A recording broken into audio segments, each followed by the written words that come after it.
Quest Audiobooks presents an unabridged recording of The House Guest by A.J. Wills, narrated by Nikki Griffiths.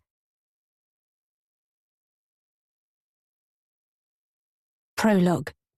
The car crept up and slowed to a stop, showering the pavement with a fine spray of rainwater that had puddled on the road. She didn't notice the make, nor the model, only its colour.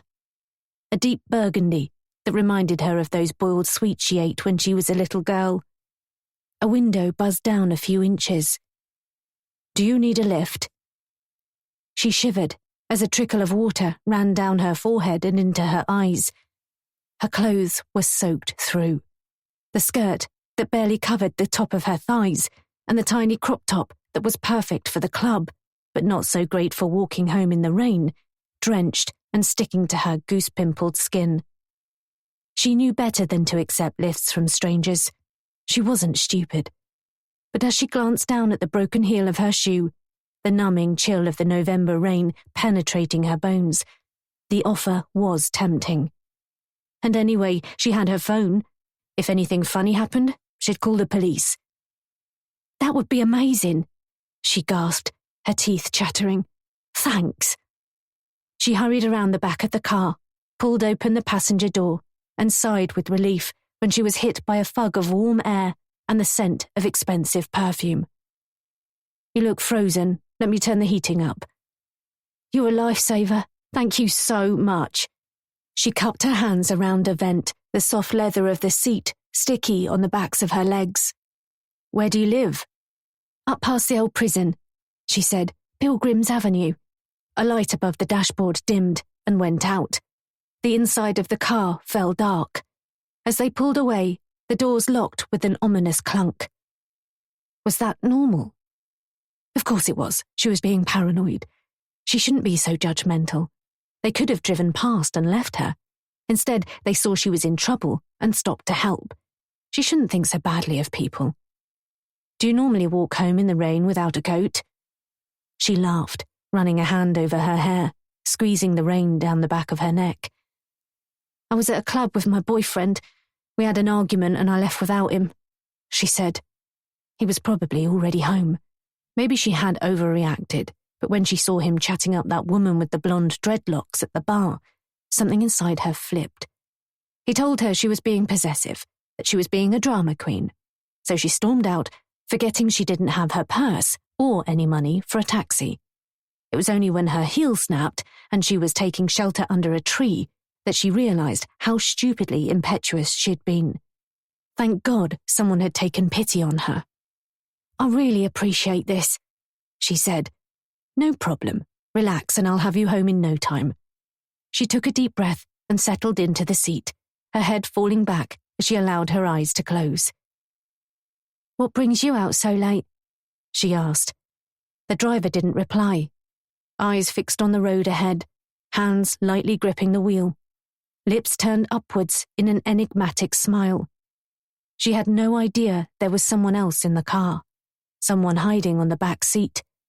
Not until she heard the rustle of clothing. She jolted upright, tried to turn, but it was too late. They were trying to put a hood over her head. No, not a hood. Something else. A plastic bag. Strong hands around her neck, drawing it tight. When she took a breath to scream, she sucked the bag deep into her mouth. There was no air, no oxygen, nothing to breathe. Panic ballooned in her chest, her eyes wide with terror. Her phone slid from her grasp, slipping into a crevice down the side of her seat, out of reach. Her head throbbed with its own heartbeat, her mind a white flare of alarm and fear. And the more she fought, the tighter they pulled the bag around her neck and face. Her arms and legs became heavy, her mind a chaotic battleground, trying to make sense of what was happening. A tendril of terror coiled around her spine, and as the cloying thin plastic hit the back of her throat, the darkness closed in, and the fight in her evaporated. Chapter 1. "Do you have the bag for me?" The dark saloon is parked in the shadow of a tree at the rear of the car park, away from prying eyes. A fine mist of rain is falling, soaking into my uniform and threatening to wreak havoc with my hair. "Are you sure you want to do this?" the woman in the car asks as I peer in through the window. "I mean, won't you get into trouble?" Strictly speaking, what I'm doing is wrong. There are clear rules about this sort of thing, but sometimes you have to follow your gut and say, to hell with the consequences. "It's fine," I assure her. "What's the worst that could happen? You could lose your job. Do you have the bag or not? I'm getting soaked out here." She clambers out, pulling the hood of her coat over her head. She scoots around the back, lifts the tailgate, and reappears a moment later with a canvas bag. The sort of bag you might take for a weekend away in a fancy hotel. Not that I can remember the last time Fraser and I took a weekend away anywhere, let alone to a fancy hotel. We don't go anywhere these days. "Take it with 2 hands," the woman advises. She dumps it into my outstretched arms. It's surprisingly heavy. The first pang of doubt creeps in. I'm hardly going to be inconspicuous walking into the building like this. Oh well, too late now. A promise is a promise. I've timed it to coincide with the changeover, when the night shift should be too occupied with their handover from the day team to notice me with a suspicious-looking bag.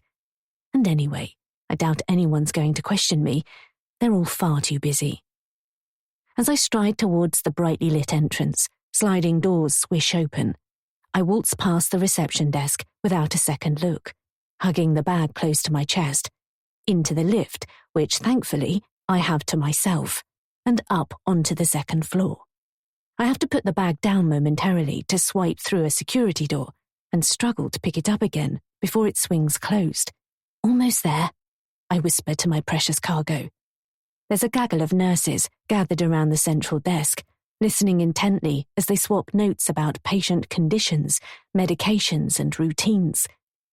I was right. No one pays me the slightest attention as I lumber past, sweat and rain mixing on my forehead in an unsightly sheen of moisture. My arms are killing me, and I'm glad to make it onto the ward without mishap. Freddie's eyes are closed, and his twiggy arms are resting at his sides, over the top of his blanket. His face is partially covered by an oxygen mask, and his wispy white hair sticks out at all angles on his pillow. I lower the bag to the floor and draw the curtains around his bay. It's not unusual. We often draw the curtains to give patients some privacy, especially when they're being treated or we need to bathe them. "Freddie?" I whisper. "It's Marcella." His eyelids flutter, and he groans. He doesn't have long left. He'll be lucky to make it through the night now the cancer's finally caught up with him. It's one fight he's not going to win. I glance at the monitor at his side, quietly bleeping and flashing with his vitals. His heart rate is slowing. He's slipping away. I'm just glad I've been able to do this one last thing for him. As I lift the bag onto the bed, it comes to life, squirming and wriggling unnaturally. I pull open the zip and a dog's head pops out like a canine jack-in-the-box.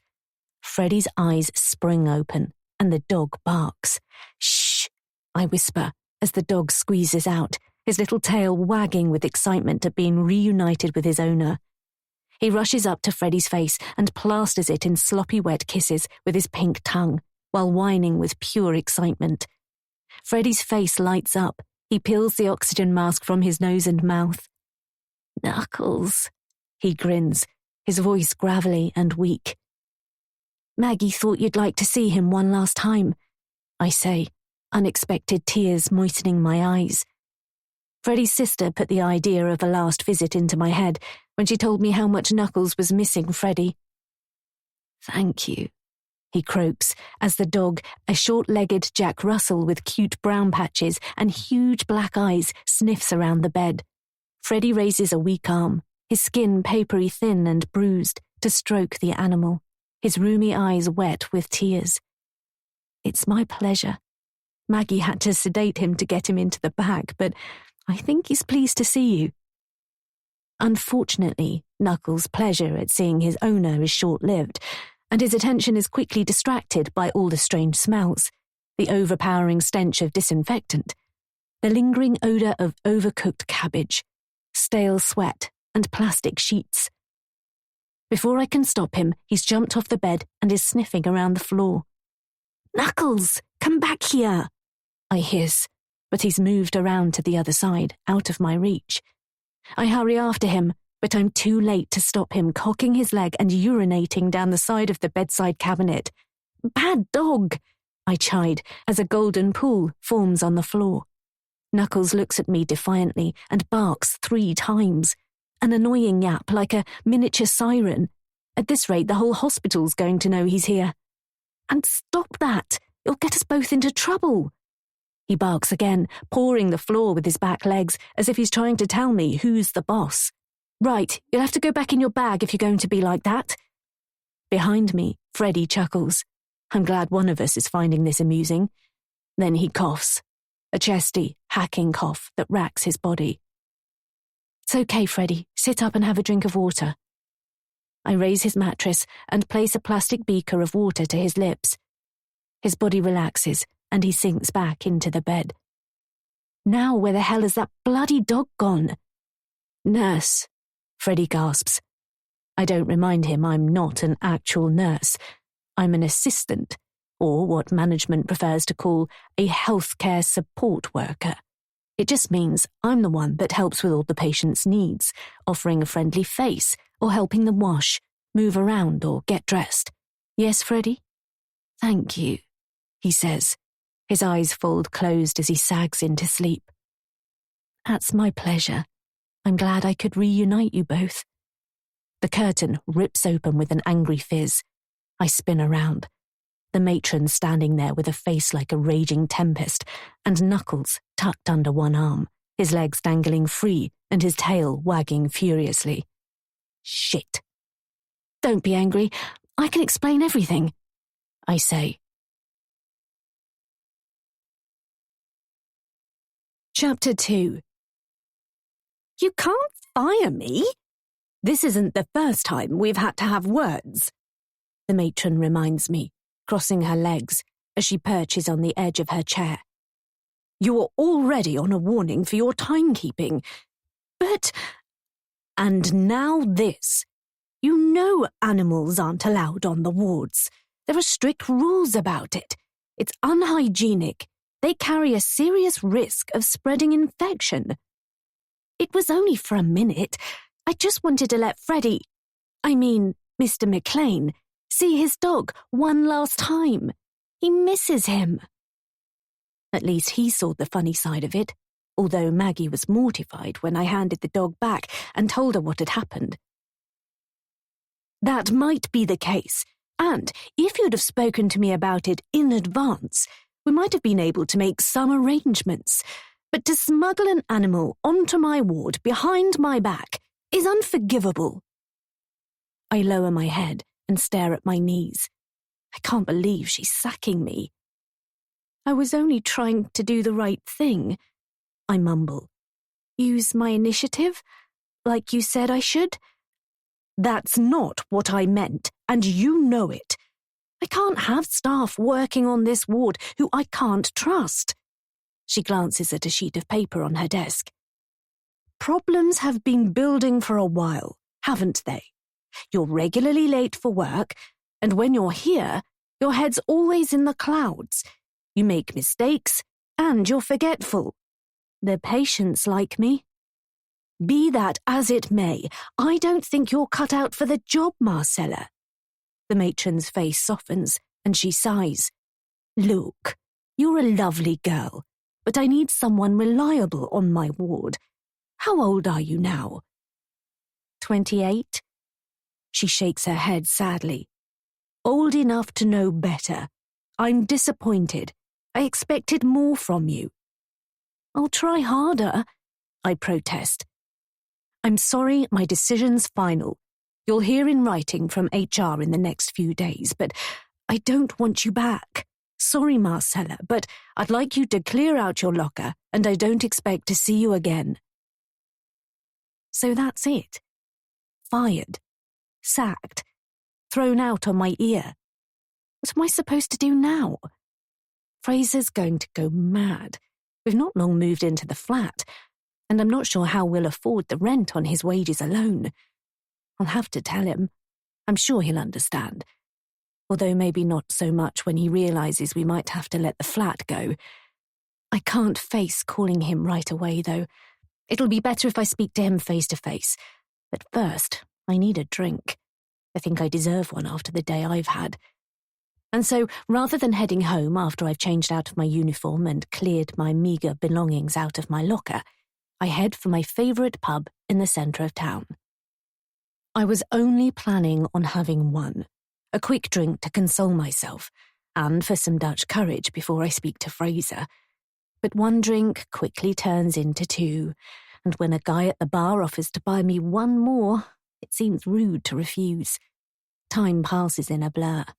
I make new friends, convinced I'm the life and soul of the impromptu party, laughing and joking with anyone who'll talk to me, until my jaw aches and the memory that I've just lost my job forgotten in a drunken haze. It's gone 11 when I finally stumble out of the pub to make my way home. I've no idea how much I've spent on drinks, but it's money I can't afford now I don't have a job. But who cares? Something will turn up. Something better. It's not as if I'm leaving a highly paid career. It hits me how drunk I am when I step out onto the street. It's as if someone softened all the bones in my legs and made it impossible to walk in a straight line. I giggle to myself as I zigzag along the pavement, my world spinning. I probably should have rang Fraser to let him know I was going to be late. He'll be worried about me. Although, checking my phone, I'm surprised he hasn't tried calling, especially with all those women who've gone missing in the city recently. Maybe he's gone out too. My stomach rumbles, turning in on itself, hollow and tight. I've not eaten since lunchtime, so it's no wonder the alcohol's gone straight to my head. I'm sure I'll pay for it in the morning, but so what? I don't have to get up and go to work. I can stay in bed all day if I like. Screw the hospital, screw the job, and screw the matron. I creep down the ramp that leads to the underpass under the ring road, my toes pressing into the ends of my shoes and my fingers brushing along the handrail, careful not to fall. I'd hate to end up back at the hospital as an emergency inpatient. That would be mortifying. As I reach the bottom of the ramp, the entrance to the underpass looms, a gaping hole into the unknown. My pulse quickens. I must have walked through here 1,000,000 times, but now a slither of fear snakes down my spine. For the last few weeks, the police have been warning women in the city not to walk home alone at night. 7 women have vanished now. Or maybe it's 8. I've lost count. It's been all over the news. All of them have vanished as if they never existed, and the police don't seem to have the first clue what's happened to them. I shudder. But I'm sure I'll be fine. There's a police station on the other side of the road. You'd have to be crazy to try to snatch someone here. It doesn't quell my racing heart, though, especially when I hear footsteps behind me. Someone matching my pace, or maybe travelling quicker than me. I speed up, occasionally bumping my shoulder against the wall as I struggle with my balance. The footsteps draw closer. I imagine a hand clamping over my mouth from behind, pulling me down, overpowering me, dragging me to a waiting van. The light at the end of the tunnel draws nearer. A dark shadow appears ahead, the indistinct outline of someone approaching in the opposite direction. I dive into my bag and scrabble around for my keys to use as a weapon. The shadow grows bigger and darker. 2 figures appear. A young couple, hand in hand. She's staring into his eyes, hanging on his every word. They don't even acknowledge me as they breeze past. As a tsunami of relief washes over my body, I ease up to almost a dead stop. Someone grazes past me from behind. A man on his phone. He walks past wordlessly and disappears out of view as I put my keys back in my bag, feeling foolish. I let out a breath of relief. 10 minutes later, I'm back at our flat. I lock and bolt the door behind me and slip off my jacket. The place is in silence. No sound coming from the TV, or music playing, which is odd. "Fraser," I call, hanging my jacket and bag on a hook at the bottom of the stairs. Nothing. I can't believe he's gone to bed already.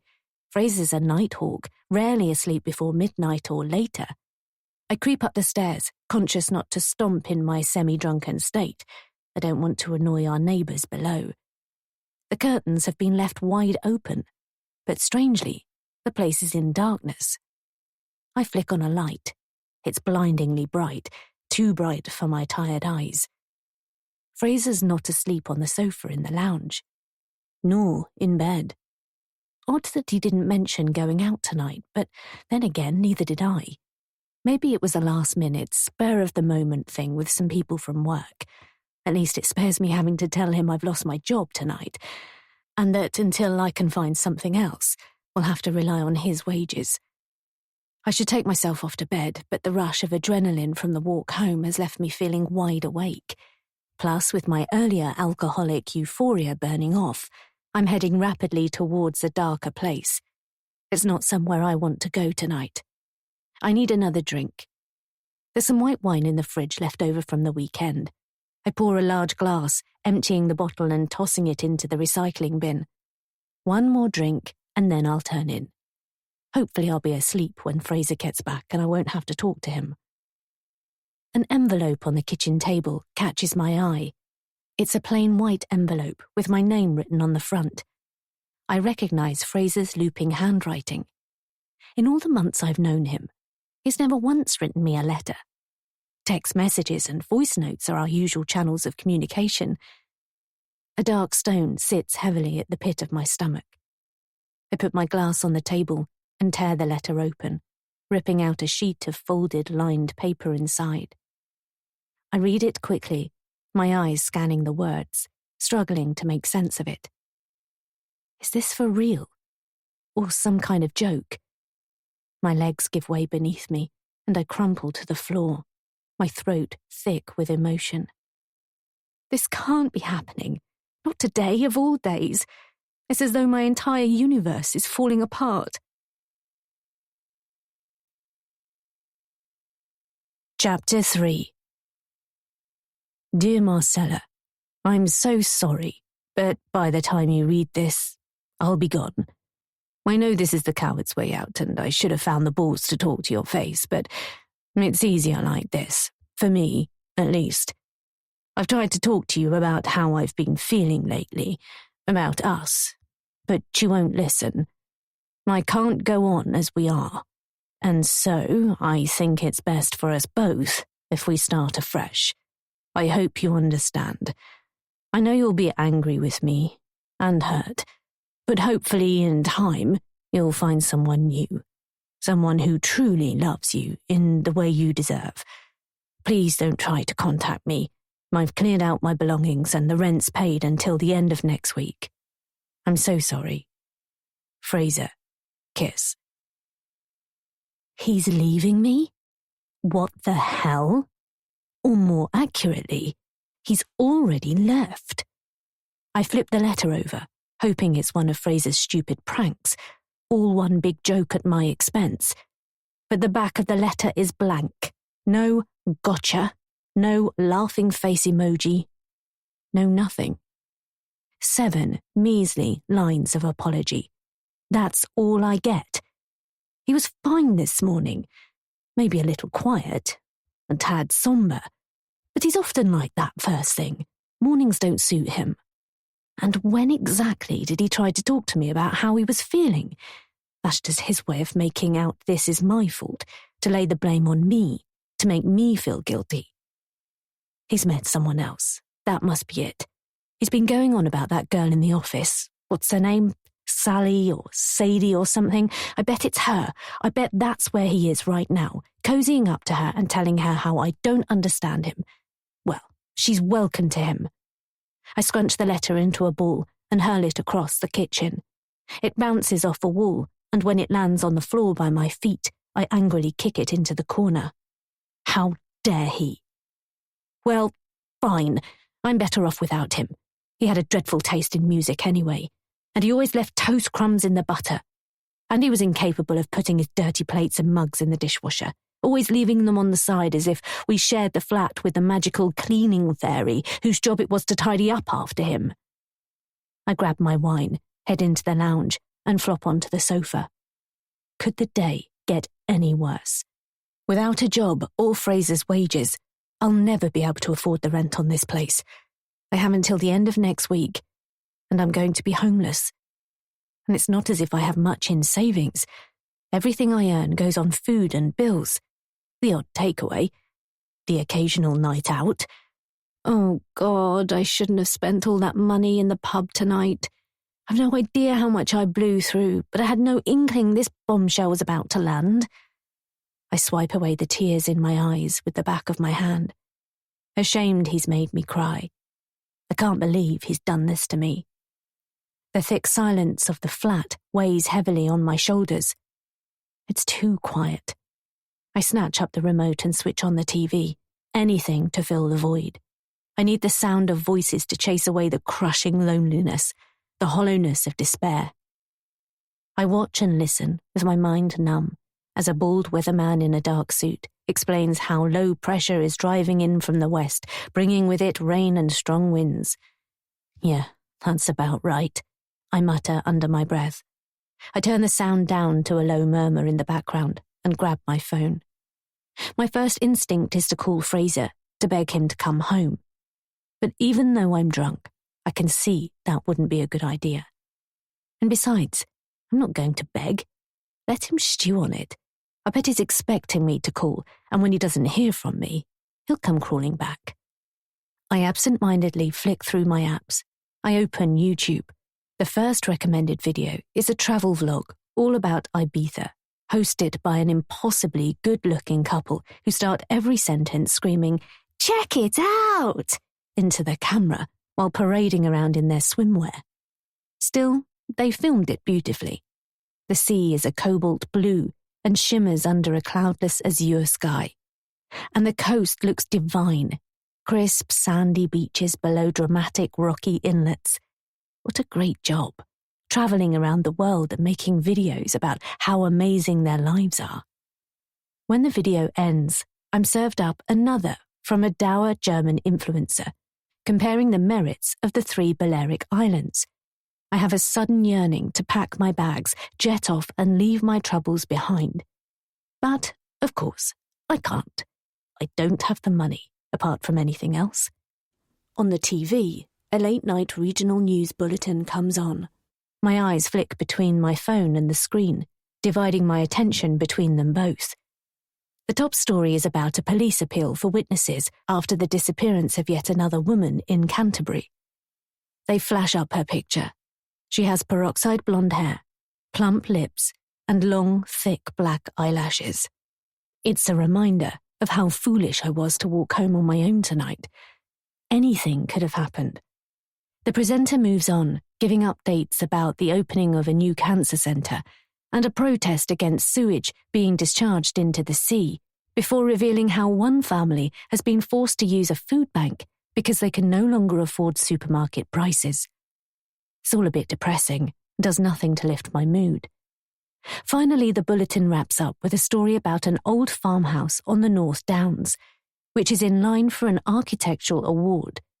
They briefly show footage of the building, which has a striking glass and steel extension bolted obtrusively onto an original brick dwelling. The 2 parts of the building are so boldly juxtaposed. I'm surprised it was granted permission at all, let alone shortlisted for an award.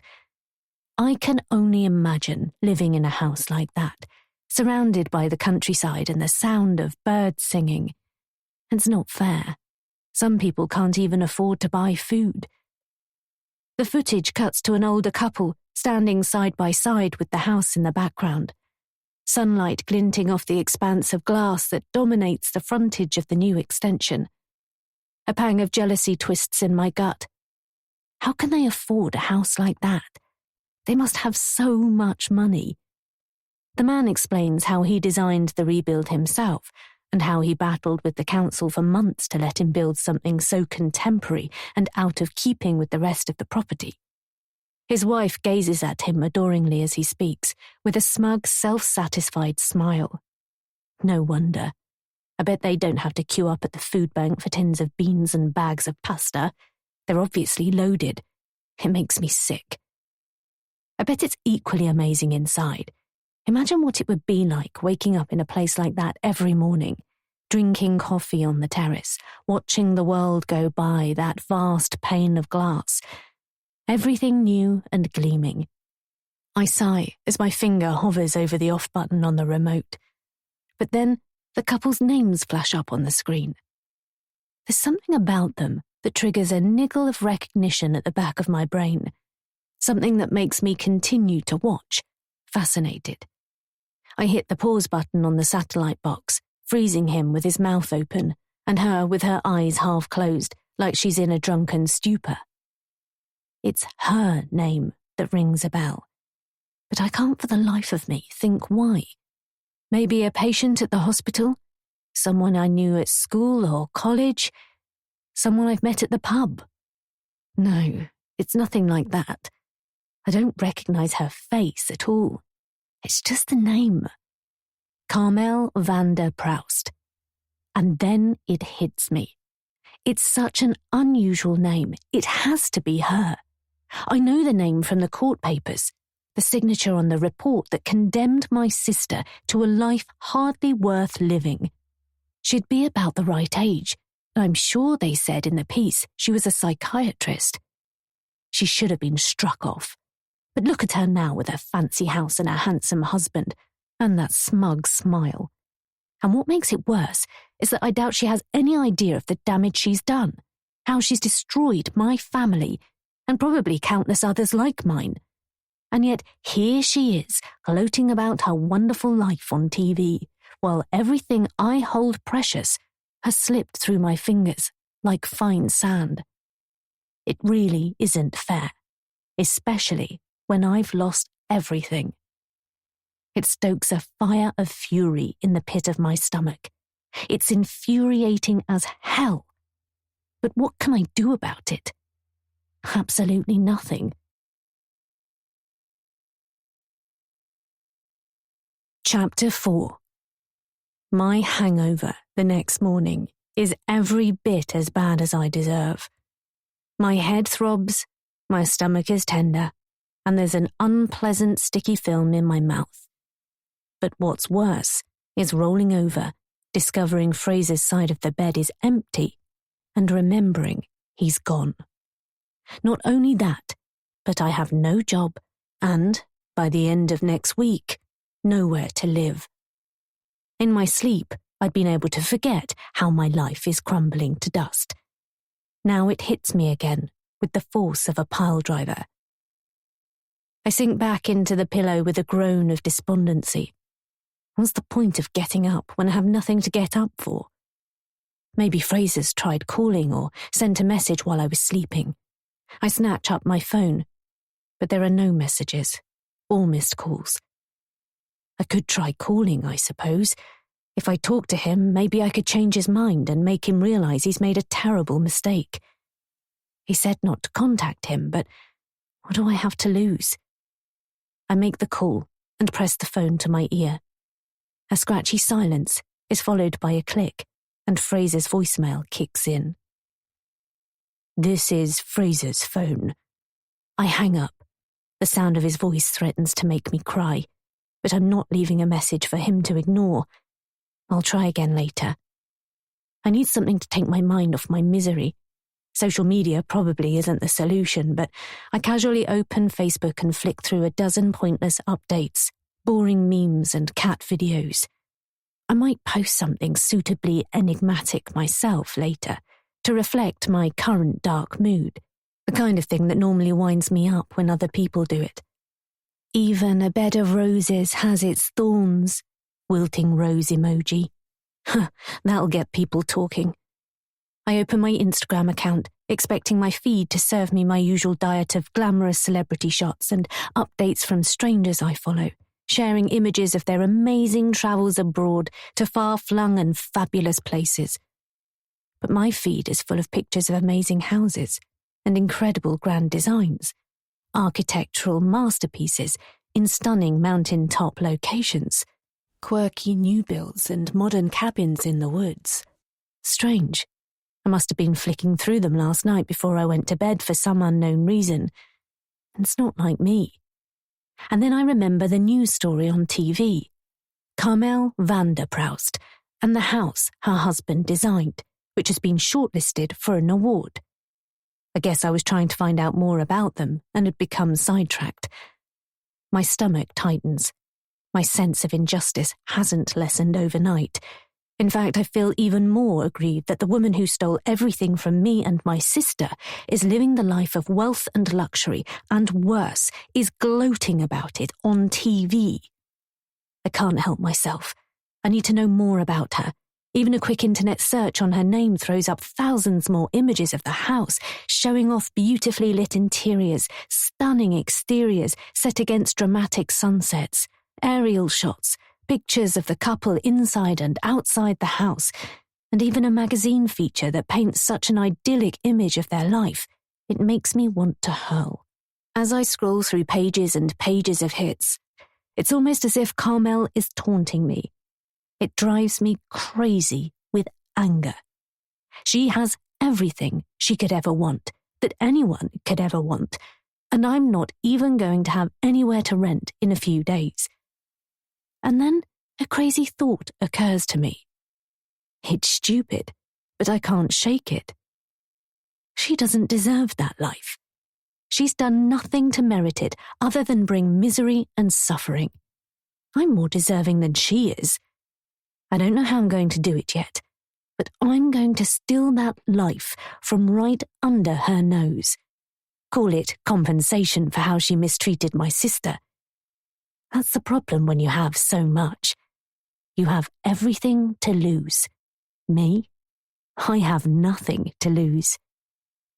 2 hours later, with a stomach awash with painkillers and coffee, I jump on a bus to Wychwood, a village just outside Canterbury, close to where I've established Carmel and her husband have renovated that old farmhouse I'm now so familiar with. I sit on the back seat with my knees pulled up to my chest and my ears buried into my shoulders. Nobody pays me the slightest attention, or, God forbid, tries to talk to me as we rumble out of the city and into the countryside, where the first flush of spring leaves is tinging the trees green. Until last night, I knew nothing about Carmel van der Proust.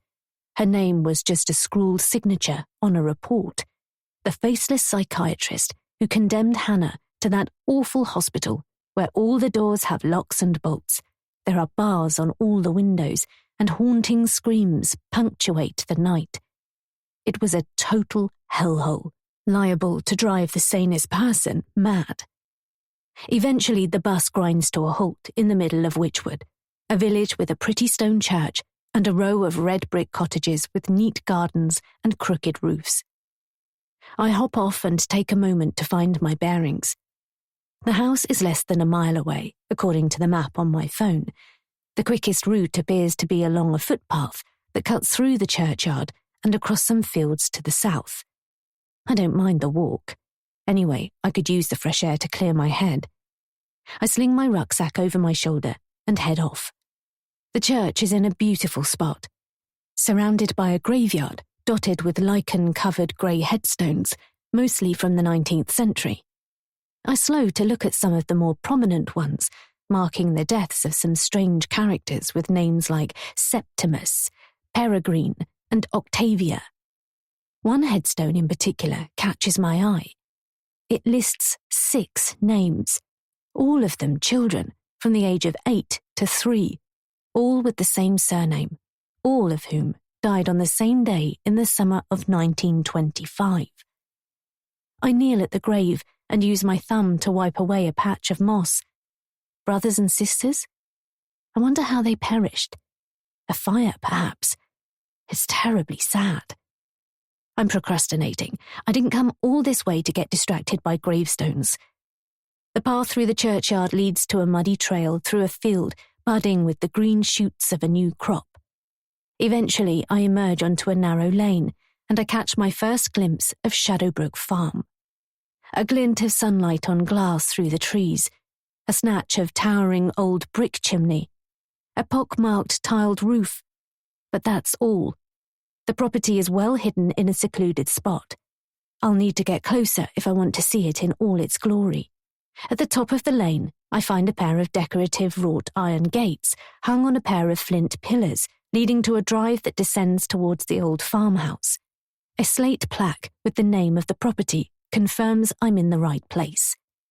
Although the gates are open, I still can't see much of the house, so with a quick glance around, I march confidently down the drive with my pulse threading rapidly through my veins. At the bottom of the drive, the house I've been studying all morning on the internet is instantly recognizable. It's nestled on the side of a hill and surrounded by woodland. Instead of a garden, a wild meadow of long grasses and cow parsley grows unfettered, stretching beyond a paved terrace, complete with a long wooden table and a dozen chairs.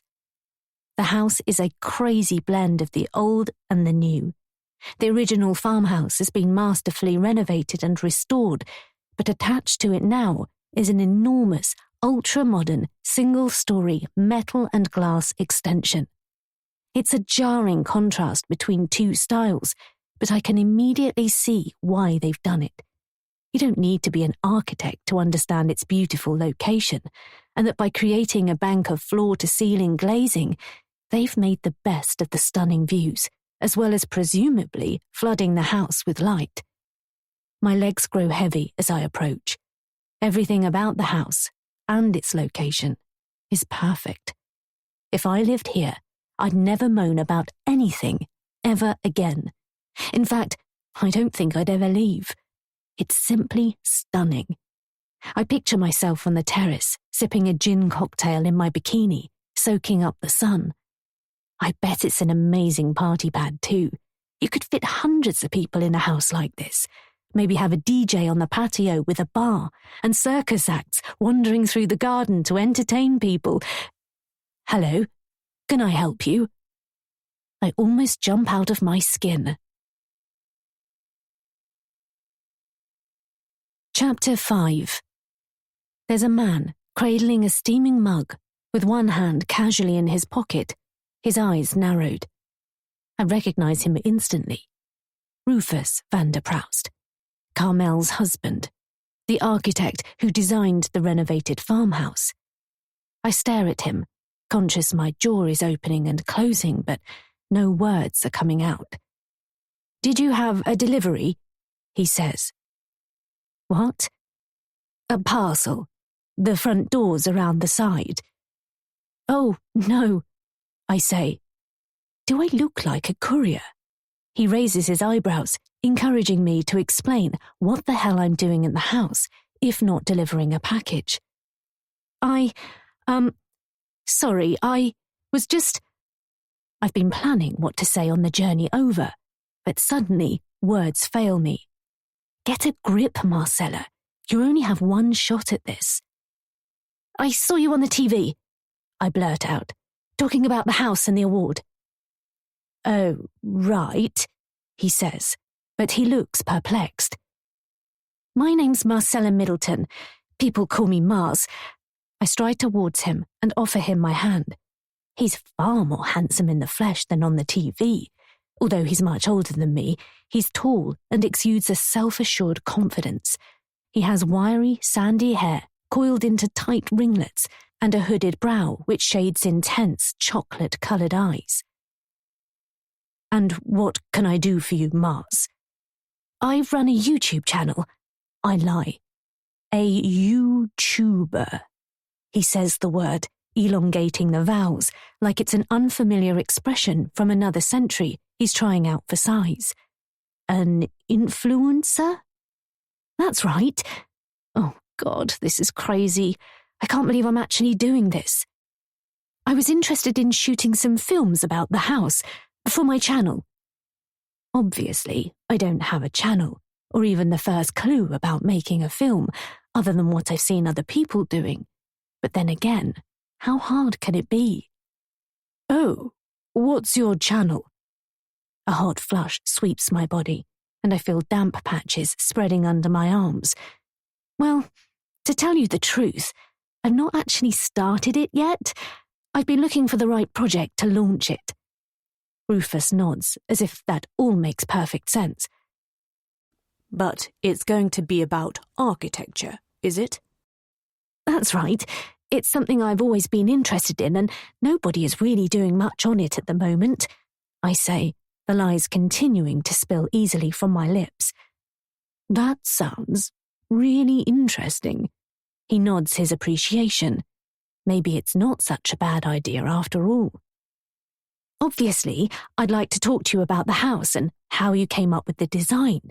I mean, it's so striking, I say, getting into my stride. Rufus strokes his chin.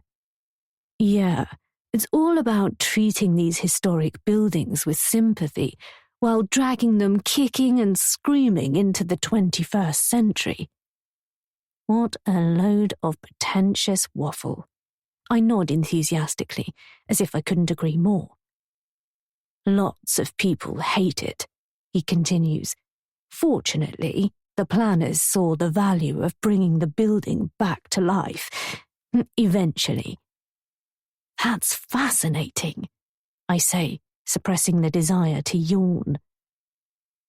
So, what would it entail? Sorry? The filming? What would you need? Well, I'd really like to understand what the building means to you and how you make use of the space, I say, regurgitating the phrases I've heard a million times on some of the house renovation programs I've watched on TV over the years. That was a really important consideration for me when I first sat down and thought about the kinds of designs we could incorporate. First and foremost, it had to be a house that worked for us, you know? Rufus says. That's so important, I agree, although I don't know what he's talking about. And what about your wife? She must love what you've done with the place. Carmel? Oh, yeah, totally. In fact, she's had an enormous influence on the interior design. She has quite an eye for it, actually. Yeah, I bet she does. So, to really understand the building, I need to understand you, I say. Yup, that makes sense. I get that. Rufus nods again, like he's really buying into my vision. So, how would you feel if I moved in with you for a bit? I mean, to really embed myself in the experience of the house and make the film as strong as it can be. My skin tingles. Move in? Rufus blinks rapidly and clears his throat. Only for a few days, I add quickly. It would give me the chance to get lots of filming done, inside and out, plus talk to you both about the project. I was hoping I could make a whole series of films about it. I hold my breath, waiting for his answer, as he stares into his mug and swirls its contents around. I'm hoping I've not misjudged the situation, and that Rufus is as vain about the project as I think he is, vain enough to let a complete stranger into his house, if it means even more publicity for his wacky renovation. And your boyfriend wouldn't mind you moving in here with us? He asks. My cheeks flush. Is he fishing? I don't have a boyfriend, I mumble. I live on my own and I do as I please. At least that's true, since last night when Fraser walked out on me. Not that Rufus has to know that. A light sparks in his eye. Oh, right, he says. Is that a yes? Sure, why not? Although I'll have to check with my wife. Oh, do you think she'll mind? He looks me up and down. His tongue darts out of his mouth and wets his lips. I wouldn't have thought so, but I'd better make certain. It's her house as much as mine. She's not in right now, but I'll talk to her tonight. Do you have a number I can call? My heart sinks, just when I thought I had it all worked out. If he talks to Carmel, she's bound to say no. I could phone her if you like and run her through what I'm proposing, I suggest. If she's not as vain about the house as Rufus, she could blow my entire plan out of the water with one word. I have to get her on side too. No, I'll do it, it's fine. But you'll tell her you think it's a good idea? Absolutely, He pulls out his phone from the back pocket of his trousers, and I give him my number. You'll definitely speak to her tonight. He smiles sympathetically. Yes. Great, thanks. I suppose you'll be wanting to do something on the history of the house too, Rufus says as I'm about to walk away. The old stories and rumours? Absolutely. I'll agree to anything if it gets me a bed in the house for a few days. Because it wasn't called the House of Horrors for nothing. The House of Horrors? You didn't know? I thought it was local folklore. I shake my head. I've never heard of it. 6 young children murdered by their father back in the 1920s. Ring any bells? My mind's transported back to the graveyard I walked through earlier and the headstone with the names of 6 young children etched into it. All died on the same day, buried in a family plot. I think I may have seen their grave on my way over. Their bodies were buried at St. Mary's in Wychwood, so yes, probably. I feel my eyes widen. Why'd he kill his own children? Who knows, but rumour has it he had some kind of breakdown. Is the house haunted? I ask with a shiver, glancing up at the building and eyeing it in a new light. Maybe I don't want to stay here after all. Rufus throws his head back and laughs. No, he says, not as far as I know. I've certainly not seen or heard anything. That's pretty creepy, though. Only if you believe in that kind of thing. Anyway, when you come back, if I come back, then I'll tell you all about it. Okay, that's a deal, I say. It sounds curious, but I'm not entirely convinced I want to know, especially if I'm going to be staying here overnight. Chapter 6.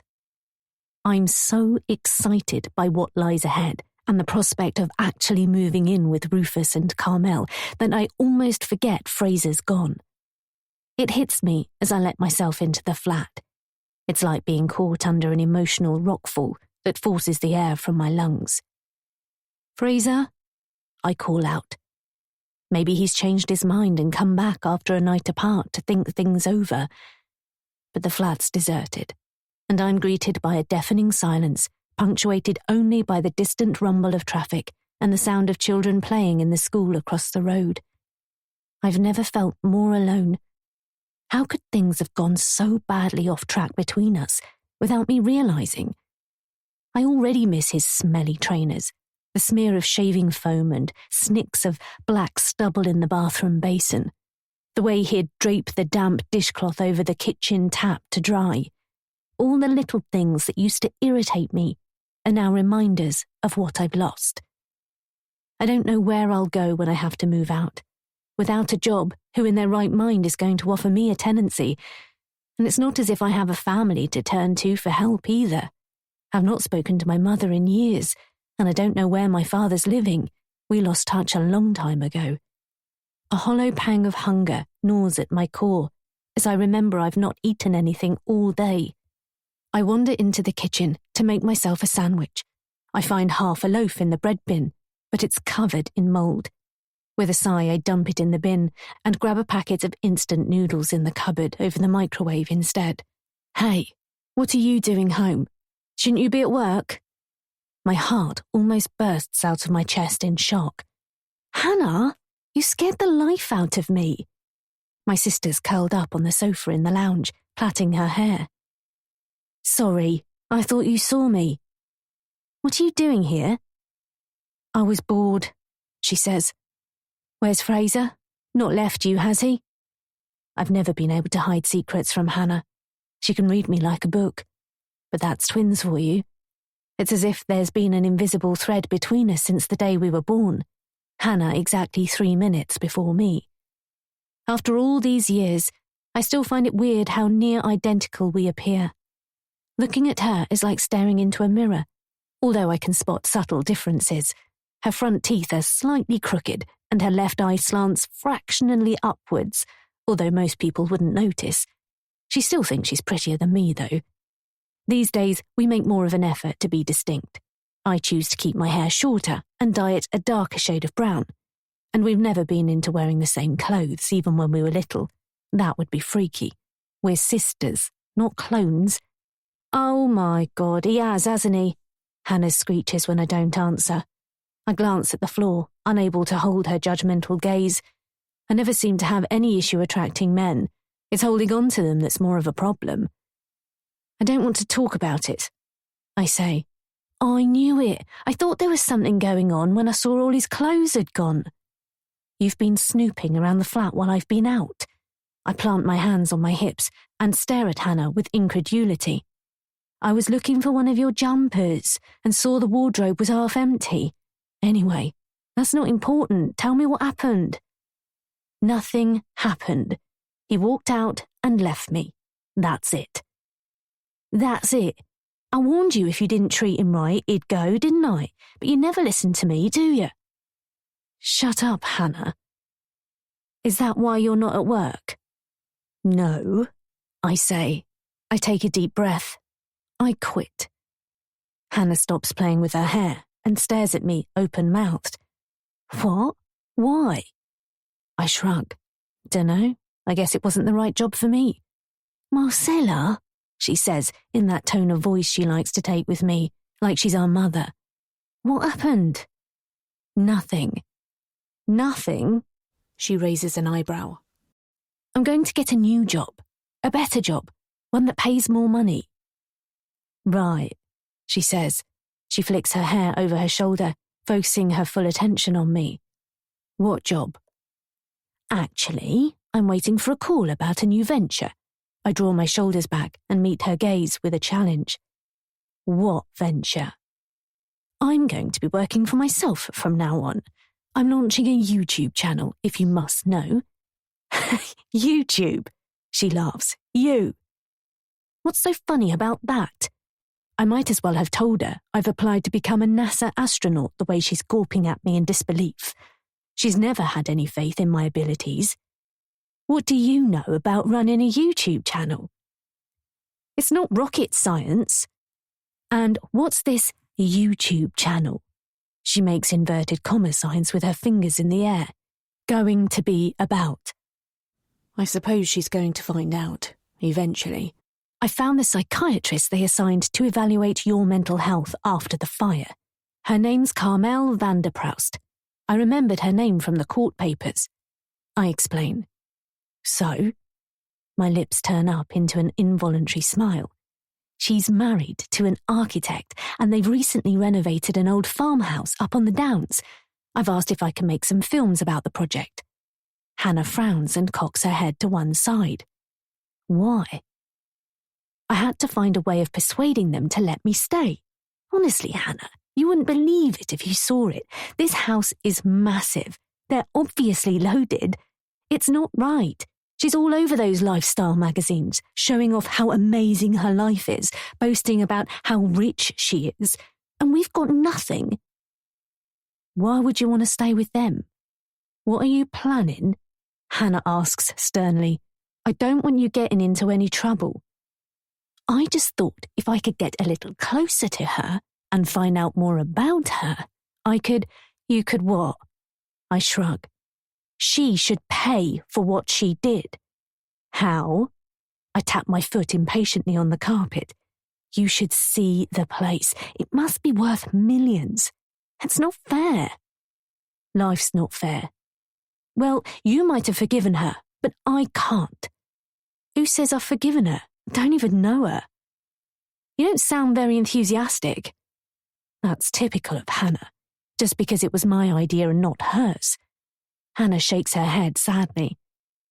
You've got more important things to worry about. You've lost your job, your boyfriend's walked out, and what are you going to do when you can't pay the rent? Why do you always have to be so negative? I snap, my anger rising. She's supposed to be my sister. A little emotional support now and again wouldn't go amiss. I'll work something out. You're a mess, Mars. You want to worry less about what other people are doing and sort yourself out. Yeah? Well, that's great coming from you, isn't it? What's that supposed to mean? Hannah asks, folding her arms over her chest. It's a low blow. I shouldn't use her mental health problems as a weapon, but I've said it now. Nothing. No, come on, spit it out if you've got something to say. Just forget it, all right? She has such a way of getting under my skin. I love her to bits, obviously. She's my sister, but she really knows how to push my buttons. You're a selfish cow, she cries, and self-centered, always putting yourself first.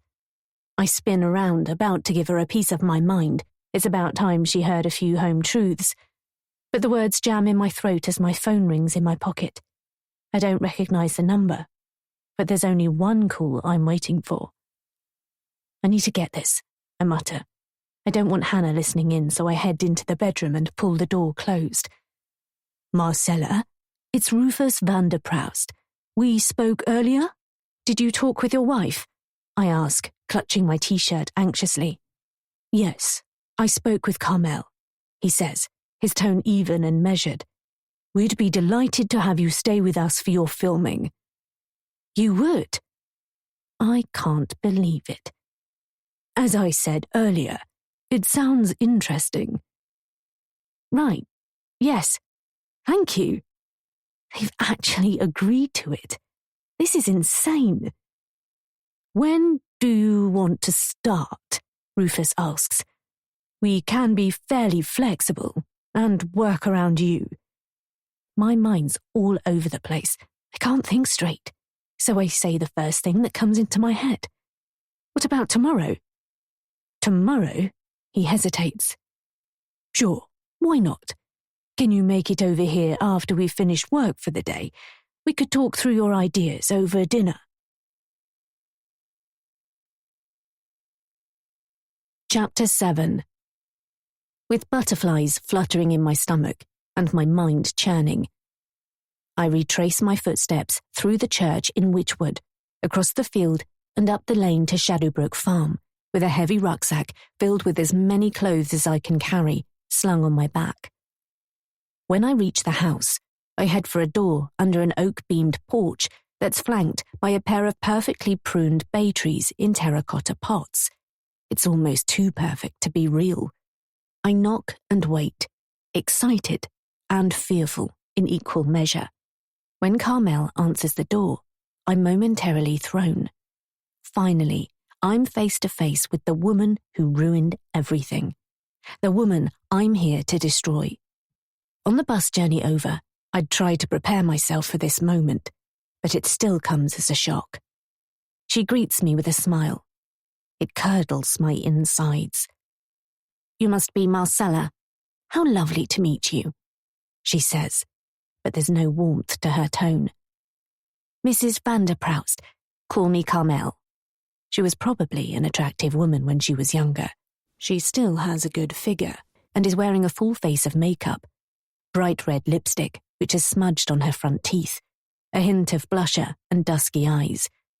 I'm not sure about the short-cropped haircut, though, especially as she let it go completely grey, almost white. She probably thinks it looks sophisticated, but it ages her. It's not a great look. She's dressed casually in a plain top matched with dark, slim-fitting jeans, but all the fabrics look expensive, and even though she's probably older than my mum, she manages to make me feel dowdy. My jeans are ripped at the knees, and my t-shirt is crumpled and threadbare. It's what I thought a YouTuber might wear, and it's important, until I win their trust, that I keep up appearances. Your house is amazing, I say, stepping inside and admiring the decor. It's all elegantly minimalist and tastefully done. They've painted the walls in muted pastel shades, left gnarled, twisted old wooden beams exposed, and tiled floor with expensive-looking polished flagstones. I kick off my muddy shoes in the hall and follow Carmel to a stunning kitchen, which, although is in the older, original part of the house, is surprisingly modern. The cupboards are all pristine white, and the worktops uncluttered by anything as unseemly as an electrical appliance. Can't even see any taps by the sink. A bowl piled high with lemons and limes is the only sign that it's a working kitchen and not a showroom in a home improvement store. What kind of people live like this? Rufus rushes into the kitchen looking flustered. For a moment, I think he's going to wrap me up in a hug and kiss me on both cheeks, which would be inappropriate given we've only met once. Instead, he offers me his hand, which I shake stiffly. It's all a bit awkward. "Would you like me to show you to your room?" he asks. "Thank you." Carmel glances at her watch. "I have a call to make, so I'll leave you with Rufus to settle in. You'll join us for dinner, though. I'm interested to know about the film you want to shoot." "That would be lovely, thank you." "Good," Carmel says. "I'm looking forward to hearing all about it." I have to jog to keep up with Rufus as he takes my rucksack from me and trots out of the kitchen into a spacious hall. I catch fleeting glimpses into some incredible rooms, all styled in the same minimalist, sophisticated fashion. Upstairs, he guides me along a galleried landing. Some doors to the bedrooms have been left open, giving me a further peek into the sort of opulence and luxury I could only dream of. It must be an incredible place to live. "Most of this floor is finished now," Rufus says, as we sweep past a stunning bathroom decked in white marble and gold.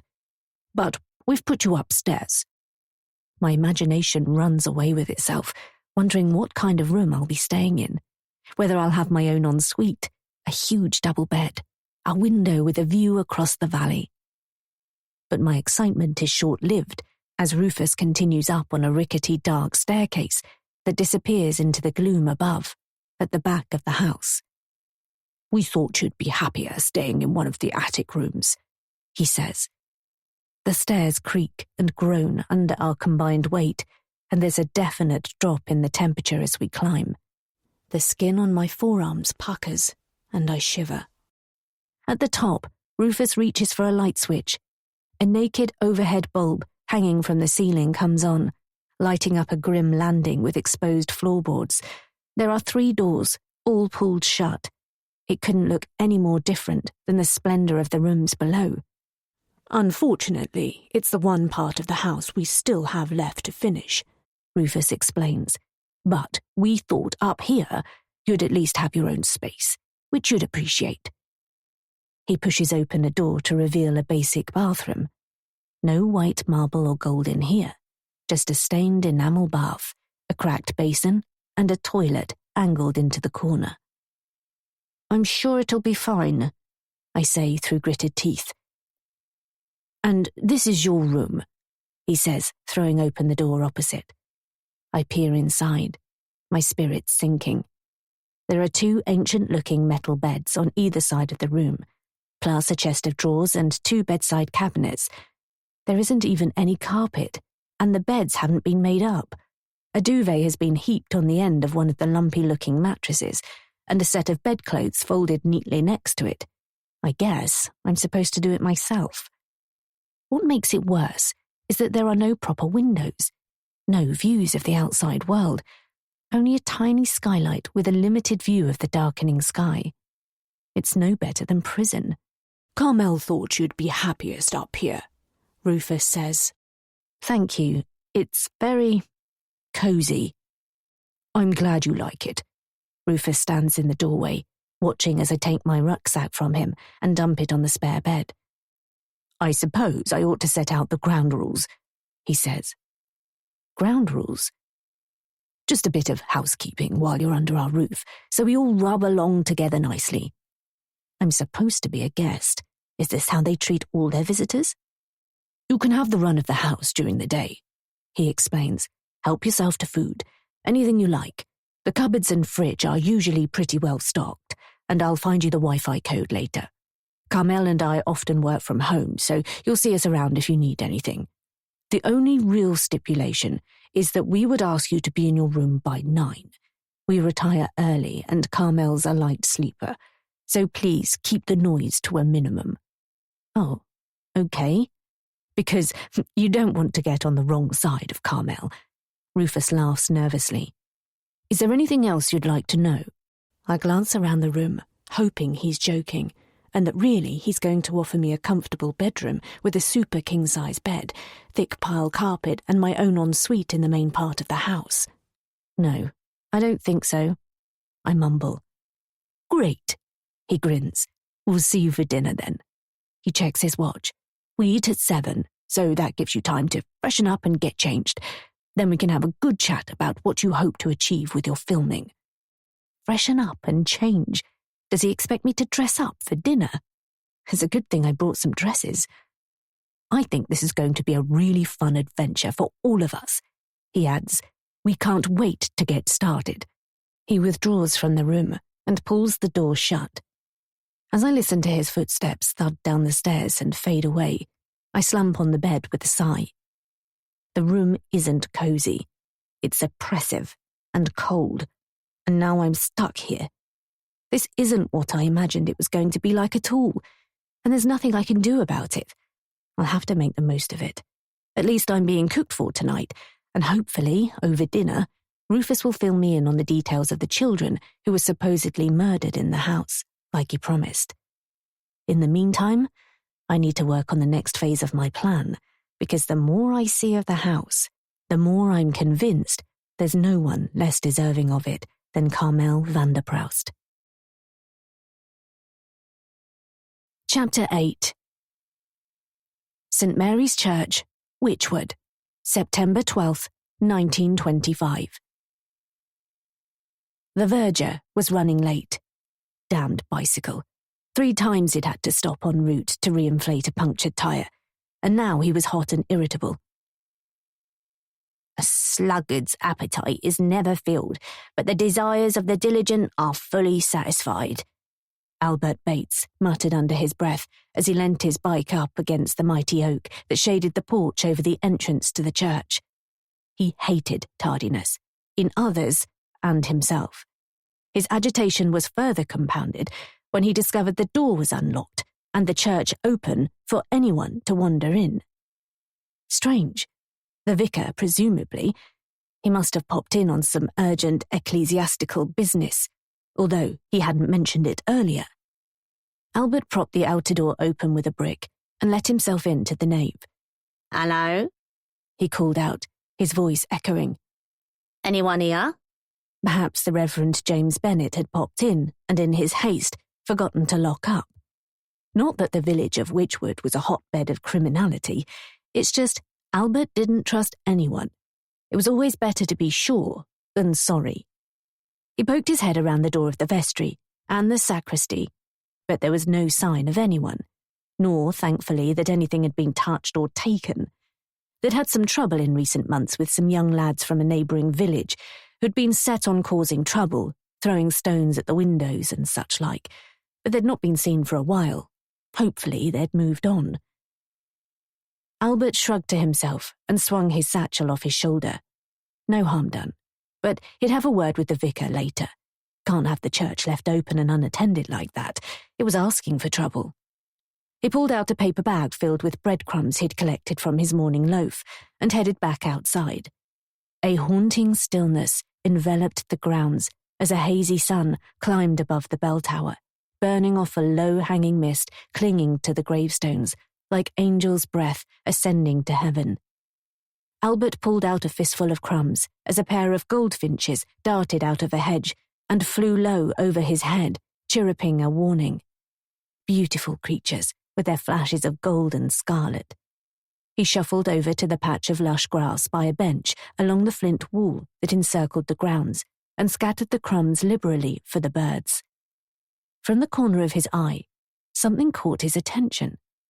Something in the tall grass growing around the rusty iron fence by Henry Randall's grave.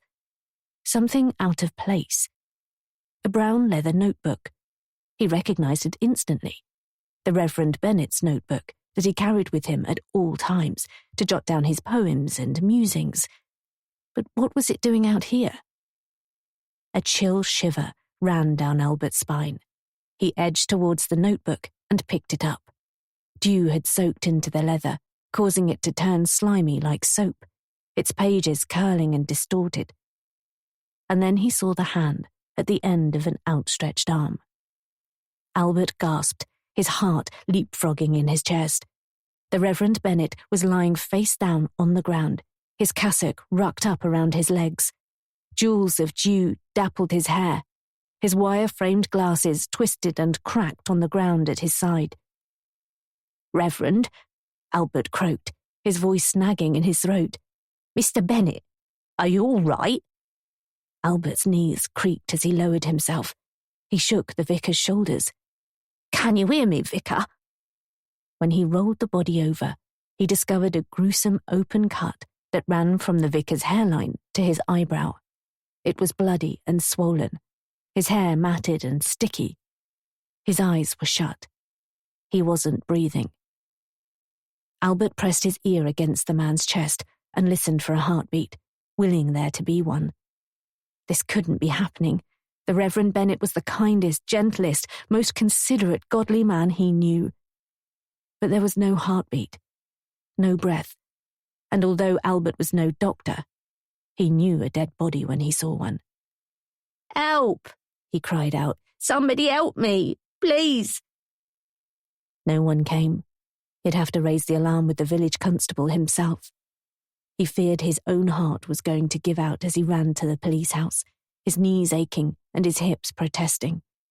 He hammered at the door until the red-faced constable answered. "It's the vicar," Albert wheezed. "I think he's dead." Walter Cooper threw on his uniform and hurried with Albert back to the church. Cooper shook his head sadly, then paced the scene, peering around the graves and poking his truncheon into the grass. "I found this," Albert said, remembering the vicar's notebook he'd shoved into his pocket. Cooper examined it carefully. "It's his notebook. He always had it with him," Albert explained. "What do you think happened to him? Do you think he's been murdered?" He whispered the word as if it was a profanity. Cooper's head jerked up. "Murdered? Why would you think that?" "I don't know. It's just—" No, Cooper said. "A tragic accident, I'd say."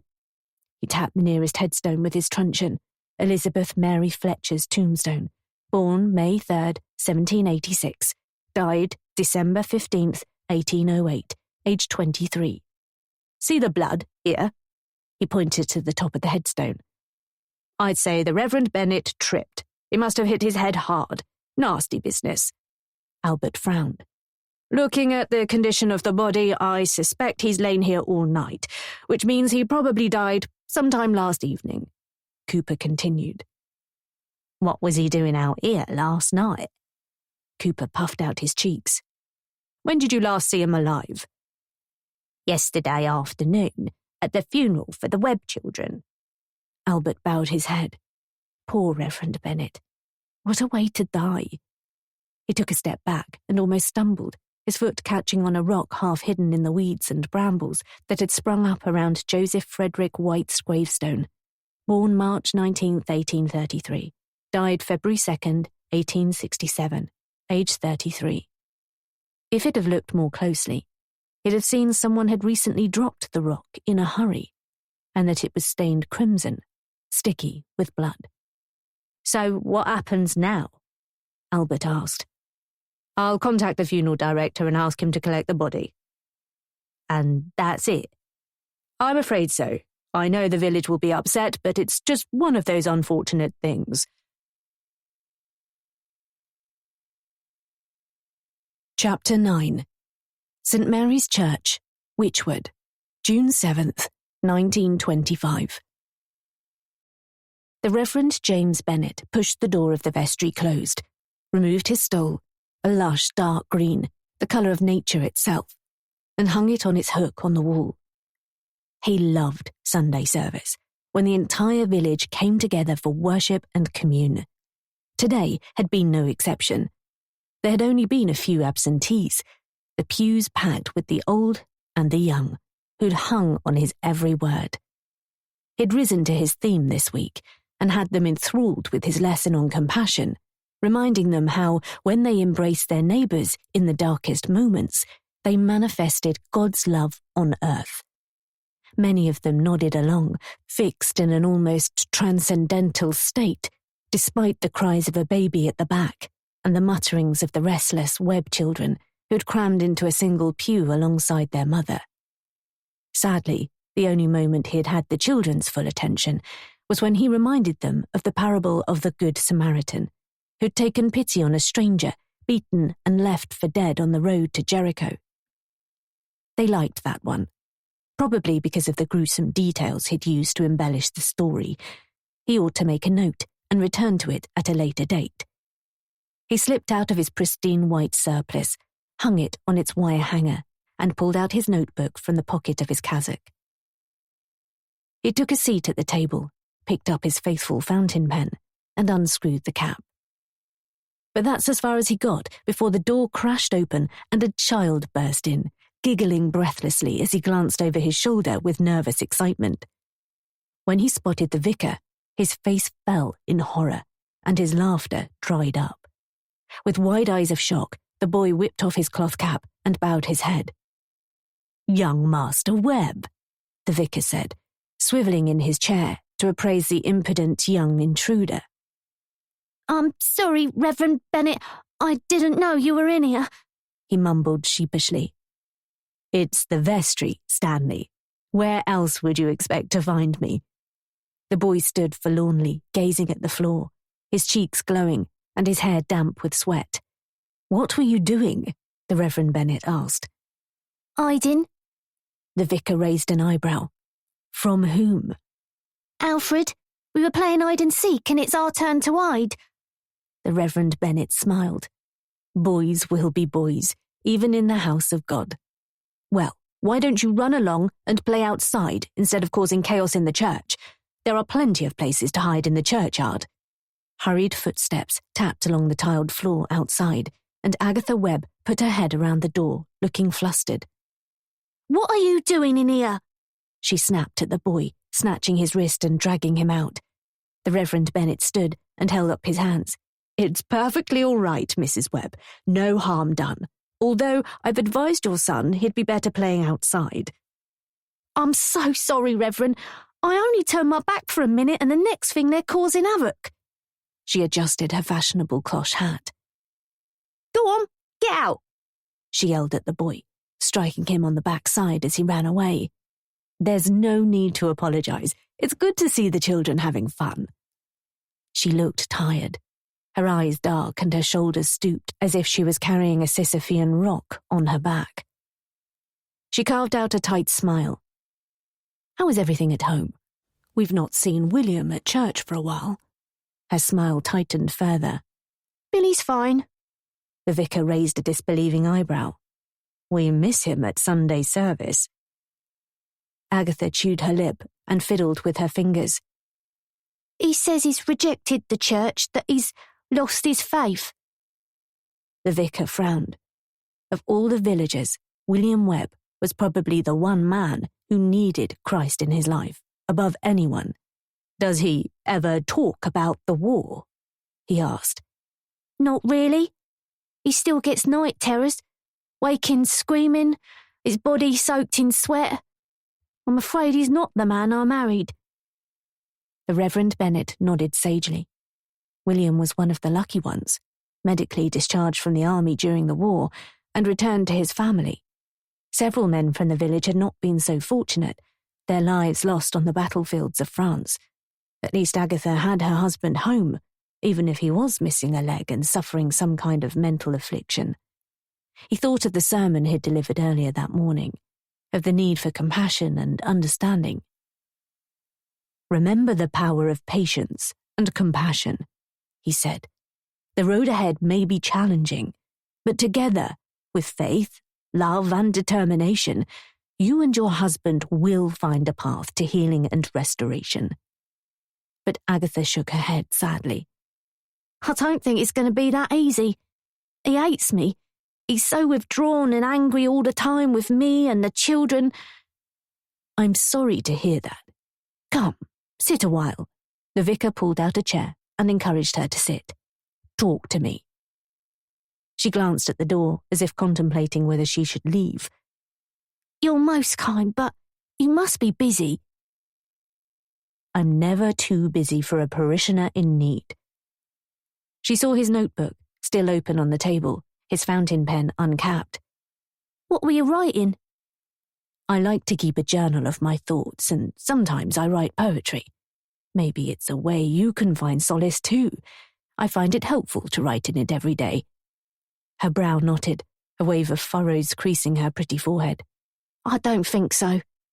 No matter how hard it seems, you must stick by your husband's side, and he will heal, with God's will. Remember your vows? In sickness and in health? I don't think he's sick, she said. Not all illnesses are visible to the human eye. Just as we encounter physical afflictions that are apparent, there are also those that dwell within the recesses of the mind and heart. Agatha played nervously with her fingers. The problem is, I don't think he's capable of love anymore. I'm sure he loves you very much, the vicar assured her, even if he struggles to show it outwardly. He won't come near me, or let me near him. He won't touch me, hold me. I'm locked in a loveless marriage. She dabbed at a tear in the corner of her eye. You have 6 children, he reminded her. Love is not the same as sex. The Reverend Bennet's cheeks flushed with heat. He coughed to clear his throat. Give him time. It's been 8 years. He reached out to touch her hand. He should have known better. But they were alone, and instinct commandeered his senses. She recoiled as if his touch had ignited an electrical spark between them. And then she looked at him, in a way no woman had ever looked at him before. Something forbidden stirred in the pit of his stomach. He pushed it away, standing in a dizzying haze. His chair toppled backwards, hitting the floor with a thud, while outside the sound of children's laughter filtered through the cold stone walls. I couldn't help notice how grown-up Stanley is looking these days, the Reverend Bennet mumbled, snatching at the first thing that came to mind to steer their conversation in a new direction. He has his mother's nose and determined spirit. And his father's eyes? Agatha whispered, raising her eyebrows. The Reverend Bennet winced. How thoughtless to mention the eldest child. How is he with the children? Not at all like a father. We might as well not have one. Would you like me to speak to him? Maybe he'll confide in me. Do as you want. I don't care. A crash from inside the nave made them both jump. A child's cry echoed through the church, the plaintive howl of pain. I'd better go, Agatha said. Of course, I'll try to visit soon. Probably best not to mention it to William, though, the vicar said, but Agatha had already disappeared to attend her injured child. The vicar, alone again, returned to his notebook. He picked up his pen and wrote in capital letters, William Webb, then circled it. William may have forsaken God, but God would never turn his back on one of his own children. The vicar vowed to be true to his word. He'd speak to William and try to encourage him back to the church. If nothing else, visiting the house would give him the opportunity to see Agatha again. Chapter 10. Shadowbrook Farm, near Witchwood, June 10th, 1925. Agatha was hanging washing on the line, a white apron tied around her waist.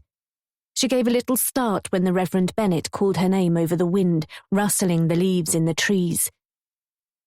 Mrs. Webb, forgive my intrusion, he said, mopping his brow with his handkerchief. It was a warm spring day, heralding the start of a hot summer, and a tidy walk to the farm from the vicarage. I was hoping to catch a word with your husband, if he's around. She lowered the cotton shirt she was hanging and stared at him with suspicion. Her 2 youngest, Dorothy and Edith, were playing around her skirts, hand in hand, singing Ring-a-Ring-a-Roses. Down at the barn, with the cattle. She nodded in the direction beyond the farmhouse. There's a problem with one of the cows. The Reverend Bennet tipped his hat and set off along a hard-baked dirt path into the valley. It had been a long time since he'd last seen William, let alone spoken to him. Not since he'd first returned from France, struggling to master his balance on a pair of crutches and his trouser leg pinned up below his knee. It was a miracle he'd been able to return to working on the farm at all. It was too big an operation for one man, disabled or not. The low, distressed bellow of a troubled animal guided the vicar to the barn, where he found William leaning into a pen. A cow, hoof deep in fresh straw, was struggling to stand. "What's happened to her?" the vicar asked. William turned his head slowly and looked the Reverend Bennet up and down, as if he was at the market, appraising the worth of a two-headed ram. "She's sick," he growled. "Any idea what's wrong?" "No, she's been like it for a few days." The cow stumbled to its knees and lowed again, flicking its head in distress. "We haven't seen you at the church in a while, William. Everything well with you?"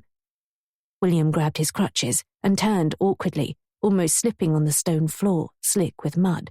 "I'm fine," he answered in a lazy drawl, his mouth barely opening, as if it was too much effort to speak. He'd lost weight in the years since the Reverend Bennet had last seen him. His chest was hollowed out, and his arms spindled thin. His eyes were hooded and dark, his skin sallow and his cheeks sunken. A man haunted by his past, a shell of a human being. "Are you sure? Agatha thought you might need someone to talk to." William snorted. "And you thought you were the man for the job?" "I'd like to help, if I can, for Agatha's sake, and the children." "So, she put you up to this, spreading gossip and rumours about me, was it?" "No, it wasn't like that. She was worried you might not be coping spiritually, which isn't any wonder after—" "What do you know about it?" William snapped, glowering at the vicar, his black eyes boring into him as if the devil possessed him. "You have a family who needs you, 6 beautiful children and a wonderful wife. I don't need counselling from the church. No man is an island, entire of itself." The vicar removed his hat and smoothed down his hair. "You've got no right coming down here and poking your nose into other people's business. We're fine as we are." "Agatha tells me you've not been sleeping well. Are you still suffering from troubling dreams?" the vicar asked, replacing his hat and swatting at a fly that buzzed around his face. "Troubling dreams?" William scowled. "Night terrors, nightmares, call it what you will.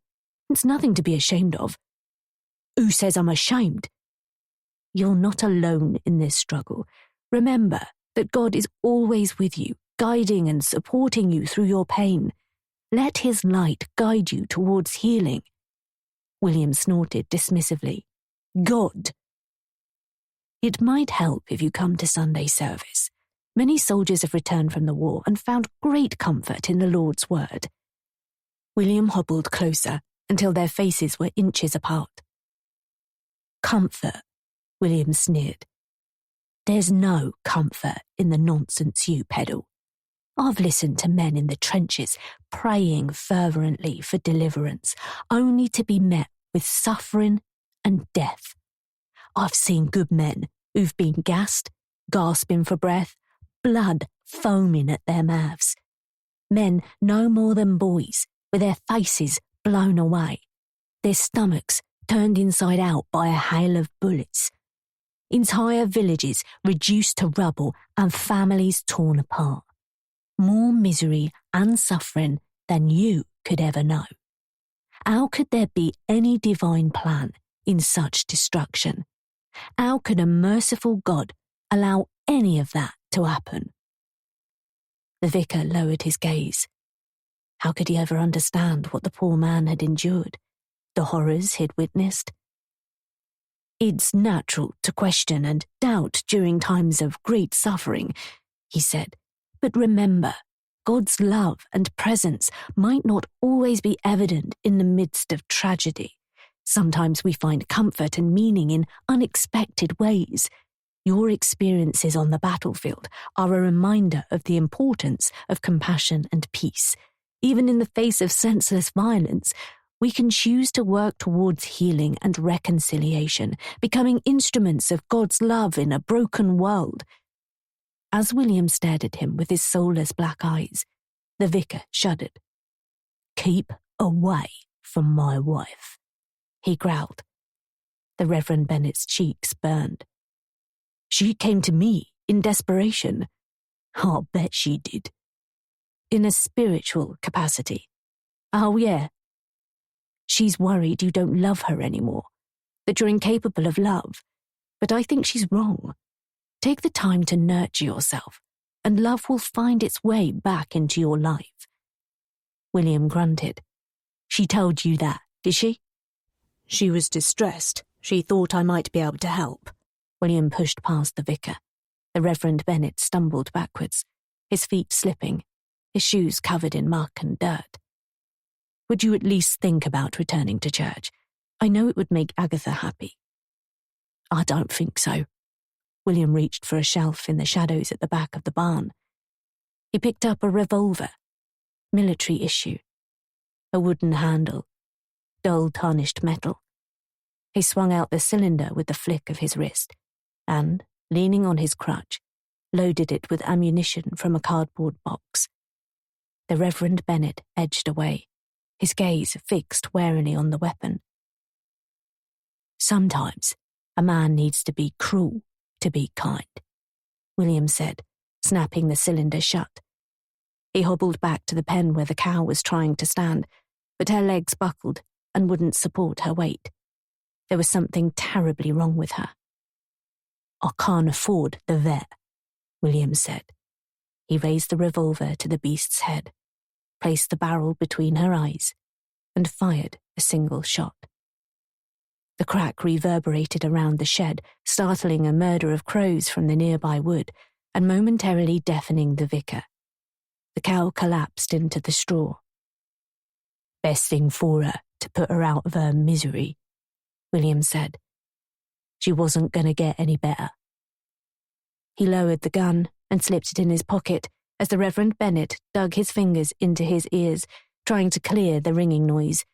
A flush of nausea rose from his stomach. He wiped his mouth with his handkerchief and concentrated on keeping his breakfast down. "Now, I'm busy, so unless there was anything else," William said, swaying unsteadily on the spot. "Think about what I said, William. Your family needs you. I think you'd better go." The Reverend Bennet opened his mouth to speak, but snapped it closed again. There was no point talking to the man when he was in this kind of mood. Maybe he'd try later. He owed it to Agatha. She didn't deserve to be living with a monster. She deserved so much better. He tipped his hat. "As you wish, but think about my words." William snorted with derision. "Don't come back," he said, "and stay away from my wife.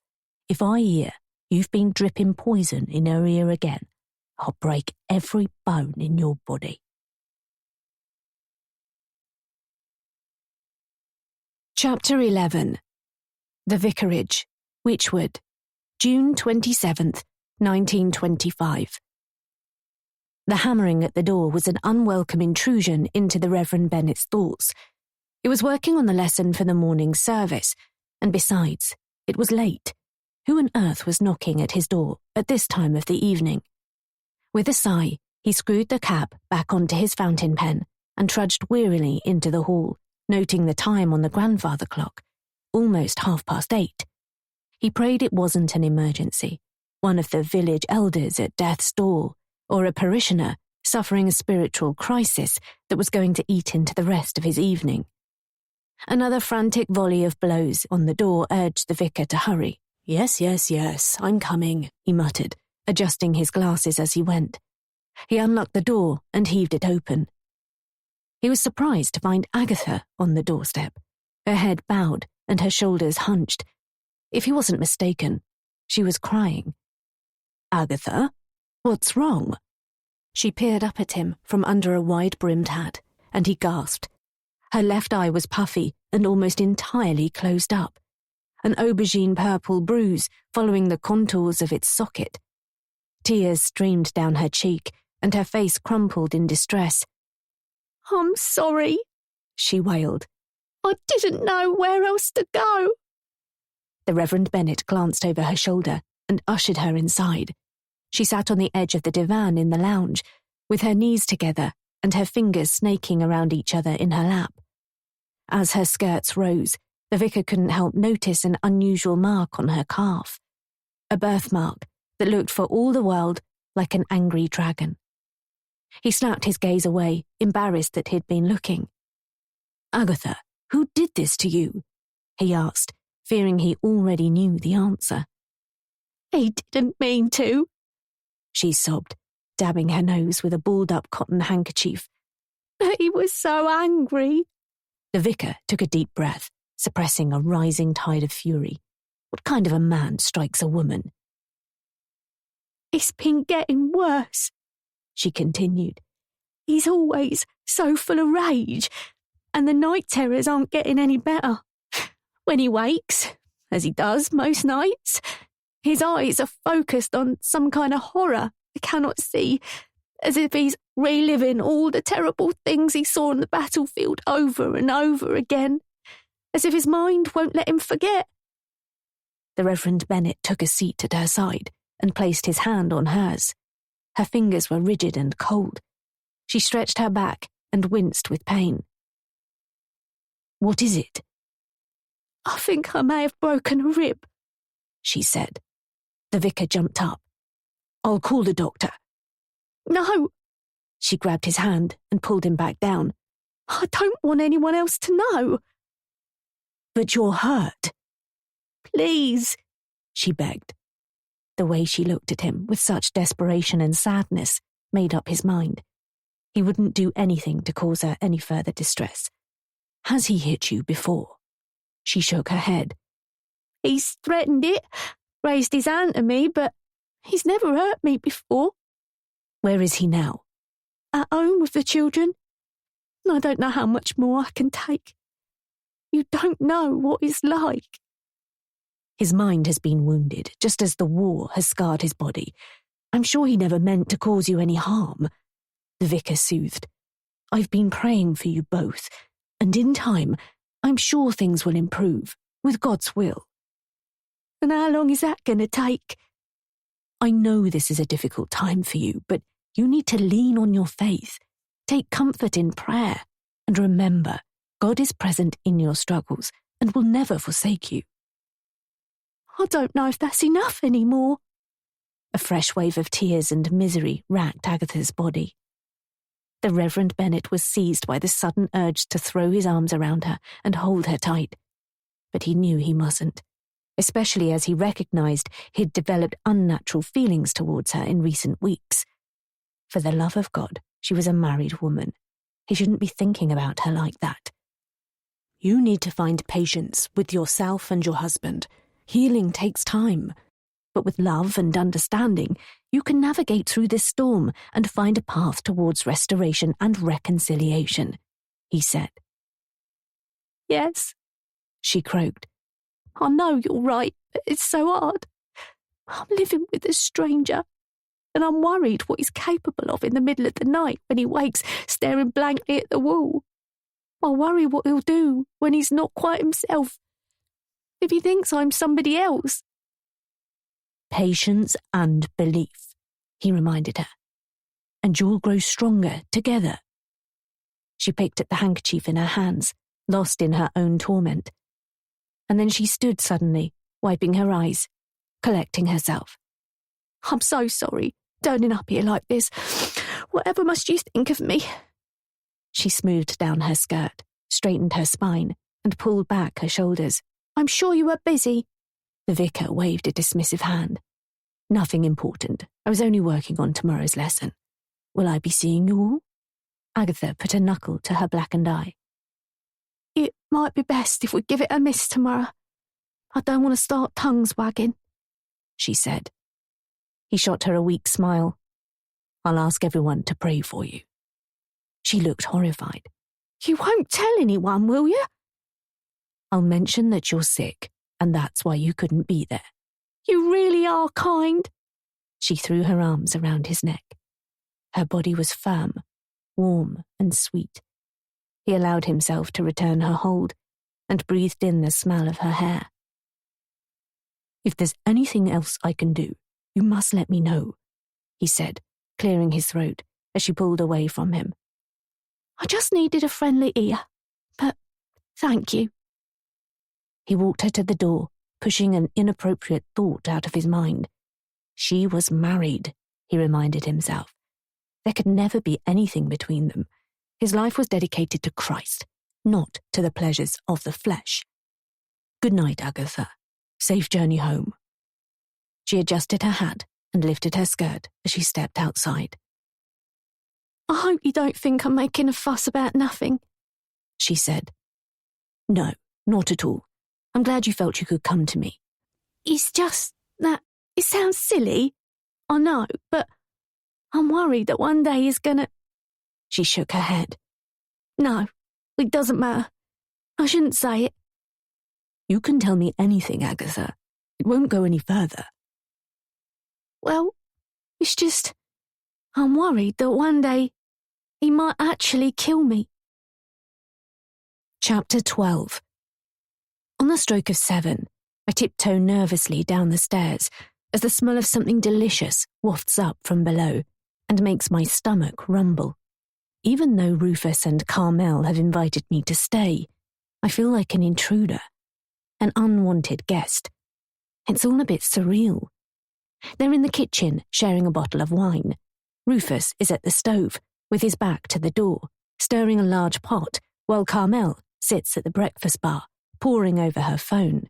She looks me up and down, over the top of a pair of reading glasses, her eyes widening in surprise. You've changed, she says, noting I've dispensed with my scruffy jeans and baggy t-shirt.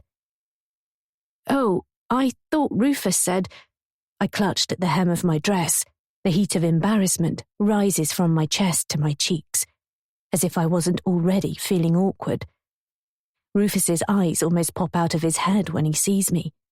He takes a large gulp of wine. I thought it would be smart for dinner, but maybe the dress is too figure-hugging, a little too plunging at the front, showing off too much cleavage. I don't wear dresses as often as I should, and only put it on because it usually makes me feel good about myself. Not tonight. I've also tied my hair back and applied a touch of makeup. Only some lip gloss and eyeliner, but I can see now it's too much. Way over the top for a casual supper. I guess I was just trying to make a good impression. Neither Rufus nor Carmel has bothered changing, and I have the urge to run away, strip off and wash my face. That's a impressive dress, Carmel says, but her tone suggests it's not intended as a compliment. I'll take it off. I mumble, don't be silly. Carmel peels off her glasses with an infuriating smirk. Dinner's almost ready. She pours me a glass of wine, which I gratefully accept. I have a feeling I'm going to need some Dutch courage to make it through the evening. Why don't you take our guest through to the dining room, love? Rufus says, clattering a pile of plates he takes from the oven. I'll bring the food through. With my cheeks still flushed and my head bowed, I follow Carmel to the vast glass and steel extension that makes up the new half of the house. I've only glimpsed it from the outside, but inside it's enormous. It forms one long room, about as big as an Olympic-sized swimming pool, and is zoned into different living areas by the clever placement of furniture and mood lighting. A long dining table has been set for dinner, with a dozen tall candles, whose flames glint in the vast expanse of glazing overlooking the garden. There are no curtains or blinds, just a long wall of glass. It's almost impossible to see out with all the lights reflecting off the glazing, but it's obvious anyone standing outside would have a clear view of everything going on in the house. I shudder at the thought. You can sit there, Carmel orders, pointing to a place that's been set halfway down the table.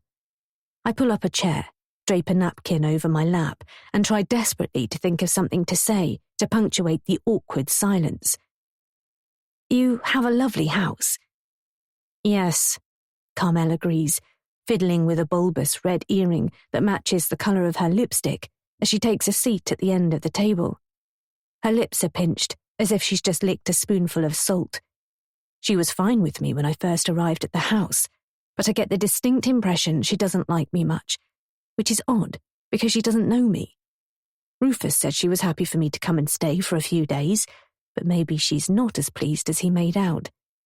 Or is it the dress? She must have seen how he looked at me, his eyes bulging like full moons. Fine. If she doesn't want to talk, I'm happy sitting here in silence. The thought of making small talk with her makes me nauseous anyway. Even sitting at the same table ignites a fire of fury in my gut, especially now I can see with my own eyes the life she's living here with Rufus. All this money and luxury, the perfect house, her handsome architect husband. It's all been built on other people's misery. I bet she doesn't even remember Hannah's name. Being here, seeing it all for myself, is a torture I could do without. But I have to remember why I'm here. Rufus rushes into the room with 2 serving dishes filled with lamb shanks and heaps of creamy mashed potato, which he places in the middle of the table. "Oh my God, this is amazing," I coo, serving myself and forking a chunk of lamb into my mouth. It virtually melts on my tongue. "It's nothing, really," Rufus says, beaming with pride. "Just something I threw together. We're lucky. There's an amazing butcher's shop in Wychwood." Carmel takes the tiniest mouthful of potato. "He's fine as long as he has a recipe to follow," she says bitterly. "Typical man." Rufus shrinks into himself. If it was supposed to be a joke, he clearly didn't find it funny. "Well, I think it's delicious," I say, rushing to his defense. "So, tell me more about this YouTube channel," Carmel asks, wrinkling her nose as if it's something squalid and unsavory. I put my knife and fork down on my plate and dab my mouth with my napkin. "It was just an idea I had to celebrate the area's best architecture," I explain. "I wanted to feature some of the best work, but also find out about the people behind the projects and what it's like to live in such amazing places." I force a smile. "Places like Shadowbrook Farm." "That's great, isn't it?" Rufus says to his wife. "And how many of these films have you made?" Carmel asks with an arched eyebrow. I chew my bottom lip. "This is the first, but hopefully it will be the first of many."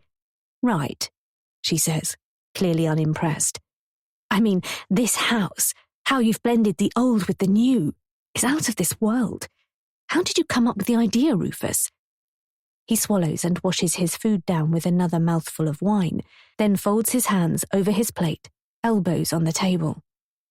"I'd been looking for a project like this to sink my teeth into for a while," he says, clearly pleased to be talking about himself and his work. I nod my encouragement. "Something where I could bring back a historic building to life and fuse it with something extraordinarily contemporary.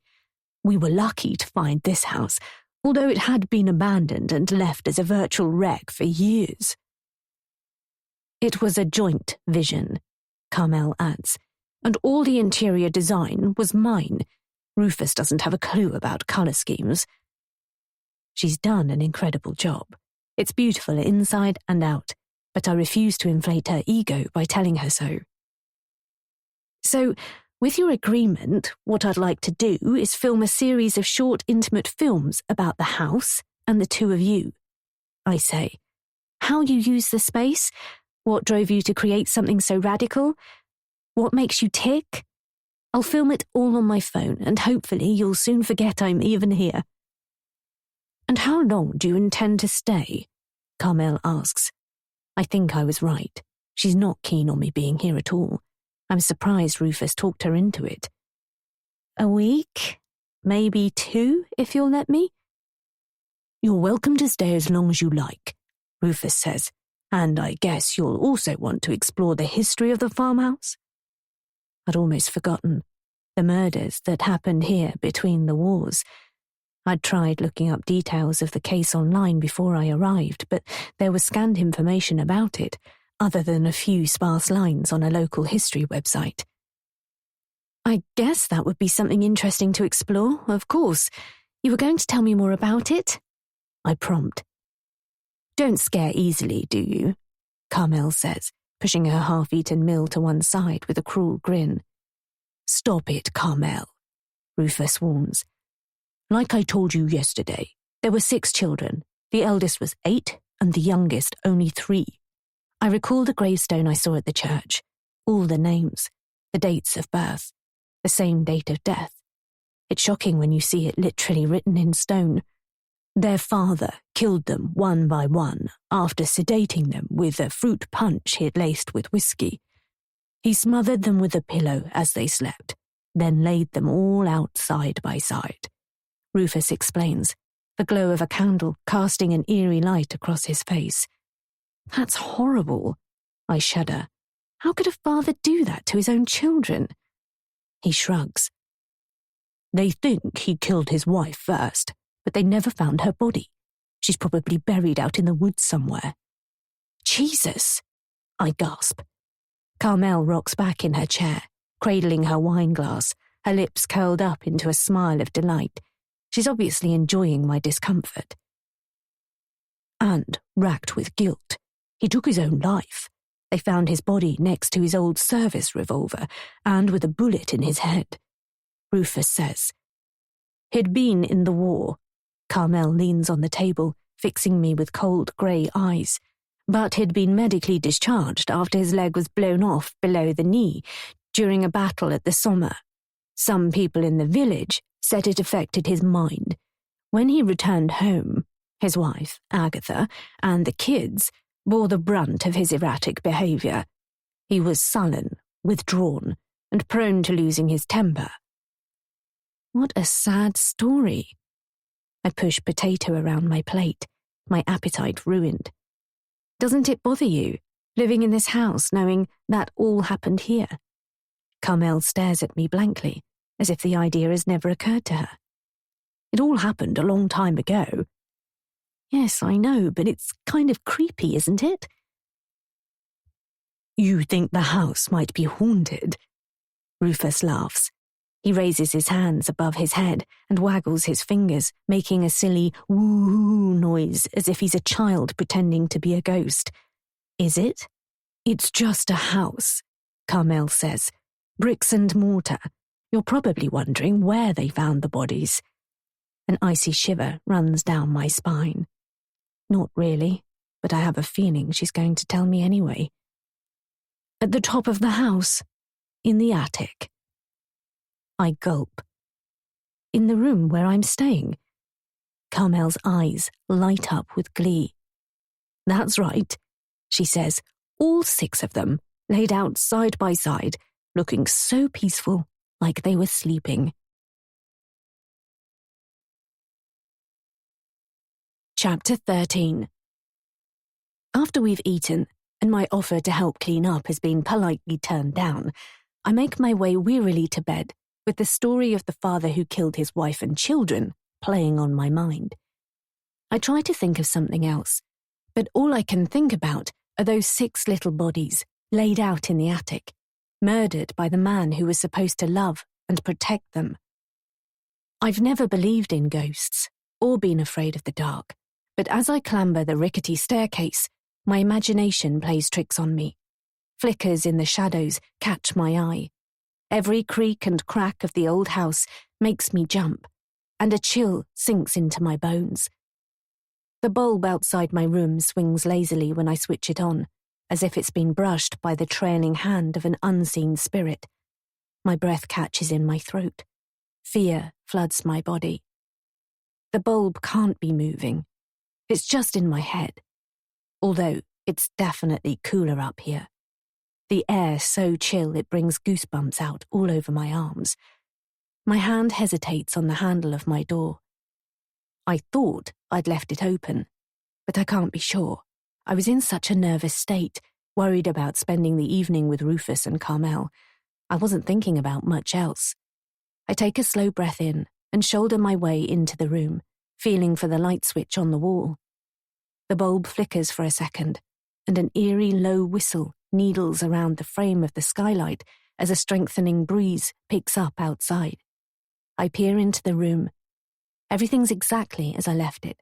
My rucksack in a heap in the corner. My phone charger on the cabinet by the bed. My makeup and lotions on the chest of drawers.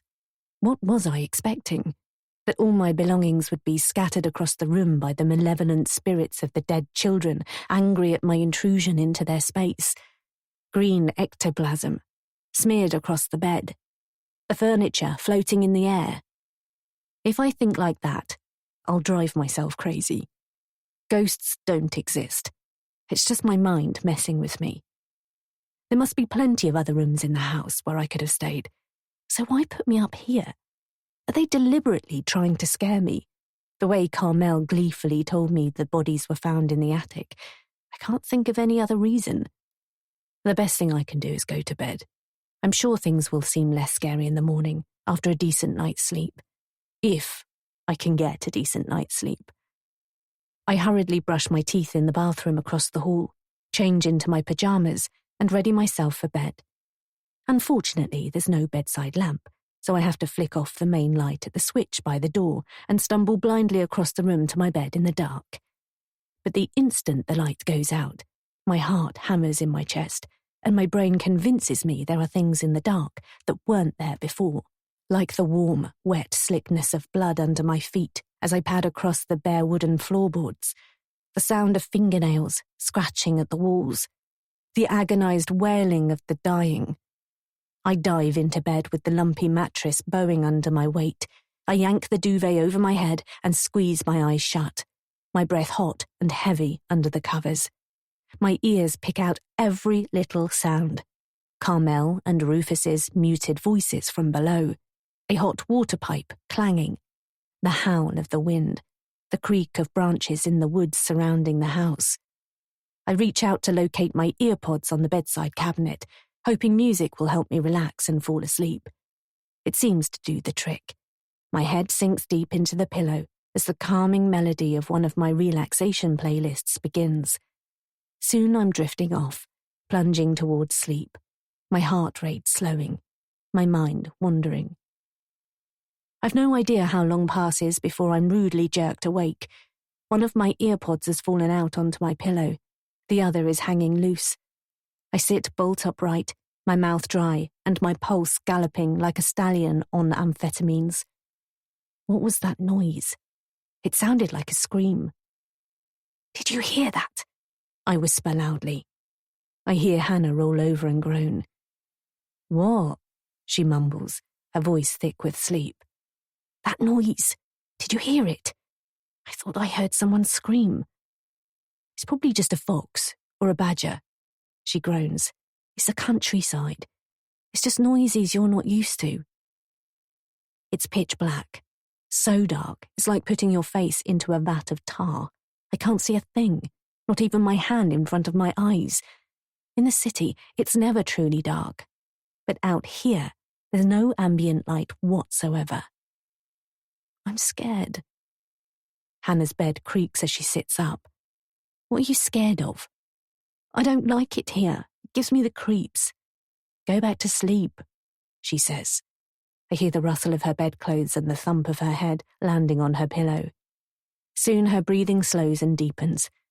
I can't believe she's gone back to sleep. I reach for my phone to check the time, but the screen's displaying a red battery icon. It's about to die, and not charging.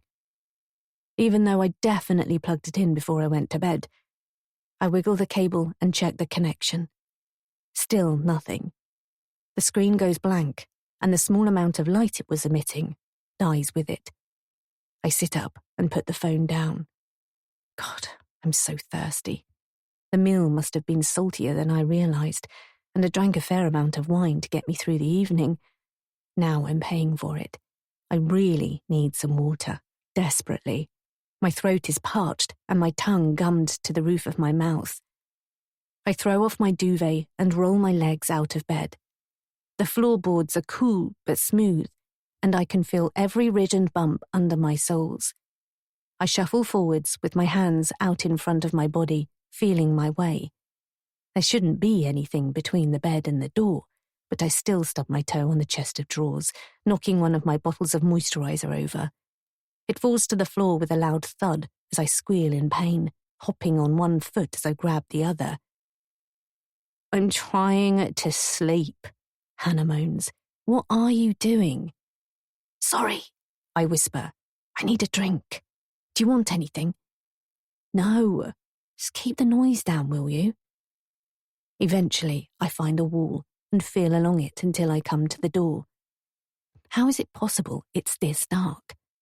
I grasp the handle and quietly attempt to turn it, conscious Hannah's already cross with me for waking her.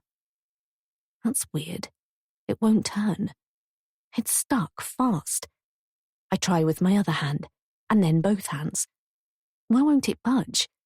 Panic blooms in my chest. In desperation, I rattle the door in its frame. Still, it doesn't open. Hannah, I gasp, the door's locked. The door, it won't open.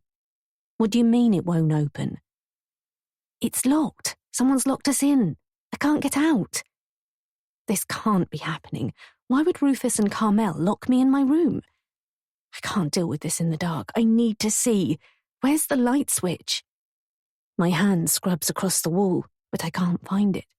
I work faster, fingers brushing across the paintwork, frantic, panicking, pulse racing, wide awake, mind racing, terror building. What do they think they're doing? They can't keep me imprisoned in the attic. I freeze as a terrifying realization hits me. Nobody knows I'm here. I didn't tell anyone where I was going. Nobody's expecting me at work, and I doubt Fraser will wonder where I am. No one is going to miss me. And on top of that, my phone's dead. I renew my effort to find the light, and eventually my finger falls on the switch. I flick it on with my thumb. But nothing happens. I switch it on and off, pressing harder and harder, but still nothing. Hey, let me out! I yell, hammering on the door with my fists. Marcella, what are you doing? Hannah screams. You are going to wake up the whole house. Yeah? Well, that's the idea. Stop it. I keep banging. I can't stop myself. The thought of being trapped up here forever is too much to bear. Rufus, Carmel, let me out. Unlock this door. Now. Marcella, that's enough. You don't understand. I howl. We're locked in. Suddenly, my big sister's at my side, grasping my fists, holding me, coaxing me back to bed. There's nothing you can do in the middle of the night, she says. But they've disconnected the lights. You've had a tough few days. You're exhausted. Everything will seem better in the morning, I promise. Now, come on, get into bed and get some sleep. We'll sort this out tomorrow. She's right. There's nothing we can do in the dark. I let her lead me back across the room and into my still warm bed. As I sink into the mattress, Hannah pulls the duvet over my body and strokes my brow until my eyes flutter closed. I'm grateful not to be alone, that Hannah's here with me. My body relaxes. I drift towards sleep. It'll all seem better in the morning. Hannah continues to whisper in my ear. It'll all seem better in the morning. It'll all seem better in the morning. Chapter 14. A light knock on the door rouses me from a dreamless sleep. I've brought you a cup of tea. I prise open a sticky eye and lift my head as Carmel strides into the room, carrying a mug, which she places on the cabinet by the bed next to my phone. How did you sleep? She asks, folding her arms. I despise that sneer she always seems to wear when she's around me. My memories of the previous night come flooding back as I prop myself up on my elbow, pulling the duvet up over my chest. Of waking to the sound of a scream and a raging thirst, stumbling around in the dark, discovering the door was locked. The door, I mumble, creasing my brow. Did all those things really happen? Or did I dream it? It was locked, and the lights wouldn't work. Carmel raises an eyebrow. The door? Didn't you hear me banging? We heard you thrashing about. We thought you must have been having a bad dream." "And the lights?" "We had a power cut in the middle of the night, I'm afraid. It's the price we pay for living out here in the sticks. You'll get used to it after a while." "A power cut? I suppose that would explain the lights and why my phone died in the night."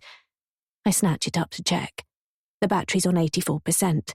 The icon in the top corner is showing it's now charging. "What about the door? It was locked." "I didn't imagine that." "It's an old house," Carmel explains. "Sometimes the doors stick." Didn't Rufus mention it? Honestly, he can be such a waste of space. There's a bit of a knack to opening this one.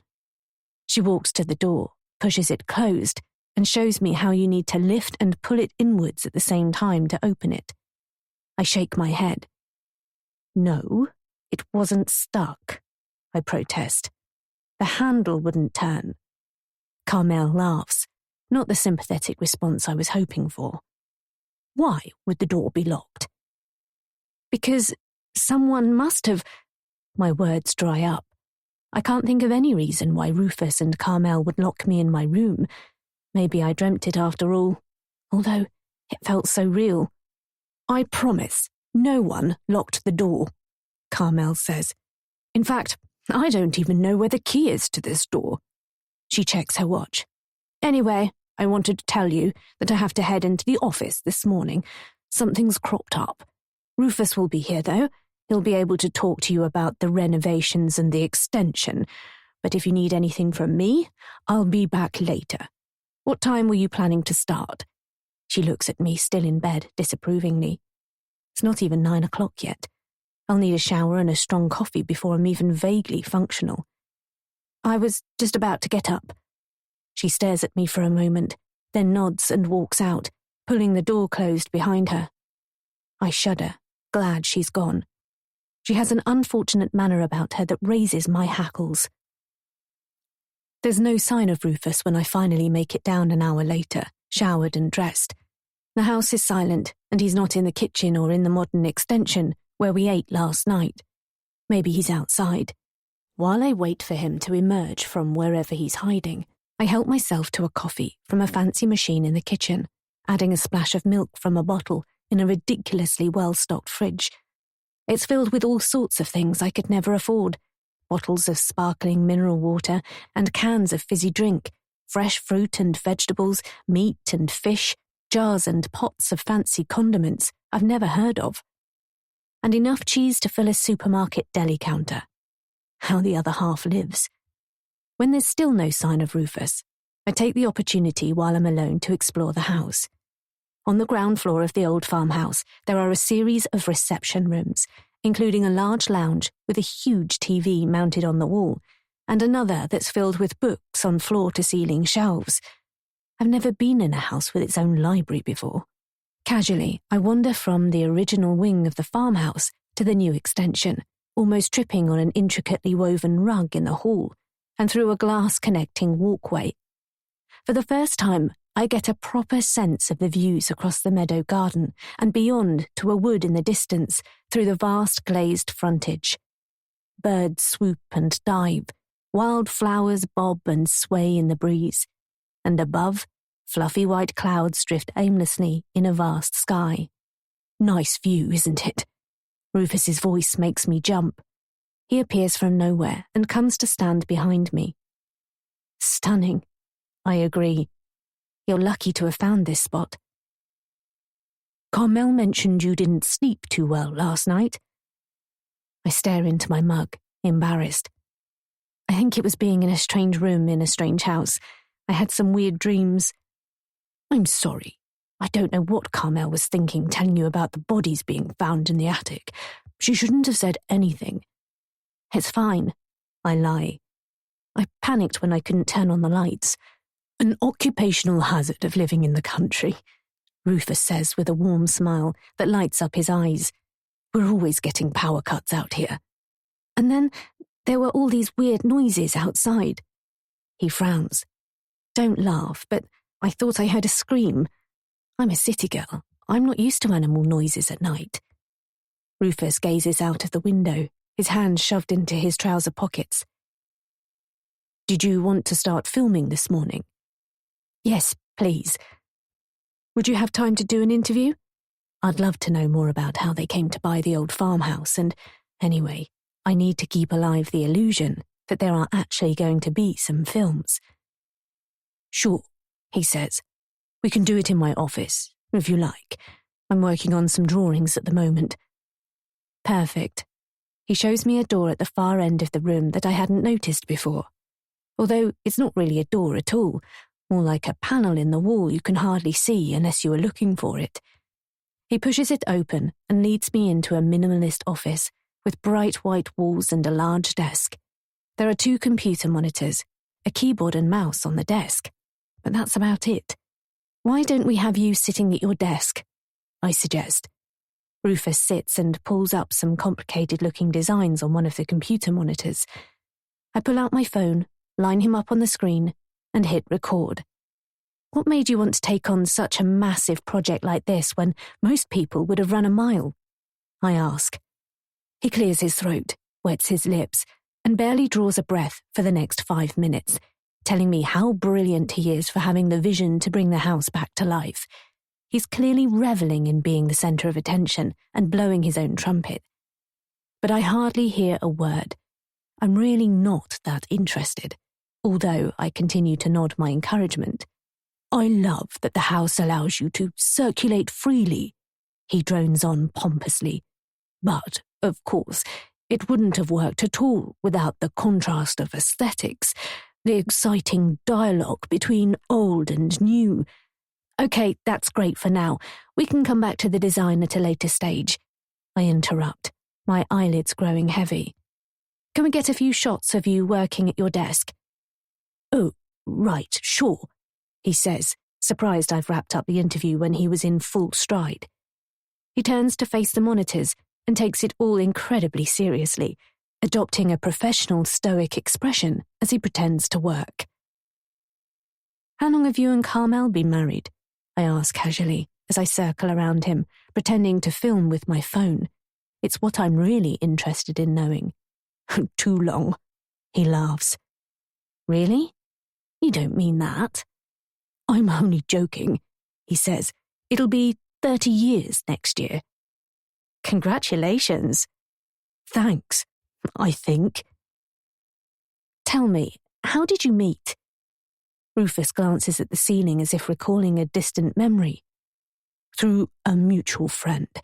We'd both come out of long-term relationships and neither of us were looking for anything serious," he says wistfully. "And here we are, about to celebrate 30 years of marriage. How romantic."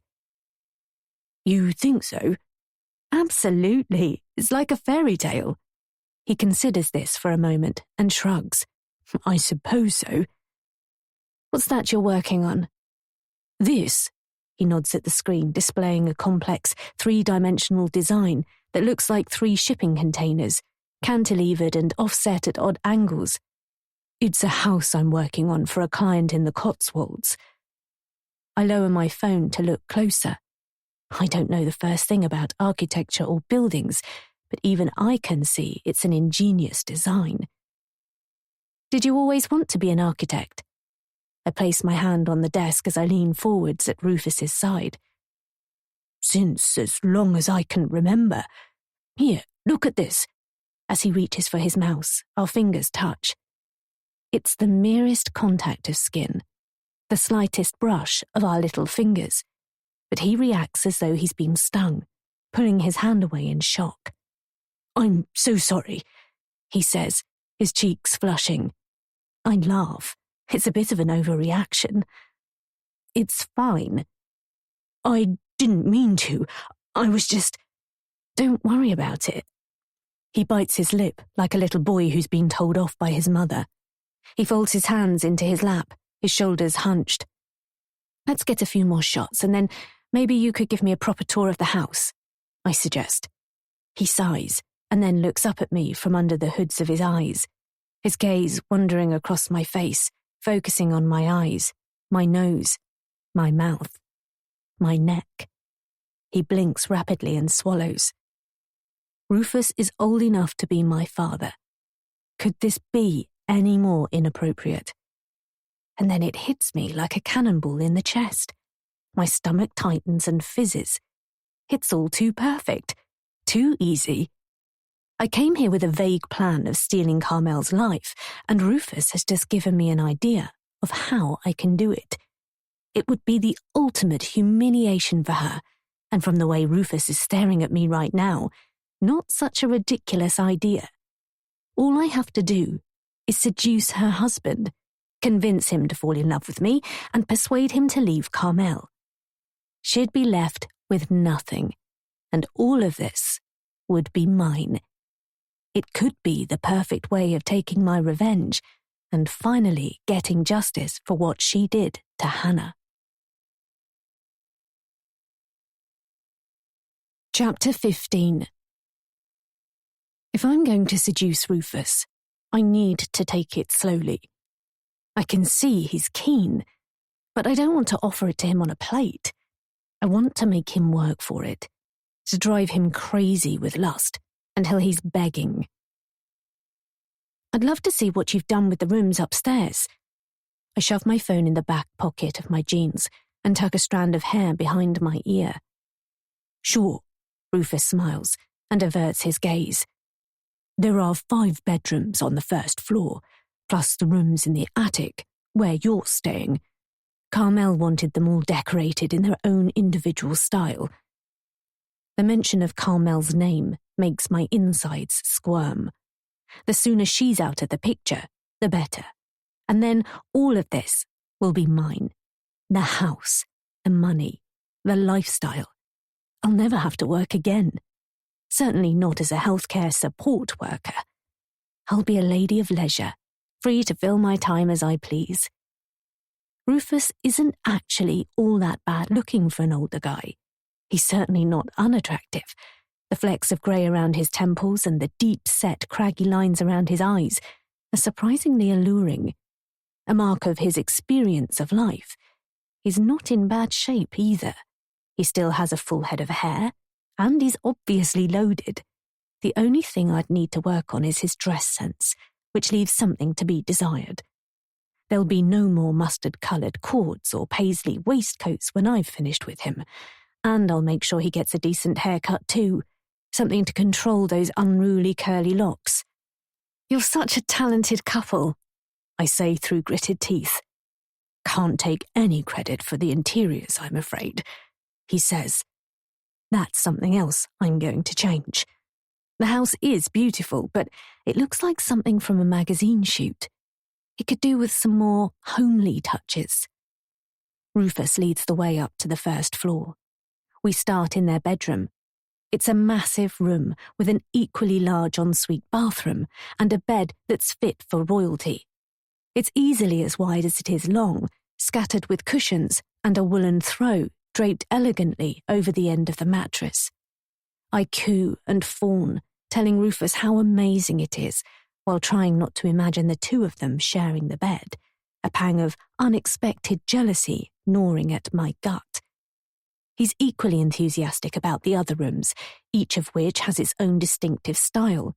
Not that many of them are to my taste. One is decorated in lush deep red, with crushed velvet curtains and a thick pile carpet. It's hideous, like a prostitute's boudoir. Another has a beach hut feel, with faded whitewash wood panelling on the walls, mixed with striped navy blues and cool greys, which is more agreeable. One of the rooms has a 4-poster bed and acres of exposed wood. Another is crowded with so many houseplants, it's like stepping into a jungle. It must have taken so much time and money. These rooms are incredible, I say, walking into a bedroom painted in shocking Barbie pink. I like a bit of pink as much as the next girl, but it would give me a headache sleeping in this room. It's the first one that I'm going to make over when this is all mine. Like I said, it's Carmel who has the creative eye when it comes to the interiors. Ugh, I wish he'd stop mentioning that woman's name. But it was your vision that created it all from the ruins of the old farmhouse. He bows his head graciously One does one's best, he says in a plummy accent, like he's the king or something. I giggle like a schoolgirl. If I've learned anything in my short life, it's that men love women who laugh at their jokes, even if they're not remotely funny. Never mind putting out. Make them believe you find them irresistibly hilarious, and they'll be falling over themselves to please you. You must have spent a small fortune. Rufus cocks his head to one side, chewing on his bottom lip. It's been worth every penny. I'd love to know how much they've poured into the project. It has to be easily $1 million, if not more. And what must the house be worth now? Double that, I'd guess. Imagine that much money. It's obscene. The last room he shows me is the impressive family bathroom I glimpsed when I arrived. It has 2 basins, each with gold taps, sunk into a thick slab of white marble, a walk-in shower that's bigger than the lounge in my rented flat, and a freestanding bath with ornate claw feet. It's so regal, it wouldn't look out of place in Buckingham Palace.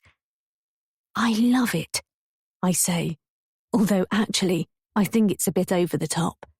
Chintzy. Who in their right mind needs gold taps? You want to see something really cool, Rufus says, his excitement bubbling. Sure. We tramp back down the stairs to the kitchen. I've already seen the kitchen, I say, shaking my head. It's too modern for me. Too many clean lines. Too many shiny white surfaces. It looks more like a science lab than a kitchen.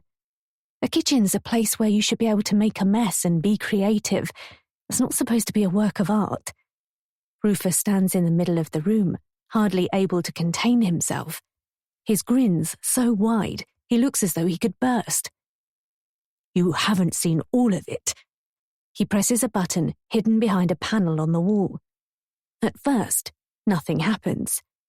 But then there's a low buzz, like an electrical motor whirring. Stand back, he warns me, as a crack appears in the tiled floor. I jump out of the way as the crack grows larger, and a section of the floor disappears entirely, leaving a gaping hole, like something out of a James Bond movie. As I peer over the edge into the darkness, Rufus flicks another switch, and a light comes on, illuminating a set of concrete steps spiraling down. Want to look? He asks. Curious, I follow him into a small subterranean wine cellar with a low ceiling. There are scores of bottles of red wine stacked up in racks and 6 glass-fronted fridges filled with white wine and champagne. I suck in the air between my teeth. Awesome, isn't it? He says. It is pretty cool, and there's so much wine. I bet it's not the cheap supermarket stuff either. I pull one out and look at the label. Not that I know anything about wine. I'm more of a porn star martini kind of girl. Rufus twitches and rushes to my aid. Careful, he says. That one's expensive. The label's in French, with an ink drawing of an old chateau and 2 peasants tending the land in the shade of 2 tall trees that frame the image. It's a Bordeaux from 2000, almost as old as me. The bottle itself is dulled with dust and grime, as if it hasn't been touched in years. It's a Chateau Lafite, Rufus says, as if that should mean something to me. Is it worth a lot of money? He shrugs. A couple of grand. £2,000 for a bottle of wine? It's a vintage wine. He eases the bottle out of my hands and replaces it in the rack. Is that the most expensive bottle? I ask. He smiles. No. There must be 100 bottles of wine, if not more, down here. And if they're all that expensive, it makes the cellar a gold mine. Do you never drink them? Of course, he says, but there are certain bottles we keep as an investment. Our nest egg. Can we try one? What? I turn my attention to the glass-fronted fridges. I open one and pluck another bottle at random. I'm tempted to choose a bottle of champagne, but settle on a rosé. What about this one? It's almost lunchtime. You could tell me how to taste it properly. That's another thing I've learnt about men. They appreciate having their ego stroked once in a while, and love nothing better than to mansplain on topics they think you couldn't possibly have any knowledge about. Rufus looks uncertain. Please? I pout like a silly little girl. Something I've picked up from those vacuous women all over Instagram. I suppose it wouldn't hurt. Rufus's smile returns to his face as he takes the bottle from me. He holds it up to the light. Good choice. Is it? A Sancerre Pinot Noir. I think you'll like this one. He ushers me back up the stairs, letting me go first, probably because he wants to check out my arse. No harm in giving him a bit of a show, so I sway my hips provocatively, taking the steps more slowly than necessary. While he uncorks the bottle and finds 2 glasses, I draw up a stool at the breakfast bar. He fills the glasses, the cool liquid frosting them with a light condensation. Cheers! I'm about to take a sip when he holds up a finger. Savour it, he says. Take a little in your mouth, hold it on your tongue, and breathe in through your nose, letting the wine hit your palate. Like this? I do as he instructs, trying not to giggle as I make a slurping noise and a dribble of wine spills down my chin. What notes do you get? He asks. What? What's wrong with just drinking it and enjoying it? Why does it have to have notes and subtle hints of raspberry and black pepper? It's another thing I'm going to have to work on with him. Rufus tilts his head back as he sips, pursing his lips and working his jaw. If only he could see how stupid he looks. Can you taste the red berries and floral rose? He asks in all seriousness. Oh, for God's sake, don't be so pretentious. I laugh. Yeah, it tastes nice. For a split second, he looks wounded. I shouldn't have mocked him, but then his face softens and he grins. Sorry, a bit too much? I mimic him drinking, over-exaggerating the silly way he tasted the wine and swirled it around in his mouth. Can you taste the red berries and floral rose? I mock, my voice a high-pitched posh approximation of the way he speaks. Hey, I don't sound like that. He laughs. I raise an eyebrow. That's exactly how you sound. I take a huge mouthful of wine and deliberately gulp it down without swilling it around my tongue, the way wine should be drunk. Philistine, he scorns. At least I'm not a wine snob. Hey! I splutter with laughter. You are! You should hear yourself. I mean, who has a secret wine cellar filled with 2,000-pound bottles of wine anyway? It's my passion, my hobby. Hobby? A man of your age should be bird-watching or taking up a nice gentle sport like bowls. A man of my age? His eyebrows shoot skywards. I've definitely gone too far, but I can't stop laughing. My sides are aching and I could barely keep my balance on the stool. What the hell's going on here? The sharp voice snaps. Carmel stands at the door, a briefcase in one hand, scowling. Her gaze shifts from Rufus to me, to the bottle of wine, and back again. Her presence is instantly sobering. The grin on Rufus's face vanishes. He looks as awkward and as embarrassed as a teenager caught by his parents raiding the drinks cabinet. We were just, he mumbles. Yes, I can see what you were just doing. Her tone is icy. I shrink into myself, my gaze fixed on my hands. Why do I feel so guilty? It's her fault she went out and left her husband alone with me. I'm not responsible for his behaviour. She makes a demonstrative show of checking her watch. A bit early to be drinking, isn't it? I showed Marcella the wine cellar and was explaining to her how to do a proper tasting, Rufus says, his cheeks flushed and glowing. At 11:30 in the morning. Rufus bows his head, chastened. The poor man. Imagine being talked to like that by your wife in front of your houseguest. It's no wonder he's so unhappy in his marriage. Still, it all works in my favour. It's almost lunchtime, he says, but he sounds weak and defensive. He needs to stand up to her, not let her bully him. He's a grown man, for pity's sake. I thought you had work to do this morning. We've just finished some filming, Rufus says, glancing at me. I was about to get back to it. I take that as my cue to leave. I don't want to get caught up in this argument. I push my glass towards Rufus and climb down from the stool, grabbing my phone as I turn to leave. Carmel shoots me a filthy look, and it takes all my willpower not to react, not to grin. It's a small victory in a minor skirmish. The bigger battle has yet to be won. Thanks, Rufus. It was an interesting interview. Maybe we can pick this up again later. He's standing with both hands on the counter, looking despondent. Sure. I brush past Carmel with a nod and an attempt at a friendly smile. And maybe I can chat with you later, Carmel? I ask. Her face pinches, her eyes cold. Of course, whenever you like. Great, I'll come and find you. I walk off, heading for my room, with a smirk of delight spreading across my lips. Everything is going to plan beautifully. Hannah is going to be thrilled. Chapter 16.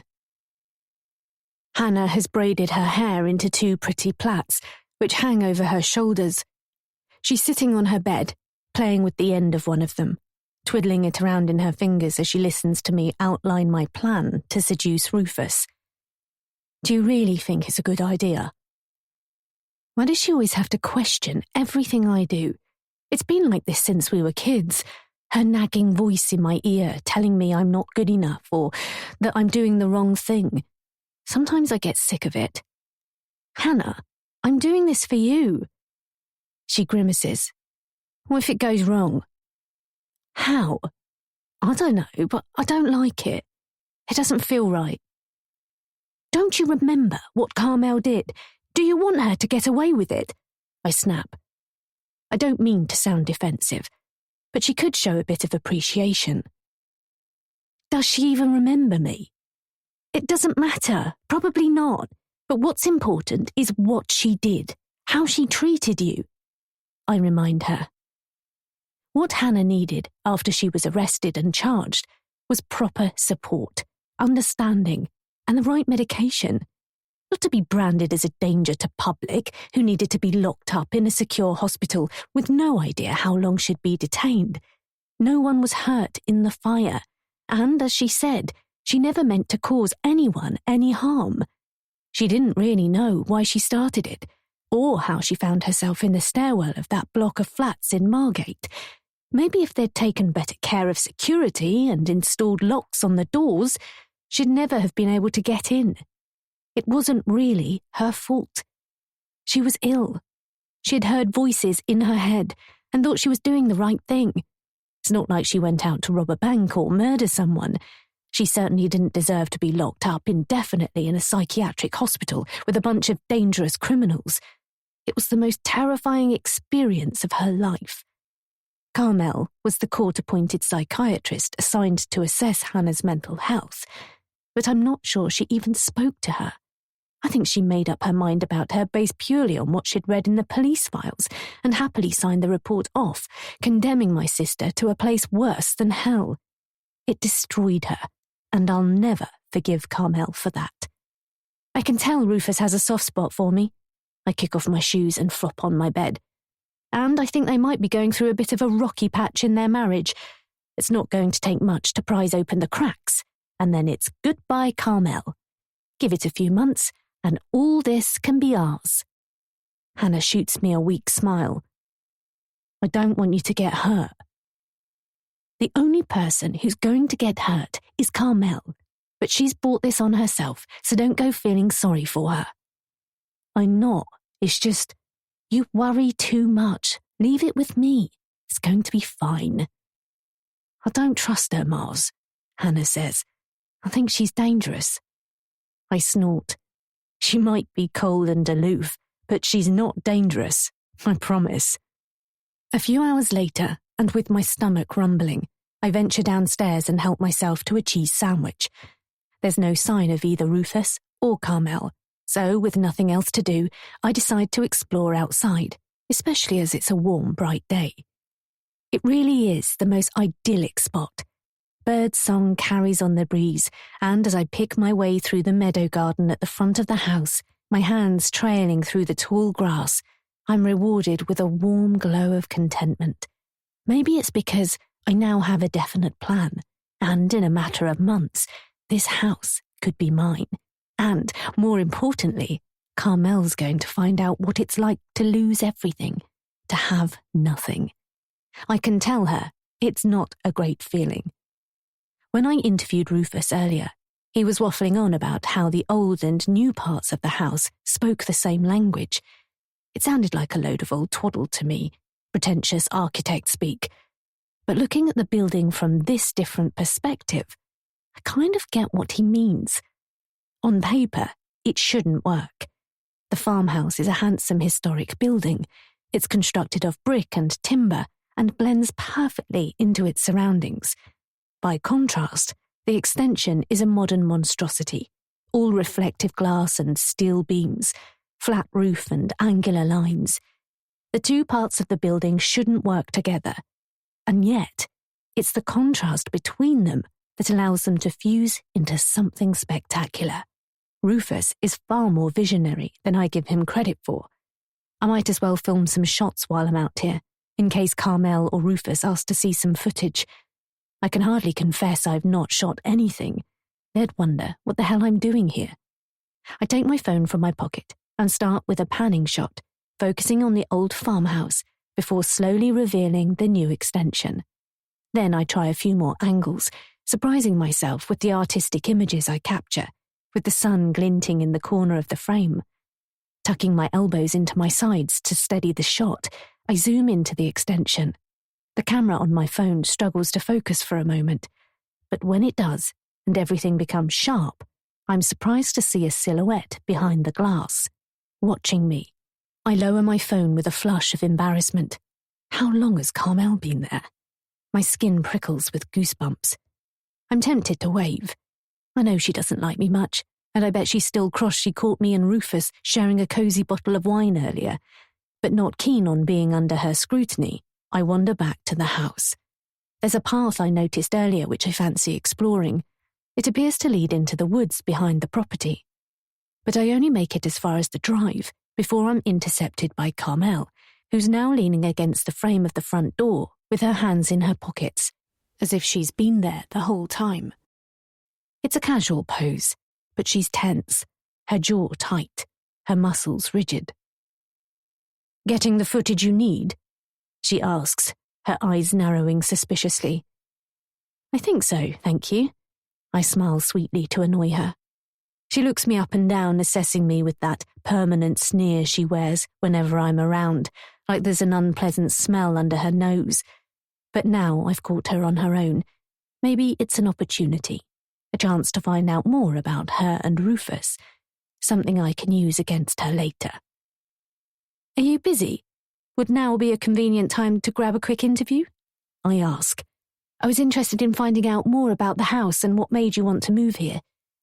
She sniffs and scratches her nose. "Yes, I suppose so," she finally replies, running a hand over her hair, smoothing it down. "Where do you want to do it?" I look around, searching for inspiration. "What about the meadow with the house in the background?" Her brow creases. "I prefer to sit at the table on the patio." "Fine, let's do that." If she wants to call the shots, I'm not going to argue. On the courtyard patio, where the old and new parts of the house meet, she pulls out a chair from the weathered wooden table and sits with the farmhouse framed neatly behind her. "Will this do?" I take out my phone and line up the shot. Actually, it doesn't look bad. Not that it matters. "That works for me. You've done an incredible job of transforming the building into something amazing.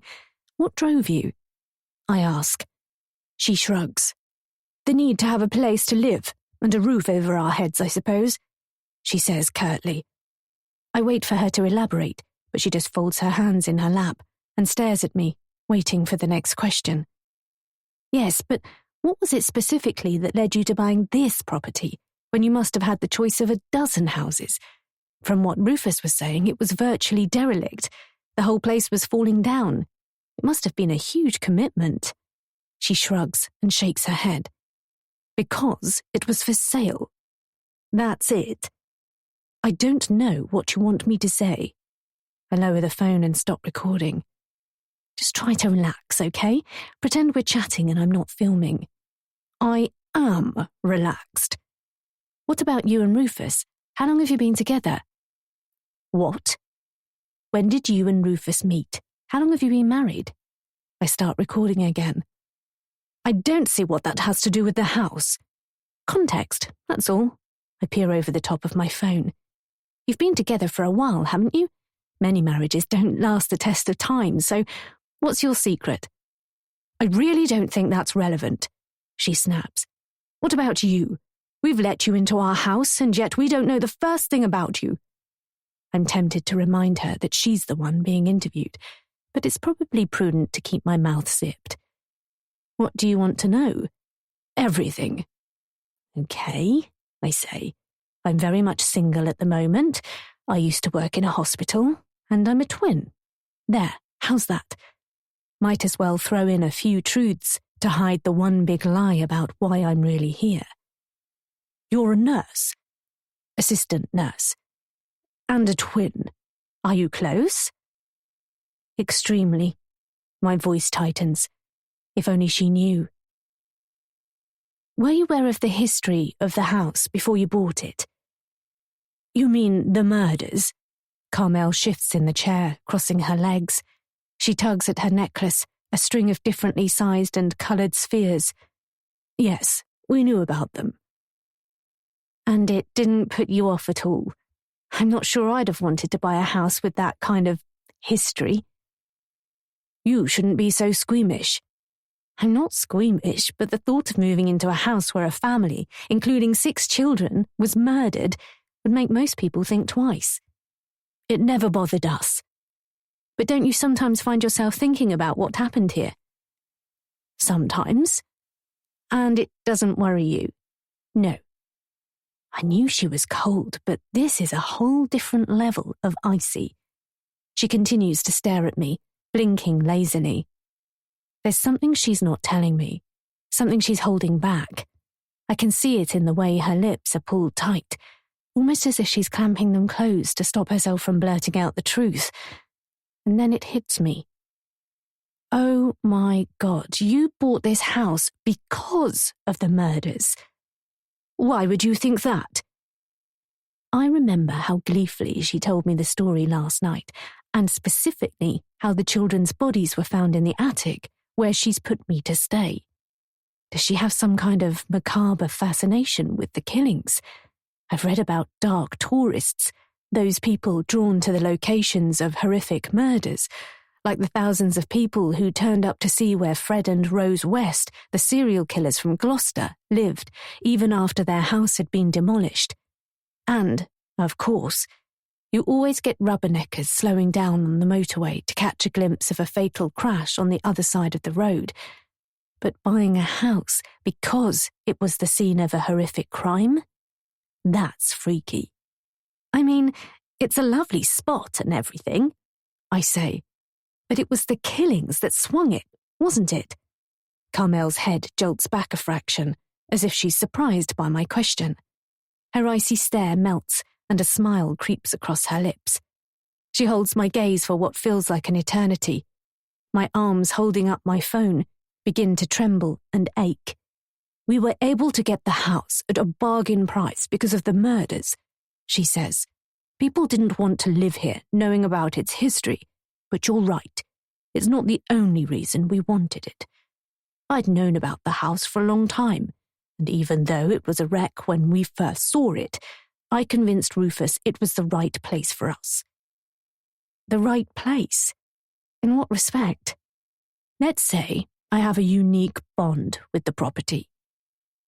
Who has a unique bond with a house where 6 children were murdered? Meaning? She leans closer, lowering her voice conspiratorially. It wasn't just any family who owned this house, she says. It was my family. The children who died were my cousins, and the man who killed them was my great-great-uncle. Chapter 17. I lower my phone and stare at Carmel in disbelief. For a moment, I wonder if it's some kind of sick joke, whether she's messing with my head, like she was last night when she dropped the bombshell that the dead children were found in the room where I'm sleeping. "Are you serious?" I ask. "Oh, yes," she replies lightly. "My family has a dark history."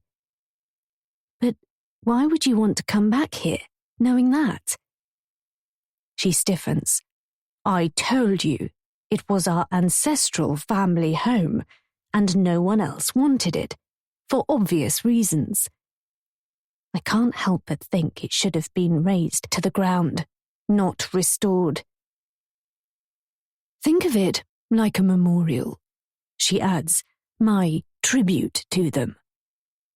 It's a weird tribute. Right, okay. I'm not really sure what to make of this revelation. It's an odd thing for anyone to have wanted to do. "You might have seen the old photo at the bottom of the stairs. That's Agatha, my great-great-aunt." I nod. I vaguely recall seeing a few old photos hanging in frames on the wall. I think the one she means is a grainy sepia image of a woman with piercing, sad black eyes and a slightly downturned mouth, immaculately smooth skin, and a head of unkempt wavy hair. "The dead children's mother? Didn't you say her body was never found?" "That's right. I imagine her remains are in the grounds here somewhere." I shudder. "That picture was taken shortly after Edith, her youngest daughter, was born. She disappeared not long after that." She looks so sad. Carmel shrugs. "She had 6 young children and a husband who was suffering debilitating shell shock from the war. I don't suppose her life was a bed of roses, do you?" "I suppose not." Carmel suddenly glances at her watch. "I'm sorry. I have to go. I need to be on a call in 5 minutes."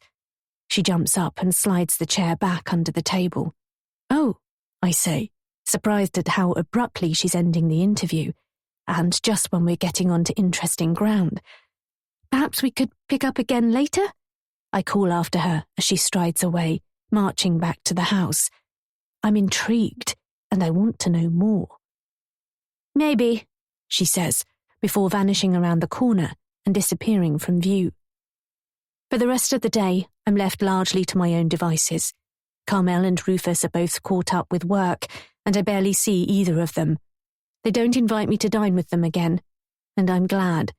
It was a trial last night, especially making small talk with Carmel all evening, pretending that I didn't hate her with every bone in my body.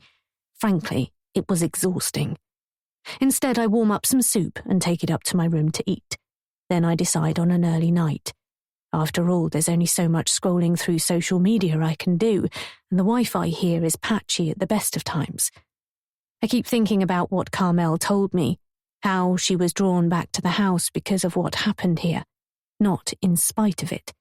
I can sort of understand she'd want to save an old family pile from ruin, but who in their right mind would want to do that knowing her entire family died here? It wasn't just the children. It was their mother, whose body has never been found, and their father, who shot himself with his revolver. My family has its own checkered history, but nothing like that. I certainly wouldn't want to return here if I was Carmel. My second night at Shadowbrook Farm is only marginally more peaceful than my first. At least I don't wake with a raging thirst in the middle of the night to discover the power's out and my door's jammed shut. Instead, I'm tortured by vivid nightmares. In them, the children who died horribly here drag themselves across the floor, through sticky pools of their own blood, towards where I lie, paralyzed in bed, unable to do anything but watch and wait. Their progress is agonizingly slow, drawing out my terror, and the awful wailing and groaning is something else. Several times I'm woken by weird noises, bumps and bangs, screams and howls. I'm sure it's only the sound of the countryside, badgers and foxes, owls maybe.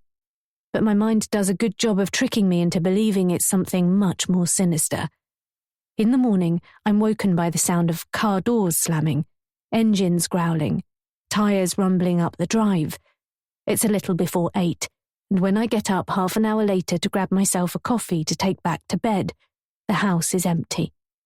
There's a note on the breakfast bar in the kitchen with an apology from Rufus that they've both had to go out for work and will be back later in the day. In the meantime, he says to help myself to anything I need. It's disappointing. I was looking forward to spending more time with Rufus. Still, it can't be helped, and actually it's a relief to have the house to myself.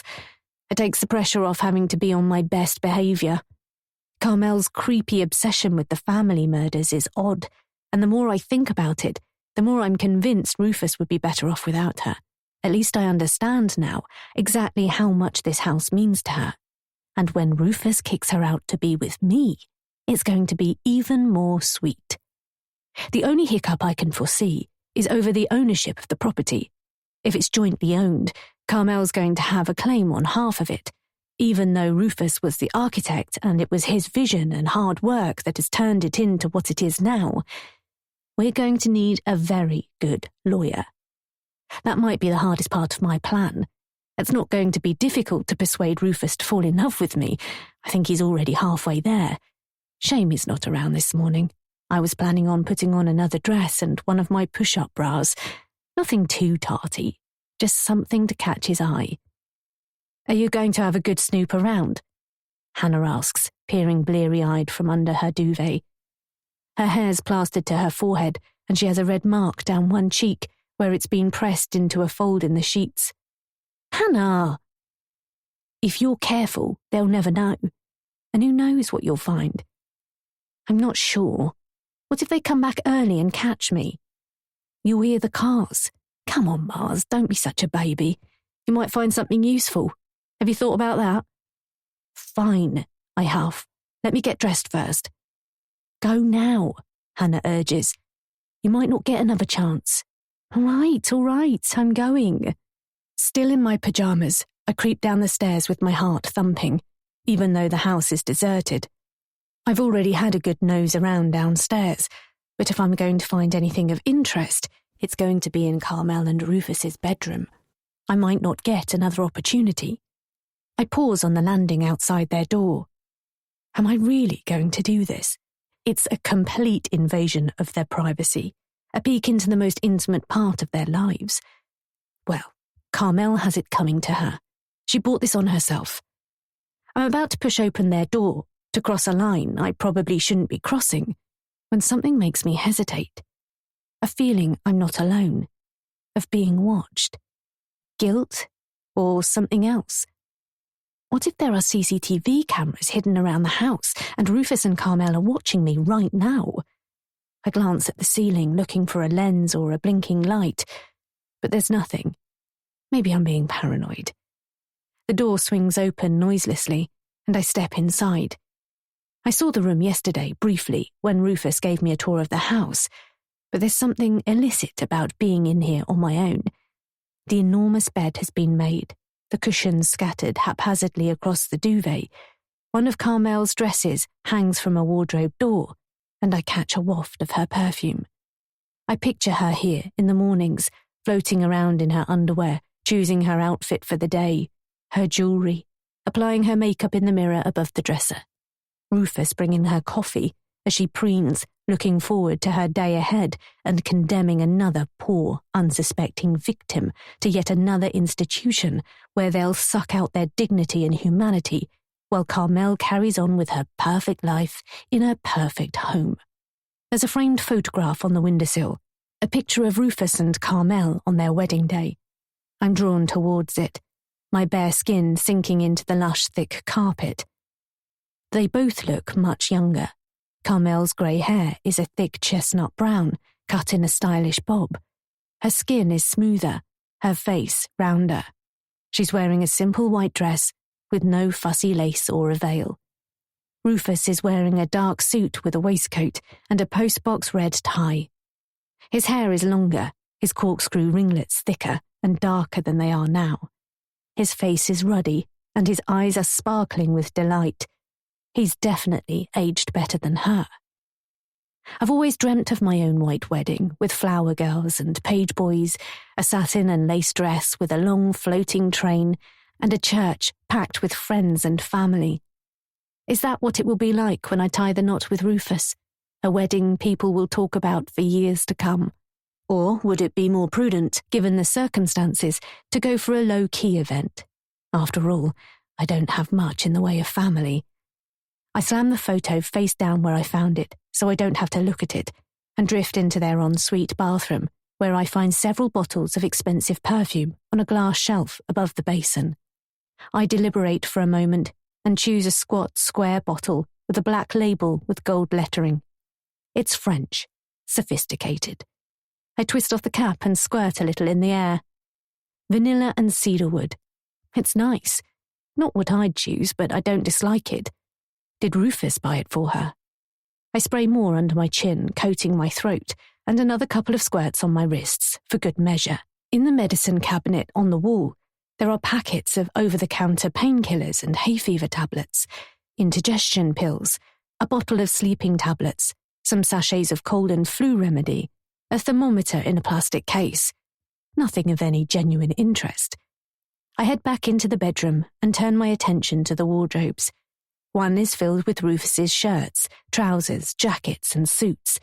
The other is overfilled with Carmel's clothes, all of its expensive brands, beautiful fabrics, stylish cuts, nothing from the cut-price high street stores where I shop. In a chest of drawers I find Carmel's underwear, cotton knickers and comfy socks, thick tights and sensible bras. But at the back, shoved away and forgotten, I discover something far more exotic. A flimsy black thong, matching bra, and thin black stockings with intricate lace tops. Not been worn for a while by the look of it. Good. The idea of Carmel cavorting around like a cheap hooker for Rufus's titillation leaves me feeling nauseous. I slam the drawer shut, inexplicably angry. What is it? Jealousy? Disgust? Were they a cheeky Christmas present from Rufus? A gift to spice up a birthday? I stomp across the room and collapse on the end of the bed, furious tears pooling in my eyes. Why the hell am I getting so upset? I've not even let Rufus kiss me yet. I fall backwards with my arms stretching above my head, sinking into the deliciously soft mattress and sweeping all those stupid cushions onto the floor. It's a damn sight far more comfortable than the lumpy bed in the attic room. On one side of the bed, I guess Rufus's side, is a pile of books on an oak bedside table, all non-fiction. On the top, with a card bookmark poking out from its pages, is a grim-looking book called The Moors Murderers. Not exactly what I'd call bedtime reading. I rest my head on Rufus's pillow. I can smell his apple shampoo, the musky scent of his sweat, a smell I'm going to have to get used to. I roll over and wiggle onto the other side, soon to be my side if I get my way. For now it smells of Carmel, her perfume, her moisturizer, nothing a 60-degree wash cycle can't remove. Anyway, we'll probably want to buy new bedclothes, maybe even a new bed. I don't want any reminders of Carmel when we start our new life together. From the bed, all I can see through the window are the tops of the trees, fleecy white clouds hanging in an azure sky, and the occasional fleeting outline of a bird swooping past. I take in a deep breath and let it out slowly. Imagine when that's the view I'll be waking up to. Without thinking, I pull back the duvet and slip into the bed, sliding down the luxurious white sheet, stretching my legs and my toes. A thrill fizzes in my stomach. I know I can't rush things with Rufus, but it could all happen ridiculously quickly. A few months, weeks even. This could be my bed, my life. It's an exhilarating thought.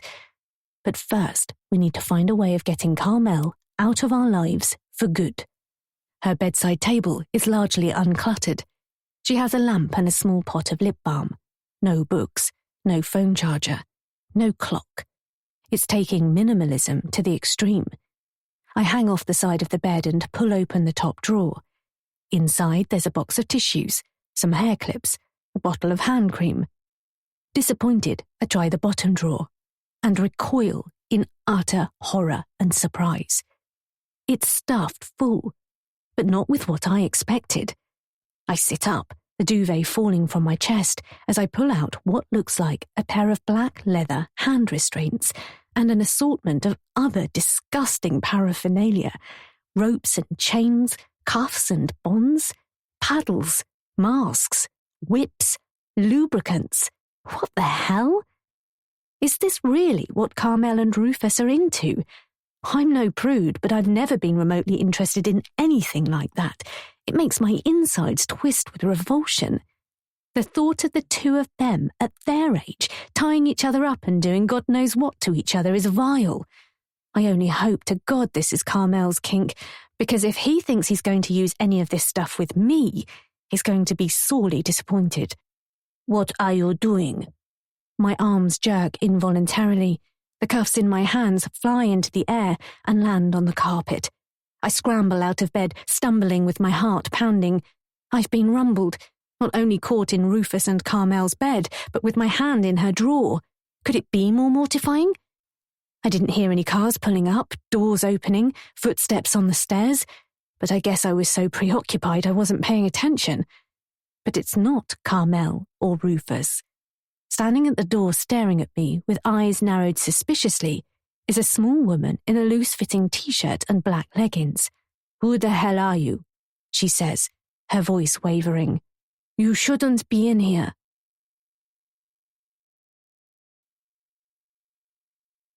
Chapter 18. How do I even begin to explain? I've been caught red-handed in Rufus and Carmel's bed. My cheeks flame with embarrassment. "I could ask you the same thing," I say, putting on an air of indignation. "Who are you?" "I'm Paulina. I come to clean," she says, with a heavy accent, which could be Polish or Romanian or even Albanian. She folds her arms defensively over her ample chest. There's a bright orange bucket at her feet, filled with bottles of cleaning products and cloths. Why didn't Rufus warn me there was a cleaner coming? I could die. "I'm Marcella," I say, grabbing a handful of hair and gathering it into a ponytail. "I'm staying with the Vanderprousts for a few weeks." Paulina raises an eyebrow. She is extraordinarily ugly, with big plastic glasses and eyes that seem to look in opposite directions. She has a warty mole above her upper lip that's sprouting black hairs, and buck teeth that poke out between her lips, even when her mouth is closed. "Why are you in their bed?" It's a good question. "I'm staying in the attic room, but the bed's lumpy. Carmel said I could sleep in here while they're out," I say, grasping at the first excuse that comes to mind. At least I'm still in my pajamas. One of Paulina's eyes, the one that looks straight ahead, drifts to the leather strap of a wrist restraint on the top of the crumpled duvet. I wait for her to say something while my mind races for an explanation, an excuse of some kind, but thankfully she doesn't question it. "I'm shooting a series of films about them," I say to distract her attention, "for YouTube, all about Rufus and Carmel's decision to buy and renovate the house." Paulina nudges her glasses up her nose with a knuckle, watching me, as if she doesn't believe a word I'm saying. "Why? She not very nice woman," Paulina says. "I'm sorry?" "Carmel. She dangerous. She not treat Mr. Vanderproust well." "Dangerous? Funny, that's the word Hannah used." "What do you mean? How?" "Be careful," she said, but before I can question her further, she picks up her bucket and disappears out of the room. I think about chasing after her, to ask her to explain what she was trying to tell me, but I have to get this room straight.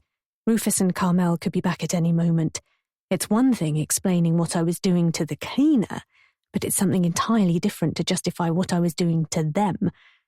I hurriedly pack everything back in the drawer, slam it closed, and remake the bed.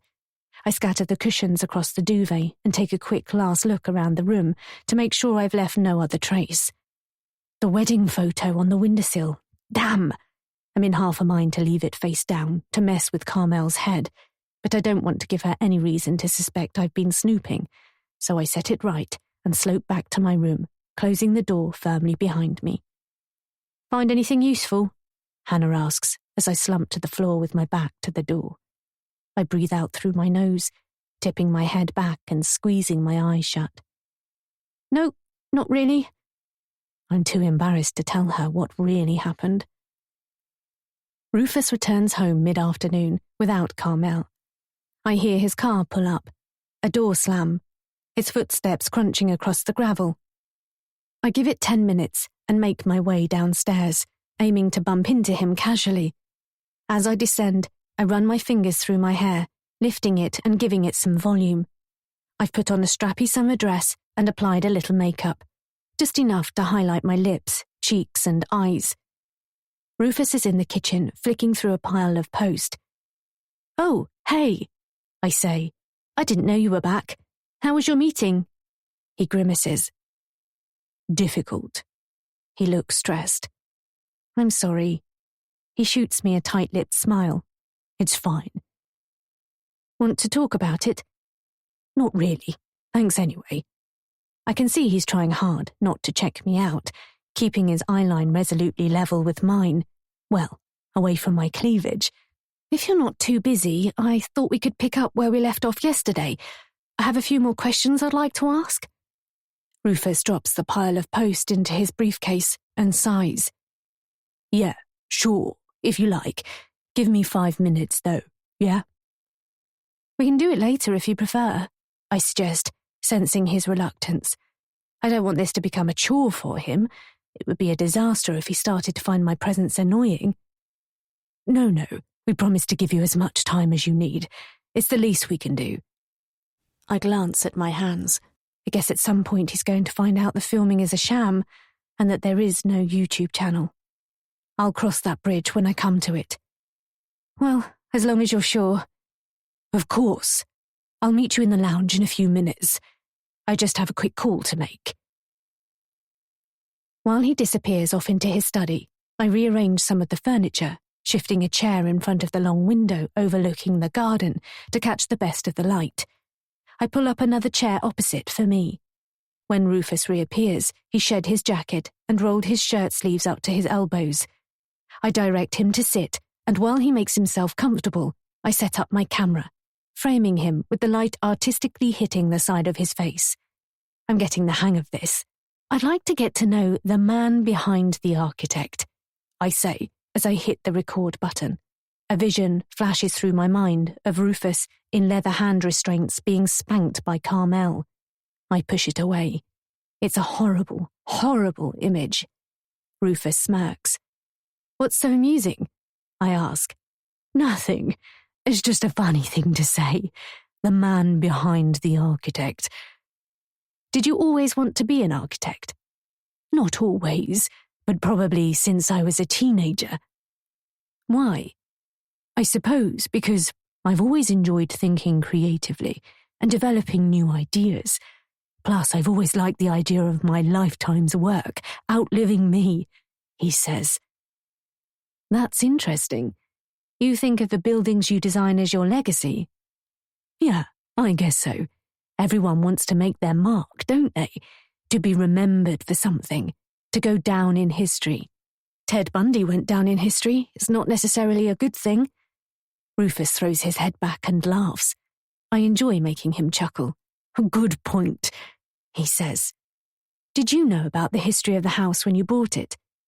About the murders? Of course, he smiles while eyeing me warily. And you knew about Carmel's connection to the dead family. That's why she was so interested in the property? Ah, he grimaces. She told you then. She said she wanted to restore the house in memory to them. How did that make you feel? I thought it was a delightful idea. A little sentimental, but, that's Carmel for you. Do you think you and Carmel are a good fit? Rufus frowns. What do you mean? You said you're a creative, And you like solving problems. Carmel's a psychiatrist, right? So I'm guessing she must have more of a scientific brain. The two of you, I guess, approach life in very different ways. I wouldn't say that. Do you think she understands you? I'm pushing my luck by asking such a personal question, but I hope, while he has a camera pointed at him, he'll answer honestly. Rufus's eyes narrow. I think so. Why? I'm just trying to get a better understanding of the dynamic between you. It's fine. We're fine, he says, a little too forcefully. I don't believe him. Remind me how you met.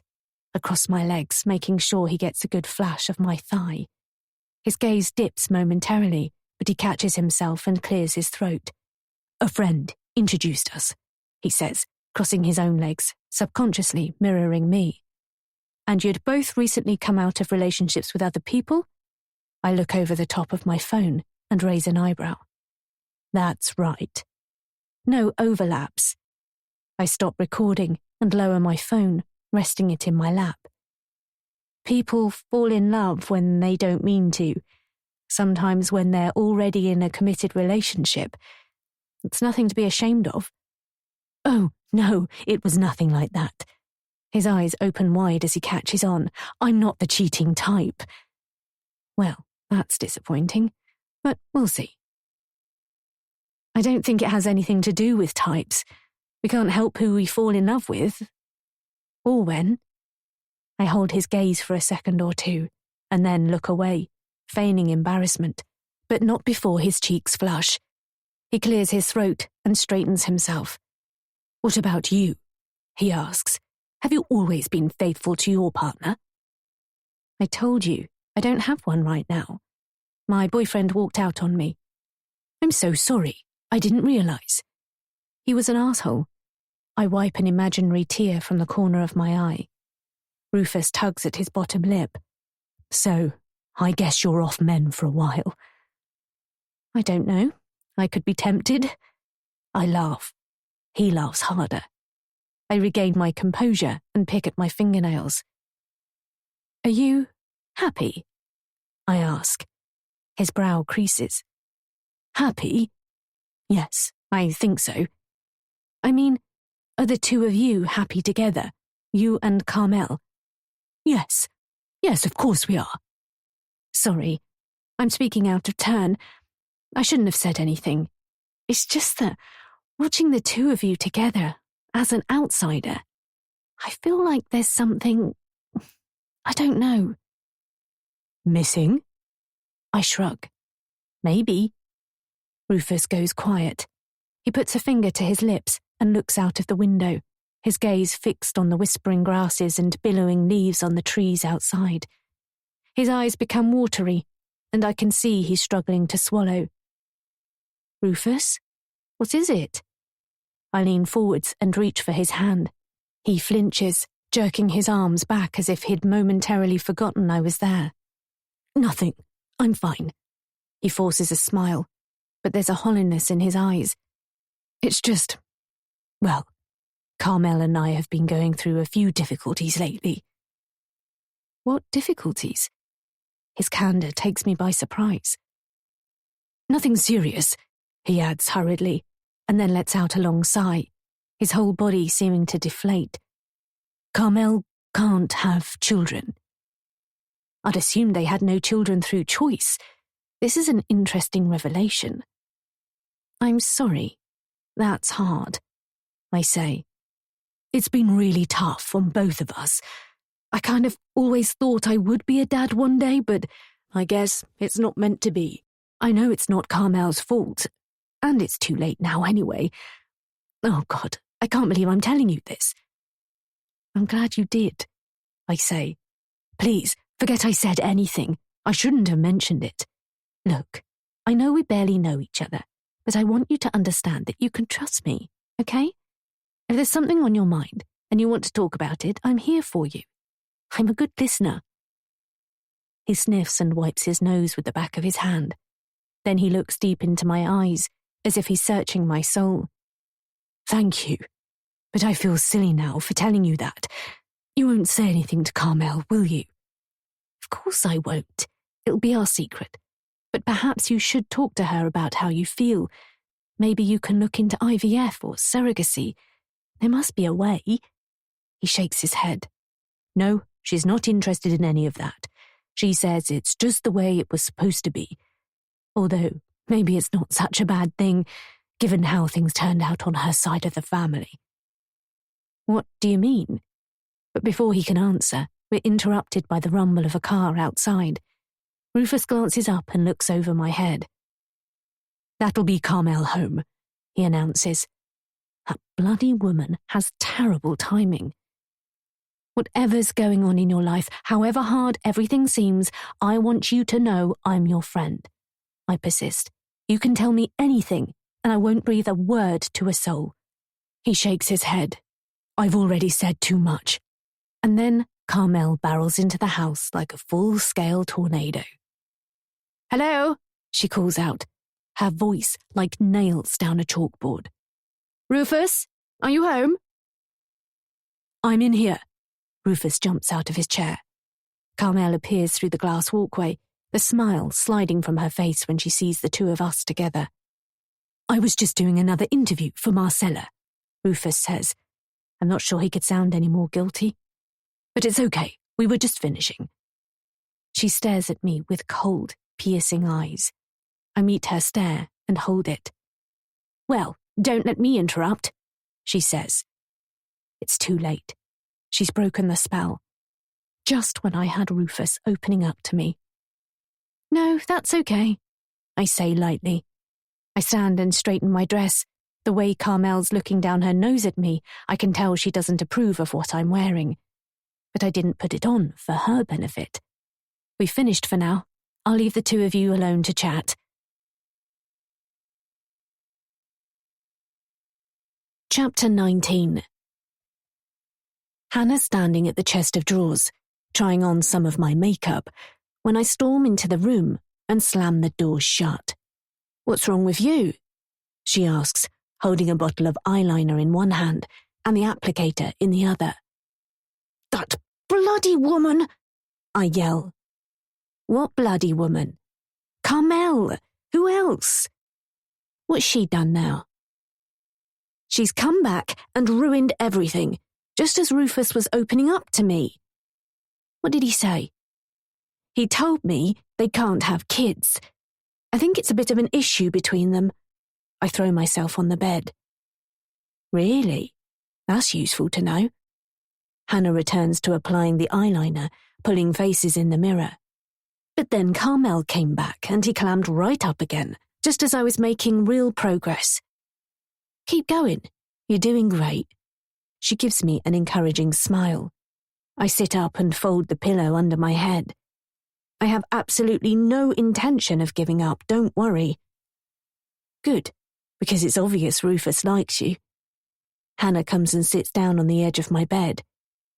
You think so? For sure. Why wouldn't he?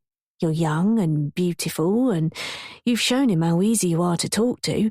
How could he fail to fall in love with you? But what if he doesn't? You worry too much, Hannah assures me, stroking my arm. It's all going to work out in the end. I spend the rest of the afternoon and evening in my room with Hannah. We don't hang out enough, and it's good to spend time with her. When we were little girls, we were rarely out of each other's sight, but since we've grown older, I've seen less and less of her. Our lives have moved in different directions, my time taken up with boyfriends and work and social commitments, and maybe I haven't always been there for her as much as I should have been, if I'm honest. And it's good to give Rufus some space to think about our chat earlier, to digest what I was telling him. Hopefully he'll come around to the idea that I'm someone he can trust and open up to about his problems. In a few days, when he's had time to think about it, perhaps he'll be more willing to talk. That's what I need. If I can get him to talk about Carmel behind her back, accept me as a confidant, there's only one logical direction for our relationship to go. Hannah yawns loudly, stretching her arms above her head. We've spent the evening talking about all sorts of things, and the time has flown. I'm surprised when I check my phone that it's almost midnight. "Oh, I'm tired," Hannah says. "Think I'll turn in." Her yawn is infectious. I catch it, trying to stifle it with the back of my hand. "Me too." My stomach rumbles. I only had a sandwich for dinner. Now I have a craving for something sweet. Wonder if there are any biscuits in the house. I know I'm supposed to stay in my room after 9, but Rufus and Carmel will surely be in bed by now. Probably asleep. If I'm quiet, they won't even know I've slipped out. Anyway, I'm not their prisoner. I should be able to come and go as I please. "I'm going to grab something to eat. Want anything?" I ask Hannah as she slips into bed. She shakes her head, her eyes already half closed. I creep across the room, peel open the door, and listen. The house is silent and in darkness. I stalk down the rickety wooden stairs, pausing briefly outside Rufus and Carmel's room, but there are no lights on, so I guess they must be asleep. When I make it down into the hall, I breathe a sigh of relief. It's like being back at my parents' house when I was a teenager, creeping around at night trying not to wake everyone. A blast of cold air hits my arms, causing them to pucker with goosebumps. There's a breeze blowing through the house. Odd. I didn't notice it at first, but someone's left the front door ajar. I know we're not in the city, but I can't believe Rufus and Carmel would have left it open deliberately. It's asking for trouble. Curious, I put my head around it in case someone's decided to pop out for something. Maybe Rufus forgot to put the bins out? An owl hoots its ghostly call, echoing across the valley. But there's no one out there. I shrug. Must have been an oversight. My stomach growls, and I'm about to return inside when a flickering light in the woods behind the house catches my eye. It looks like someone carrying a torch. But who the hell is out in the woods at this time of night? Surely not Rufus or Carmel, although it would explain why the front door has been left open. What if it's a prowler, though? Someone casing the house or coming to steal the cars? I cower behind the door, watching through a narrow crack with my pulse threading dangerously fast through my veins and my palms sweating. It's a solitary figure, moving quickly and with purpose along the path through the woods I've been meaning to investigate. Snatching a breath I hold in my lungs, I watch as they emerge onto the drive, feet crunching on the gravel.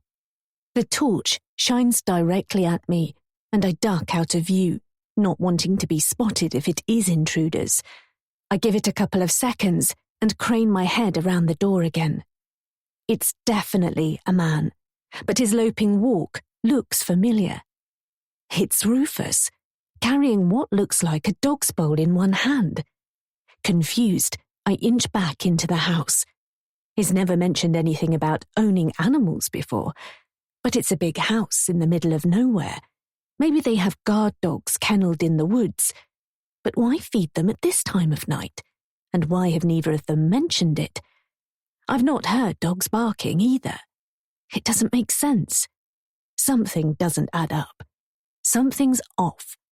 But rather than waiting to confront Rufus about it, I sprint for the stairs and bound up them as fast as my legs will take me. I reach the landing as Rufus steps inside and latches the door closed.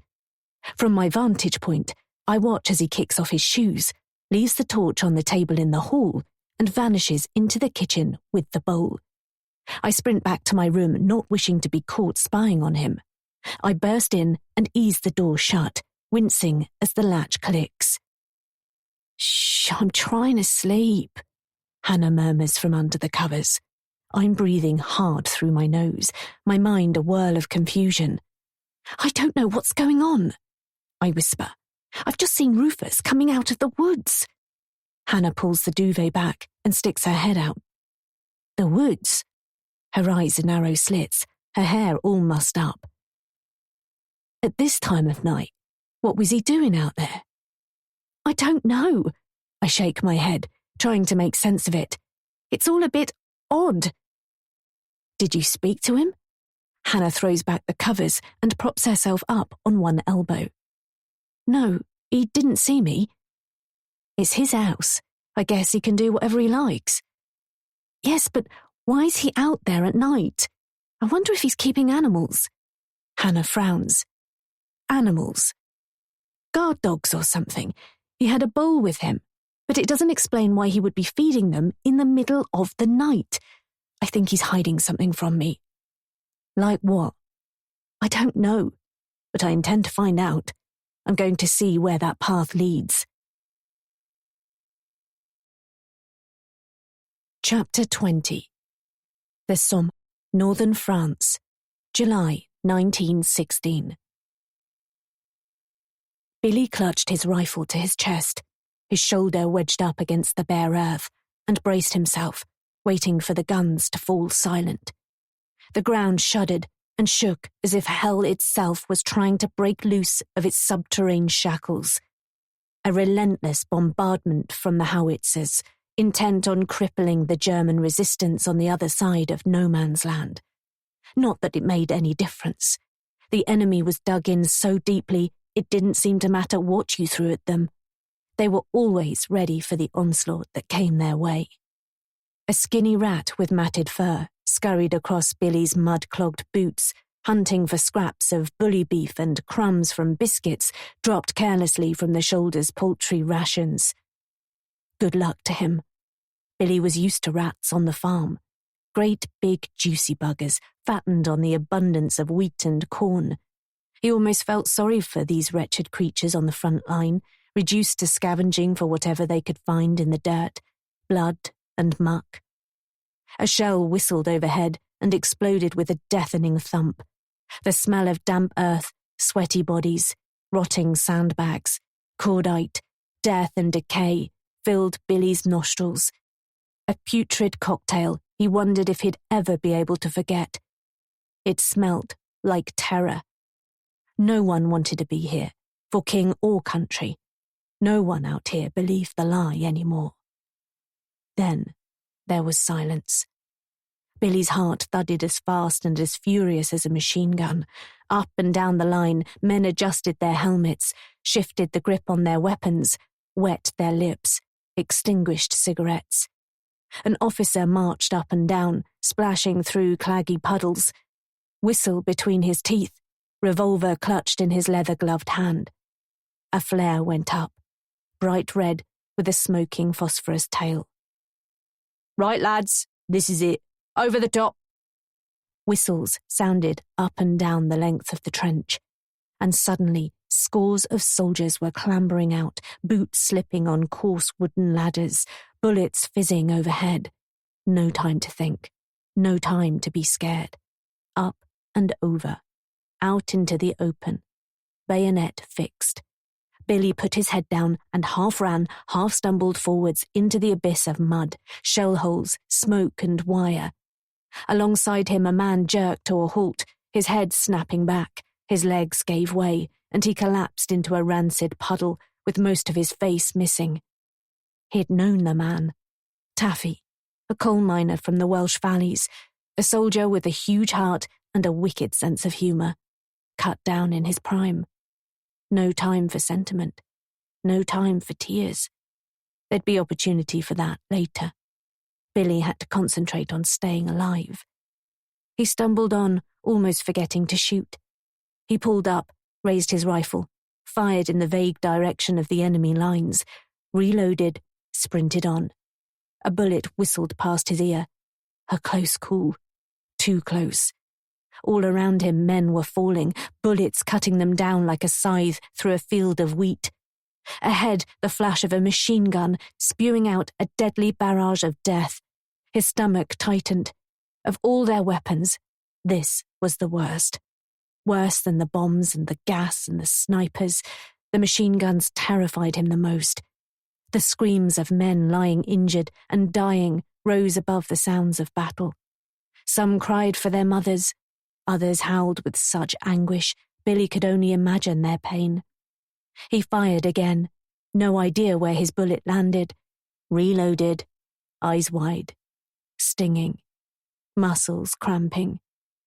He pushed on, around a vast crater so large it could have easily swallowed up 2 buses. Men clung to its sides, eyes squeezed shut, hands over their helmets. The cowards and the quitters. He could have happily joined them, put his head down and waited for it to be over, but he'd rather take his chances against a German machine gunner than a British firing squad. The whine of a shell grew louder. Too late. Billy realized it was right over him. The whistle reached a crescendo, and the explosion ripped the air out of the sky. White light, a deafening crack. Billy was lifted clean off his feet. His landing was mercifully soft, although it knocked the breath from his lungs, and everything sounded dull and distant, as if someone had placed 2 jam jars over his ears. He shook his head and prized open his eyes, blinking away the dirt and blood that caked his face. But he felt no pain. Either he was numb with shock, or he'd been fortunate. He rolled over, gathering his senses. He glanced down to see what he'd landed on, and recoiled in horror when he saw it was a soldier. Or at least part of one. The top part. His legs had gone, and his stomach ripped apart. Blank eyes stared at him, and for a moment, Billy was convinced he was still alive. He scrambled to his feet, wiping the blood off his hands and onto his trousers. Someone's son, someone's husband, but there was no time for sentimentality. His rifle was a few feet away, next to the crater the shell had blasted into the soft French soil, half buried in the earth. He wiped it down, cleaned off the worst of the mud, and pressed on. Another wave of soldiers was coming from behind, faring no better, their numbers decimated with every forward step. Fire, reload, march on. Fire, reload, march on. Ignore the fear, ignore the screams. Pray there isn't a bullet with your name on it today. Through the chaos and the carnage, the coils of sharp wire, and across the pitted, bomb-scarred land, Billy slowly advanced until the enemy trenches finally appeared through the smoke, hanging heavy over the land like a November mist, rising over the Kentish Downs on a crisp autumnal morning. A head popped up above the parapet, eyes filled with fear. Rifle raised. Billy's hands trembled as he lifted his own weapon. He planted his boots on the ground, jarring to a halt. Took aim, tightened his finger on the trigger. The soldier turned his head, looked Billy straight in the eye. He was only a boy, 16 maybe, 17 at most, his uniform hanging off his skinny frame. His mouth opened in surprise. Billy hesitated. He was just a boy. He swung his rifle around. Billy pulled the trigger. A bright red hole opened up in the boy's throat as his mouth fell open in shock. He dropped his weapon and stumbled backwards, disappearing back into the trench. Everything around Billy seemed to slow down. Soldiers running and shouting and shooting in slow motion. The bloom of nausea swelled in his stomach, and a numbness dulled his brain. A clap on his back brought him back to the moment. "Clear the trenches," someone barked in his ear. He reloaded, followed the soldier to the edge. They peered over together, found it deserted, and clambered down into the dragon's lair. Billy turned right, the other man left. It was a miracle they'd made it this far, when so many others had been cut down. Billy moved slowly, his hobnail boots reverberating along a wooden boardwalk, until he came to a 90-degree corner. He held his breath. He raised his rifle. He stretched his trigger finger.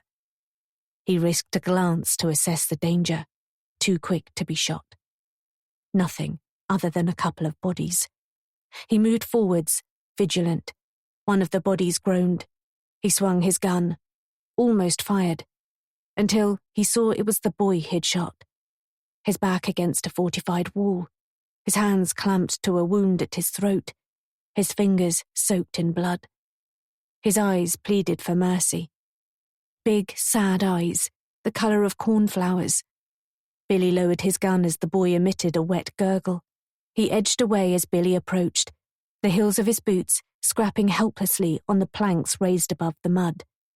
"It's okay," Billy soothed, putting his rifle down. He approached with his palms up. "I'm not going to hurt you." The injury was bad, really bad. The boy was dying, a long, slow, painful death. Billy knelt at his side, peeled one of the boy's hands from his throat, and squeezed it tightly. A child's hand, delicate and soft, not the hand of a seasoned soldier. "Does it hurt?" Billy asked. The boy gurgled. Tears pricked Billy's eyes. "I'm sorry," he whispered, holding his hand tighter, their fingers gumming together with the boy's blood. He never imagined it would ever be like this. It was worse than hell.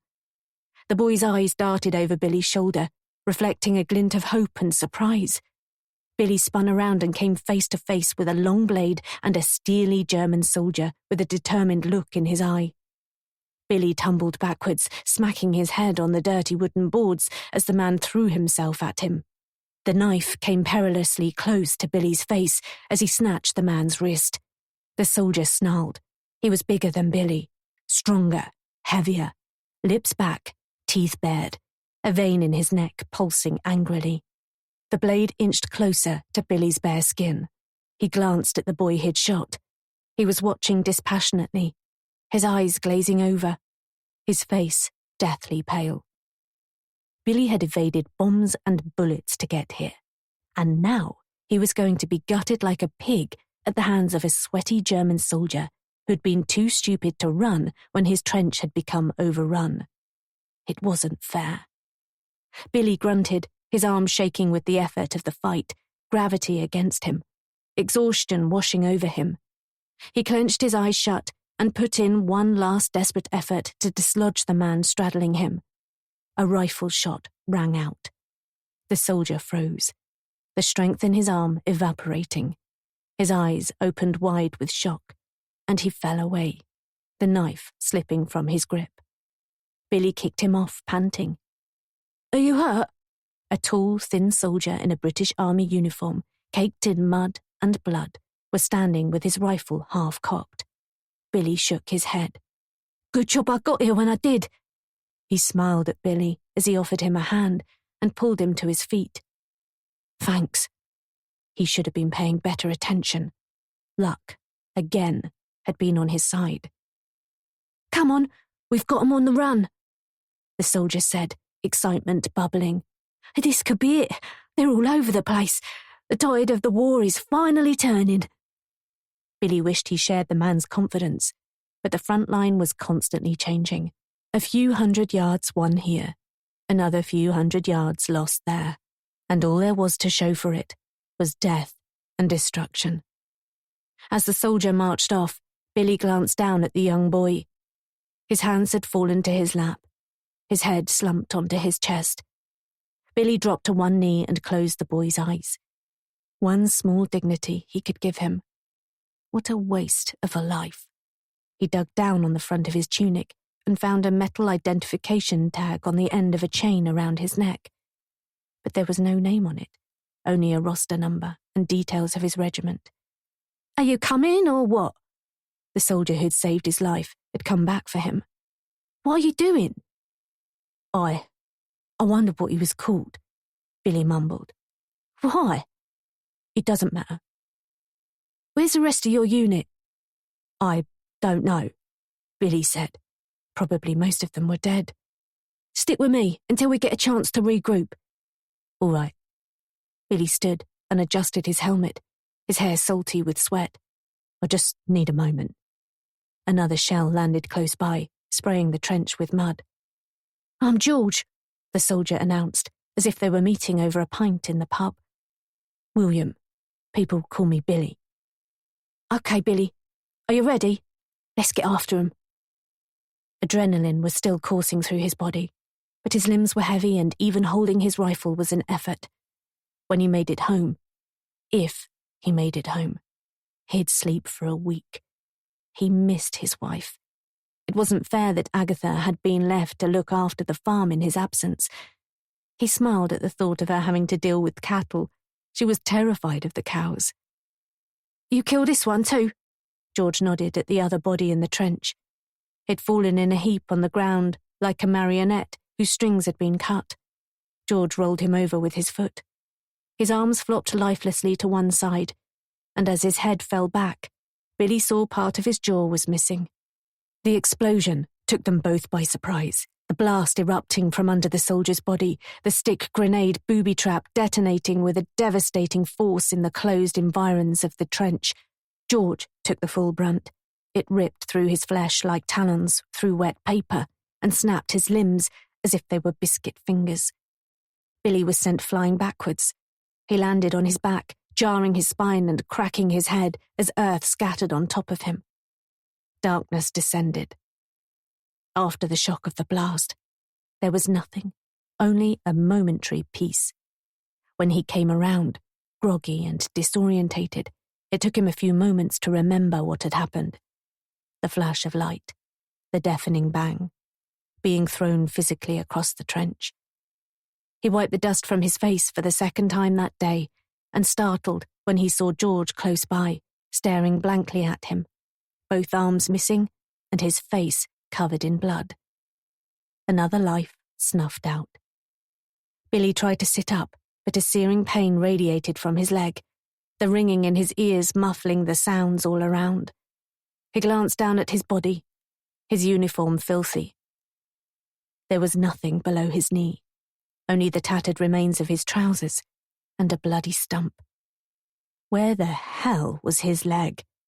He screamed as his brain caught up with what his eyes were seeing, and a whole new wave of terror washed over him.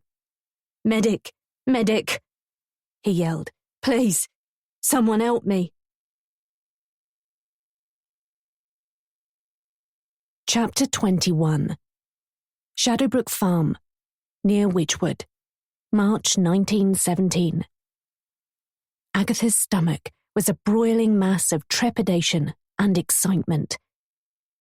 She'd not seen her Billy for more than a year, and in recent months, his letters home had become increasingly infrequent, especially since he'd been injured. She had heard he'd been evacuated to a field hospital in France after he'd attacked an enemy trench and was later sent to a convalescence at a home in Eastbourne. She could scarcely believe he was finally coming home. The hiss of steam and a cloud of dirty smoke rising above the treetops heralded Billy's train. She waited for him at the end of the platform, with her pulse racing, wondering how he might have changed. She had no idea about his injuries. Nobody had bothered to tell her. But at least he was alive. She knew other men from the village had been killed in action, and she had feared she'd be made a widow before she'd had time to come to terms with being a wife. They'd barely been married 3 years before Billy had been sent across the channel. A door swung open as the train pulled in. After what felt like an age, Billy emerged stiffly, climbing gingerly down onto the platform with the help of a pair of crutches. A guard helped him with his kit bag, which he slung over his shoulder, and stood looking forlornly as the train puffed away. Agatha clamped a hand over her mouth, with tears pooling in her eyes. Where his left leg should have been, there was only a stump. It had never even occurred to her that he might have lost a limb. But at least he was alive, thank God. She waved.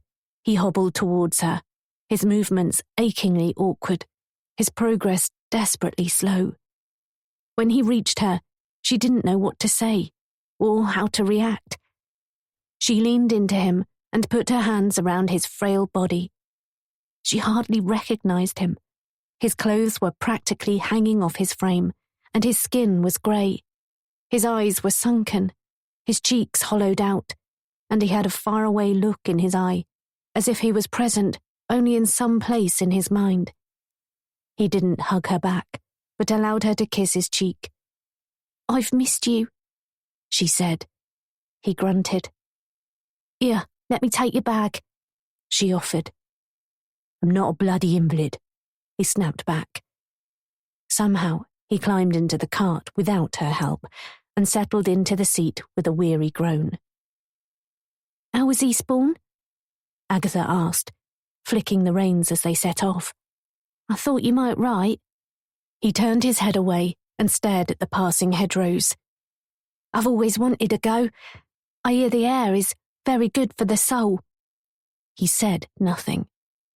"You'll be glad to see the farm again, I'm sure. I've had some help with the cattle, but I've learned so much while you've been away." She clicked her tongue to encourage the horse on as he slowed at the sight of a clump of cowslips on the verge. "What was it like?" she asked. "What?" "France. The war. Was it awful?" "What do you think?" He picked at the cuffs on his scratchy green uniform. "I've been so worried about you. Did you hear about Lillian Radcliffe? She lost her son in Fromelles, and Evelyn Kingston, you know, from Maplehurst Cottage. Her husband was shot at Verdun." Billy screwed his eyes tightly shut, his hands balling into fists. Agatha glanced at him. He looked in pain.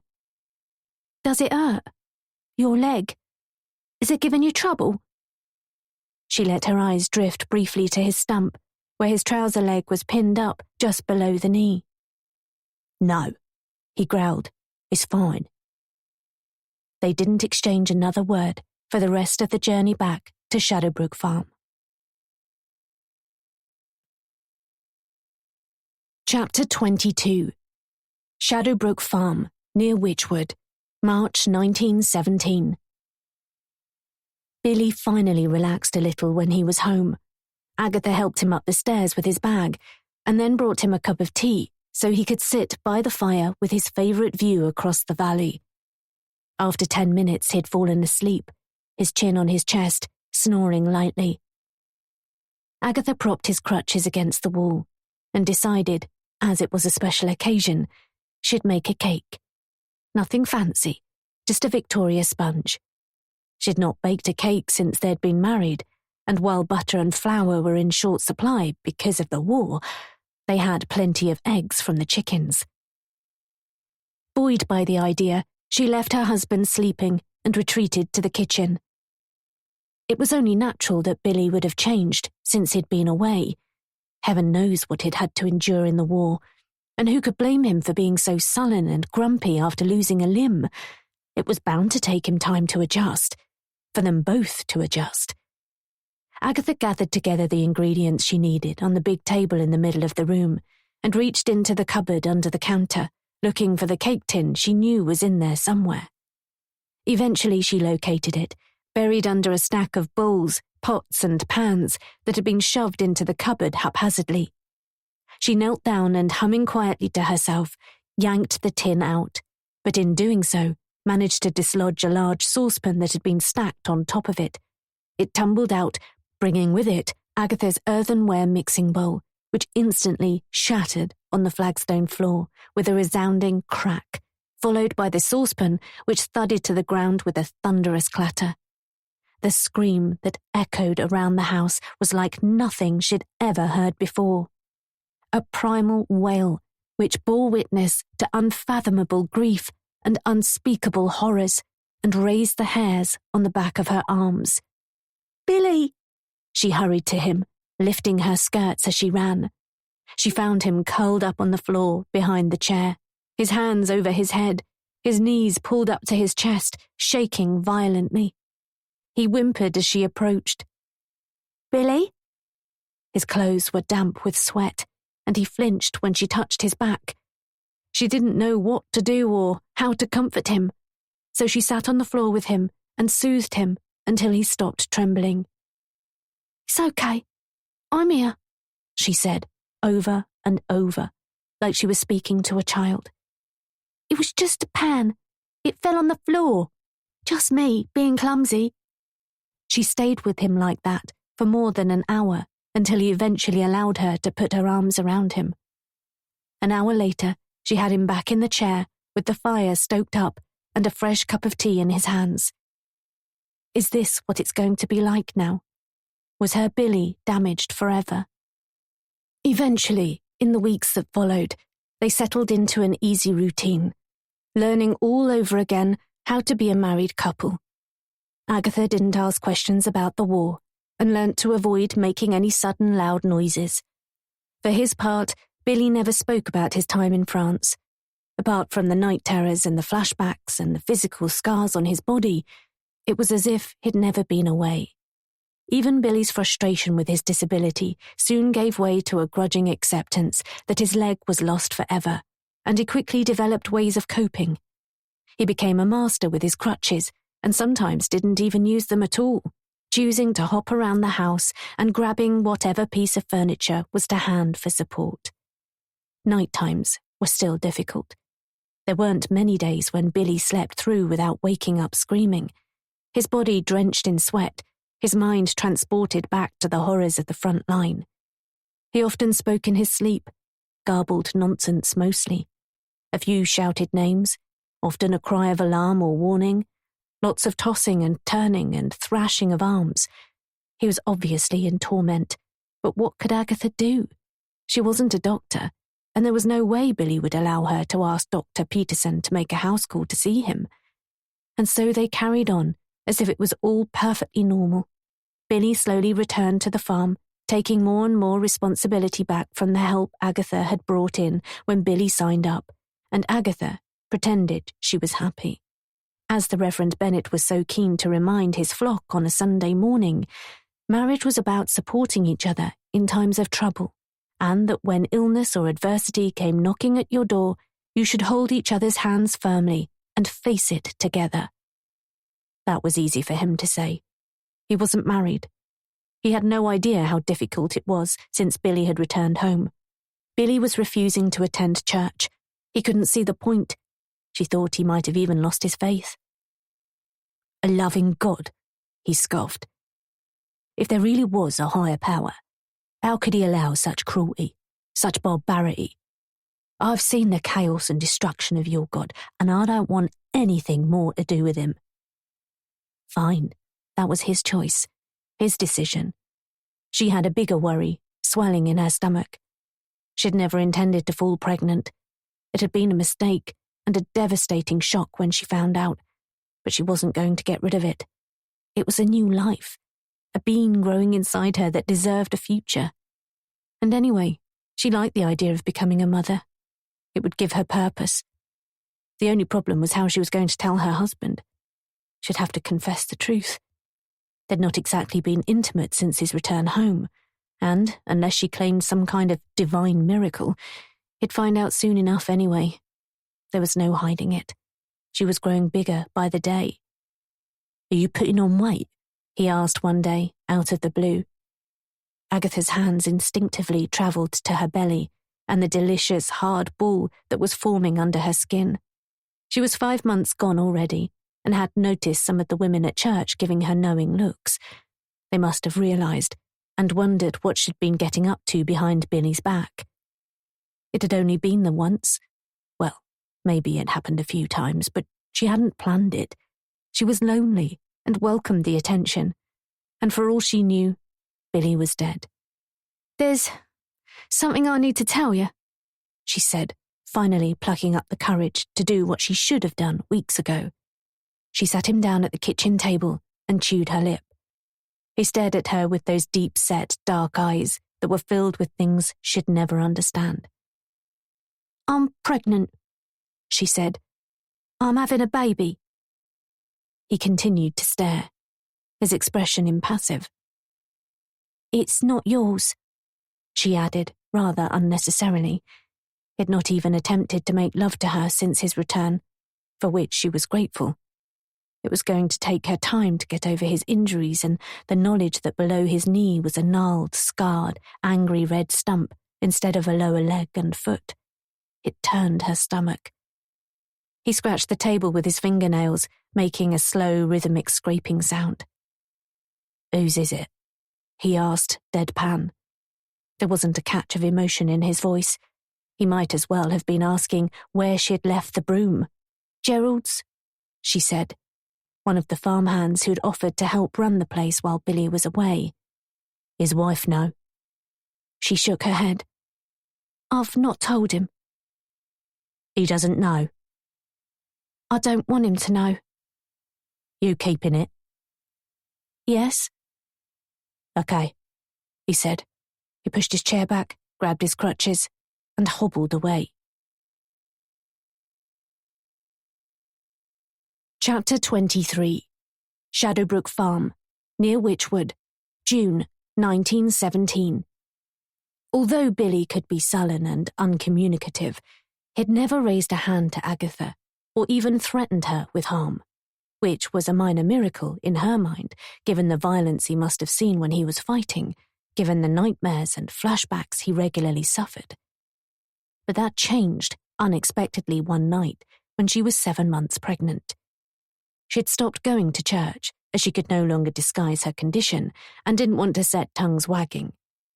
She'd planned to wait until the baby was a few months old and let everyone know it was Billy's.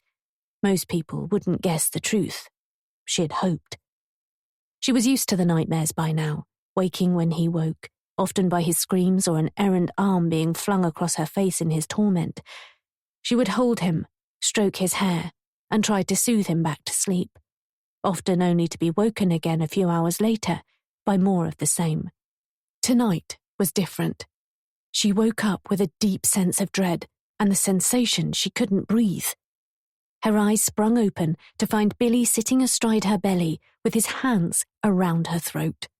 His face contorted in a rictus grin, his eyes closed. He was pressing so hard that she couldn't draw her breath.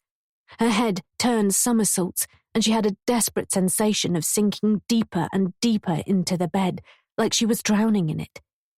Her fear quickly turned to panic. Her lungs ached to breathe, and her arms and legs were tingling. She tried to speak, but couldn't utter a sound. She tried slapping him, bucking him off, but he was too heavy, and he wasn't even awake. He had no idea what he was doing, but if she didn't rouse him and make him stop, she was surely going to die. She balled her hands into fists and pummeled his shoulder, the side of his head, her blows becoming harder, more desperate. But he wouldn't let go and he wouldn't wake up. She had to make him stop. The baby kicked in her belly. Little butterfly strokes, like fingers tapping a path down her spine. If she died, the baby would die with her. And she couldn't let that happen. With every ounce of strength, she tried to roll Billy off, but his muscles were rigid, his arms locked, his fingers digging deeper and deeper into her flesh. Her hand flailed at her side, looking for something to use, a weapon, something she could hit him with. Her fingers toyed over the pages of her book, a cheap romance set in the Wild West. It skittered off the bedside table and thudded to the floor. Even that didn't wake him, when normally any kind of thump or bump would send him into a frenzy of fear and terror. She found her alarm clock, a simple piece with large numbers and 2 bells sitting like ears on top. She wrapped her fingers around it and swung it at Billy's head. She winced as it connected with his skull with a dull, wet crack. The pressure around her neck instantly eased as Billy fell back onto his side of the bed, clutching his head. He yowled in pain as Agatha sat up, clutching her throat and sucking in huge lungfuls of air. Billy rolled around in pain as she kicked her legs out of bed. "You tried to kill me," she croaked, her voice rasping. Billy stared at her like she was a stranger. "You hit me," he said. "It was the only way to make you stop." He glanced at his hands and the smear of blood on his fingers from the cut on his head. I thought you were," he said, his words drifting off as his gaze wandered towards the ceiling. "I didn't mean to hurt you." Agatha grabbed her dressing gown and yanked it on, pulling it tightly around her waist. "I've put up with a lot from you, Billy," she said, with tears running down her flushed cheeks. "But how can I trust you if you're going to strangle me in my sleep?" "I didn't mean—" "I think you better sleep in the other room," she said. "Aggie, please, it won't happen again." "Just go," she cried, turning her back on him and wondering if life would ever be the same for them again. Chapter 24. Shadowbrook Farm, near Witchwood, August 1917. Agatha was in the kitchen, preparing lunch, when she was startled by a knock at the door. They hadn't had many visitors since Billy's return, and even those who'd come to see him didn't return after receiving a less than warm welcome, and so Agatha and Billy had become increasingly isolated from the community and the village. It didn't help that Agatha wasn't even going to church, not while she was pregnant. She wiped her hands on her apron and went to the door, curious to see who it could be. "Gerald," she gasped. He was standing at the door with his hands in his pockets, grinning like a mischievous imp in a dark fairy tale. He whipped off his cap to reveal a mop of hair like straw, sticking out at all kinds of odd angles. "What are you doing here?" Agatha whispered. "I came to see you." The grin on his face slowly faded as he noticed the swell of Agatha's stomach. She was 8 months pregnant, and there was no way of hiding it. "You're pregnant." "What do you want, Gerald?" she snapped. He was the last person she wanted to see. At least he'd had the decency to keep a low profile since Billy had returned home, but she couldn't understand why he was here now. He'd clearly not heard about the baby. So what else? "I've not seen you at church for a while. I wanted to check on you." "I'm fine. I'm cooking lunch, so I can't talk right now." "I heard Billy's not the same man he was." "There's nothing wrong with Billy." "Not what I heard," Gerald said. "I heard he's damaged. Not well." "Who told you that?" "People talk, don't they? Where is he anyway? I'd love to see him and give him my best wishes." The impish grin was back, a sly, nasty smirk that turned Agatha's blood cold. Whatever had she seen in him? "He's repairing a fence down in the bottom field. He'll be back for his lunch at any moment, so you'd better scarper." "Aren't you going to invite me in?" Gerald asked, leaning against the doorframe. "No, just go before he finds you here." Gerald feigned a look of hurt. "Don't be like that. I'm sure he'll be pleased to see me and talk about everything that happened on the farm while he was away. How I looked after his precious herd." Agatha's jaw tightened and her eyes narrowed. "He knows about us," she said. "I confessed my sins." Gerald's eyebrows shot up. "Really?" "So, don't threaten me." "I've missed you." He lunged at her, planting his mouth on hers, his hands grabbing her hips. She pulled away in disgust, shoving him roughly in the chest. "Don't touch me!" "Come on, you were happy to play around while the cat was away. Billy's not going to find out." "Go away, Gerald!" She tried to close the door, but his boot was across the threshold in a flash, trapping it open. "If Billy finds you here, he'll kill you." Gerald laughed cruelly. "From what I've heard, he can't even stand up straight. Has he got any other physical problems? Anything I can help you with?" Agatha's stomach churned. "He's lost a leg, that's all. Least he did his bit in the war, for his country and the king. What about you, Gerald? What have you done?" Gerald forced his way inside the house, causing Agatha to fall back, edging away from him. She didn't like the look in his eye. She should never have encouraged him. Now he wanted to make trouble. "You see, you weren't complaining about me popping around before, when Billy was away and you was lonely, was ya?" "Please, Gerald." He loomed over her, backing her into a corner in the kitchen, until she had nowhere else to go. "Is it mine?" he asked again, prodding her stomach with a finger ingrained with dirt. "Of course not." She stared him in the eye, daring him to contradict her. "You're huge, Aggie.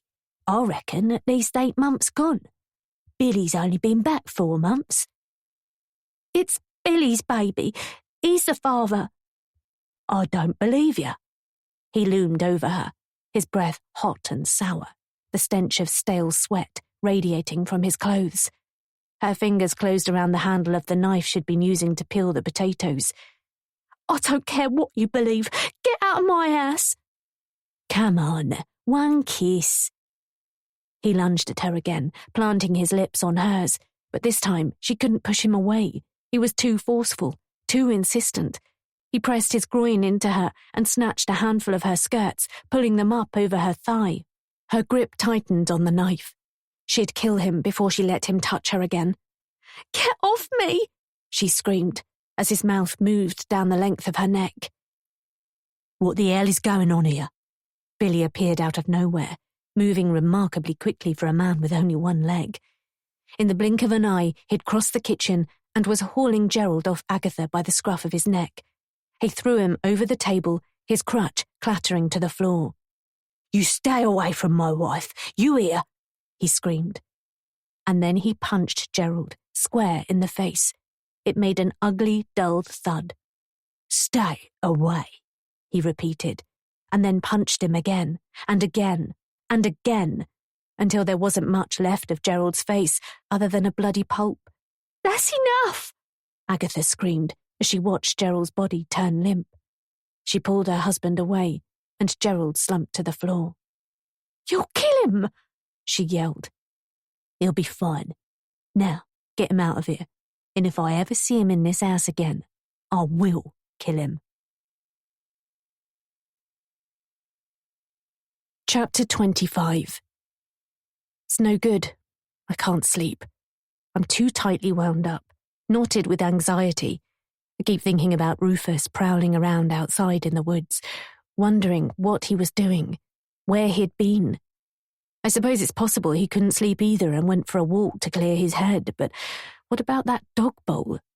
I still haven't heard any barking, so maybe it's something else. Perhaps he was feeding deer, or badgers. Whatever it was, it's all a bit odd. It makes me question what I'm doing here, in this house. I never set out to seduce Rufus and steal Carmel's perfect life, but it's the only way I can think of to make her pay for how she treated Hannah. I can tell Rufus is totally into me, and I'm sure it's not going to take much to encourage him to make a move on me. You only have to watch the way Carmel treats him, how she talks to him, and how he looks at me, to see he'd be much better off without her, with me. And then this all becomes mine. No more sleeping in the attic room with ghosts of a murdered family. No more Carmel and her bitchy comments. Just me and Rufus, living a life of freedom and luxury. Although, what if he won't act on his impulses? What if he's one of those men who would never dream of cheating on his wife, no matter how badly she treats him? No matter how many times I prostrate myself on a plate for him? I guess men like that do exist. Let's hope Rufus isn't one of them. Both sides of my pillow are hot and damp under my head, and I've rucked up the thin cotton sheet under my legs in a messy tangle. I can't find a comfortable position, and although my eyes are heavy with tiredness, sleep feels desperately out of reach. "Hannah, are you awake?" I hiss. She snores lightly and rolls over, turning her body away from me. I guess not. I have a hollow, sunken feeling in my stomach. I need to eat something. Ice cream, chocolate, a bag of popcorn, anything sweet. And if I can't sleep, what's the point of staying in bed? Getting more and more wound up. It's almost 4 a.m. The screams, screeches, and bangs I've become used to around the house have all quietened down now, and there's a thick silence that hangs like smog. I slide out of bed and crack open the door. Then, using the torch on my phone, I light a path down the stairs, along the landing, past Rufus and Carmel's room, down the main staircase, and into the kitchen, wincing with every creak and groan under my feet. I head straight to the freezer. It's mostly filled with little transparent bags of frozen meat and fish, more food than Rufus and Carmel could ever eat in a month, but buried in the top drawer, I find a tub of expensive vanilla ice cream. It's not going to help me sleep, but it's always been a wonderful comfort food when my mind's in turmoil. I spoon out 3 large scoops into a bowl and sit at the breakfast counter, with only the glow from my phone piercing the darkness. Casually, I flick through my social media feeds, pausing to smile at a video of a dog that's adopted a cat as if it's its own puppy, swamping it under its body as it curls up in its bed. A dull thud makes me jump. I freeze, my spoon halfway to my mouth. It sounded like a chair toppling over in a distant room, or someone sitting on a bed, kicking off a shoe. My skin prickles as blood rushes in my ears and my heart hammers like a drum in my chest. Silence again. My phone grows dim, and then the screen switches off, leaving me sitting in pitch blackness. Is someone else up? Or did I imagine it? The noise sounded as if it had come from under the house, which was weird. unless it was an animal outside, something snuffling around on the patio and knocking over a plant pot perhaps. I flick my phone back on and see by the faint light that my ice cream has started to melt, a yellowy milk creating a sea around 3 ice cream islands. I didn't expect to find you up. Can't sleep. I jerk violently, almost falling off the stool at the sound of Rufus's hoarse whisper.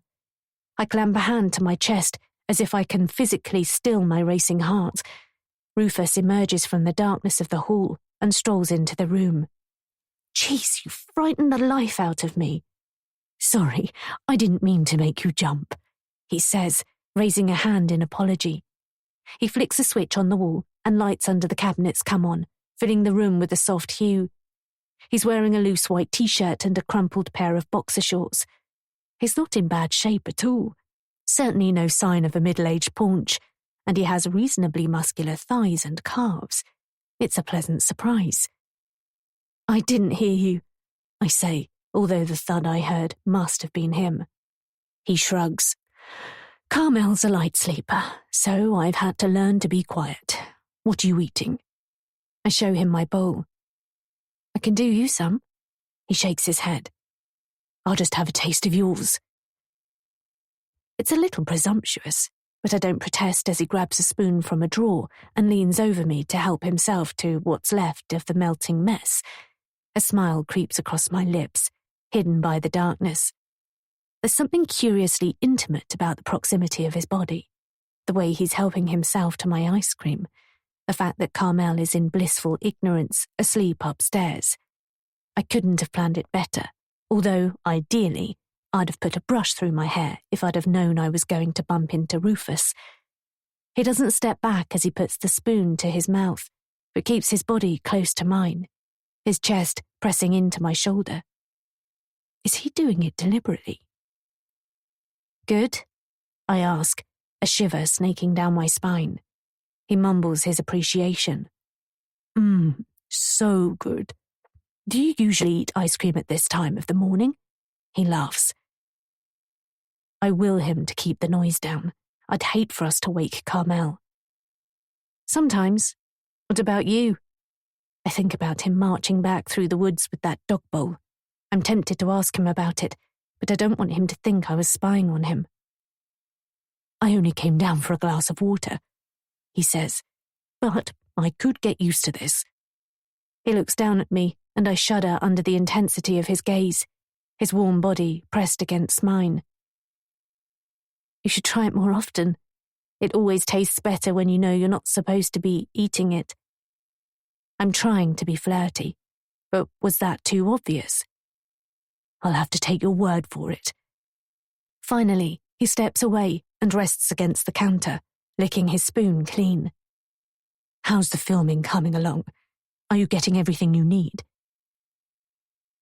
It's early days, but yeah, I'm getting there. I lie. It's interesting finding out more about you and Carmel. Rufus stops licking his spoon and cocks his head to the side. Really? I thought you were interested in the house, not us. You are the house. Everything about this place is an extension of your personalities. He contemplates this for a moment, wrinkling his nose. That's interesting. I hadn't thought about it like that. Although Carmel's a bit of a closed book, isn't she? I don't think she likes me much. She's a private person, that's all. She's never liked talking about herself. Tell me, I ask, what do you really think of me being here? He looks taken aback by my question, but it's a chance for him to tell me what he really... Hello again. Let's slow down for a minute and reset with a bit of music. Don't worry, this audiobook won't cost you a thing. Thanks for being part of this journey.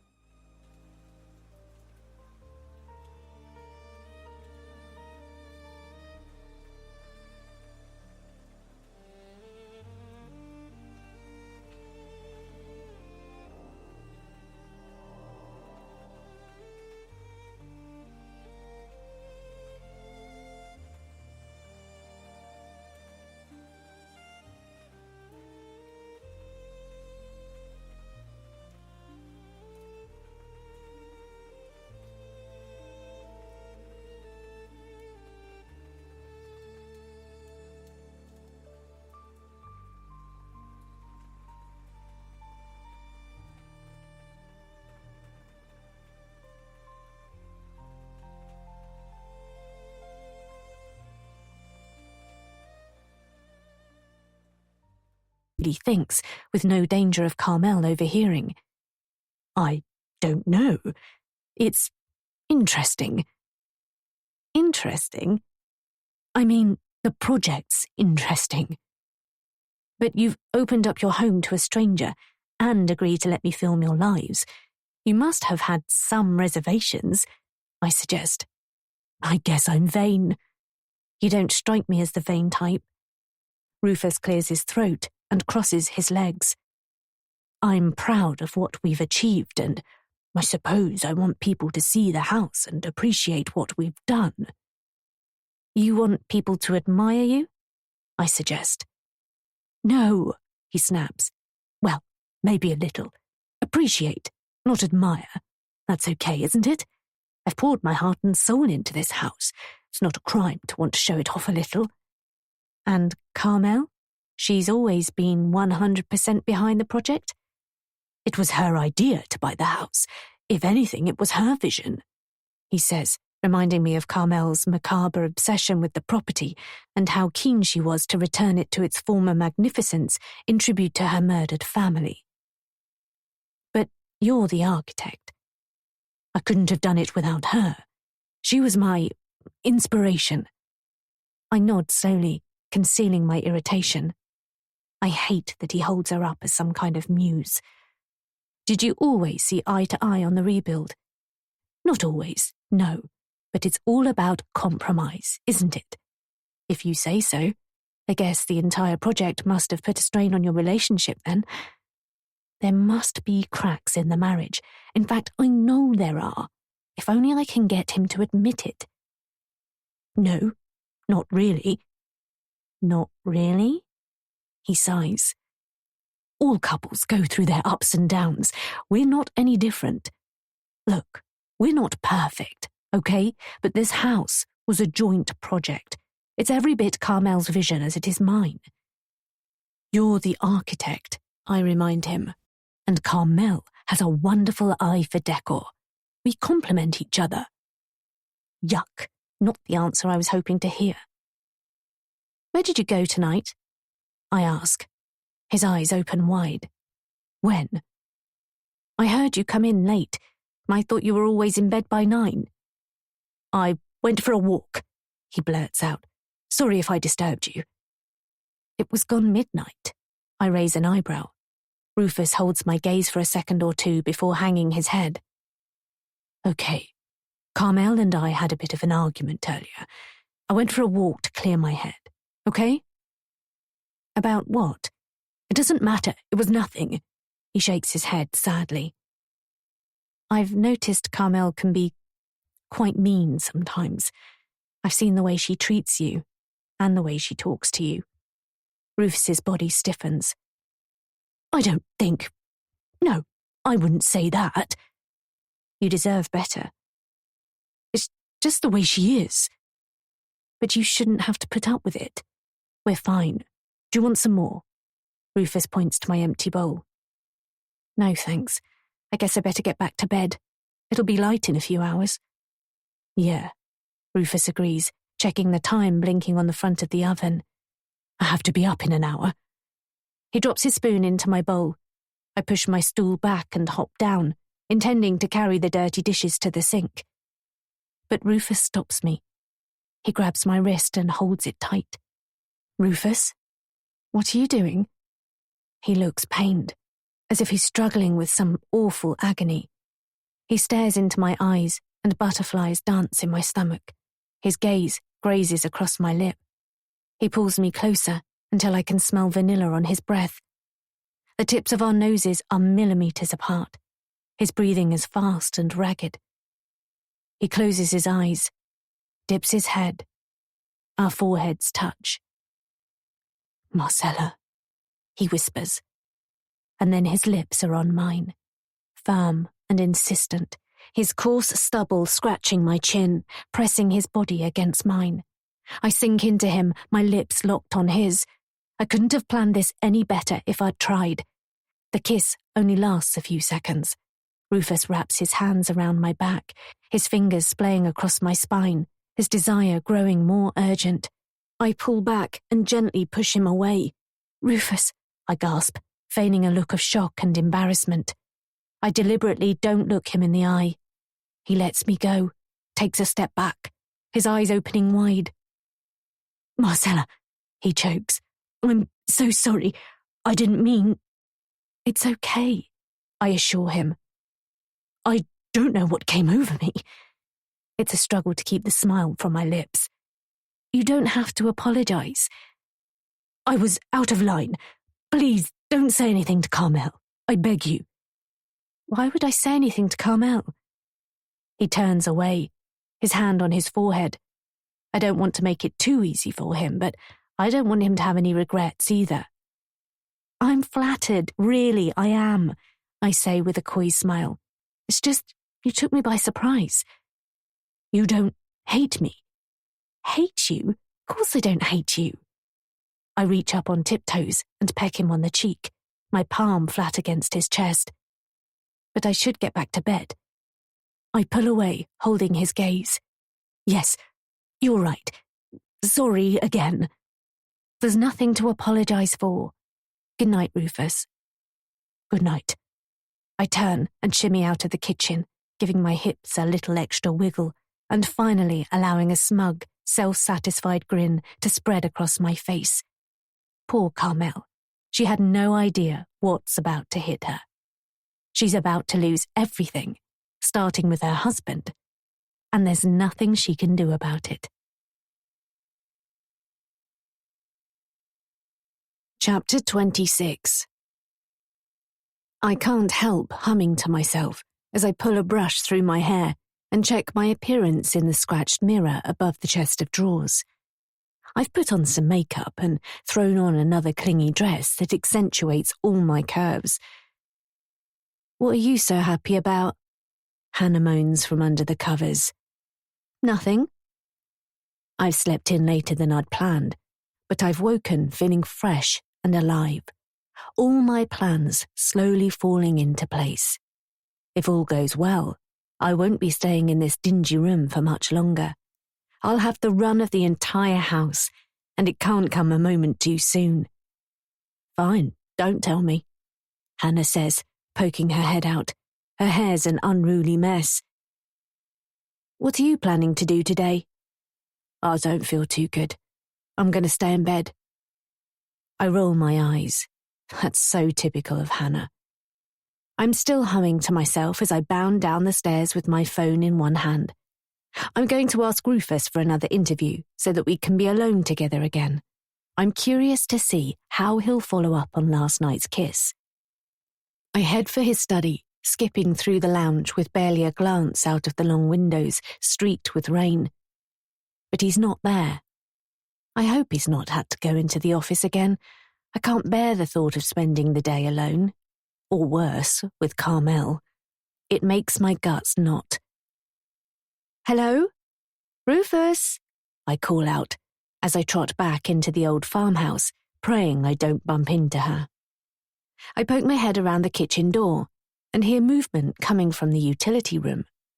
Rufus is piling heaps of dirty clothes into a washing machine, scooping them out of a basket and shoveling them in hurriedly. Hey, there you are, I say. Rufus reacts like I've sneaked up on him and yelled boo in his ear. He straightens up and yelps. I laugh. That gets you back for making me jump in the kitchen last night. He scowls at me and slams the door of the washing machine closed. What are you doing, prowling around the house? He snaps. I wasn't prowling. I don't like his tone. Is he regretting what happened last night? I was going to make some brunch. You want anything to eat? He shakes his head. I need to get back to work. He flings the basket onto the counter and marches out of the room, forcing me to step out of his way. Are you angry with me? What? He stops and turns. Of course not. There's no need to be embarrassed, you know. His body softens as he exhales. He looks down at his feet. Look, about last night. It's fine. No, it's not.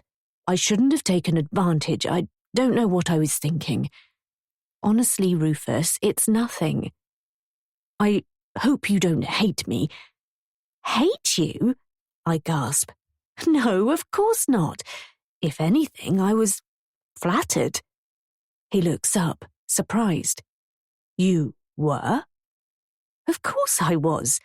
But, you're married. I hold up my left hand and wriggle my ring finger. Rufus lets out a long, lingering sigh. He has big bags under his eyes, and he looks unusually pale. You won't say anything to her, will you? Carmel? Of course I won't. Where is she anyway? I ask, lowering my voice. She had to be in court this morning. The muscles in my face tighten. Carmel never appeared in court during Hannah's case, never gave evidence. Her testimony was never cross-examined. The judge was happy to accept her report without question. Does that mean we're home alone? I run a hand over the back of my neck, rotating my head and exposing my throat like a playful kitten.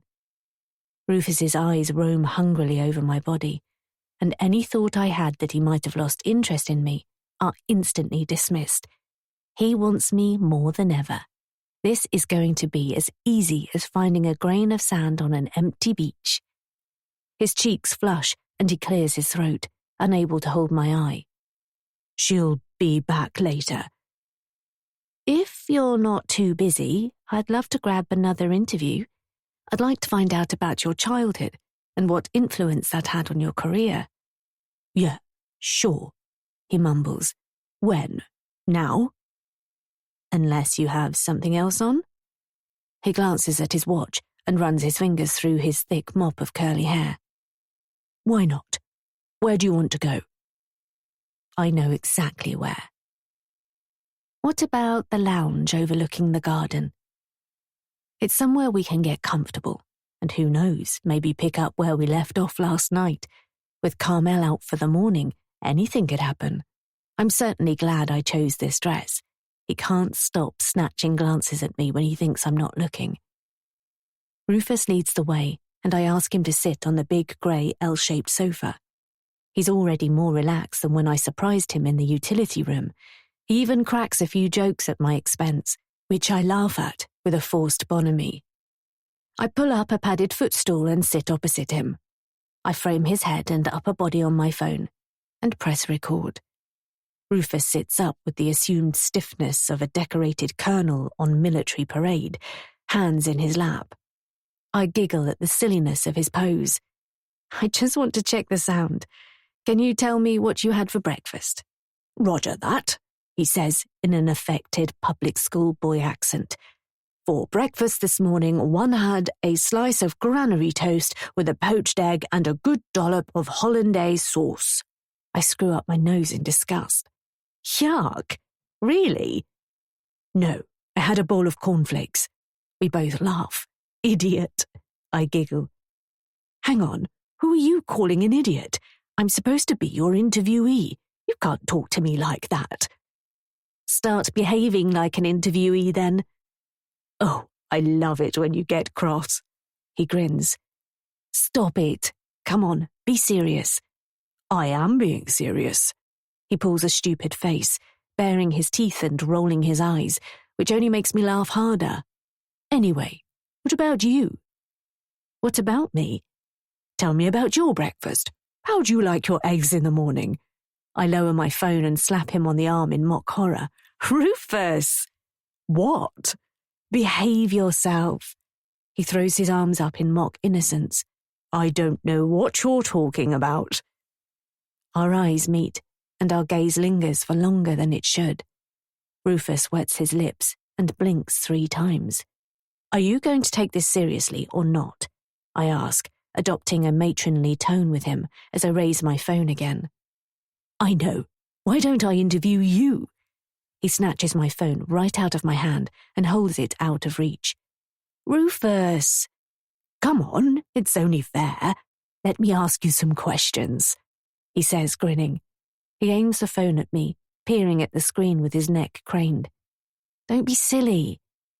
Tell me about your family, he says. Do you have any brothers or sisters? My mood instantly deflates. I suppose at some point I'll have to tell him about Hannah, but there's no reason he has to know that she's the reason I'm here. About the devastating impact Carmel has had on our lives. I launch myself off the footstool, hoping to catch him by surprise, my hand grasping for the phone. But he's too quick for me and falls back onto the sofa with my mobile held high above his head. I collapse onto him, our bodies tangling, and our faces inches apart. His laughter fades as he stares into my eyes, and I know this is the moment everything is about to change. All my hopes and dreams are about to come true. This is the moment I finally bring Carmel to her knees and destroy everything she holds precious. Our lips meet for a tentative kiss. A gentle caress. Rufus drops my phone to the floor and wraps his arms around me, one hand on my back, the other in my hair. Our kiss becomes more passionate, our mouths crashing together. I press my body into his, and his fingers find their way under my dress. I gasp with pleasure, throwing my head back and squeezing my eyes shut. "Are you sure about this?" he whispers. "Yes," I moan, kissing him again. There's no way to stop this now. We've gone too far, crossed too many boundaries. This is happening, and is exactly what I want. Chapter 27. Rufus peels himself off me with a grunt, his chest heaving and his skin glistening with sweat. Hurriedly, he gathers up his clothes and pulls on his boxer shorts without even looking at me. I watch him as he moves, bending and ducking to retrieve trousers, shirt and socks flung across the room in a flurry as we gave in to our passions, not caring about anyone or anything in that moment. "Rufus, are you okay?" I prop myself on my elbows, suddenly feeling exposed and vulnerable, conscious that anyone walking past the vast picture window would have a pretty good view of what had just gone on between us. I draw my knees up to my chest, trying to cover my nakedness. Rufus perches on the edge of the footstool to pull on his socks, his shirt flapping open. It all happened so quickly, but it was amazing. Furious, desperate, animalistic. It was everything I hoped it would be, and more. It didn't last long, but Rufus certainly knew what he was doing. He was like a man possessed, and we were two spirits conjoined as one at that moment. Except now, he's grown cold. Why won't he look at me? Is it something I did? Or is he embarrassed? Ashamed? Guilty? Following his lead, I scoop up my own clothes, pull on my underwear, and wriggle my dress over my hips. "Please talk to me," I plead as I flatten down my hair. "What's wrong? Was it something I did?" Rufus stands to button up his shirt, his breath coming back under control. His fingers are trembling, his face flushed, his expression taut. "I'm sorry. That should never have happened," he mumbles, staring at his fingers as they button up his shirt. "What? No, it was amazing." "I took advantage of you," he says. "You didn't take advantage of me. If I didn't want it to happen, I'd have told you." Finally, he glances at me as he stops fiddling with his shirt. "Really?" "Yes, really. It was incredible." I move towards him, hopeful of rekindling the mood. I don't want it to be like this.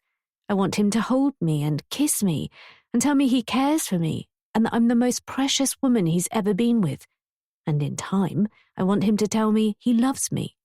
But most of all, I want him to tell me he doesn't want to be with Carmel anymore. He shakes his head with the sadness in his eyes.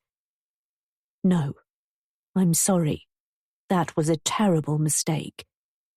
"What? Don't say that." "This isn't how I planned it, but it's my fault. I've rushed things. I should have been more patient. Now I've given him what he wants, and if I'm not careful, he's going to discard me and pretend it never happened. My throat tightens as a bubble of tears floats to the surface. I snatch his arm as he turns away. I want him to look at me, to see me, but he wrests free of my grip, ripping one of my nails. "What's wrong? Why are you being like this?" I wail. He turns on me with such a fierce, dark look in his eye, I physically recoil. For an instant, I fear he's going to hit me. "Don't touch me!" he screams. "I'm not going to tell Carmel if that's what you're worried about." His eyes are as black as a starless void. He grabs both my arms so tightly it hurts. "If you breathe a word of this to anyone—" "I won't," I croak. "I promise." "Especially to Carmel." "I wouldn't do that. I'm not stupid." He lets me go, shoving me away. I stumble but catch my balance as he turns his back to me, his head in his hands. He paces up and down, banging his forehead with his fist. "Stupid, stupid, stupid," he rants to himself, like a man swirling in a tempest of madness. It's a complete overreaction. But if he's this racked with guilt and self-loathing after sleeping with me once, I still have a lot of work to do to convince him to leave Carmel. Maybe this won't be as easy as I thought. It's going to take time, and time isn't on my side. I've told him I need a couple of weeks, 3 at most for the filming, and then I need to leave. "Rufus, please calm down." He spins around, his eyes flaming. "Calm down. You have no idea what you've just done, do you?" "Me?" "Yes, you coming on to me like that. You know I'm married." My mouth opens, but I can't find the words. I can't believe what I'm hearing. "You kissed me?" "Only because you led me on, and now look what's happened."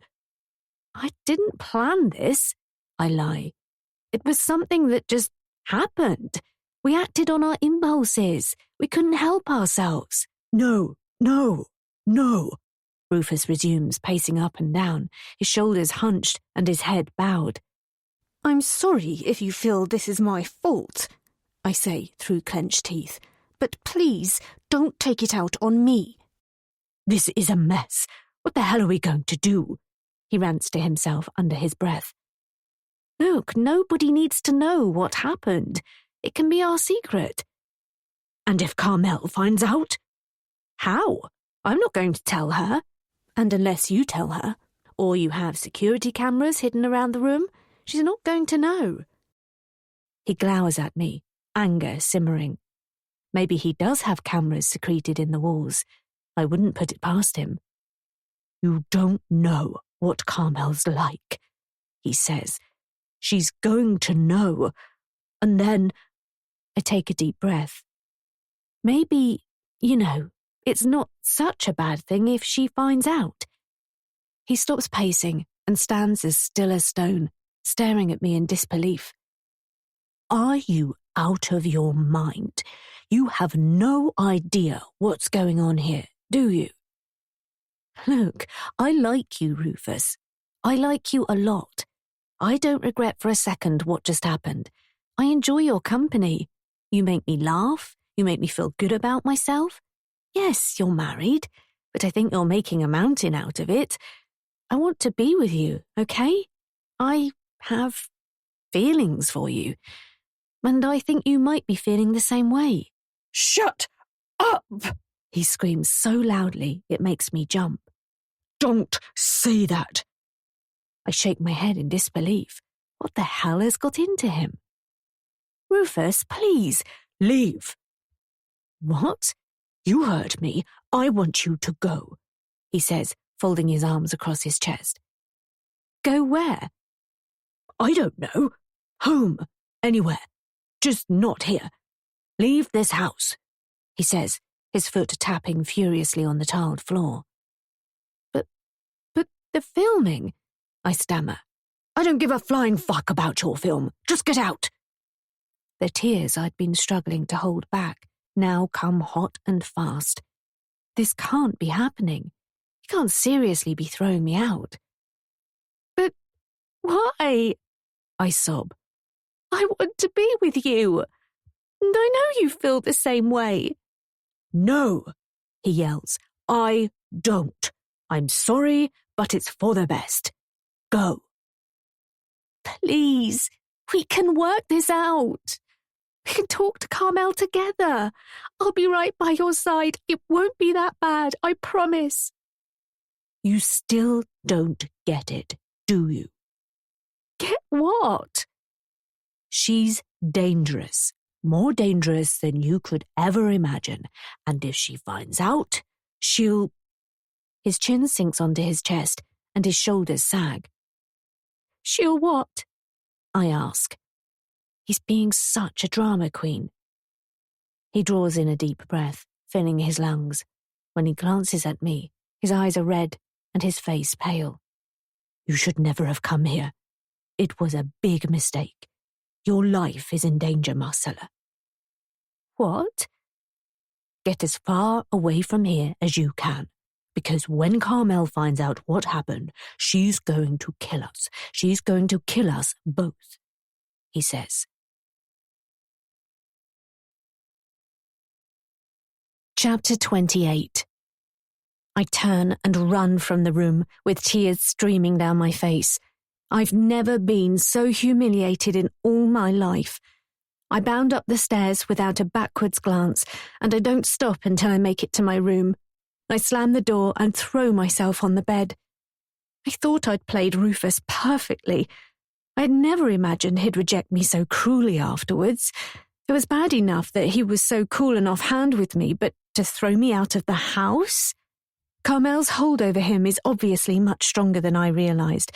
But why is he so terrified of her? What's with the tears?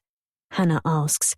She's wearing one of my dresses, a loose-fitting cotton-sleeved dress with spaghetti straps, twirling around in it so the skirt flies up above her knees, like she's an advert for a holiday in the sun.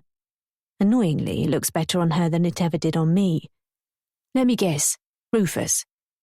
I roll over onto my back with my hands folded over my stomach. How did you know? What happened? She listens patiently while I tell her about seducing Rufus and how, as soon as he was done, his whole demeanour changed. It was like sleeping with Jekyll and Hyde. One minute he was all over me and the next he was ordering me to leave. A fresh wave of tears catches me by surprise. Hannah hands me a tissue. What are you going to do? I'm staying. I came here to get even with Carmel and that's what I intend to do. Hannah grins. I love it when you get all determined. I'm doing it for you, remember? I know, and I'm grateful. I just wish it was easier. Rufus doesn't love Carmel, but he's obviously scared witless that she'll find out I shagged him. I mean, properly terrified. I know she's an old battle axe, but what's the worst that's going to happen? I even offered to be there with him if you wanted to tell her about us. Men are pathetic. You think he'd happily pull out his own fingernails to be with you over her. You're far prettier, younger, and way nicer. Thanks. I mean it. He doesn't deserve you. I'm not doing it for him. I'm doing it for us. I just want Carmel out of the picture, I say, imagining warm summer days entertaining friends on the patio outside, Rufus at the barbecue, a glass of champagne in my hand, Carmel, meanwhile, holed up in some grotty bedsit by the sea, out of sight and out of mind. So, what next? Hannah asks. A sudden steely determination rises from deep in my gut. I'm not giving up on Rufus that easily. He'll come round. I won't give him any choice. I stare at the ceiling, the paint yellowed with age, and run my tongue over my teeth. Every chance I get to be with him on his own, I'll remind him what he's missing, what we could have together. Hannah crosses her legs and knits her hands over her knee. She's wearing my perfume as well as my dress. And how long's that going to take? She asks. I don't know. There is another way you could hurry things along. I raise an eyebrow. Oh, yeah? You could tell him you're pregnant. Hannah smirks. Hannah, I couldn't. That's an awful thing to suggest. But it's not a bad idea. And anyway, it's a bit soon. We've literally only just had sex. Okay, she shrugs. You know best. The thing is, I'm not sure if I do. Hannah's rooting through my bag, looking for more of my clothes to try on, when there's an unexpected knock at the door. I'm still lying on the bed, wallowing in self-pity and thinking things through. Hannah freezes. We stare at each other in alarm. "Who's that?" she mouths. "Quick, get under the bed," I hiss, jumping up. "Marcella, are you in there?" It's Rufus, his voice muted. "Just a minute." Hannah drops everything and scurries across the room. The old floorboards creak as she contorts her body under the bed, and I yank the duvet down on one side to conceal her. "Don't make a sound," I whisper with a finger to my lips. "I'll get rid of him." Rufus has changed his shirt, and his hair is damp. I assume he's taken a shower to wash away the scent of me. It makes me feel grubby and used all over again. I peer at him through a crack in the door. "Hi," he says. At least he has the grace to look embarrassed. "Hi." Can I come in?" "Sure." I glance over my shoulder to check Hannah is out of sight before opening the door and inviting him in. "I thought I heard voices," he says. "Were you talking to someone?" "I was on the phone to a friend." "Oh?" "It was nothing important." He stands in the middle of the room, not sure what to do with his hands, his expression souring. "Did you tell them you were here, filming with us?" "No, she's an old friend I haven't seen for years. She just wanted to catch up, that's all." I lie. "Right." The tension in his body melts. "And nobody else knows you're here?" I frown. "No. Why?" "No reason. I just wouldn't want rumours starting. You know what people are like, and you're, a young, attractive woman." He stumbles over the words, his cheeks reddening. He chews his lip and glances at his feet. "Was there something you needed?" I wanted to apologise for losing my temper earlier. "I'm sorry. I was confused and, well, it was wrong what happened. It was a mistake." "Was it?" "Come on, Marcella, please. I was weak, and of course any man would be flattered to think he had a chance to be with you. But I'm married. You know that. I made a commitment to Carmel, but she doesn't love you." "Don't say that." "She doesn't love you or respect you like I do," I say. "Don't." "We could be happy together." Rufus shakes his head, but there's a pensive sorrow that lingers in his eyes. "We could build a life together," I continue. "We could be happy." I reach for his hand, but he pulls away. "No, we couldn't." "Why not? I know you have feelings for me, and I know how I feel about you. We're destined to be together." "Don't say that," he snaps, his anger rising once more. "It's true." "I meant what I said, Marcella. Pack your things and leave. It's not safe here. You have to go." "No," I protest. "I'll only go if you come with me. Leave Carmel and be with me." "Don't be ridiculous. I can't do that." "Why not?" "You know why not. This is my house. I've put everything into making it my home. I can't just walk out and leave Carmel." "I don't see why not," I say. "Because she's my wife." "Divorce her. Be with me." He laughs cruelly and slaps a hand to his forehead. "I hardly even know you." "That didn't stop you from sleeping with me." I lunge forwards, reaching up on the tip of my toes to kiss him. I know it's not going to take much to bend his will. But he pushes me away violently, and I fall back on the bed, cracking my head on the wall. Not that he notices. "Why won't you listen to me?" He's shouting again now. "I thought you had feelings for me." I do, Marcella, and that's why you need to leave. It's not safe. Why? You keep saying that, but I don't understand. What am I supposed to be afraid of, Carmel?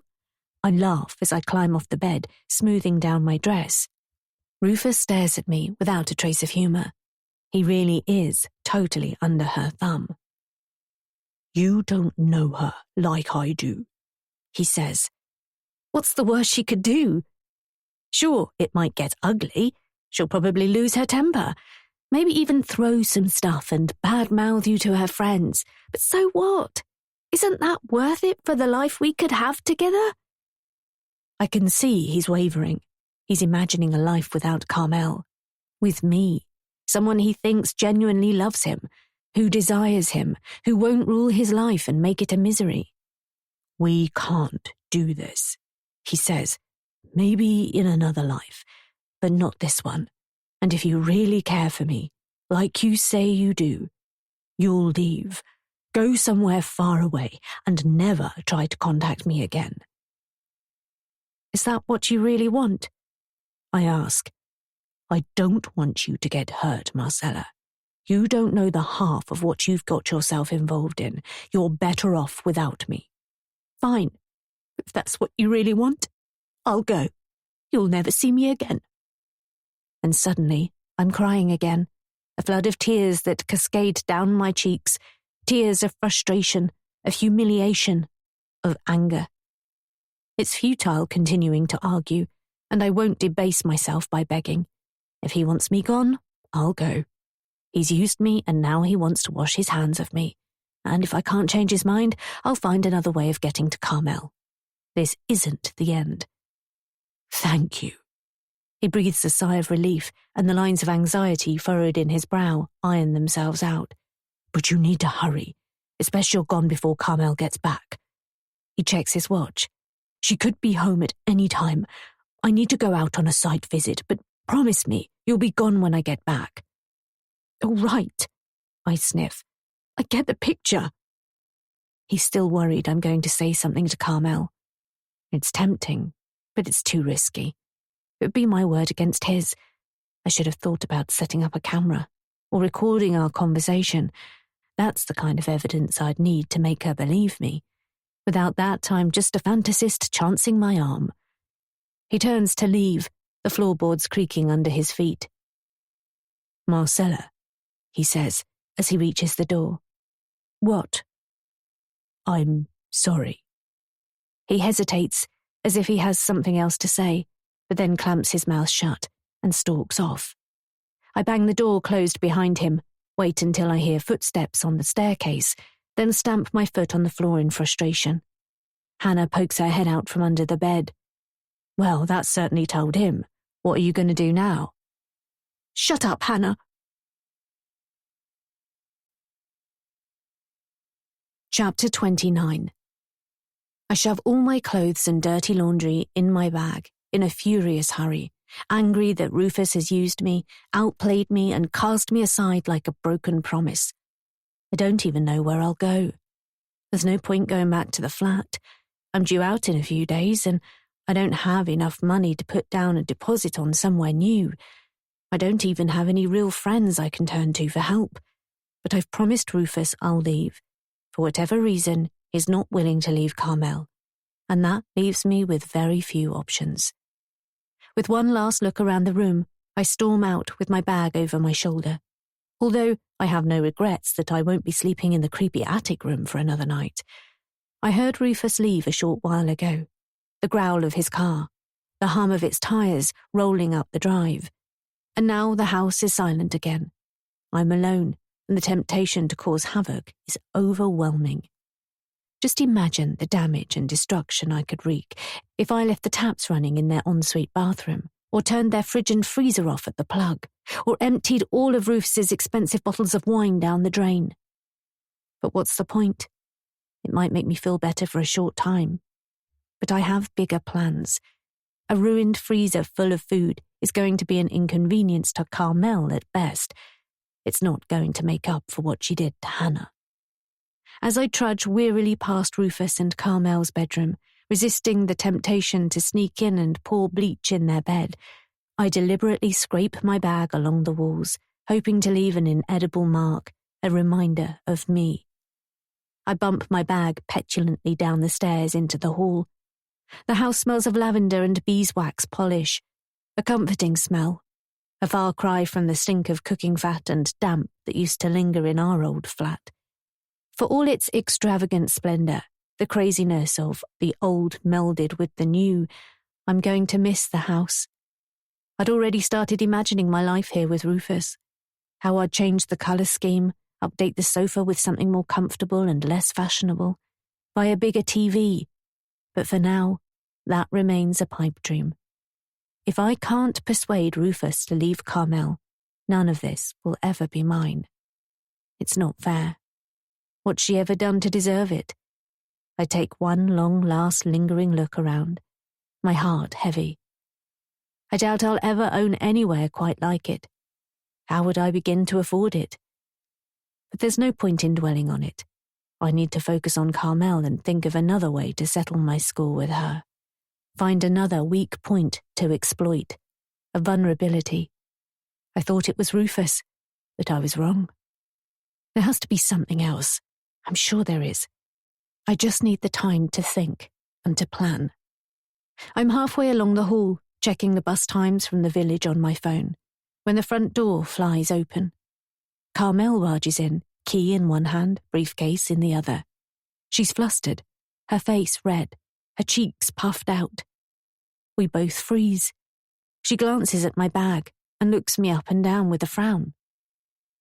"Marcella, are you going somewhere?" She sounds surprised. I stammer, not sure what to say. Rufus is going to be furious I've been caught before I've had the chance to make my escape. "You're not leaving, are you?" "I was going to write a note," I say. The way she's staring at me makes me feel about 2 feet tall. It galvanizes my determination to do everything I can to bring her down. Carmel's eyebrows shoot up.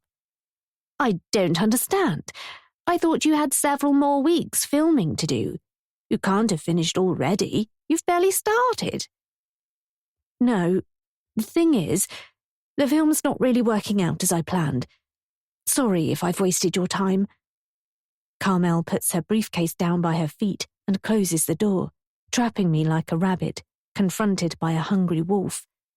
Instinctively, I glance up at the stairs, looking for a way out, imagining making a run for it, up to the attic room and locking myself in. "Really? You've not given it much of a chance?" "No, but I'm sorry. You can't go. Not yet. I'm sure it's just a creative block. We can work through it together, can't we?" Her smile is unnervingly warm and friendly. It instantly puts me on my guard. It's not like her. She's never shown me the slightest semblance of amiability before. I guess," I mumble. What do I do now? She's not going to let me leave. Although I'm surprised. The way she's treated me from the moment I arrived, I'm staggered she's not ushering me out of the door with fireworks and ticker tape. "Good. That's settled then. I don't want to be any trouble. I've taken up enough of your time." "Nonsense. You'll stay as long as it takes to finish the filming. Rufus and I won't hear of you going. Anyway, he'll be devastated if you leave without saying goodbye. Now, go and put your bag back in your room." It's an order, not a request. "Are you sure?" "Of course I'm sure. I'm not letting you go until you've got everything you need. Stay for as long as you like. Now, while you're upstairs, I'll put the kettle on.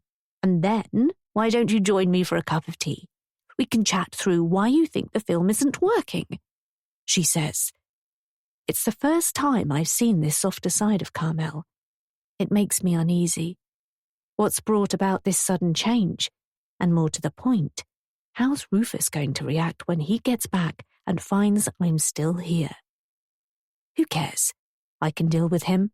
Carmel's warming attitude towards me is a new opportunity I can't resist. I'd like that. Thank you. Chapter 30. Over tea and cake in the lounge, overlooking the meadow garden, with a strengthening spring sun warming our faces, Carmel and I discuss my spurious filming project, what I hope to achieve, what barriers I perceive are in my way. She even offers some suggestions for filming and topics about the house build I should explore. But the conversation swiftly moves on to other things, notably how Carmel and Rufus nearly ended up in the divorce courts, she says, because the house took so long to complete and they were effectively living on a building site. Interesting. She tells me how the stress took its toll on them both, especially as they were both holding down demanding full-time jobs at the time. You're a psychiatrist, aren't you? I ask. Carmel smiles over the top of her teacup, her lipstick smudged on the china rim. That's right. The thing is, I've never really understood what a psychiatrist does, or how they're different to psychologists, I say. Carmel's cup rattles as she places it on its saucer. Most people don't grasp the difference. They think we're all the same. But basically, psychologists are concerned with the normal function of the brain, how we think and act, what drives us to do the things we do, where psychiatrists are more concerned with mental health issues. Is that why you were in court today? I'm often in court. A large part of my job these days is preparing psychiatric reports for defendants where their mental health might be an issue in their offending, she explains. Oh, I see, I say, feigning ignorance. I know exactly what she does, how easily her words can condemn someone to a life of misery. They call it a hospital, but it's not like any hospital I know.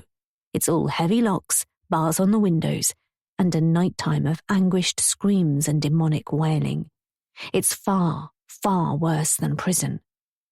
I nod as if it all makes sense. So, say someone started a small fire in a block of flats because they'd heard voices in their head telling them to do it. It's your job to decide if they're actually crazy or not? Carmel's superior smile is nothing short of patronizing. Actually, we don't refer to people as being crazy or insane. That's quite outdated language. But yes, if someone committed arson and was hearing voices, a psychiatrist would normally be asked to assess their mental health to help the court decide on sentencing. That's what happened to my sister. The words slip from my mouth as if they have a mind of their own. They're out before I can hold them back. I didn't know. I'm sorry. Meaningless platitudes. She doesn't even look as though she means it. She didn't mean any harm, but they caught her with a pile of newspapers and a cigarette lighter, building a small fire in the stairwell of some flats in Margate, I say. I've heard the story from Hannah so many times I can picture it in my mind, almost as clearly as if I'd been there. The stink of stale urine, the echo of children's voices up the stairs, the electric spark of the lighter, smudged black newsprint on Hannah's hands, the first coil of acrid smoke, a tentative flame that blazed and flared as it consumed the crumpled edges of an old copy of The Sun. Right, Carmel says. Then it's likely she was assessed by a psychiatrist, like me, to determine her state of mind. It wasn't someone like you. It was you. You didn't even know her, but your words, your stupid report, sealed her fate and doomed her to a life not worth living.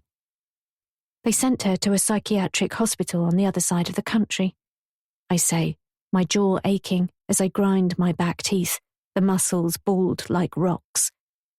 That makes sense. That's all perfectly standard. Carmel's lips are curled into a sickly smile I'd love to carve off her face. She has absolutely no idea what she's done, which makes it worse. Hannah hated it. It wasn't good for her. The staff treated her worse than a dog. She couldn't sleep. She wasn't eating. It was no life at all.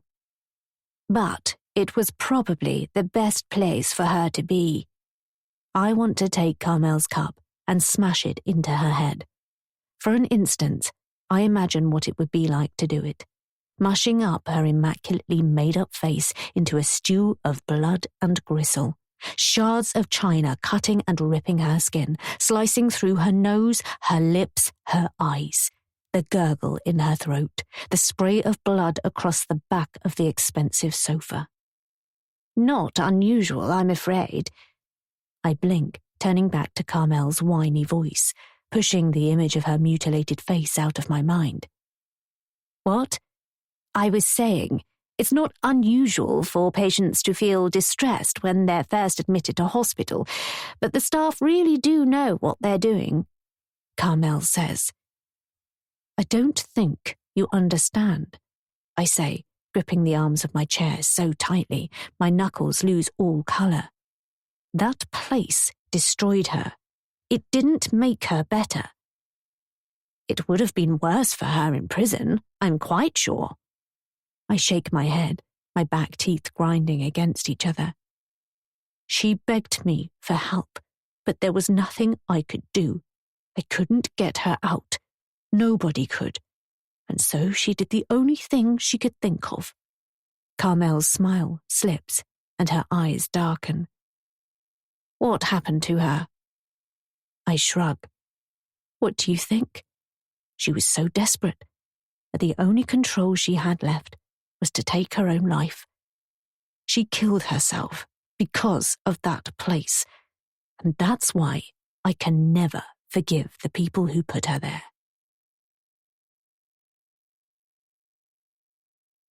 Chapter 31. I never really talked to anyone about Hannah's death and the planet-sized hole it left in my life. As a twin, she was more to me than just a sister. She was a part of me, a core essence of my being. Although we never dressed alike, wore our hair the same, or finished each other's sentences, she was the yin to my yang. And when she died, a part of me died with her. She was supposed to be my teammate for life, the one person who truly understood me, and it was all taken too soon. I doubt I'll ever get over her death, but then I'm not sure I want to. There's only one person I blame, and she's being so blasé about Hannah's death and her role in signing her death warrant, it makes me more determined than ever to right the scales. I need her to pay for the death of my sister at such a young age, and she will. I just don't know how yet. She was only 23, I say, my words as sticky as honeyed glue in my tight throat. She had her whole life ahead of her. I had no idea, Carmel says, her smile fading under the shadow of fake concern she's putting on. I don't suppose the psychiatrist who condemned her to that hospital even knows what happened to her. Had she shown any suicidal tendencies previously? None, I say, spearing Carmel with a hard stare. That's desperately sad, but despite everything, it sounds as though the hospital was probably the best place for her, no matter how much she disliked being there. If she was a danger to other people, then the court would have had no choice, she says. I came to the house with a deep-seated hatred for Carmel, but with every word she vomits out, my contempt for her burns fiercer. She never hurt anyone. She didn't mean to cause any trouble. It was the voices. They were telling her she had no choice. The court should have let her off with a warning. Instead, they chose to send her to that hellhole to die. Carmel grimaces. She clearly disagrees.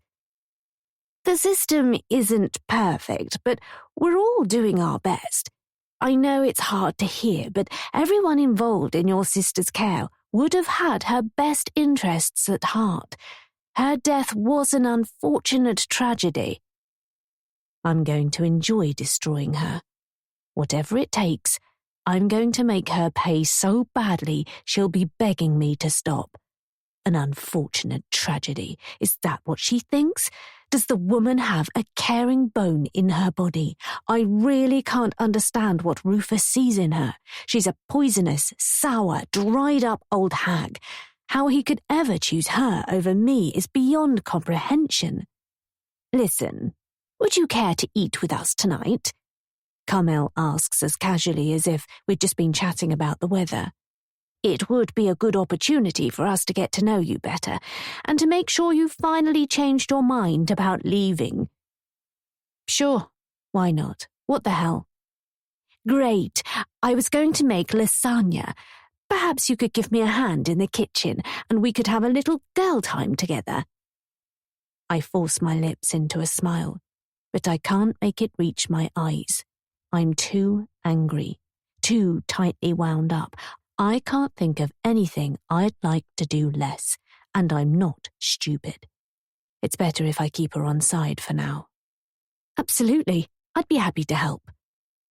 Carmel has me chopping onions and frying mince in a large pan, while she concentrates on a bechamel sauce, blending flour, butter and milk over the stove at my side.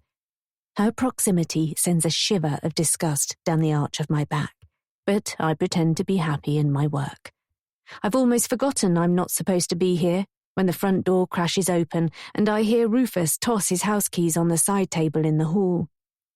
Something smells good, he called out. His shoes thud onto the floor as he heels them off. His face when he walks into the kitchen and sees me chopping tomatoes is a priceless picture I'd love to frame. Hello, darling, Carmel says, abandoning her pot to greet Rufus with a chaste peck on the cheek. How was your meeting? He stands motionless in the doorway with his gaze fixed on me, staring in disbelief. What? I thought you had a site meeting this afternoon. How did it go? Fine, he says, his eyes boring into me. I'm not sure how well I disguise my smirk of delight. Hello, Rufus. I smile sweetly, my face a picture of innocence. Carmel's invited me to eat with you tonight. I hope that's okay. I can eat in my room if you'd prefer. I point towards the stairs with my knife. Don't be ridiculous, Carmel says, returning to the stove to save the sauce from ruin. We've been through this. You're dining with us tonight. No arguments. She glances at Rufus over her shoulder. I caught her earlier trying to sneak away. You did? But I managed to persuade her to stay. I raise my eyebrows in a there was nothing I could do kind of way. He glowers back at me. It would be lovely to have you dine with us, he says, without much feeling. Is that sweat on his forehead? Well, if you're sure, I can't help myself. Marcella's helping me cook a lasagna. We should open a bottle of wine as we have a guest. Can you choose something suitable? Carmel asks. Sure. Marcella, why don't you help me if you've finished here? Rufus flicks the switch on the wall, and the hidden hatch in the floor slides open. I don't know anything about wine, I protest. I'll teach you. Come on. I wipe my hands on a tea towel, toss it on the side, and watch Rufus cautiously as I approach. He stands to one side and invites me to descend into the wine cellar ahead of him. It's much cooler down here, the air drier. As I descend, the last thing I see is the back of Carmel piecing together the lasagna in a large rectangular dish. Rufus follows close on my heels. Too close. I feel his breath warm on the back of my neck and sense his simmering irritation. The moment I reach the bottom of the stairs, he snatches my wrists and presses me against the wall. What are you still doing here? I told you to be gone before Carmel returned. I wince as a sharp snag of pain radiates up my arms. I tried, I gasp, but Carmel came home earlier than I thought. She wouldn't let me go. Fuck. He releases my arms, spinning away on his heel and chewing one of his thumbnails. He thumps his fist against one of the wine racks, causing the bottles to rattle. I rub the feeling back into my wrists, keeping a wary distance from him, although it's hard in such a confined space. It's not my fault. I say in a low whisper. Why couldn't you have listened to me? Why couldn't you just leave when I asked you to go? I told you I tried. You didn't try hard enough. Spittle flies from his mouth and hits me on the cheek. It's like being stung by a live electrical wire. I jolt my head back, wipe it away with my thumb. Rufus's face has turned a worrying shade of puce. I don't understand what you're so angry about. Why don't we just tell her about us? Keep your voice down, he commands, shooting a glance upwards. Carmel's so close I can hear her clattering dishes, opening the oven door and chopping a salad on a board. I'm serious, I continue in vain, hoping that I can still change his mind. Let's go up there and tell her right now. It'll be okay. He glares at me as if I've lost my mind. Are you fucking insane? She doesn't love you. You deserve better. I was thinking a nice Merlot, Carmel shouts from above. Good idea, Rufus yells back. He grabs a bottle by its neck and holds it at his side. I don't know why you don't just grow a pair and ask her for a divorce. You don't even have to tell her about us for now if you don't want to. But she's crushing you, Rufus, can't you see? Whatever the two of you had, it's gone. You don't know what you're talking about, he says, placing the bottle on the bottom step. Leave her. You deserve to be happy. Rufus darts across the tiny room with the speed of a striking cobra. He wraps his hands around my throat, snatching my breath, pinning me against the wall, lifting me off my feet. At first, I'm too shocked to react. Then instinctively, I grab his thick wrists and try to prise them off. But he's taller and stronger and has surprise on his side. I can barely breathe. My swollen lungs burn as I fight desperately to suck in some air. My head feels as though it's going to explode. Rufus presses his face into mine. So close I can smell the tartness of his coffee and garlic-tinged bad breath. His nostrils flare. His eyes are as black and as piercing as a serpent's glare. I'm not asking her for a divorce. The words hiss from his mouth like hot steam. Everything all right down there? A shadow appears at the top of the steps as Carmel looms into view, wringing her hands in a tea towel. Rufus releases his grip on my neck and springs back as if he's been burned by my touch. Everything's fine, he says, stepping into Carmel's view and picking up the wine bottle. I think this one will go perfectly with the lasagna. Chapter 32. The meal passes awkwardly, with Rufus prodding at his food, sullen and sulky, while Carmel is chirpy and chatty, blissfully unaware of what happened in the cellar earlier between me and Rufus. He barely says a word all evening, while occasionally glowering at me. Carmel, on the other hand, is the most animated I've seen her since I arrived. Chatting about everything and anything, as if we were old friends. What the hell do you think you're playing at? Rufus snaps at me when Carmel collects our dirty plates at the end of the meal and disappears with them to the kitchen. I don't know what you mean. I smirk, enjoying his discomfort. It's small compensation for his attempt to strangle me. My throat's still sore, and my voice a touch gravelly. I hope the bruises come up overnight, guilty marks imprinted on my skin to remind Rufus of what he did. I'm sure Carmel's bound to notice, and then what will I say? I don't know what you think you're playing at, but it's going to get you killed. He picks up his glass and pours what's left of his wine down his throat before topping it up, finishing the bottle. Are you threatening me? I press my palm into my chest in mock horror. He clenches a fist tightly and points an accusing finger, as if that's going to intimidate me. Please, he says. The softening of his tone is unexpected. Walk away while you can. I'm pleading with you. No, I'm enjoying myself too much, especially now Rufus has taken to begging. Why would I want to leave? Carmel and I are getting on so well tonight. Have you noticed? I think we could be good friends. Stop it, he barks. And good friends tell each other everything. What do you think she'd say if I told her about us? Don't, he growls. I might not be able to help myself. It might just slip out. I hold Rufus's penetrating stare. He jumps up suddenly, rucking up the tablecloth, threatening to send our glasses flying. He slams his hands on the table and leans over it, on the edge of losing it completely. I recoil, my spine pressing into the back of my chair. I really wouldn't do that if I were you. Over his shoulder, I spot Carmel returning to the room. She's prepared a cheese board and a basket of biscuits. Rufus? His head snaps around, and the tension seeps from his body. We're out of wine, he mumbles. I was going to fetch another bottle. Not for me, I say, pushing my chair back as I stand. I'm going to grab an early night. I affect a yawn, stretch my arms above my head. I've had enough excitement for one evening. It's time to regroup and plan my next steps. And besides, I think I've put enough worries in Rufus's head for one evening. Sleep well, Carmel says, catching my yawn. And let's have no more talk of you sneaking away. Rufus storms out of the room with the empty wine bottle as Carmel places the cheese board in the centre of the table.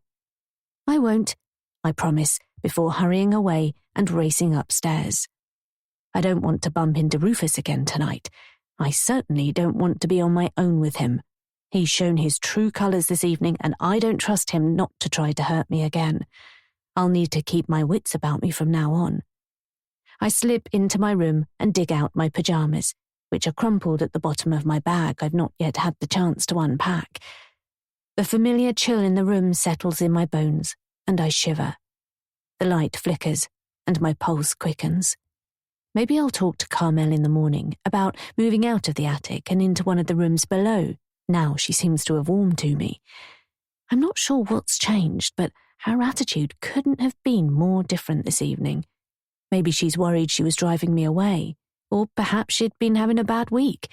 Things on her mind, work worries maybe. Whatever it was, it's a welcome change. Not that it's altered my attitude towards her. She has Hannah's blood on her hands, and I'm not going to let her get away with it, no matter how nice she is to me. I slide under the duvet, pull it up to my collar, and let my head sink into the lumpy pillow. I've been trying to get to Carmel through Rufus, but it's possible our burgeoning friendship, in her eyes at least, could present a new opportunity. There must be a way I can exploit our newfound closeness. Everyone has their secrets. Maybe if I can unearth hers, I can use it to my advantage. As Carmel and Rufus's bedroom door bangs shut, I lie in the darkness, listening to the sounds of the house. The whisper of wind through the leaves in the trees, the creak of contracting wood in the roof trusses, the steady pulse of blood in my ears. Carmel inviting me to eat with them is a clear sign she's beginning to trust me, and if she trusts me, she's more likely to offer up some information I can use against her. A wound I can prod. Forget Rufus. This is a much better angle of attack. Another sound drifts into my consciousness, a steady, rhythmic creaking accompanied by an occasional thud, like a ball being tossed against the side of a house, or a headboard banging against a wall. Oh God. The creaking gets faster, more intense. A scream, a moan. I think I'm going to be sick. The thought of Rufus and Carmel having sex makes me cringe. I'm reminded of the whips and restraints I found in Carmel's bedside cabinet. How disgusting. I tried to think of something else, but the image of Rufus bound and gagged, his arse being spanked by Carmel, won't go away. I curl up into a ball and fold the pillow over my ears, clamping it against my head with my hands. But all I can think about is what's going on in that room. His sweaty body toiling away, Carmel's sprawled out, legs wide. What the hell is he doing? Surely her shriveled up old body and sagging breasts can't be a turn-on for him. It's a disgusting thought. Don't they realise I can hear everything? What is that noise? Hannah asks, sitting up in bed. Use your imagination. What do you think? Ugh, really? I know, it's gross. How could he, with her? Are you jealous? Hannah asks, an eyebrow shooting up. No. Sounds like you are. I'm not, I protest. She's welcome to him as far as I'm concerned. I think you're annoyed because he chose her over you, because he's gone back to her, even though you offered it to him on a plate, she taunts. Shut up. You don't know what you're talking about. I don't know why I'm so angry. I don't want Rufus. I have no interest in him. Not anymore. He was a means to an end, that's all. If he'd rather be with Carmel and share his bed with that washed-up old crone, that's his choice. I don't want anything to do with him. Have you worked out what you're going to do now? Hannah asks, rolling her legs out of bed and perching on the edge of her mattress. Not yet, I answer defensively. If I can't get to Carmel through Rufus, I'm going to have to find something else on her I can use as leverage. Oh. What? Nothing. No, come on. If you've got any bright ideas, let's hear them. It's all very well her sitting there passing judgment on me, but she's not exactly helping. It's obvious, isn't it? Is it? Hannah sighs and rolls her eyes. I really must have taken all the brains before Mum popped you out, she says. Whatever. Spit it out, Han. She's always been like this, thinking she's better than me just because she was born 3 minutes before me. If you really want to destroy Carmel, to make her suffer, you have to take something from her she cherishes, something irreplaceable, Hannah says, as if I don't know that. I've tried. I thought if I seduced Rufus, I could persuade him to leave her. I sit up, glad the sound of Rufus and Carmel's love-making has finally ceased. It didn't take long. Hannah shakes her head, her hair flying wildly. Never mind seducing him. Kill him. Kill him? Geez, Hannah, what the fuck? She shrugs and falls back into bed, picking at her fingernails. Why not? That would really hit her where it hurts. But that would be murder, I gasp. Have you forgotten what she did to me? She killed me the moment she signed her name on that report and had me sent to that hospital. What's the difference? I know, but don't tell me you're scared, she says in a mocking sing-song voice. I'm not scared. So, what's stopping you? How would I do it? You could poison him, Hannah suggests. With what? I don't know. Rat poison? There must be something in the house you can use. I'm not sure. I wouldn't know how much to give him, or how. Hannah tuts. It's dark, but I can imagine her rolling her eyes. But it's easy for her. She's not the one who has to do it. Or you could stab him. I bet they've got some expensive kitchen knives you could use. You might even be able to make it look like an accident. I shake my head. I don't think I could. I'm not brave enough. It was bad enough when I accidentally tripped up Daisy Jennings in the playground at school when we were 7. She cut her head open and there was blood everywhere. She needed stitches in the hospital. And even though I never meant to do her any harm, I felt guilty for weeks.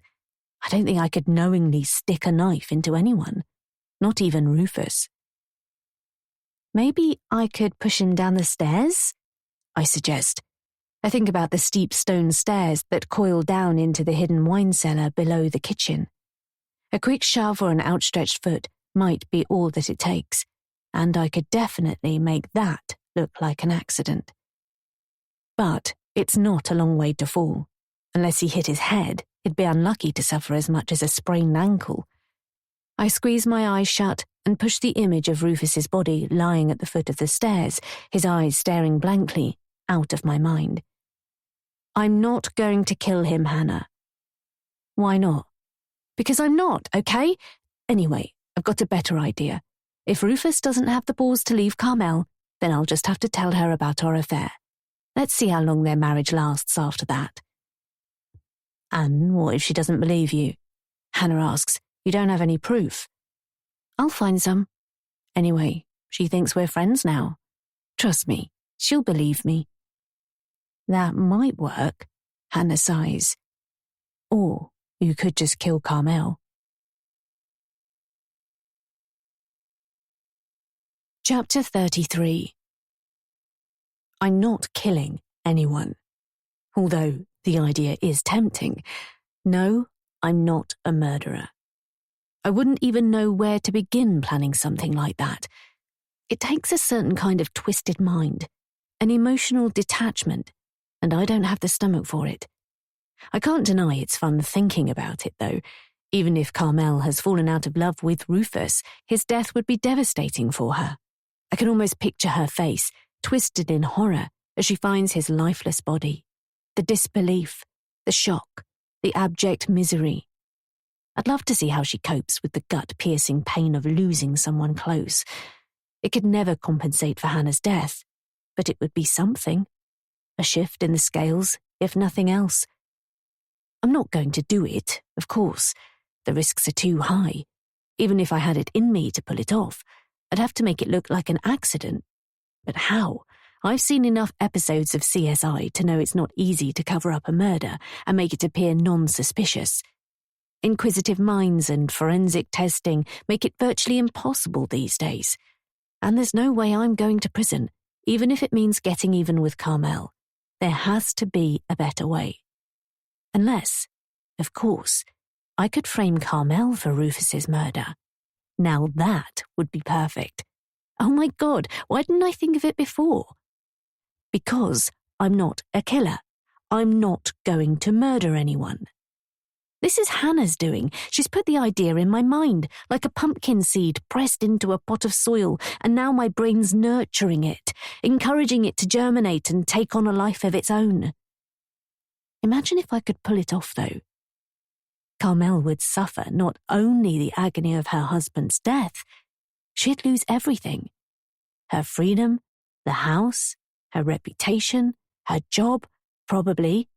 Who knows, maybe even her sanity. It would be almost too much to bear for anyone, and would more than make up for the death sentence she unjustly handed down to my sister. All I have to do, after killing Rufus, of course, would be to convince the police that Carmel flipped out when she discovered Rufus and I were having an affair. I'd tell them I'd heard an argument raging, things being thrown, and discovered his body in a pool of his own blood. I spend so long thinking about it as I get ready for bed that I even dream about it, waking in the small hours of the morning, dripping with sweat, and my heart thundering. For an instant, I'm convinced it's real, that I have killed Rufus, that my hand's still clutching a bloody carving knife. Rufus's body face down on the kitchen floor, a crimson pool spreading slowly beneath him, running along the grout lines, his shirt stained with blood. The guilt and panic hit me like a high-speed train. My eyes spring open. I'm not in the kitchen. I'm in bed, in the room, in the attic. I'm not standing over Rufus's body, and he's not dead. I didn't kill him, thank God. The relief is a comforting blanket, and yet it all felt so viscerally real. My dream so convincing. A sign I'm capable of killing him? Or a sign that I'm not? It takes me ages to get back to sleep. Every time I close my eyes, I see Rufus lying there, not moving, ragged knife holes in his shirt. Adrenaline forges through my veins like acid. I can't slow my heartbeat. Even when I drag myself out of bed and into the shower the next morning, the dream is at the forefront of my mind. It's all Hannah's fault. She was the one who put those crazy thoughts into my head. But I'm not the murdering type. I guess that's why my dream has disturbed me so profoundly. I need to get some air, to get out of the house for an hour. It's become claustrophobic, the walls closing in on me. I need some space to think, to breathe, but I don't want to face either Carmel or Rufus, not until I've straightened out things in my head and worked out what I'm going to do next. I creep out of my room and down the stairs, but thankfully don't bump into anyone. As I reach the hall heading for the front door, I hear Rufus's voice. It sounds as if he's on the phone in the new part of the house. His voice grows louder and fades away, as if he's pacing up and down. Good. It means he's distracted. The sun makes a brief appearance from behind fast-moving, fluffy grey clouds as I pull on a pair of trainers and inch open the door. The air tastes earthy, with the hint of moss and lichen blooming in shaded corners. Gingerly, I close the door behind me, wincing as the latch clicks shut. It's as if I've stepped into another world. The tension in the back of my neck and shoulders eases like a retreating spring tide, and the pressure on my chest loosens, allowing me to breathe. Living in the house with Carmel and Rufus has taken a bigger toll on my mental health than I'd realized. I'd been playing a role since I knocked on the door and talked my way into becoming a house guest, pretending to be something and someone else other than myself. A method actor immersing myself in a challenging part. I thought it would be easy, an escape from my own reality even. But it's hard, much harder than I ever imagined. Even in my room with Hannah, I'm constantly on guard, ready to switch back to the pretend Marcella in a moment's notice. But out here, in the fresh air, I'm free. Just an hour or so, that's all I need, like pressing the reset button on my mind. And then I'll go back and pick up where I left off. Hopefully, I'll have a chance to work on Carmel again, forging those bonds between us, building her trust until she gives me something I can use against her. For now, I'm just going to enjoy being me. I'm naturally drawn towards the woods and the trail where I saw Rufus that night. He was out late. I never did get to the bottom of what he was doing or where he'd been. And somehow, with everything else going on, it slipped my mind until now. It seems a perfect opportunity to go exploring and to find out. The path is far more substantial than I'd imagined. It's more than a meandering trail. It's a well-defined track, topped with a dressing of wood chippings, not dissimilar to something you might find in a public park. It obviously leads somewhere.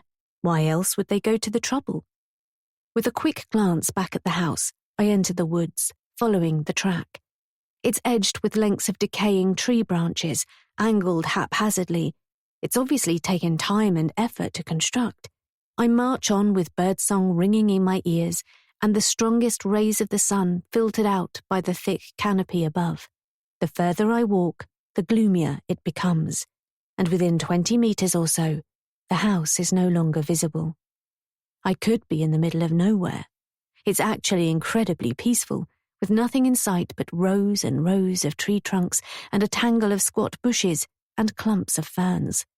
Something small and agile scratches around in the undergrowth to my left, and as I glance down, worried it might be a mouse, or worse, a rat, I spot something I wasn't expecting. Kneeling, I brush away a carpet of dead leaves and uncover a light. It's no bigger than a ping-pong ball, half buried in the ground. Another few meters further on, I find another, and another. Marker lights, like cat's eyes on the road, I'm assuming. Lights to illuminate the path in the dark, which suggests Rufus might be a frequent late-night visitor. Maybe he is keeping dogs out here. The path winds onwards for another few hundred meters, slowly climbing before abruptly ending at a clearing where the ground turns rocky underfoot. Ahead is a stony cliff face, no more than 5 or 6 meters high, a vast seam of rock protruding out of the earth where a few hardy, clingy plants grow out of its cracks, and a green haze of moss hangs to some of its more shadowy parts. But what's most striking is a rectangular concrete porch built into the rock. Even odder is the heavy steel door that's set into it. My feet grind to a halt as I take it all in. It's obviously some kind of entrance. But to what? An underground network of tunnels? A cave? But why put a door there at all? I can't make sense of it. I'm drawn closer, my curiosity piqued. Is this where Rufus came from the other night? In which case, what's behind the door, and why was he here in the middle of the night? It's not the sort of place you would keep animals. There'd be no light or ventilation for them. So what then? I try the handle, but it's locked, and it's so heavy it doesn't even rattle in the frame. There's an electronic keypad next to the door. I stab at a few numbers, but it just bleeps and the door remains resolutely locked. There's no way I'm getting inside without the code. It could be anything, a birthday, an anniversary, or a random set of numbers. There are probably millions of possible combinations, and almost no chance of guessing. It doesn't stop me trying, plucking numbers out of the air. Each time I'm frustrated by a loud bleep and a door that remains locked and unmoving. "What are you doing?" Rufus's voice is like an electrical bolt through my body. I jump as if 1,000 volts have passed through my bones. "Nothing," I reply guiltily, stepping away from the keypad. Rufus emerges from the path from the house, his brow hooded. "You shouldn't be up here," he says. "What's behind the door?" "Nothing." I raise an eyebrow. "You don't set a steel door into a cliff to hide nothing. Storage, that's all. Nothing for you to worry about." "Storage?" My eyebrow shoots higher. Rufus sighs, like he's dealing with a petulant child who won't take no for an answer. "It's where we keep chemicals for safety. Fertilizer, weed killer, that kind of thing." "You built that," I say, hitching a thumb towards the door. "To store chemicals." "Show me." "What? No, don't be ridiculous." "Were you spying on me? How did you know I was here?" Rufus pokes his tongue into the side of his cheek. "I heard the door. I looked for you in the garden, but when I couldn't find you, I guessed you might have gone wandering, poking your nose into places it doesn't belong." "What were you doing up here the other night?" "What?" "I saw you walking back to the house through the woods. You'd been here, hadn't you? Why?" He laughs, as if amused by my creative imagination.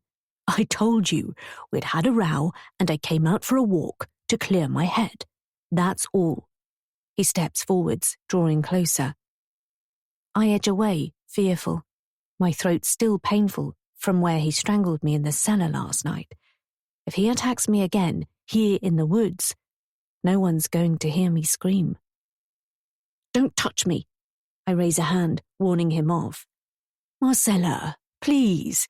He reaches out, tries to take my hands. His manner calm, his demeanor relaxed. Not like last night, when he couldn't keep his anger under control. I absent-mindedly touch my neck. The bruises didn't come up, but the skin is still sore to touch. "I'll scream." "No, you won't. Just listen to me. You have to leave. This is your last chance," he says, his eyes doleful. "I'm not going anywhere. Carmel doesn't want me to go." "No, of course she doesn't," he says, bowing his head. "Why do you think she's being so nice to you?" "What do you mean?" "You really think she wants to be friends?" I shrug. "Yeah, why not?" "Come on, Marcella. Wake up. Time is running out. I don't know how much longer I can protect you. Go while you can. The last bus into town leaves at 7. Make sure you're on it." I shake my head. I don't know what game he's playing, blowing hot and cold like this, but I came here with a purpose, and I'm not going anywhere until I've settled my score with Carmel. "Still worried I'm going to tell Wifey about our little rendezvous?" I sneer. He stamps his foot and yowls in frustration. "I'm asking you to leave because I care about you. Why can't you understand that?" "Care about me? Huh, is that why you had your hands around my throat in the wine cellar last night?" "I'm sorry. I was angry. And afraid. I was out of line. I'm here to stay, whether you like it or not, so you'd better get used to it." I've had enough of his mind games and manipulation. He's tried every trick in the book to make me pack my bags and leave. He must be absolutely petrified that I'm going to tell Carmel what's been going on between us. But I'm not going. Not when I'm so close to finally avenging Hannah's death. "Fine. It's your funeral. But don't say I didn't warn you," he growls, his face clouding. "You do what you want. I can't force you. But I'm telling you now, if you're not on that bus tonight, you'll never get out of here alive." Chapter 34. As if I'm going to fall for all that nonsense about my life being in danger and needing to be on the last bus out of the village or I'd die. Honestly, what kind of gullible idiot does Rufus take me for? I lie on my bed, staring at my phone above my face, until eventually my arms ache. The minutes tick down with the rapidity of a somnolent sloth, until finally the time ticks past 6:40. It's too late to leave now. I'd never get my stuff packed, out of the house and into the village before the last bus. I guess I'm stuck here for at least another night. At 7 o'clock on the dot, I toss the phone aside. It bounces on the mattress towards my feet. Rufus's silly deadline has come and gone, and here I am, still very much alive. It's pathetic, really, how he's been trying to scare me into going. Carmel didn't frighten me off when she put me in the attic room where those children were murdered, and Rufus isn't going to scare me off now. They really are an odd couple, and frankly, they probably deserve each other. I guess we're staying then, Hannah says. She's lying back on her bed, mimicking me, fingers laced, hands resting on her stomach, eyes roaming across the stained ceiling. We're not going anywhere. Not until I'm done with Carmel, anyway. Hannah lifts her head and rolls her face towards me. What if they weren't threats? She says with a grin of devilment. What if Carmel really is evil, and she's on her way up here right now with an axe, ready to chop you into tiny pieces and bury you in the garden? I laugh. Or what if she's a witch and she's going to cast a death spell on us? Hannah giggles with delight. Or turn us into frogs and cook us in a stew. We both roll about laughing. Well, whatever Carmel has in store for me, I'm doomed. It's gone 7 and the last bus has left. So, unless you fancy walking, we're stuck here for at least another night, I say, my sides aching from laughing too hard. Hannah screws up her nose in disgust. I'm happy to stay, she says. She was never much of a walker. Good. And I think tomorrow I might have that chat with Carmel and tell her how Rufus came on to me while she was out, and that we had sex on their sofa. Let's see what she has to say about that. If you make it through the night, Hannah laughs again. We spend the next few hours chatting, discussing important stuff like where I'm going to live when this is all over. What am I going to do for a job? How am I going to find a man stupid enough to want to marry me and have babies with me? I don't have any sensible answers for any of her questions. Eventually, Hannah yawns and stretches her arms above her head. Think I'll turn in, she says, crawling under the covers. Can you kill the light? It's too bright in here. I'm not going to bed yet. Why not? Aren't you tired? Or are you worried about Carmel? Very funny. And no, I'm not tired. It's only 9 o'clock. And anyway, I have something planned. Hannah looks wide awake suddenly as she props her head up on her hand. What? She asks eagerly. I tell her about the path I found in the woods earlier and the locked door set into the rock. It's where Rufus went when I spotted him out late the other night, I explain. I want to see if he goes back there again tonight. And if he does, I'm going to follow him. And then I'm going to find out exactly what's behind that door. Chapter 35. A few hours later, as I'm struggling to keep my eyes open and my mind keeps wandering off towards sleep, I hear a noise which makes me sit up and snatch a held breath. I heard Rufus and Carmel retire to bed earlier, their bedroom door clicking shut, the rush of water in the basin, the toilet flushing. But now, someone's moving around again. They're trying to be quiet, but in the silence of the night, there's no mistaking it. A creak of floorboards, a door opening and being gently closed. I ease myself off my bed and hurry across the room. I crack open the door and put an ear to the gap. This could be it. Rufus off again on another late-night jaunt. Except this time, he's not going to be alone. I'm going to be following him to see exactly what he's up to. Footsteps scuff across the landing and plod down the stairs. I grab my trainers and sneak out, waiting until I hear the front door rasp open and snap shut before following. In my hurry, I stub my toe as I trip lightly down the attic stairs and have to clamp a hand over my mouth to silence my howl of pain, hopping up and down on one leg. And then I hear a sound I wasn't expecting. The low thrum of a car engine, followed by the crush of gravel, the murmur of a vehicle driving away from the house. I freeze, still on one foot, gripping the other in my hand. Where's Rufus going in his car at this time of night? I check my phone. The screen blinks on, casting a bubble of light all around me. It's past midnight. Now what do I do? The bed in Carmel and Rufus's room creaks. Sheets rustle. There's a low murmur. Carmel is still asleep, I guess.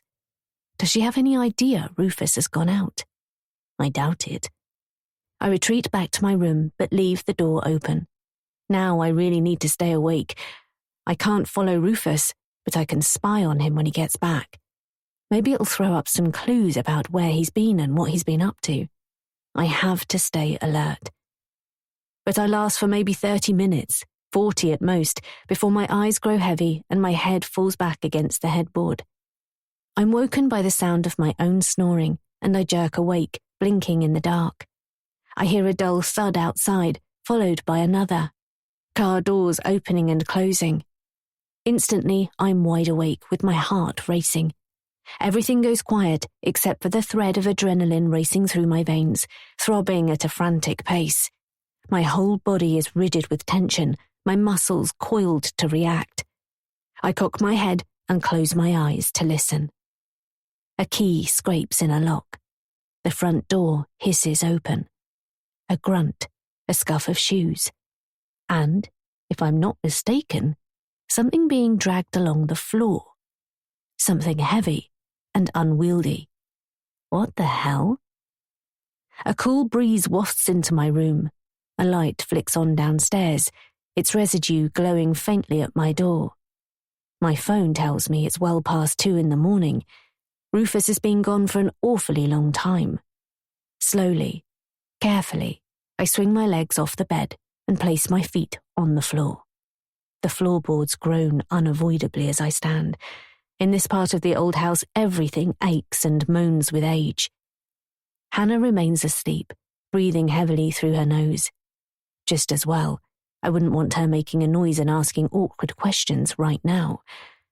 I'm across the room and at the door in 5 soft paces. I squeeze through the gap, out onto the landing, and tiptoe down the stairs. Whatever Rufus is doing, he's making a meal of it, huffing and puffing like a steam train. I scurry across the landing and peer over the banister, looking down into the hall below. I catch a yelp of shock and surprise in my throat before it reaches my mouth. It comes out as a strangulated murmur of distress. Rufus is not alone. He has a woman with him, dragging her body along the ground, his hands under her armpits. Her head is lolling on her chest, and her limbs are all floppy and limp. Is she dead? I can't see any injuries or blood, but why is she not moving, resisting?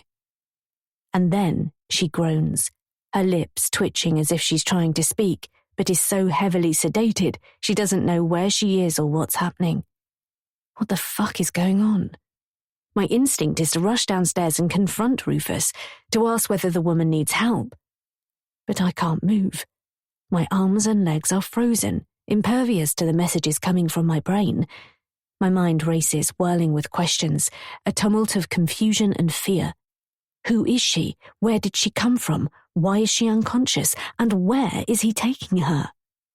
My last question is answered first, as he lowers the woman to the ground, taking care she doesn't bang her head.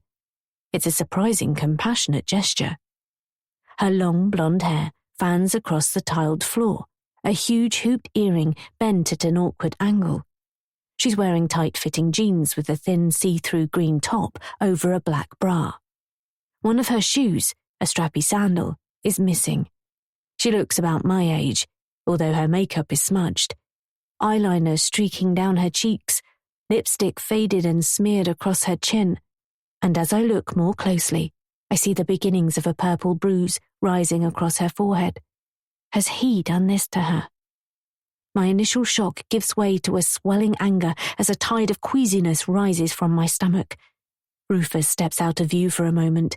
Unusually, he's dressed all in black, dark trousers, dark long-sleeve top, and his mop of curly hair is all flattened as if he's been wearing a hat. Or a hood. This can't be happening. This is so fucked up.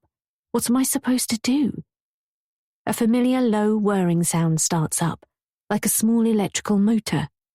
The same sound I heard the first time Rufus showed me the hidden wine cellar under the kitchen floor. His arm darts back into view.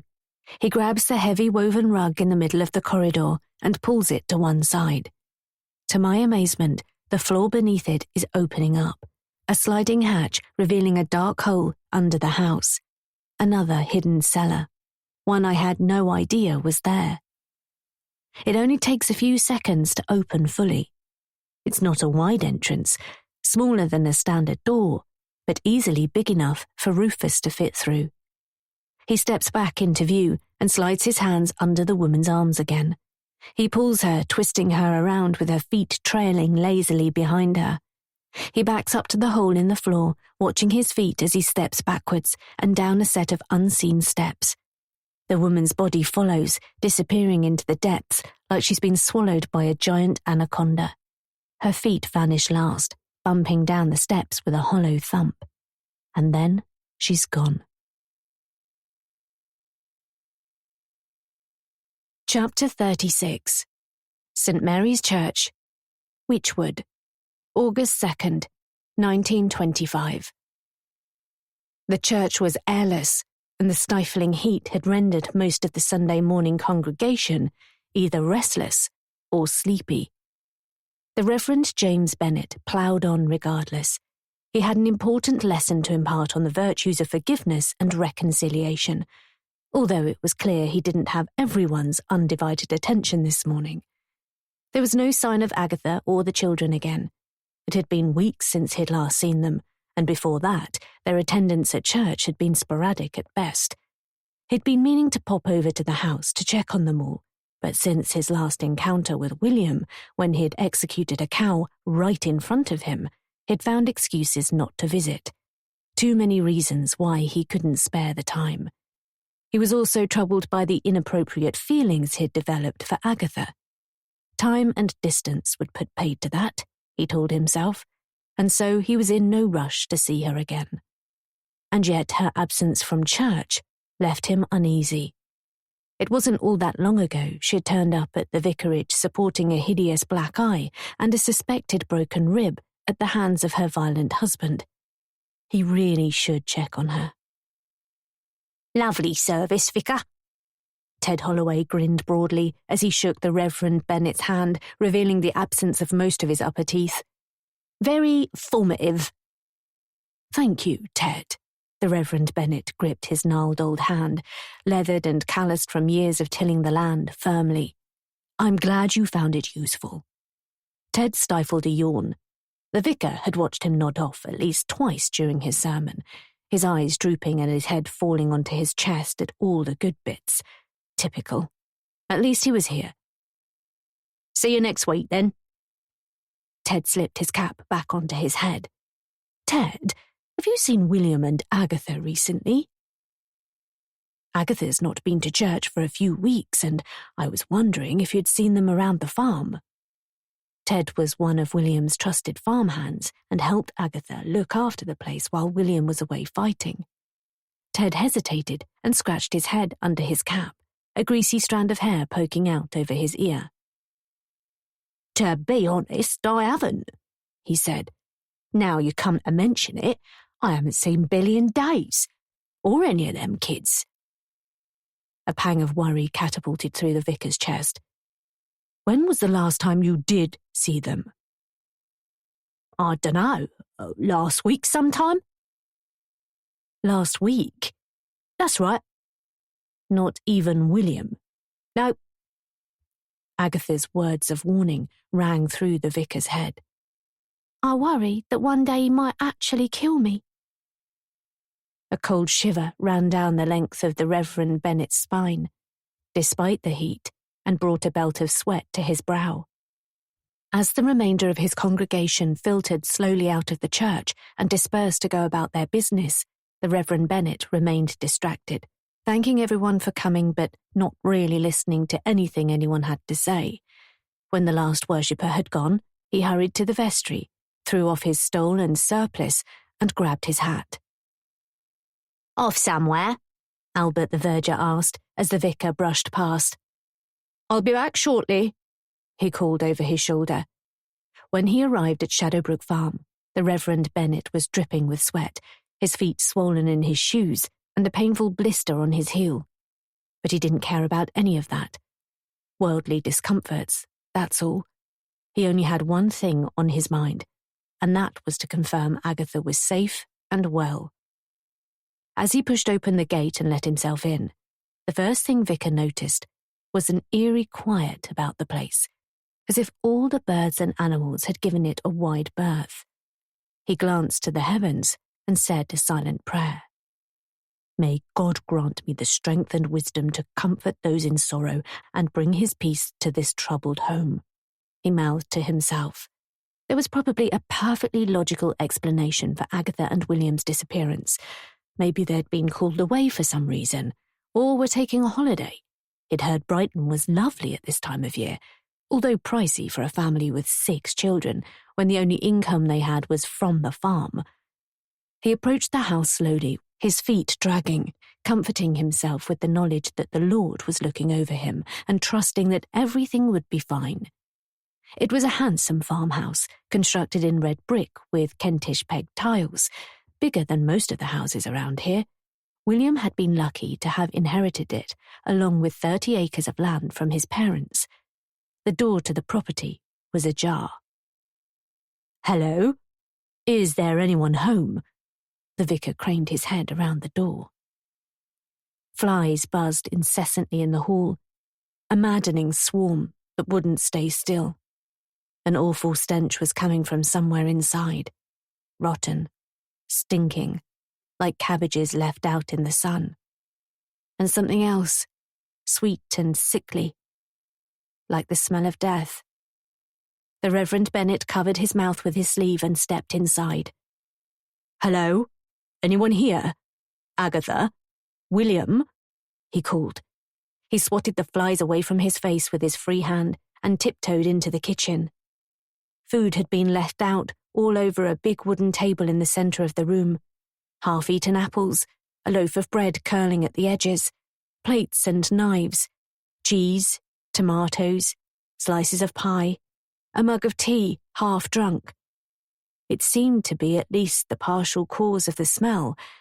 More worryingly, several chairs had been knocked over, as if there had been an altercation, or the family had left in a hurry. The vicar's pulse quickened, and a cloak of doom descended over his shoulders. He eased the kitchen door closed and ascended the stairs. The sickly sweet smell that clawed in his throat and made him gag was worse the higher he climbed. First he checked each of the rooms the children shared, but they were all empty, their beds made and their shoes lined up by their doors. But at the end of the landing, one bedroom door was ominously shut. He hesitated outside the room, listening. He only heard silence and the raging of his poor heart. He knocked and waited. "Hello? Anyone in there?" When there was no reply, he eased open the door.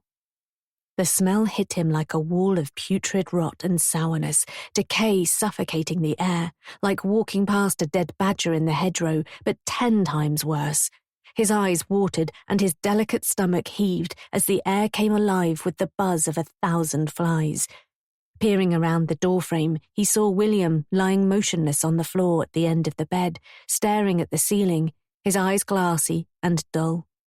Next to his body lay what looked like the revolver he had used to euthanize the distressed cow in the barn a few weeks earlier. A puddle of blood had congealed into a dark brown mess around William's head and seeped into the floorboards. Between his eyes was a small black hole, no bigger than a farthing.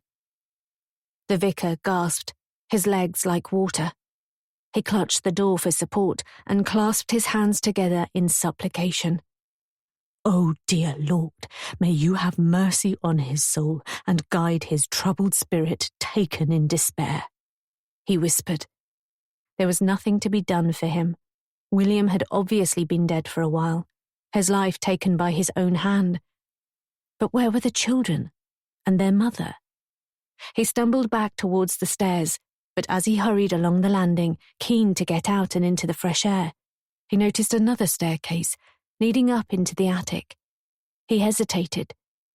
What if Agatha was hiding up there with the children, unaware her husband was dead?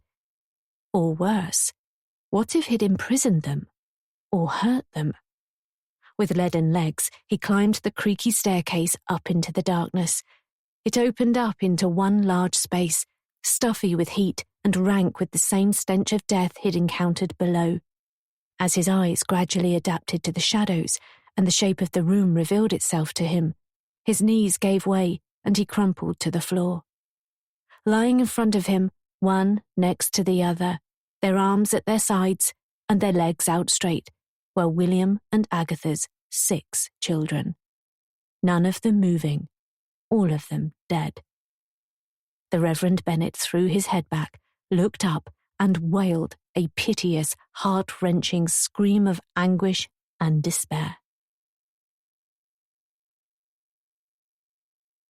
Chapter 37. St. Mary's Church, Wychwood, September 11th, 1925. There wasn't an empty pew to sit on, or an inch of floor where mourners could stand, as 6 tiny coffins were carried to the church. It was heaving at the seams, fuller than the Reverend James Bennet could ever remember since he'd taken up his role in the parish, as the entire village, shocked at such terrible tragedy, had come to pay their respects to the murdered children. News of their deaths had spread around the village like a shockwave. 6 tiny stones dropped into a still lake, rippling out to the water's edge. The police investigation had been rapid and conclusive. The children had all been killed by their father, who was not of sound mind after the trauma he'd suffered in the Great War. He was mentally and physically scarred by his experiences in the trenches of France, and, struggling to cope with peacetime life, had often been prone to bouts of anger and uncontrolled violence. After suffocating each of the children and lining up their bodies in the attic, the investigation confirmed William had taken an old service revolver and shot himself once in the head. He, along with his children, had been dead for at least 4 days before the vicar had made his gruesome discovery. "We gather here today, in the midst of profound sorrow and anguish, to bid farewell to 6 precious souls whose lives were tragically cut short." The Reverend Bennet began as a solemn silence descended on the congregation, punctuated only by the sound of tears as some were unable to control their emotions. "We cannot comprehend the depths of pain and grief that have enveloped this community, but let us find solace in coming together to support one another during this harrowing time. Let us not forget the joy these young souls brought to the world, the laughter that echoed in their innocent hearts, and the precious memories they leave behind." They hung on his every word, even as his voice wavered, his words choking in his throat. And then they carried the bodies out, and they were finally laid to rest together in a family grave in the churchyard, where only weeks earlier they'd all been happily playing in the early summer sunshine. Into the arms of eternity, we commit these precious souls, entrusting them to the eternal embrace of our loving Creator, he intoned as the coffins were lowered one by one, and a tight circle of mourners gathered around to watch. Nobody seemed to notice the freshly dug, unmarked grave at the far edge of the churchyard, where William's body had been quietly committed to the ground in a low-key service a few weeks earlier. The Reverend Bennet hoped that by giving him a proper Christian funeral, his soul might yet be saved, although he doubted many in the community would share his view. However, he drew the line at allowing his body to rest with the children he'd slain. Eventually, it was all over. People slowly dispersed. The Reverend Bennet had made it through the service, even though his heart was breaking. One of the last to depart was the village constable, Walter Cooper. Cooper had been the first to attend the scene when the Reverend Bennet had raised the alarm and had seen for himself the horror of what William had done to his own children. He approached the vicar and gave him a solemn nod. "A very good service, Reverend. One I hope I never have to repeat. It's a sorry business, that's for sure, but at least the little ones are at peace now." His eyes were rimmed red and moist with tears. "Any news on Agatha?" the vicar asked hopefully. She'd not been seen since the bodies of her husband and children were found, her disappearance unfathomable. "I'm afraid not. We're still working on the theory that William murdered her first and disposed of her body somewhere before returning to the house to kill the children, and then himself," Cooper said. The vicar nodded. He didn't want to believe it. He preferred to imagine that somehow, against the odds, she had managed to escape. "I see," he said. "I wish I'd done more now when she came to me for help." "You can't blame yourself. William wasn't right in the head ever since he'd come back from the war." "But she warned me. She said she thought he might kill her one day." The constable shrugged. "It's not your fault. Are you coming to the Crown?" "I might pop my head around the door later," the vicar said. His presence would be expected at the wake, even if the last thing he felt like doing was being around other people. "Righto, see you there a bit later then." Inside the church, Albert was bustling around tidying up. As much as the Reverend Bennet enjoyed seeing the building filled with worshippers, he enjoyed it most when it was empty, when he could take a moment for himself to reflect. Today was definitely one of those days. He loved the majesty of the church, the impressive vaulted wooden ceiling, the beautiful stained-glassed windows in their depiction of Christ on the cross, the Ascension and the saints and martyrs. He took a moment at the altar and bowed his head before the cross, remembering the children and lamenting their loss. Arthur, Stanley, Frederick, Alfred, Dorothy, and little Edith, who was only 3 years old when she died. God bless them all.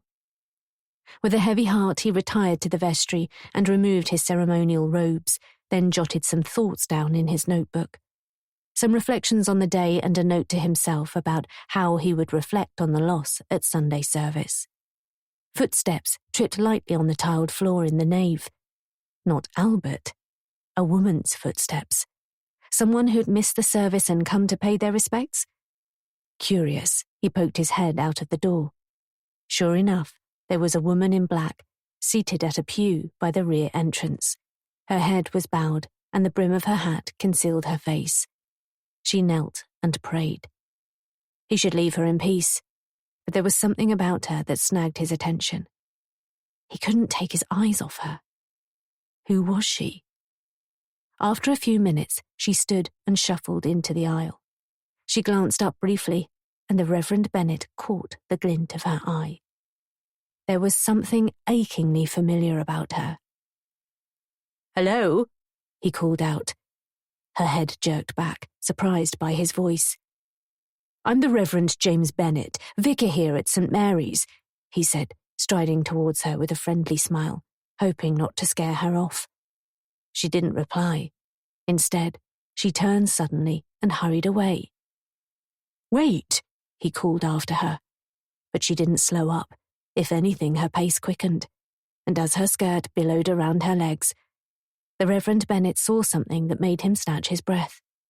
A small lesion, possibly a birthmark, a distinctive shape, like a dragon. "Agatha," he shouted, "is that you?" but she was already halfway out of the door, heading into the churchyard. The Reverend Bennet wasn't usually a man taken to running, but in that instant he made an exception, rushing to catch her. Was it really her? Had she come back for her children's funeral? Or was it a vision? His hope and desperation playing tricks on his mind. "Wait!" he yelled breathlessly. When he reached the churchyard, he spotted her threading her way through the graves, towards the fields at the far end of the village. He ran like a man possessed, his chest tightening and the muscles in his legs burning. He wasn't going to lose her, not until he'd satisfied himself it wasn't her. "Please, wait," he said, finally catching up with the fleeing woman and snatching her elbow. She spun around and lifted her head. "Agatha," the vicar gasped. "It is you. I thought you were dead." Her eyes were wild with panic, her face as pale and as smooth as alabaster. "Where have you been?" he asked, his lungs heaving as he caught his breath. "I wanted to pay my respects," she said. "Please don't tell anyone I was here. No one can know."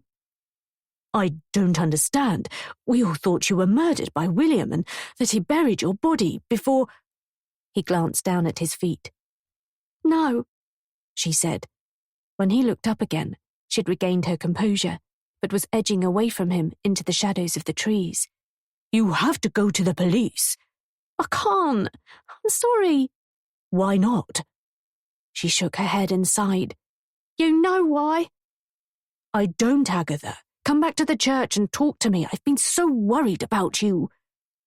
The vicar's mind was a whirlpool of questions. "Did he hurt you?" he asked. "Please, let me go." "I can't stop you from leaving if that's what you really want, but I don't understand what's going on." She let out a long, slow breath and chewed her lip. "You've always been most kind to me," she said. "I suppose I owe you the truth, as hard as it will be to hear." Truth is the guiding light that leads us to understanding, healing and redemption. She said. "Whatever it is you have to say, you can trust me." "Are you sure you want to know?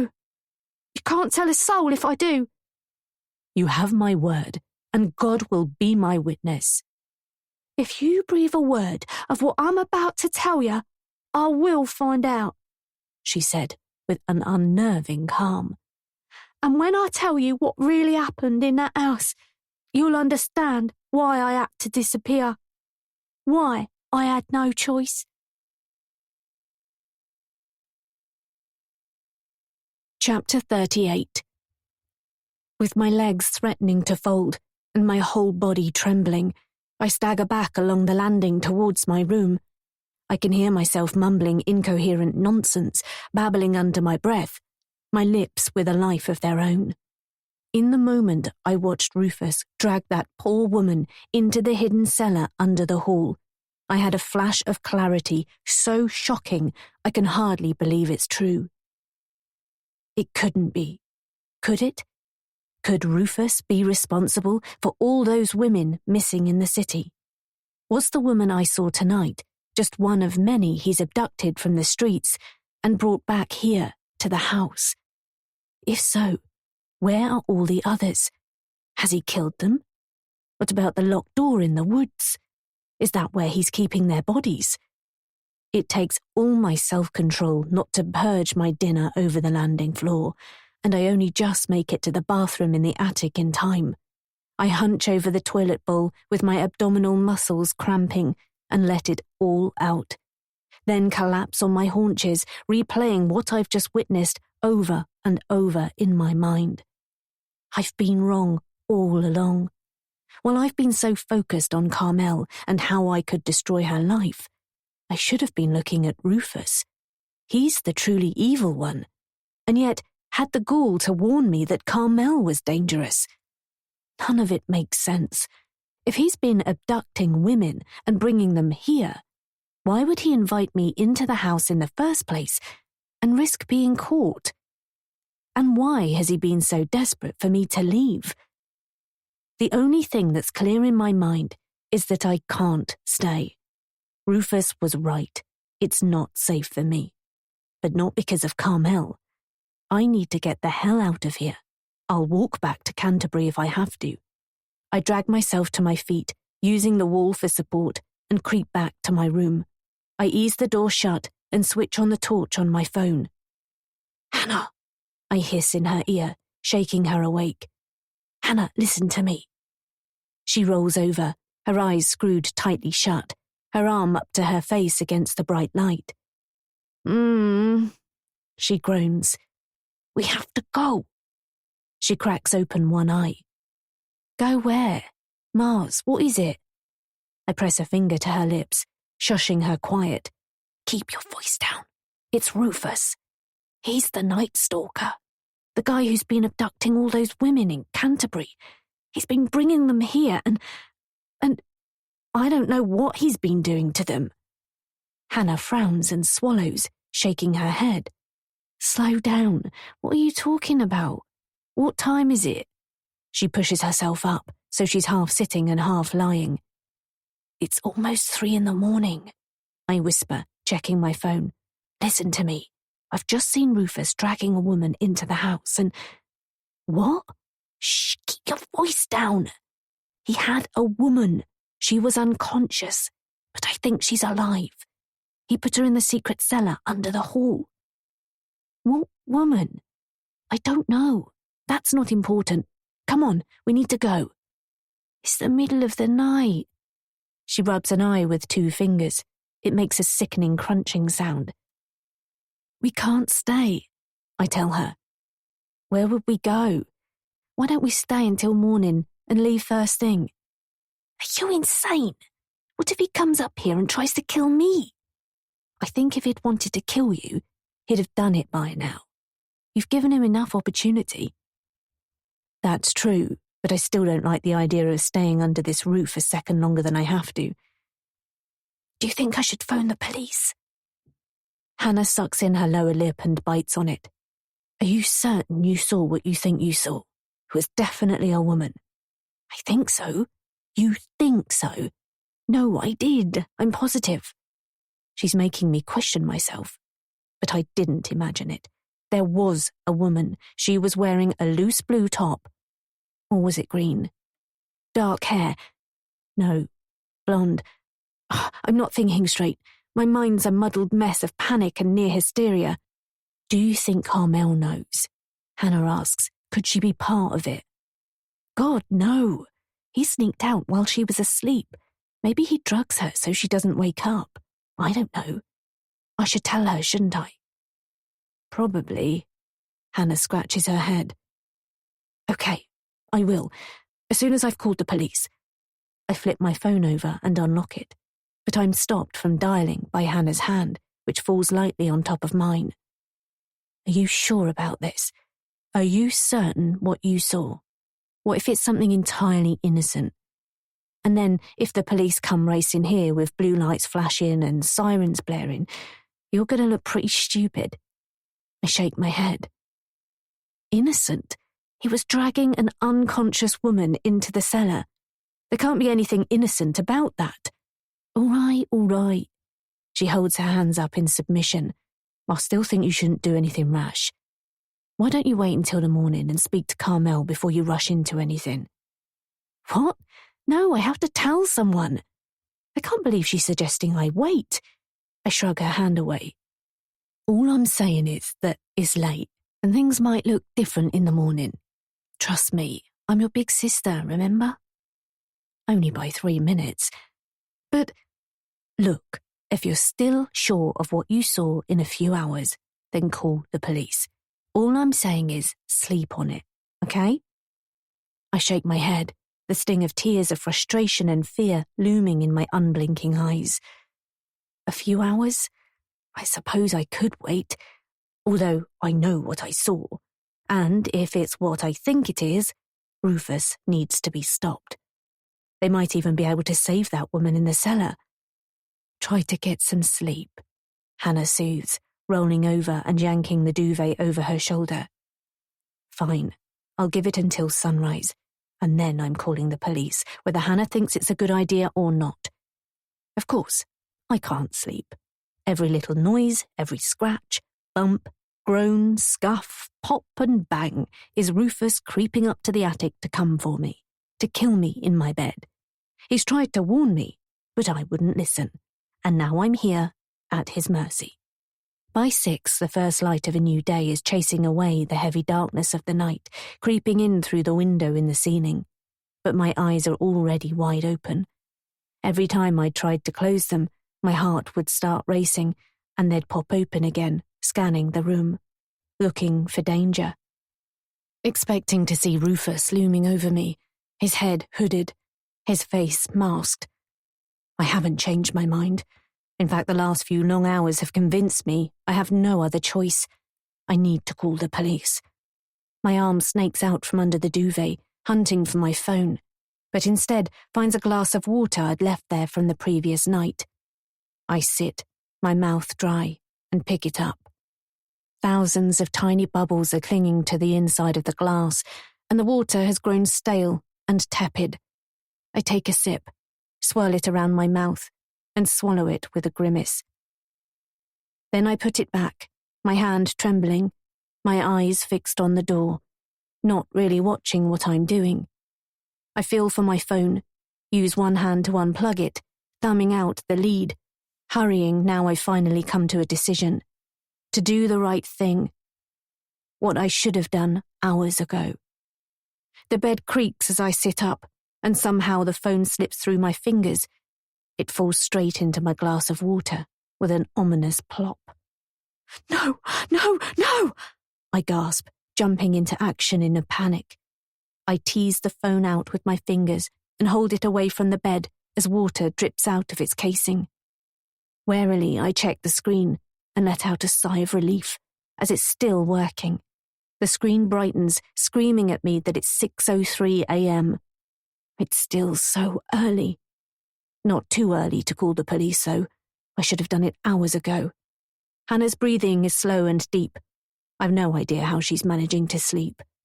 I swipe at the screen, half expecting nothing to happen. To my surprise, the lock screen vanishes and my home screen appears. I pull up the keypad and dial 3 9s. The call takes several seconds to connect, but eventually a ringtone warbles in my ear. I haven't rehearsed what I'm going to say.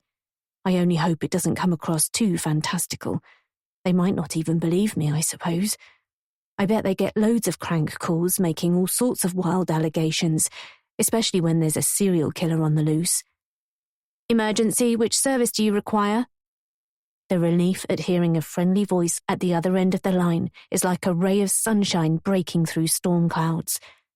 Although the way the woman's voice is distorted, gurgling as though she's underwater, is slightly disconcerting. Thank God, I breathe heavily. Police, please. Hurry, it's urgent. There's a woman in the cellar in the house.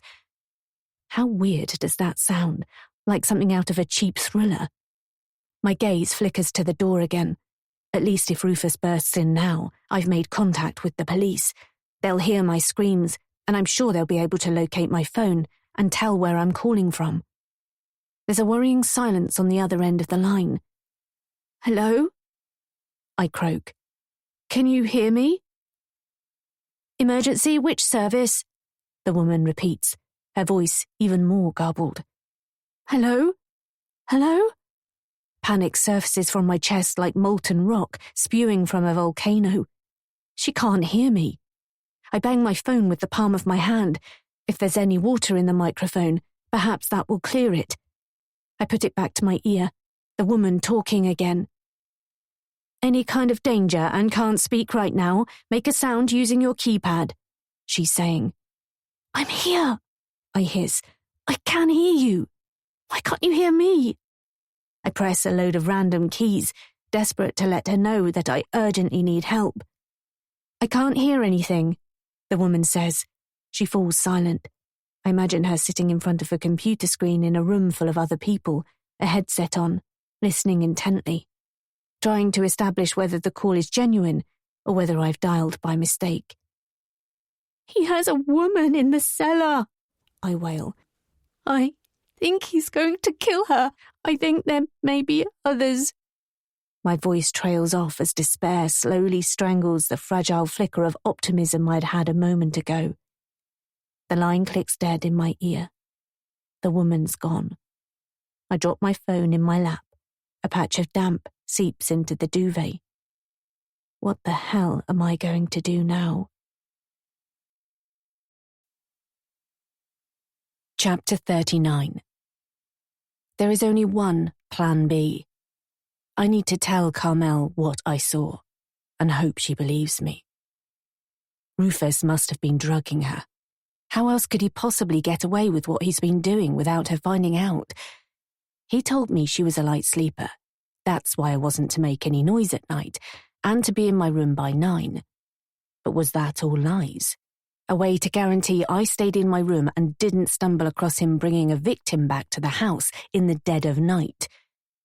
I have no idea how Carmel will react when I tell her, but I have to try to make her understand. As much as I hate her, she deserves the truth. And anyway, I need to use her phone to call the police. The alternative is to sneak out of the house on my own, walk to the village, and knock on some doors to ask if I can use a phone, hoping they don't think I'm deranged. The decision is taken out of my hands when I hear voices coming from below. Rufus and Carmel chatting. It sounds perfunctory, like they're discussing something inconsequential, the type of conversation I've heard them exchange a dozen times since I've been here. Warily, I peel open the bedroom door and, swallowing down my apprehension, creep to the top of the stairs to listen. Rufus is outside their bedroom, wearing a smart jacket and trousers, a crisp white shirt, and a tie. Carmel's wrapped in a silk gown, her face fully made up. He tells her he'll be back by 5. She offers him a cheek, and they exchange the briefest of kisses. And then he's off, marching down the stairs and out of the door. His car door thumps closed. The engine growls into life, and he drives off. It's the most ordinary morning scene, something that's probably being repeated in houses up and down the country. Except this is no ordinary couple, and no ordinary house. As far as I can tell, Rufus could well be a serial killer, abducting women and bringing them back here for, I don't know, his pleasure, I suppose. I don't want to think too hard about what he's doing with them. Of course, I have no way of being sure what's going on, but by sheer bad luck, it looks increasingly likely that I've stumbled across a psychopath and invited myself into his home. If I'm going to speak to Carmel, it has to be now. I can't put it off, no matter how difficult it's going to be. Where do I begin? By telling her the truth of what I saw last night, I suppose.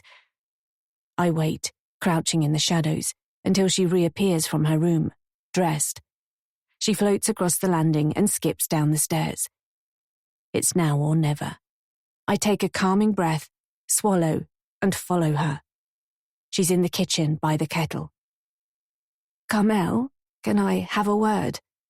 I say, my husky voice almost unrecognizable to myself. She turns and smiles, like she doesn't have a care in the world. Morning, Marcella. Of course. What's wrong? She has no idea I'm about to detonate a bomb that's going to blow up everything she thought she knew. Want a coffee? I shake my head. I have no appetite, and even the thought of drinking anything makes my stomach turn. There's something I need to tell you, I say, scratching at the floor with my toe. Something that's going to be hard to hear. She takes her hand off the kettle and turns to give me her full attention. You're not thinking about leaving again, are you? We talked about that. No, it's not that. It's about Rufus. Oh? She crosses her arms over her chest, eyebrows raised. I heard him last night. I glance up. She's watching me attentively. He went out when you were asleep, in his car. Carmel frowns, and her lips curl, as if she's suppressing the urge to smile, as if she thinks it might be a wind-up. I carry on undeterred. It's inevitable she's not going to believe me. Not at first, anyway. I don't know where he went, but he came back a few hours later. I hesitate, playing with the words in my head, reordering them, reframing them, trying to make what I have to say less blunt. And when he came home, he had a woman with him. Carmel's eyes open wide with shock. He what? She was unconscious. He was dragging her. I think he might have abducted her, and I think he's done it before. There. I've said it. It's out there. What on earth are you talking about, Marcella? She shakes her head and smirks. I'm sorry, I know it sounds unbelievable. Is this your idea of a joke? Because I don't find it very funny. It's not a joke. The pressure of the emotion builds in my throat like an expanding balloon. I think Rufus might be responsible for all the women who've gone missing in Canterbury recently. She stares at me as a treacly silence falls between us. Her eyes narrow until they're nothing more than slits. Her body is as still as an ice carving. Don't be so ridiculous, she hisses. I watched him drag her inside. I know what I saw. Oh, really? She says, anger brewing. And where is she now, then? This woman he dragged into the house. I know it sounds crazy, and I didn't expect you to believe me, but why are you doing this? What? Why are you saying these things? We trusted you when we invited you into our home, and you repay us by spouting nonsense like this. Why? Do you get off on it? Does it give you a thrill? No. Then what? I can't think of any other reason you'd say such spiteful, hurtful things. Carmel, please. No, she fumes, springing forwards and jabbing a finger at me. Let's get a few things straight, young lady. While you're staying under our roof, you don't get the right to cause trouble. And if this is some pathetic attempt to get attention or to drive a wedge between Rufus and me, you're going about it all the wrong way. She hesitates, straightening her back, blinking as if she's just been struck by the truth. Oh my God, that's it, isn't it? You have a crush on him. God, he's old enough to be your father, you silly girl. You might be young and pretty, but do you honestly think he'd leave me for you by coming up with this bullshit? It's not bullshit. I'm telling you what I saw. It's pathetic. You have to believe me. We need to call the police. I tried last night, but my phone... Carmel glowers at me. I dropped my phone in a glass of water. I'm disappointed, Carmel continues, lowering her voice. It's almost worse than when she was shouting. My mind rolls over and over. I have to convince her I'm not making it up. I can show you. Show me what? I can show you where he took her. He's built a secret cellar under the hall. Marcella! Come on. I turn on my heel and hurry out of the kitchen, along the hall, and skid to a halt where the rug has been put back in place. I glance around looking for the switch I know is here somewhere. Rufus was out of sight when he opened the hatch, but he didn't go far. There's a painting on the wall, something colourful and abstract. A slash of oil splatters across a large canvas. It's not unattractive, although it's not to my taste. I bet it's massively expensive. I'd not noticed before, but it's hanging slightly off the wall, and there's a small gap behind it, just big enough for a hand. Carmel stands in the kitchen doorway glaring at me. Well? There's nowhere else the switch could be. I tease my hand behind the painting, careful not to knock it off, and feel along the wall with my fingers. They brush through a dusty cobweb as they sweep up and down. I'm sure it's here. It has to be. And then I find it. A plastic rocker switch. I press it and jump back, waiting to see what happens. An electric hum begins almost instantly. My heart skitters. At first, nothing happens, just the low drone of an electric motor. Carmel leans against the doorframe and crosses her arms over her chest, watching me with a look of bemusement. The rug twitches, and I yank it out of the way. Beneath it, a hole is opening up in the floor. A slab of tiles folds back under itself. A set of steps emerges, winding down into the darkness. I glance at Carmel, and we stare at each other in disbelief. "Did you know this was here?" I ask. Carmel slowly pushes herself off the doorframe and stands up straight, studying the emerging opening with incredulity. Jaw slack, eyes wide. She shakes her head. "This is where he took her," I say with a quiver in my voice. For all I know, she's still down there. The electrical buzzing stops, the hatch wide open. Cool air drifts up from below, but that's not what makes the hairs on the back of my arms lift. It's the sound. Something moving. A groan. A grunt. Carmel paces towards me, her gaze fixed on the hole in the floor. I had no idea," she stammers. Thankfully, the torch on my phone is still working. I flick it on and angle it down the steps into the darkness, fearful of what I'm going to find. But I can't see anything beyond the bottom of the steps and a few inches of smooth concrete floor. All the colour has drained from Carmel's face. I swallow, a lump in my throat. The last thing I want to do is go down there. But I know I have to do it. If that woman is here, she needs our help. I need to set her free. "Call the police," I mumble, but Carmel continues to stare at me in shock. "Carmel!" I snap. She jumps. "Call the police!" "What? We don't know what's down there." For pity's sake. My feet are as heavy as lumps of lead as I make my way down and eventually get a better view of the hidden room. It's a much bigger space than the wine cellar, about the size of my old flat, a concrete bunker with nothing in it apart from a chair. And on it, the blonde woman I saw Rufus dragging into the house last night. Her hands are bound behind her back, her feet tied to the chair legs, and she has a gag in her mouth. As I point the torch at her, she squints and turns her head away, revealing a horrible purple bruise on her forehead and a trail of blood down one cheek. She tries to speak, to shout, rocking the chair back and forth in a panic. "It's okay," I soothe, rushing to her. "You're okay now. I'm here. We're going to get you out." But she doesn't calm down. Her bloodshot eyes are wide with fear as she continues to rattle the chair back and forth, trying to free her arms. Behind me, I can hear Carmel's heavy breath. Now she has to believe me. "Carmel, call the But as I turn my head, my fingers working at the ropes around the woman's wrists and ankles, my words are cut short. Carmel's looming over me, her face twisted, her arms raised. She has something in her hands. I can't make out what it is before it comes crashing down on my head. There's a lightning bolt of pain. And then, nothing. Chapter 40.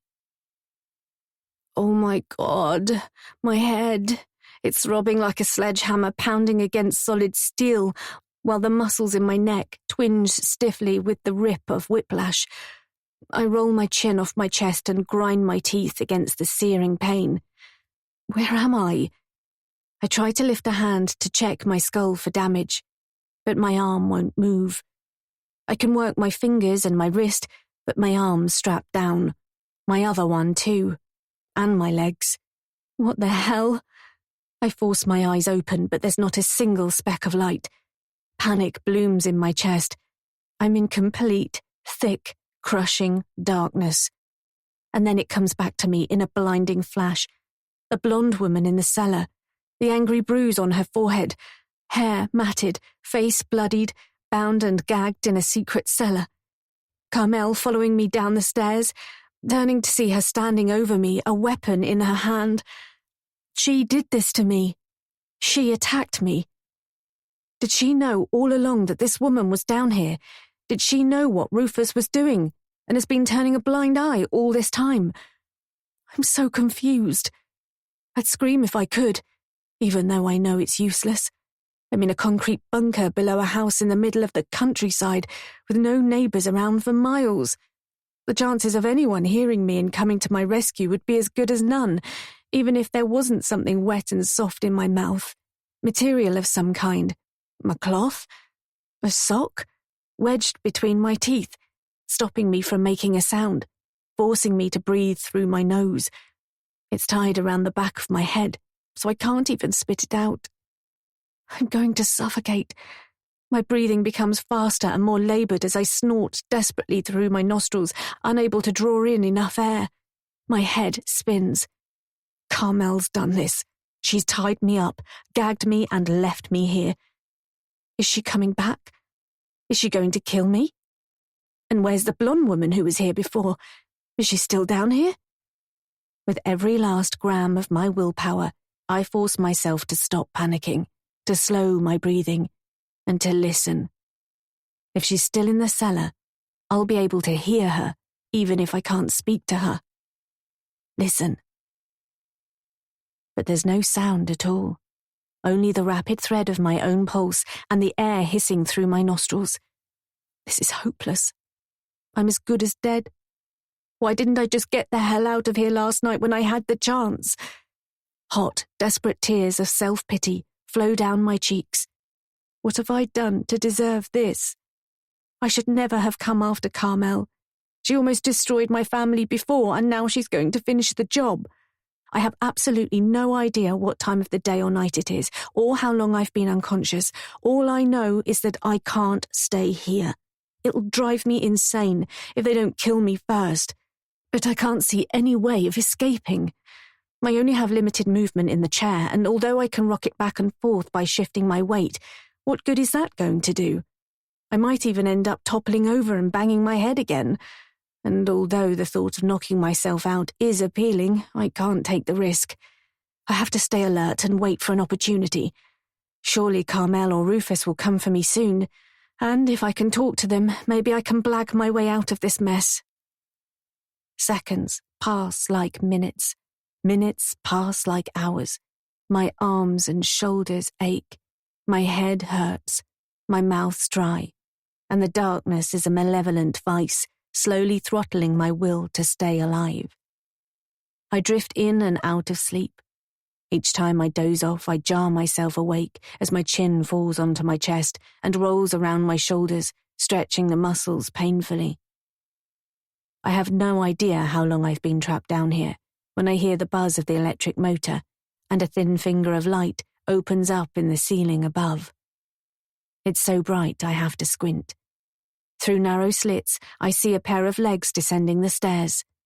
The smell of Rufus's aftershave, a hint of citrus and bergamot gives him away. He approaches me like I'm a wounded animal, liable to lash out and bite. He keeps his distance, circling me, his lips pressed tightly together. Why did you have to go poking your nose around in things that aren't your concern? He says, shaking his head.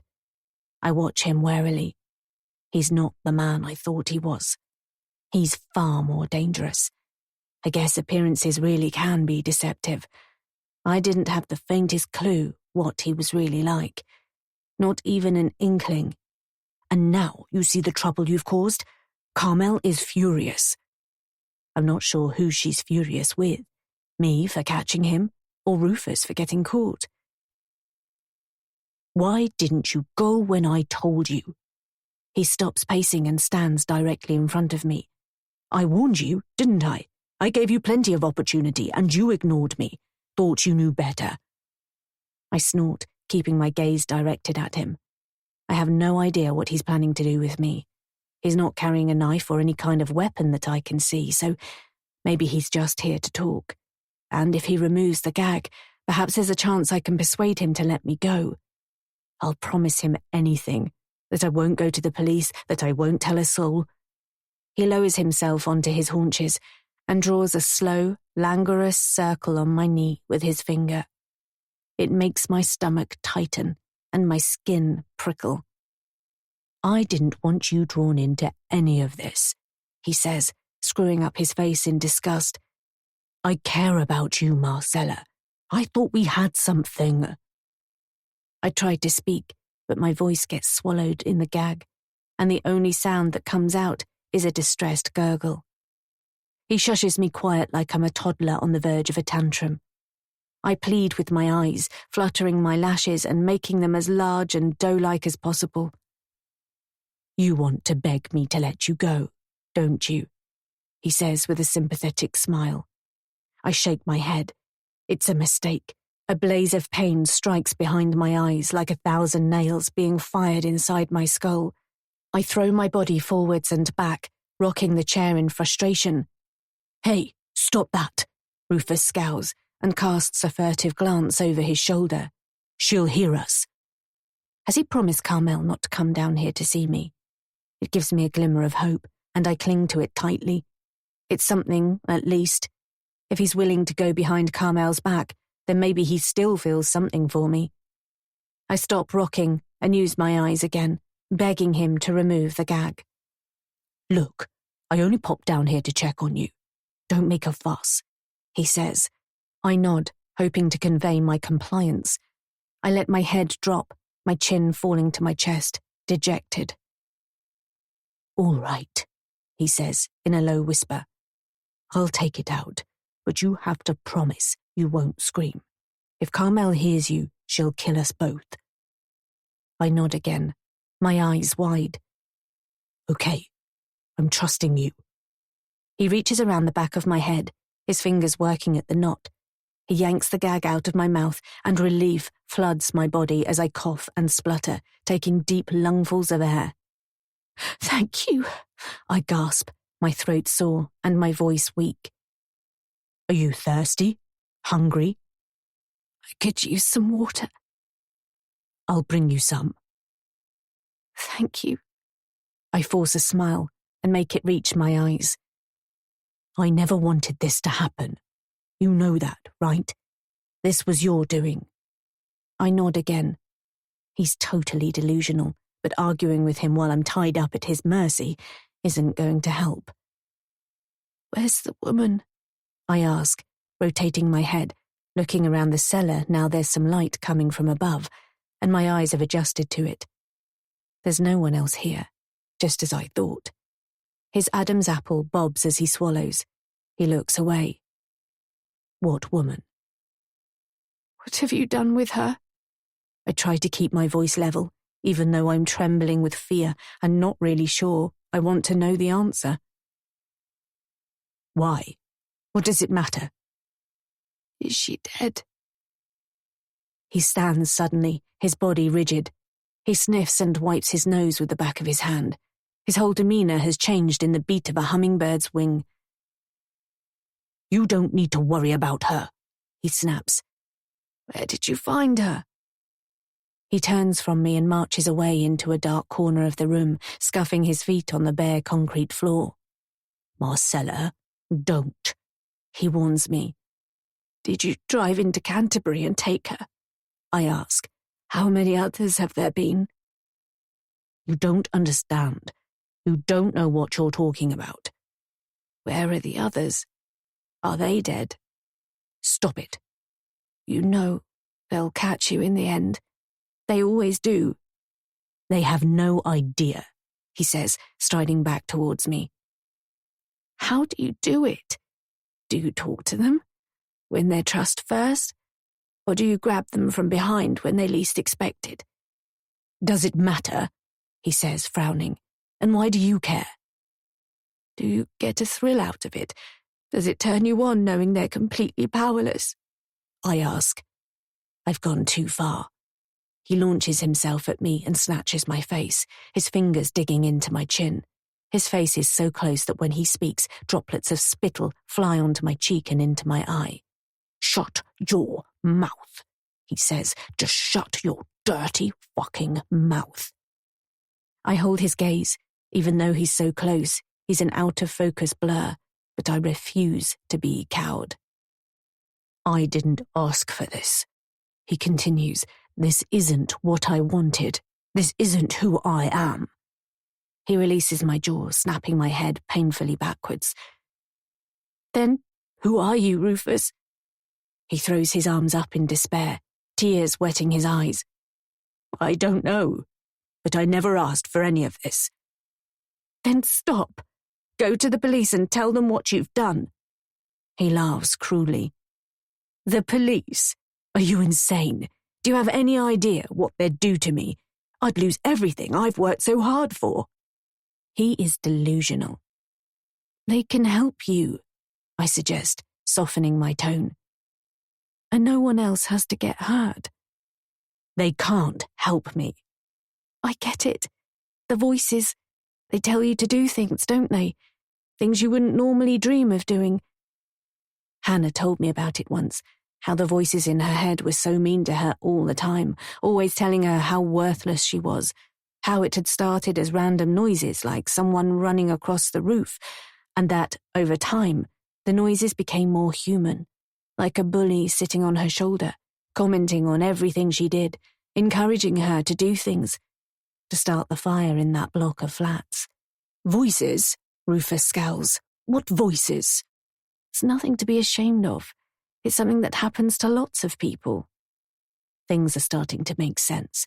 Maybe Rufus was one of Carmel's patients. I suppose it's possible she was treating him or encountered him during a court case. But if that's true, she's not done a great job on managing his condition or his auditory hallucinations, as I learnt they're called. In fact, I wonder if he's being treated at all. I don't hear voices, Rufus says. Well, they often say that. What are you going to do to me? I ask. Let me go. I won't tell anyone. It's too late for that. I gave you the chance to run and you came back. You only have yourself to blame. So, you're going to kill me? He sighs. I have to go. I'll bring you some water later. Tell me, I demand, what happens next? He grabs the gag from the floor and tries to force it into my mouth, but I twist my head and clamp my mouth shut, squealing as he snatches my head in his powerful hand. Don't make this any more difficult, he hisses in my ear. I don't want to die, I wail. He doesn't stop. He continues to wrestle with my head, straddling me. Keep still, he demands. I love you, Rufus. I want to be with you. It's too late for that, he growls. I pull my head backwards, slipping out of his grasp. I have one last card to play. Don't hurt me, please, I cry. I'm pregnant, Rufus. I'm having your baby. Chapter 41. My words are like a magic spell that causes Rufus to freeze on the spot. He stops trying to fight me and stares into my eyes, as if he's not sure he's heard me correctly. Pregnant. With your baby, I repeat. But how? I raise an eyebrow. But there was only that one time. Once is all it takes. Rufus backs away from me, his face contorted in confusion and shock. Then his brows knit together in a concerned frown. How can you be sure? Have you taken a test? He asks breathlessly. No, but a woman knows these things. I'm carrying your child. There's no doubt about it. Rufus chews on his lip, uncertain. He has to believe me or I'll never get out of here alive. I can't believe it. Wonderful, isn't it? He puts his hand to his mouth as he starts to cry, his shoulders rising and falling in a torrent of emotion. I can't believe he's actually falling for it. What is it with some men? They're so gullible. I've always wanted to be a father, he mumbles. I know. And now we can be a family, just the three of us. His tears subside, and his smile grows as wide as the Forth Road Bridge. I can't believe it, he repeats. What do you think we're having? A girl or a boy? Oh, I don't know. I don't mind. Do you? He rushes over to me and rests the flat of his hand on my belly, which is most definitely not swelling. I'd like a little girl, I say, and call her Rose. Rose? No, I don't think so. His face darkens. Or whatever you want to call her, I add rapidly. I've always liked Juliet. Juliet it is, then.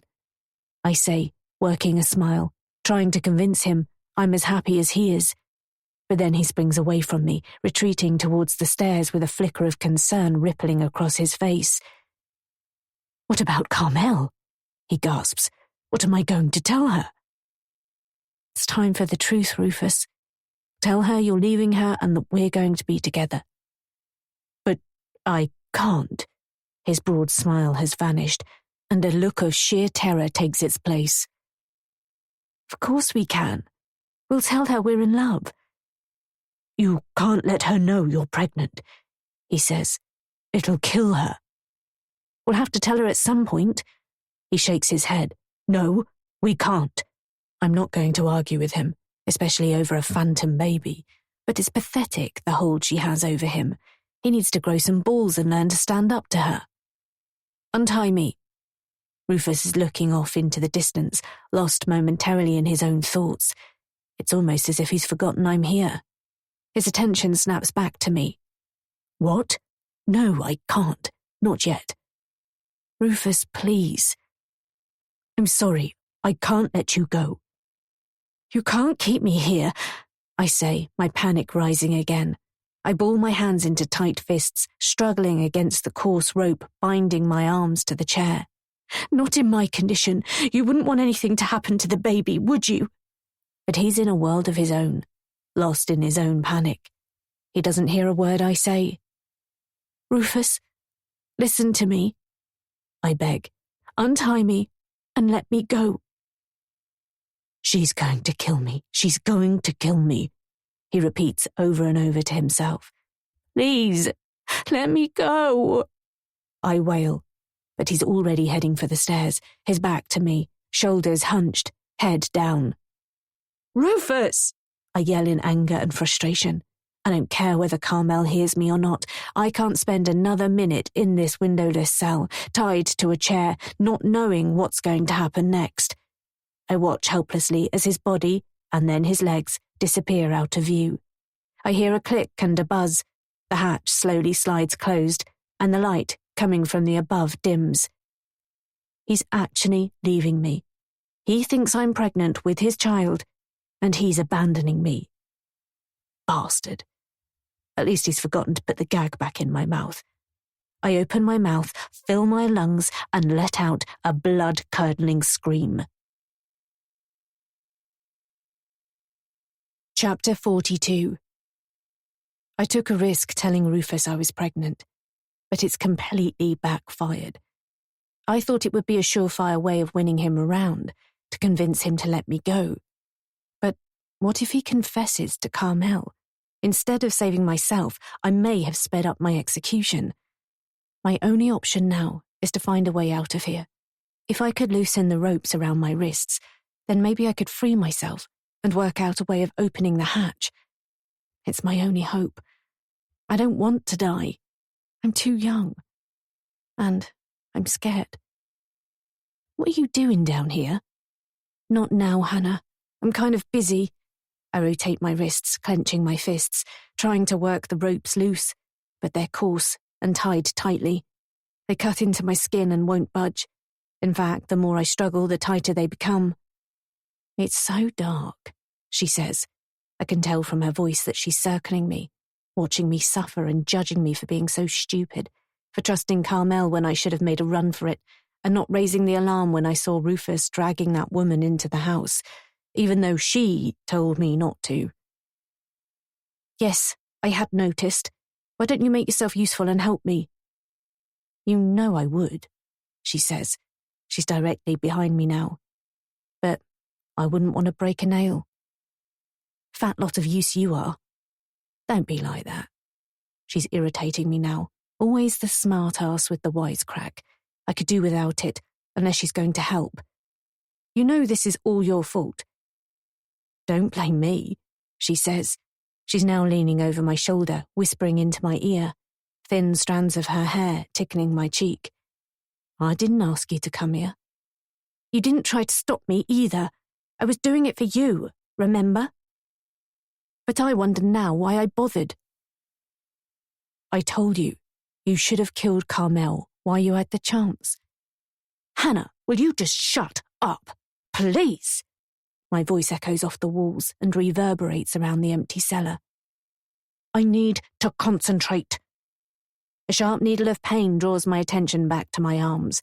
A trickle of something warm and wet rolls across my wrist. It's no good. I was hoping I could pull my hands free, but the ropes aren't giving a millimetre, and they're cutting my skin to shreds. I should have known. Rufus has clearly had a lot of practice tying secure knots. How many other women have there been, bound and gagged in this chair? The news was reporting 7, or was it 8? Women had gone missing in recent months. Was Rufus responsible for abducting them all? And was this where he bought them? Where he killed them? I'm so thirsty. My tongue's swollen and sticks to the roof of my mouth. As much as I don't want to see Rufus again, I could really do with something to drink. I keep thinking about ice-chilled glasses of water, a can of Coke so cold there's condensation running down it, running cold water taps with a never-ending supply of liquid, fountains, waterfalls. I'm already lightheaded and weak. If I don't drink something soon, I'm not going to have the energy to keep fighting, and I don't want to give up. I'm not a quitter. I'm not going to let them get away with killing me. But as time ebbs away, weakness takes its toll. My mind plays tricks on me. At one point, I'm convinced I hear my mother calling my name, that she's upstairs looking for me, sneaking around and wondering where I've gone. And then there's the scratching and the snuffling. Furry creatures prowling around the cellar, sniffing out food, around my feet, up my legs. I squeal in terror, shaking my legs, rattling the chair, almost toppling over. But there's nothing there. I'm still alone, and I wonder if this was Rufus and Carmel's plan all along. Did I willingly fly into their web when I invited myself to stay? Were they always planning to abandon me here in this cellar to die? A long, drawn-out suffering, letting my body slowly shut down through a lack of food and water. What a cruel way to go. A horrible place to meet my end. Just me and my thoughts, my body growing weaker, all hope evaporating. Will they leave me here to rot? Will my body shrivel up and gradually decay until there's nothing left but bones and teeth? I shudder. I can't fight it. So what's the point prolonging the agony? And then, as I'm on the verge of giving up entirely, a strip of light opens up in the ceiling. The electric motor buzzes. I lift my head, cannonball heavy, and squint to see who's coming. Maybe Rufus has remembered to bring me that water he promised. Or maybe they've come to kill me. Footsteps tap down the steps. Rufus comes into focus through the blur of my tired eyes. There's another figure behind him. Carmel? What's going on? Did you bring me some water? He doesn't say anything as he draws closer. He has something in his hand. Through the narrow slits of my eyes, I watch as he lifts it to my mouth. Drink, he says. It'll make you feel better. I drink so eagerly from the plastic bottle that it spills down my chin and drips over my chest.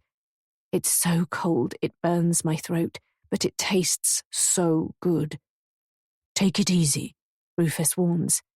I hate him for what he's done, but in that moment, I'm so grateful I could hug him. When the bottle's empty, he wipes my mouth tenderly with a handkerchief. Thank you, I croak. How are you feeling? I blink several times as my eyes slowly adjust to the light. Rufus is standing in front of me with a worried expression on his face and his hands on his hips. How do you think I fucking feel? I spit. Carmel steps out of his shadow. I fix her with a hard stare. You knew what he was doing, I hiss. Of course I knew, she shrugs. And you don't care? She laughs with mocking glee. You have no idea. So why don't you tell me? In good time. Untie her, she instructs Rufus, pointing a vicious-looking carving knife at me. And don't try anything stupid. Rufus drops to his knees and works at the knots around my ankles first, and then my wrists. The relief at being free, of finally being able to stretch my legs out is almost as satisfying as the water. "Get up," Rufus grunts. I try to stand, but my legs are weak and I stumble, losing my balance. My stomach flips and I'm almost sick. Carmel stands back, watching me warily. "Where are you taking me?" I ask. Rufus pulls me roughly back to my feet and guides me towards the stairs, pushing me, forcing me forwards. Is this it? Are they taking me somewhere to kill me? "Please," I wail. "I don't want to die." "Stop your whining," Carmel shouts, "and do as you're told." I dig my feet into the ground, using every ounce of energy I have left to resist climbing the steps. I've spent the last few hours desperate to get out of the cellar, but now I'd give anything to stay. It has to be better than what's waiting for me up above. "Please, Marcella," Rufus says, "you're only making things harder for yourself." "What about our baby?"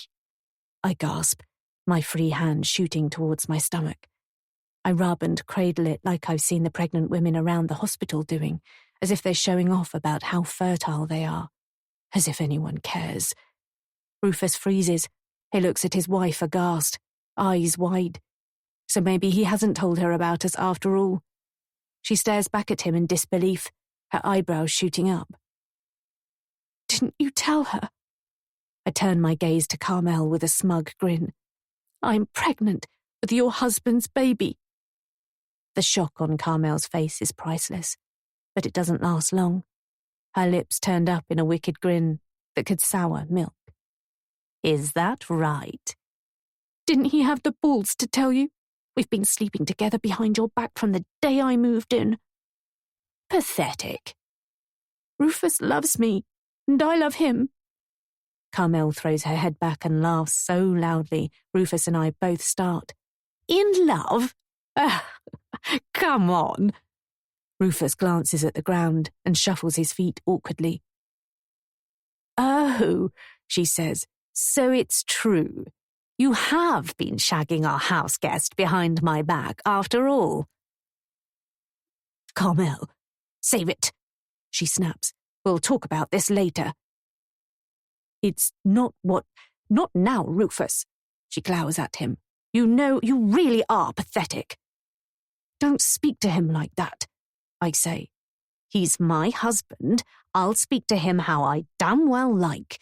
And as for you, I should have known, coming here dressing like a tart and throwing yourself at Rufus. Don't you have any shame?" My cheeks burn. "It wasn't like that." Carmel raises the knife, pointing the tip at my face, and steps closer. "And even if you did throw yourself at him, there's no way you could know if you're pregnant," she says, casting a sideway glance at Rufus. "I'm having his baby," I repeat. She shakes her head. "Nice try, but I don't think so. You've never had children. You wouldn't know what it feels like to have a baby growing inside you." Even in the faint light coming from above, the reddening of Carmel's face is apparent. Her features twist in fury, her nostrils flaring, and deep lines furrowing her brow. I've touched a raw nerve. "Shut up, you stupid little girl," she screams, her voice deafening in the confines of the concrete cellar. "How dare you?" "He's leaving you, Carmel," I say, struggling to keep my composure. "We're going to be a family." "Is that right?" "Tell her, Rufus. Tell her what we've been planning." He finally glances up and stares at me blankly. "I don't know what you're talking about." "Rufus, don't say that. We've talked about this. She doesn't control you. We can leave whenever you like." He shakes his head, a sadness in his eyes. "I'm sorry, Marcella." "Rufus, I've heard enough of this," Carmel says. "Let's get on with it. Get her out of here." "But wait." Rufus snatches my wrist and I howl in agony. I tried to pull away, but he has me firmly in his grip. "You're hurting me," I scream. He doesn't care. He tugs me roughly, snapping my head back, and then he bends over and picks me up, tossing me over his shoulder like I'm a sack of broken promises. I struggle, but he's much stronger than me, and as he starts for the stairs, bumping me on his shoulders, I give up the fight and accept my fate. If Rufus won't help me to escape, what hope do I have? Chapter 43. The ride, slung across Rufus's shoulders, is bony and uncomfortable. Plus, he's gripping my wrist and ankles so tightly I can feel them swelling. There's no point fighting him, because Carmel's following us, her mean eyes watching me carefully, knife in hand. Even if I managed to free myself from his grasp, I'd still have to overpower her while somehow not getting stabbed. All I can hope for is that an opportunity will present itself, a moment when they're both distracted and I can run. For now, all I can do is wait and see where they're taking me. Rufus almost bangs my head on the ceiling as he climbs up the steps into the house. He grunts as he manhandles me along the hall towards the front door, his feet scuffing along the floor under my weight. It's dark outside, but since I've been locked in the cellar, I've lost all sense of time, and I have no idea how late it is, or even what day it is. Rufus carries me past the cars at the bottom of the drive and into the woods along the illuminated footpath. Finally, my tears come, bubbling up from my chest and catching in my throat. Hot, fierce tears of fear and regret that rack my body. If they're going to kill me, I wish they'd get on and do it. Prolonging it only makes it worse. It's not cold, but I'm shivering. My mind blank. Numb. I watch the bark kick up as Rufus lumbers onwards. Will I ever see a tree again? The sky? The moon and the stars? Feel the rain on my face? Soft sand beneath my feet? This could be my final journey. My last few minutes on this earth. Rufus slows up. His shirt is damp with sweat, and he trembles with the exertion as his breathing becomes heavier and heavier. Eventually, he jerks me off his shoulders and sets me down. He arches his back, stretching his muscles. For an instant, I think about running. It's the slightest glimmer of a chance to get away, and I might not get another. I glance around. Back down the path? Or should I dive into the woods and hope to lose them in the gloom?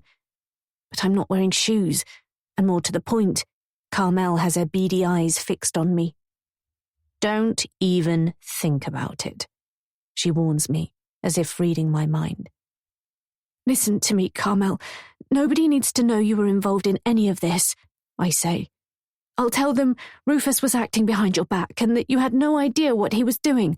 I'll back you up, I promise. Keep your mouth shut. I don't want to hear another word. She raises the knife to emphasize her point. Give me a minute, Rufus moans, rubbing the back of his neck. She's heavier than she looks. She can walk the rest of the way. Go on, start moving, Carmel says, urging me on. Where are we going? It's a question to which I fear I already know the answer. This is the path that leads to that door in the rock. I guess I'm finally going to find out what's behind it. Just walk, Carmel hisses. The bark is soft, but now and then a sharp edge or a stone digs into the soft skin on the soles of my feet. I wince with pain each time, but I don't dare stop moving until we emerge into the clearing and Rufus pushes ahead. He marches straight up to the door and presses a few buttons on the electronic keypad. The door clicks and he shoulders it open with a grunt. At first, I can't see anything inside, until he steps in and automatic strip lights along the ceiling flicker and blink to life. Carmel's hand on my shoulder encourages me to follow. I have no choice but to do what she says, shuffling reluctantly into a bare concrete hall that's about 10 degrees cooler than outside. The door thuds shut behind us. A bolt snaps into place, and a shiver of fear snakes down my spine. We're sealed in, and without the door code, there's no way of escaping. Rufus hurries ahead and punches a set of numbers into another keypad on a second solid metal door. It opens with an eerie creak. Get in, Carmel orders, the tip of her knife digging into my back. I stumble into a cavernous room, my blood turning to ice, What the hell is this place? My voice quivers. It's a small circular room with a domed roof and, in the middle, a white tiled floor, which slopes gradually down towards a drain. Directly above it, a long chain with a gruesome-looking hook hangs from the ceiling. All around the edge of the room, there are rows of metal shelves groaning with grisly-looking tools: pliers, wrenches, scalpels, hooks, handcuffs, drills. In between the shelving units, a number of cameras are mounted on tripods, all aimed towards the hook, swinging gently from side to side. My legs buckle, and I fall to my knees. It's not where they bring the dead bodies. It's a torture chamber, a sadist's workshop filled with the tools of his trade. It's where Rufus brings his victims to kill them. Chapter 44. Please, no, I sob. Don't do this. Shut up. Carmel slaps me hard across the face with the back of her hand. Her knuckles catch the top of my cheek with a sharp crack and a blistering sting, which sends me sprawling across the floor and silences my cries. She snatches my hair and pulls me up. I cry out in agony, despair flooding my soul. There's no way out of this. I'm not only going to die, but it's going to be a long, horrible, painful death. If you're going to kill me, just do it, I beg. Get her ready, Carmel orders. I'll set up the cameras. As she releases my hair, she punches the back of my head, sending me stumbling towards Rufus. He catches me in his arms. I lift my face, and our eyes meet. Rufus, I moan. Help me. He looks sad. Not like a monster at all. He looks as though he doesn't want to be here any more than I do. But it must be my imagination. He's the one who brought me here, just as he must have brought all those women before me. I'm sorry, he whispers. There's nothing I can do. From the corner of my eye, I spot Carmel disappearing into a side room. When she turns on a light inside, she's illuminated through a window which overlooks the main chamber. She moves around, checking equipment, flicking switches and dials. Rufus snaps a pair of handcuffs on my wrists and yanks me into the middle of the room and stands me directly over the drain. It doesn't take a genius to work out why it's there, nor what kind of bodily fluids it's intended to carry away. A lump in my throat is so bulbous and solid, it's hard to swallow. Ignoring my howl of terror, Rufus attaches the handcuffs to the hook hanging from the ceiling, so my arms are lifted high above my head. Then he scurries across the room to a winch handle on the wall, starts turning it. The chain rattles and clanks, and my hands are pulled higher, rotating my shoulders painfully, stretching me and lifting me until I can barely touch the ground with my toes, and my arms feel as though they're being pulled out of their sockets. I scream. I can't keep my feet on the ground, and as all my weight passes through my wrists and arms, an uncomfortable and persistent ache grows across my shoulders and the back of my neck. Every time I think my feet have a toehold, steadying my body and stopping it swinging uncontrollably, I lose my grip and I'm sent spinning wildly around in circles again. I wish they'd just put me out of my misery. Bright lights blaze on, blinding me, warming my skin with their heat, like standing in front of a radiator. I squeeze my eyes shut, and when I blink them open again, I discover the source is a bank of lights suspended from the ceiling, all aimed at me. Rufus grabs me by my arms, steadying me as my momentum threatens to swing me through a complete 360-degree pirouette. I can't touch the floor. I gasp in a panic. He shushes me quiet. Try to keep calm. What are you going to do to me?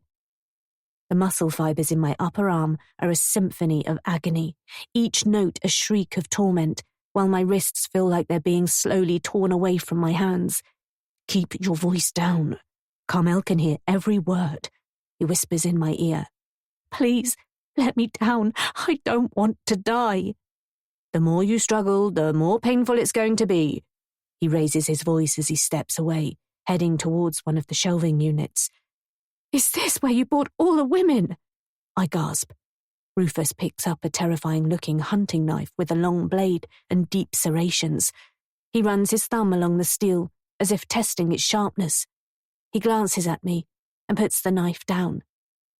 "Yes," he says, matter-of-factly. "You sick fuck," he winces. "Why?" He shrugs. "You wouldn't understand."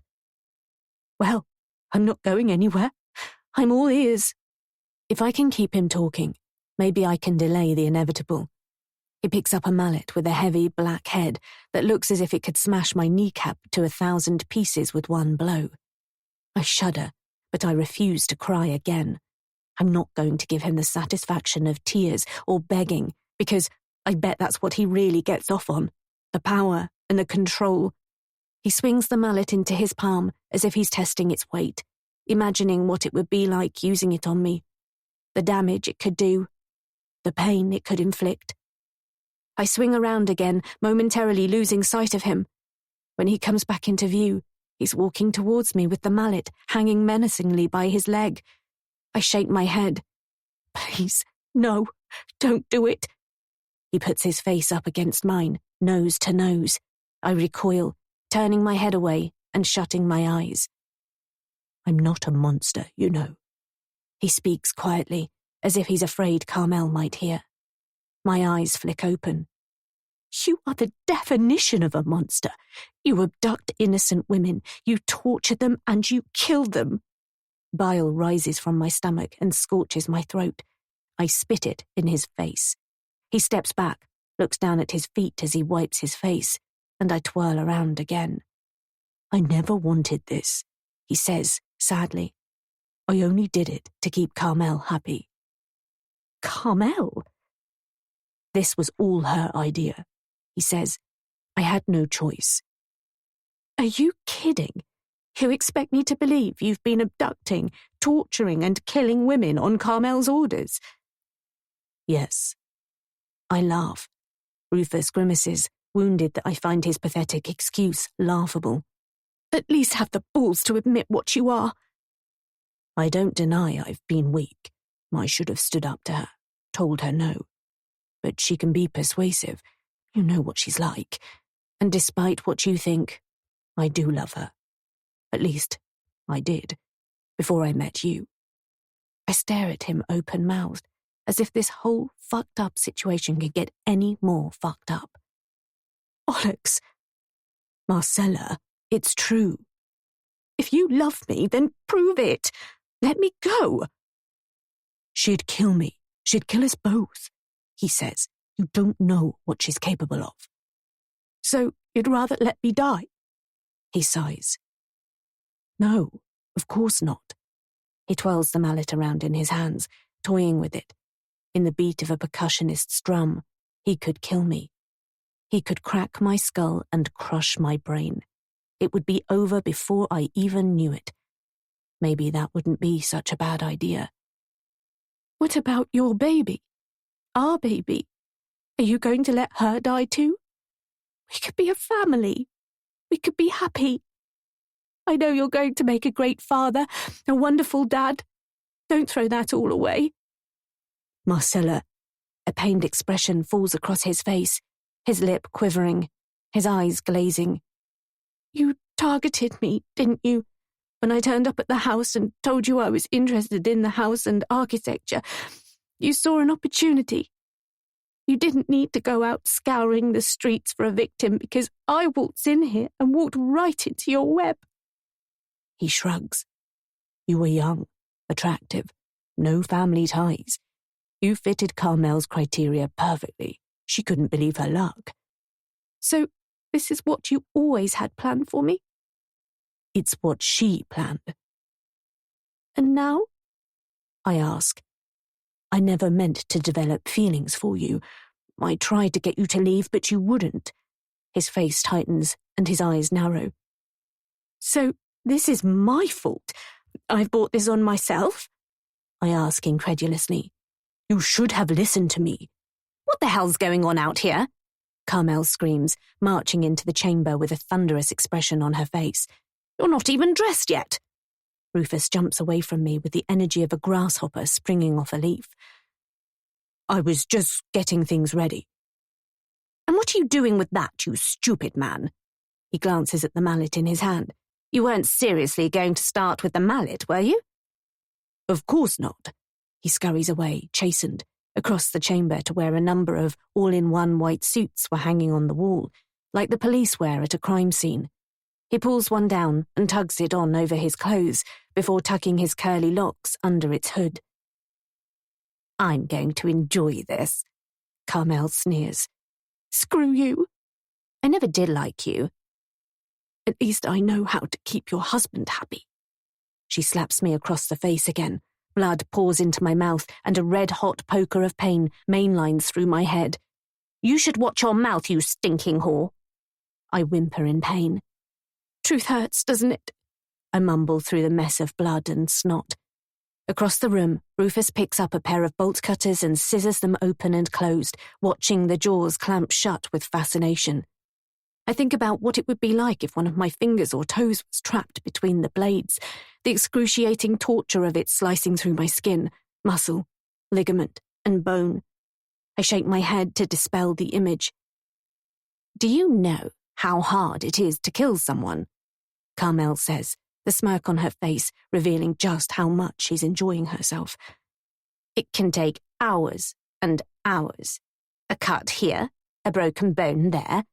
The body is remarkably resilient. It can survive so much trauma, if done the right way, in a controlled way. My head slumps onto my chin. Where are they? I gasp. Who? The other women.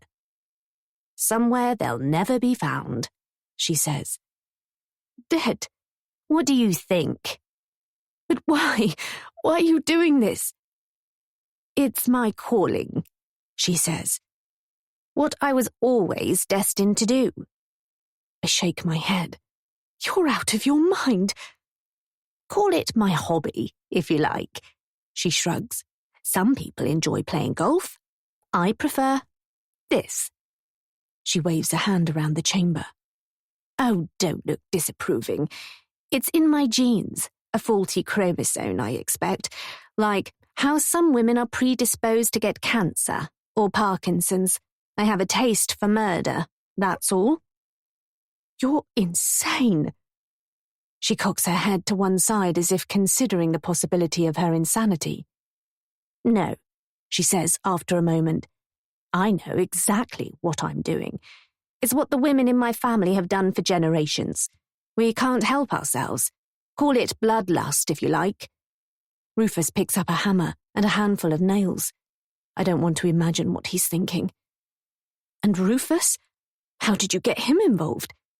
He's a puppy dog, always so desperate to win my affection. He'll do anything for me, she says. Now, shall we get on? Rufus moves closer, his focus fixed on me. He has the hammer in one hand, while the nails in his other rattle and chink ominously. Carmel gives an approving nod. The hammer and nails, much more appropriate to start with. The cameras? He asks. Already rolling.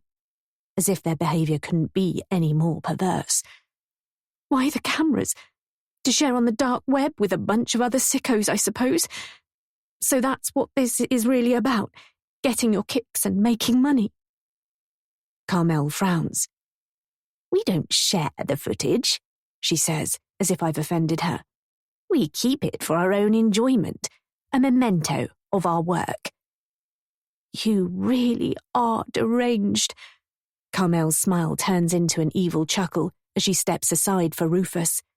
He holds up one of the nails.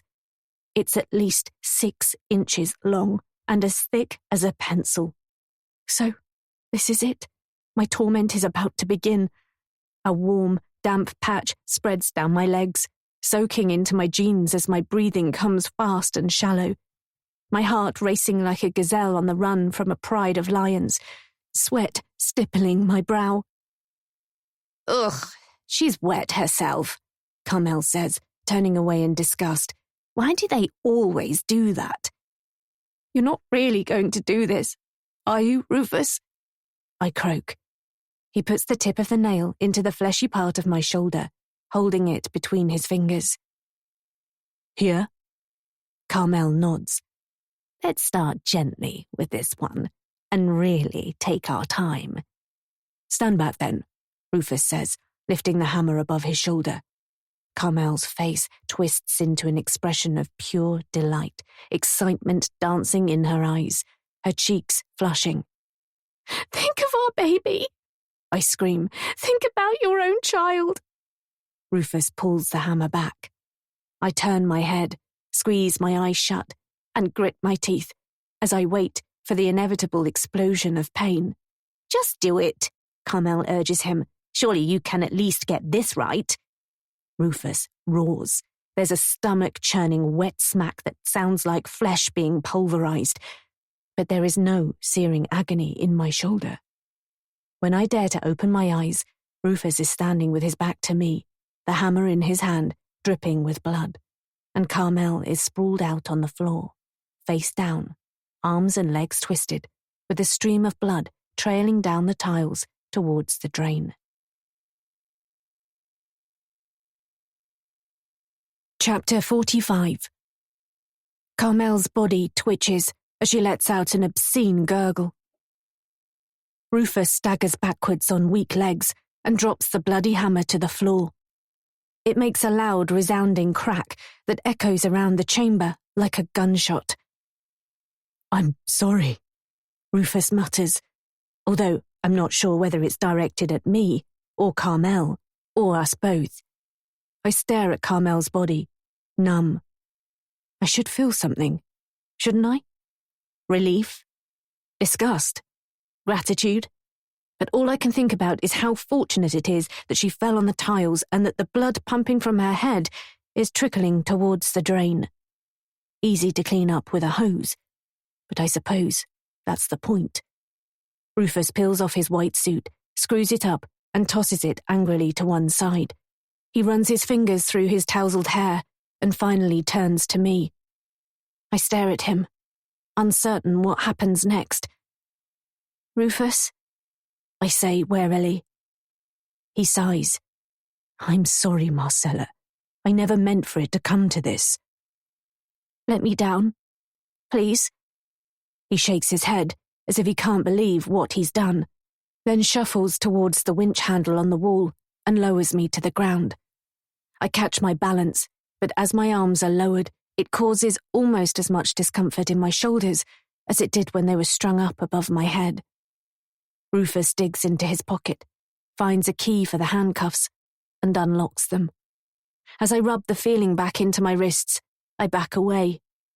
He might have saved my life, but I don't want to be anywhere near him. Just because Carmel's out of the picture, I still don't trust Rufus. Do you hate me? He asks as Carmel's arm jerks again, and I have a horrific vision of her jumping up and snatching my leg, like in those old cheesy horror films.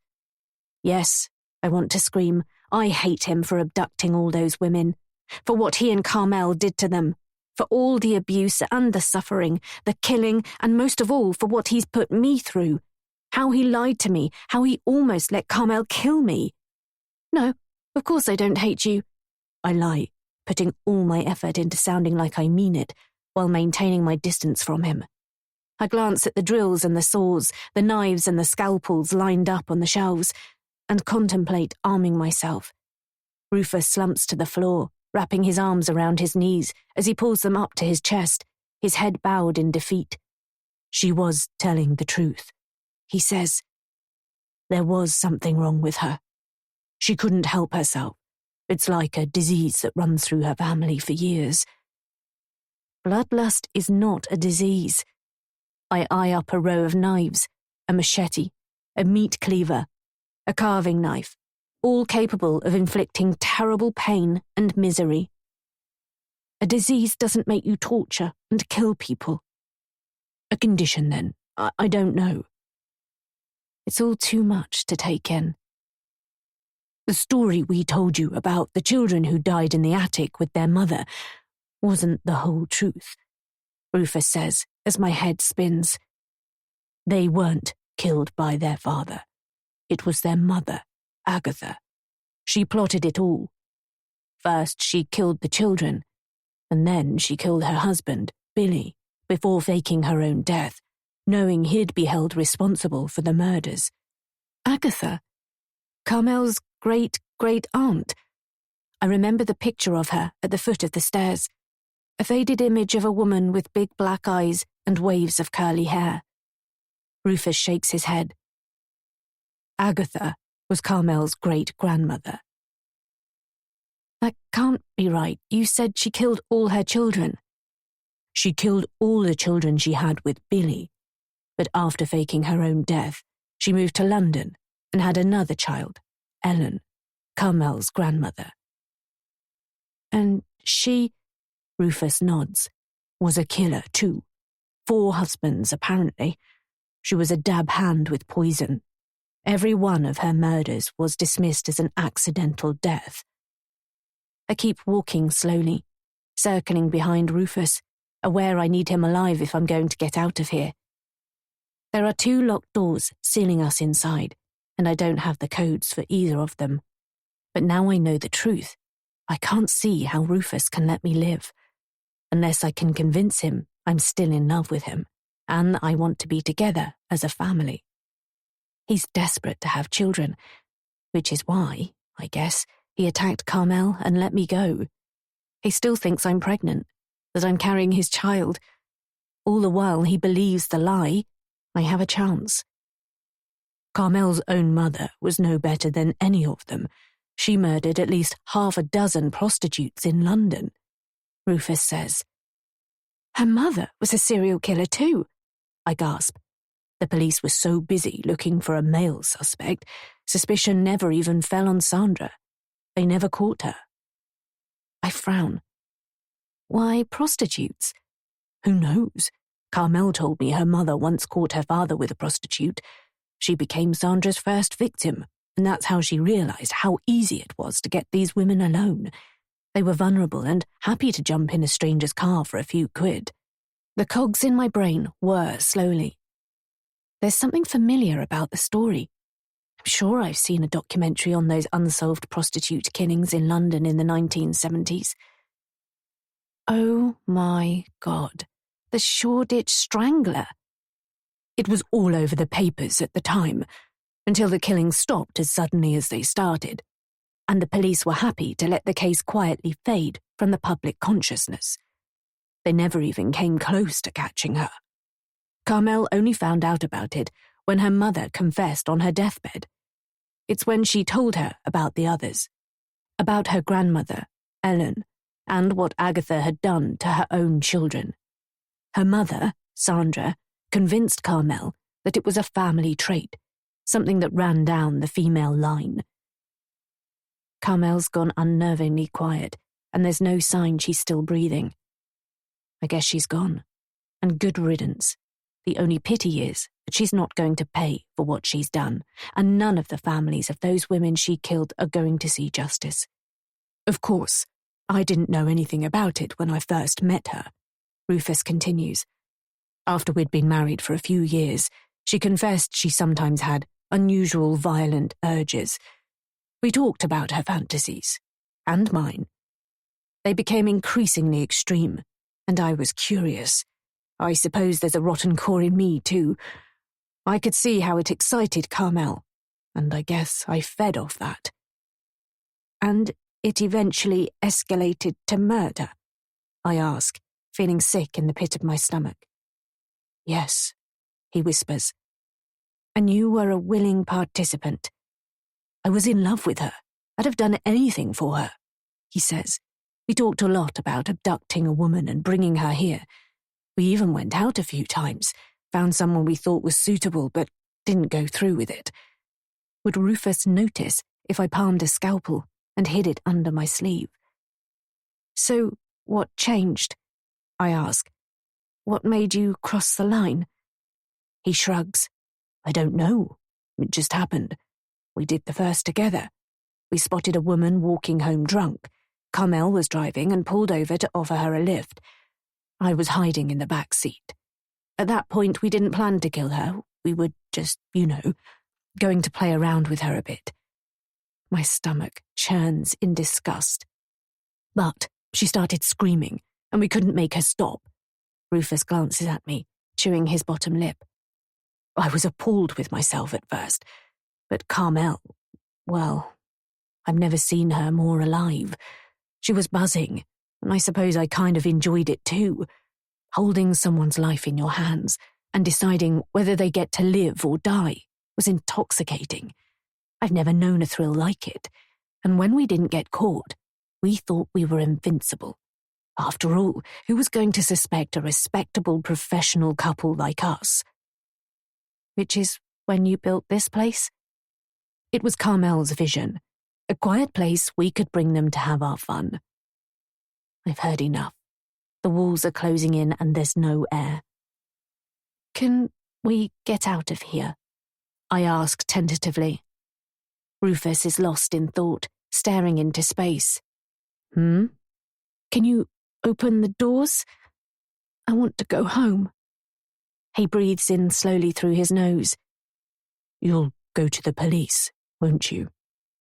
No, of course I won't. I lie. You say you won't, but you will. How could you not? Hey there. You've been watching for a while now.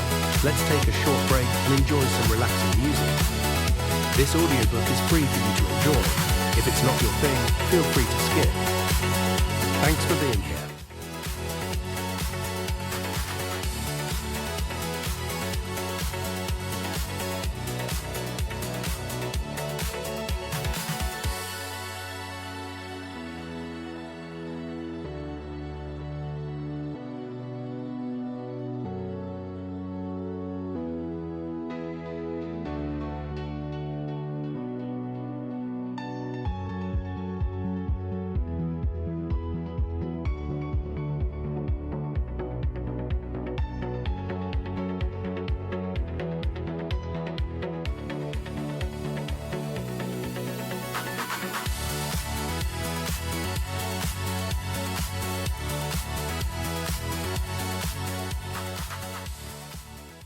My hand to my stomach, caressing my imaginary baby bump.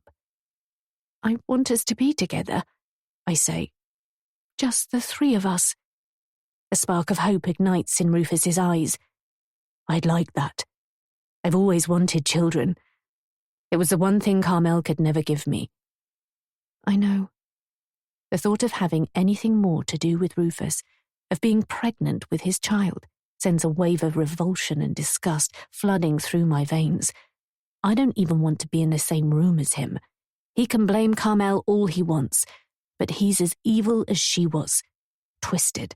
Inhumane. He deserves to be behind bars for a long, long time. I want you to be happy, he says, hauling himself off the ground and dusting himself down. I edge further away, trying not to look scared. I accidentally back into one of the shelves. It wobbles, causing a cruel-looking set of truncheons and battens spiked with nails to rattle. Rufus advances towards me, his expression grim. He picks up a kitchen knife. It has an ebony handle and a glistening curved steel blade, like you might find in any kitchen up and down the land. My heart rate soars. Rufus, I mumble, my gaze fixed on the weapon he's turning over in his hand. You deserve better than this, he says. I wish you'd never come here, but if you hadn't, I'd never have met you. Rufus, think about our baby. He glances up with a sad smile. Will you call her Juliet? Of course. That's a lovely name. My feet scuff on the floor as I continue to inch away towards the heavy, locked steel door, praying for a miracle, that somehow it might miraculously spring open on its own and the police will come rushing in to end this hell. Juliet Vanderbroust. Rufus muses. It has a lovely ring to it, doesn't it? Open the door. And you'll take good care of her, and tell her I'm a good man. I'll bring her to visit you in prison and send you lots of pictures so you don't miss out. I promise. You're going to be the most amazing, wonderful father. I know I don't deserve it. He walks towards me, still gripping the knife tightly. I glance around, looking for somewhere to run and hide. Maybe I could lock myself in the side room where the video recording equipment is set up. But then what? Nobody knows I'm here. If he wanted, Rufus could wait and starve me to death. Please, Rufus, I'm tired. Let's get out of here. We can take your car and go anywhere you like. He shakes his head, prodding the tip of the knife with the end of his finger. We're not going anywhere. I'm sorry. Oh, God, he is going to kill me. He's going to kill us both. I can see it in his eyes. He's given up. Defeated. Let me go. I sob, tears rolling down my cheeks and running off my chin. I don't want to die. He's right in front of me now. I can smell the stale sweat on his clothes and the sourness on his breath. He reaches for me and touches my arm tenderly. And then he gives me the codes to open the doors. I shake my head. I don't understand. Go. Be free, he says.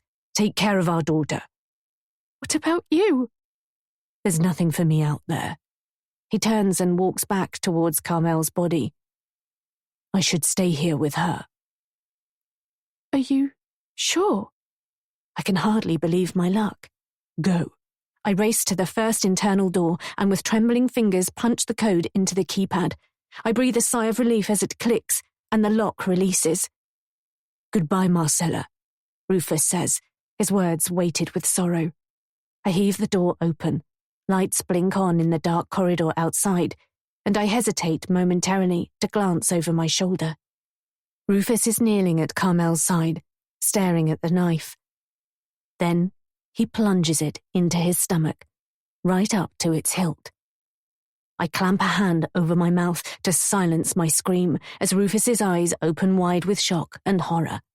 Blood pumps out, soaking his hand and his shirt. He slumps back on his haunches, gurgling and spluttering, his eyes rolling back in his head. I don't feel a scrap of regret or pity. It's a horrific way to die, but other than revulsion, I don't feel much else for him, although it's unfortunate that neither of them will face justice for the murders of all those women. It doesn't seem fair. It's a coward's way out. I should run, get as far away from here as I can, call the police. But something stops me. This is too easy for Rufus. I can't let him die happy in the knowledge he's going to be a father. I take a deep breath and turn on my heel. With my head held high, I march back to Rufus and crouch at his side. I study his pitiful face, his skin pale and clammy, his breath shallow. You make me sick, I whisper in his ear. I never loved you. I didn't even have feelings for you. He croaks, as if he's trying to say something, but I'm not interested in hearing anything else from him. And I'm not pregnant, by the way. And even if I was, do you really think I'd want to keep your child? You are a monster. You and Carmel deserve each other. I just feel sorry for the families of all those poor women you killed who won't get to face you in court now. Rufus blinks and splutters. I can only hope I'm inflicting as much mental torment on him as he's physically feeling right now. It's the only consolation I have. Oh, and the real reason I came here? It wasn't because I had any interest in making a film about you, you vain bastard. I came here because of her. I jabbed my thumb towards Carmel's body. She killed my sister. I came here for revenge. Rufus cocks his head to one side and frowns. I tell him about Hannah, how Carmel was responsible for condemning her to that psychiatric hospital, which ultimately led to her taking her own life. But rather than showing any sympathy, Rufus's lips turn up into a smug smile. The fucker. It takes all my willpower not to pull that knife out of his stomach and use it to finish him off. But I'm not a killer. I'm better than them. Instead, I spit on him, then turn my back and walk away. I hope your death is long, painful, and drawn out. I holler over my shoulder. It's no more than you deserve, you worthless piece of shit. I suppose at least I finally have justice for Hannah, and no more women are in danger from Rufus and Carmel. Time to get out of here. I plan to make an anonymous phone call to the police, and then disappear. I don't want to hang around being questioned by detectives for hours about what happened here, with them asking awkward questions about what I was doing here in the first place. There's enough evidence with the torture chamber and Rufus and Carmel's video recordings for them to piece it all together, I'm sure. I want a clean start, a new name, a new life. It's the least I deserve. I don't give them a backwards glance as I reach the first heavy steel door. It creaks as I put my shoulder to it and muscle it fully open. Almost free. One more door and I'm out of here. But suddenly my head is yanked back by my hair and a million needles of pain shoot through my scalp. I'm dragged down onto the floor with unseen hands reaching around my throat. I try to scream, but I can't breathe, and my hopes of getting out of here alive fade. Chapter 46. St. Mary's Church, Widgewood, September 11th, 1925. Agatha. It was a pity the Reverend James Bennet had to die. I liked him. He was always kind to me. But I couldn't trust him. Not after hearing my confession. We sat in the vestry with the door locked on my insistence. I couldn't risk someone walking in and overhearing what I had to tell him. That would have been a disaster. I killed the eldest first, I told him. Arthur? He frowned. As the words tumbled out of my mouth, his skin became paler and paler, until I thought he was going to faint. Technically, Arthur was Gerald's son, conceived while Billy was fighting in France. I should have been more careful. Although when I discovered I was pregnant, I was overjoyed. Not because I was carrying Gerald's child, but because I was to become a mother. I always thought that's what I wanted, the missing piece to make my life complete. Of course, I hadn't thought about the practicalities, the sleepless nights, the constant demands for feeding, the dirty nappies to clean, the disfigurement of my body which no longer felt like it was my own, but was only there to serve the needs of my young son. It was easy, really. A few measures of Billy's whiskey and a fruit punch I made for the older children, and they were all out like a light. Arthur didn't even resist when I placed the pillow over his face. I said. I told him exactly what I did, without embellishment or emotion. People get so hung up about death, but it comes to us all in the end. It's just that it comes to some sooner than others. Are you okay, Reverend? You look a little peaky, I said. And the others? I killed Stanley, Frederick and Alfred the same way. They shared a room, so it was all over in a few minutes. After Arthur was born, Billy took to the child surprisingly easily, even though he knew he wasn't his. It was our little secret. As far as anyone else in the village was concerned, he was Billy's flesh and blood. I didn't think he was that concerned that the child wasn't his, until, after a few months, Billy suggested we should try for a baby of our own. I felt bad that I'd been unfaithful to him, and although I'd not enjoyed the experience of childbirth, I agreed we could try. I had no idea how easily I'd fall pregnant. 4 more children were born in consecutive years, and then there was Edith, born 16 months after her older sister Dorothy. I seemed to have found something I was good at, falling pregnant. Billy was delighted. He'd always wanted a large family, but I began to feel increasingly trapped, my role as a mother feeling as though it was defining my entire life. And the girls, Dorothy and Edith? The vicar asked, his mouth gaping open in disbelief. I drowned them in the bath. The vicar lowered his head and muttered a silent prayer. I warned you that you wouldn't want to know the truth, I said. But he'd asked, and I felt I owed it to him. After all, he played a vital role in my plans. But why? He gasped, How could you kill your own children? I shrugged. It wasn't the life I'd imagined I'd be leading, stuck on a farm with 6 children and all demanding my attention, and a husband so damaged by the war, he could barely bring himself to grunt at me. But to murder them all, in cold blood.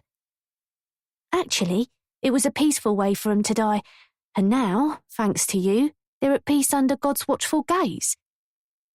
You drowned your daughters. There's nothing peaceful about that, the vicar pointed out. Those poor, poor lambs. I can only imagine the suffering they endured in their final moments. And what about my suffering? I snapped. Why did nobody ever think about what I was feeling? Your suffering. I told you how Billy treated me. He made me feel worthless. So you murdered him too, and let everyone believe he was responsible for the children's deaths? He made it too easy. He shouldn't have left his revolver in a drawer. I saw his body. You made it look as though he'd taken his own life, the vicar said. All I had to do was wait for him in the bedroom, put a bullet in his head and leave the gun in his hand. It was obvious what the police would conclude. The vicar gulped. It sounds as though you had it all planned out. I smiled. I knew you'd help the police to jump to conclusions, and without my body, they'd assume Billy had killed me and blame it on the shell shock. What else could they possibly deduce, other than he must have killed the children before turning his gun on himself? I said. You lied to me. I frowned. About what? You used me to obscure the truth. When you came to the vicarage and told me Billy had been abusing you, that was a lie. I shook my head. It was all true. Billy was out of control. He was violent to me and the children, and he had a terrible temper. All I did was open your eyes to what was going on behind closed doors.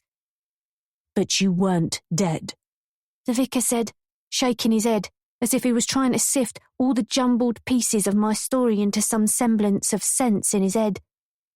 Apparently not.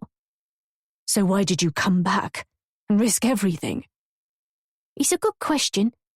Maybe it was a mistake, I said. But I wanted to say my goodbyes to the children. I guess they were as much the innocent victims as I am. He stared at me in disbelief, but I couldn't expect him to understand.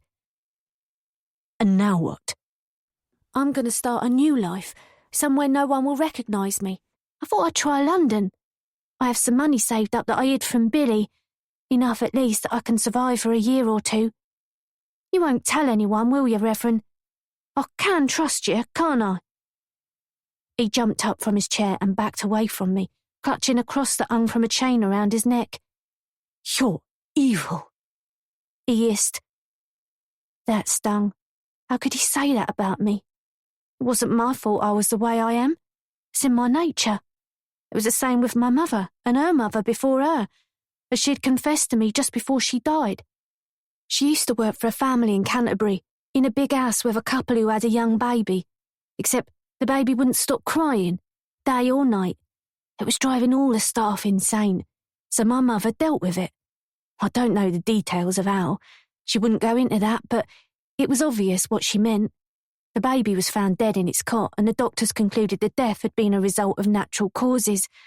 She was never caught for what she did, and, as far as I'm aware, she never killed again. She was able to curb her urges. Sadly, I've not been similarly blessed with such control. It's not that I derive any particular pleasure from death, like lancing a boil or picking at a crusty scab, but neither do I feel any regret or sadness. In my case, I've found that murder has been more a matter of convenience. I think you better leave, the vicar said, his voice wavering. But you'll keep my secret? I don't know if I can. But you have a duty. It didn't seem fair. I told him what he wanted to know and shared my darkest secret. The least he could do was hold his tongue. Everything I've told you has to remain confidential, I remind him. That's your duty. And do you think God is going to forgive your sins? I've attended church regularly, I said. And I've led a good life, mostly. I don't see why God wouldn't forgive my weaknesses. He was trembling now, his hands still clutching the crucifix, noticeably shaking. You've committed a grave transgression, not only in the eyes of the law, but against the divine commandments. The only way your soul can be saved, after what you've done, is to make your confession in a court of law, repent your sins, and let justice take its course. I sighed. Did he really think I was going to hand myself in after all my careful planning? I should have known it would be like this. All I want is another chance, I pleaded. Another chance? A new life, to start again. Is that so terrible? He was about to answer when there was a knock on the door. Someone tried the handle. Reverend, are you in there? Albert the verger called. Just a minute. I flashed him a warning with my eyes, trusting him not to say anything. He shuffled to the door, edging around me, and unlocked it. I'm just busy with something, he said through a narrow crack. I was careful to stand out of view. Of course, it would ruin everything if Albert found out I was alive. Righto, just wanted to say I was going to head home, unless you need me for anything else. Thank you, Albert. No, that's fine. I'll look up. See you tomorrow. He pushed the door closed and locked it again. Do the right thing, the vicar said, turning to face me. It's the only route to salvation. I laughed. I don't need salvation. I'm afraid you do. I'm leaving now, Reverend. Please don't try to stop me. And I advise you to think seriously before revealing what was said here today, as God will be your witness. I wasn't sure he was going to let me go, but thankfully he stepped aside and didn't make any attempt to stop me. I turned the key in the lock and let myself out. I'll pray for you, the vicar called after me. You do that, Reverend. For all the good it will do you. I pulled the door closed and sighed to myself. At that moment, I really thought he might keep my secret, at least long enough for me to make my escape. But by the time I'd made it to the churchyard, I'd convinced myself he couldn't be trusted. How could I take the risk that he wouldn't head straight for the constable's house and tell him everything? And once the constable knew the truth, I'd always be looking over my shoulder. Not the new start I was hoping for. It left me with no other choice. I had to make sure of the vicar's silence. So I came up with a new plan. I dug around for a decent-sized rock under a bush at the edge of the graveyard and found a headstone where I could hide, close to the entrance to the church, and I waited. The Reverend Bennett must have decided he needed some considerable time praying for my soul, as he remained inside for several hours. Maybe he was wrestling with his conscience, deciding whether to betray my trust. I don't know. But when he finally emerged, the light was fading and the evening drawing in. At least that worked in my favour. As he struggled with the huge oak doors at the entrance to the church, I readied myself, creeping out of the shadows with the rock in one hand. He didn't hear me creeping up behind him as he turned away and marched towards the vicarage. "Reverend Bennett," I called softly. He whirled around, his eyes wide with surprise. "Agatha, what are you—" They were the last words he uttered before he died. He dropped like a rag doll, his eyes rolling back in his head as I struck him once across the temple. I turned him over and positioned him close to one of the gravestones to make it look as if he'd tripped and fallen. I even used my handkerchief to dab a little of his blood on the stonework for any suspicious constables to find, in case they doubted it was an accident. Then I tossed the rock into the undergrowth and disappeared into the night to finally begin my new life as a free woman. Chapter 47. I can't breathe. My vision tunnels. Everything darkens. Panic blooms. I'm on my back staring at the strip lights on the ceiling, lying on top of my attacker.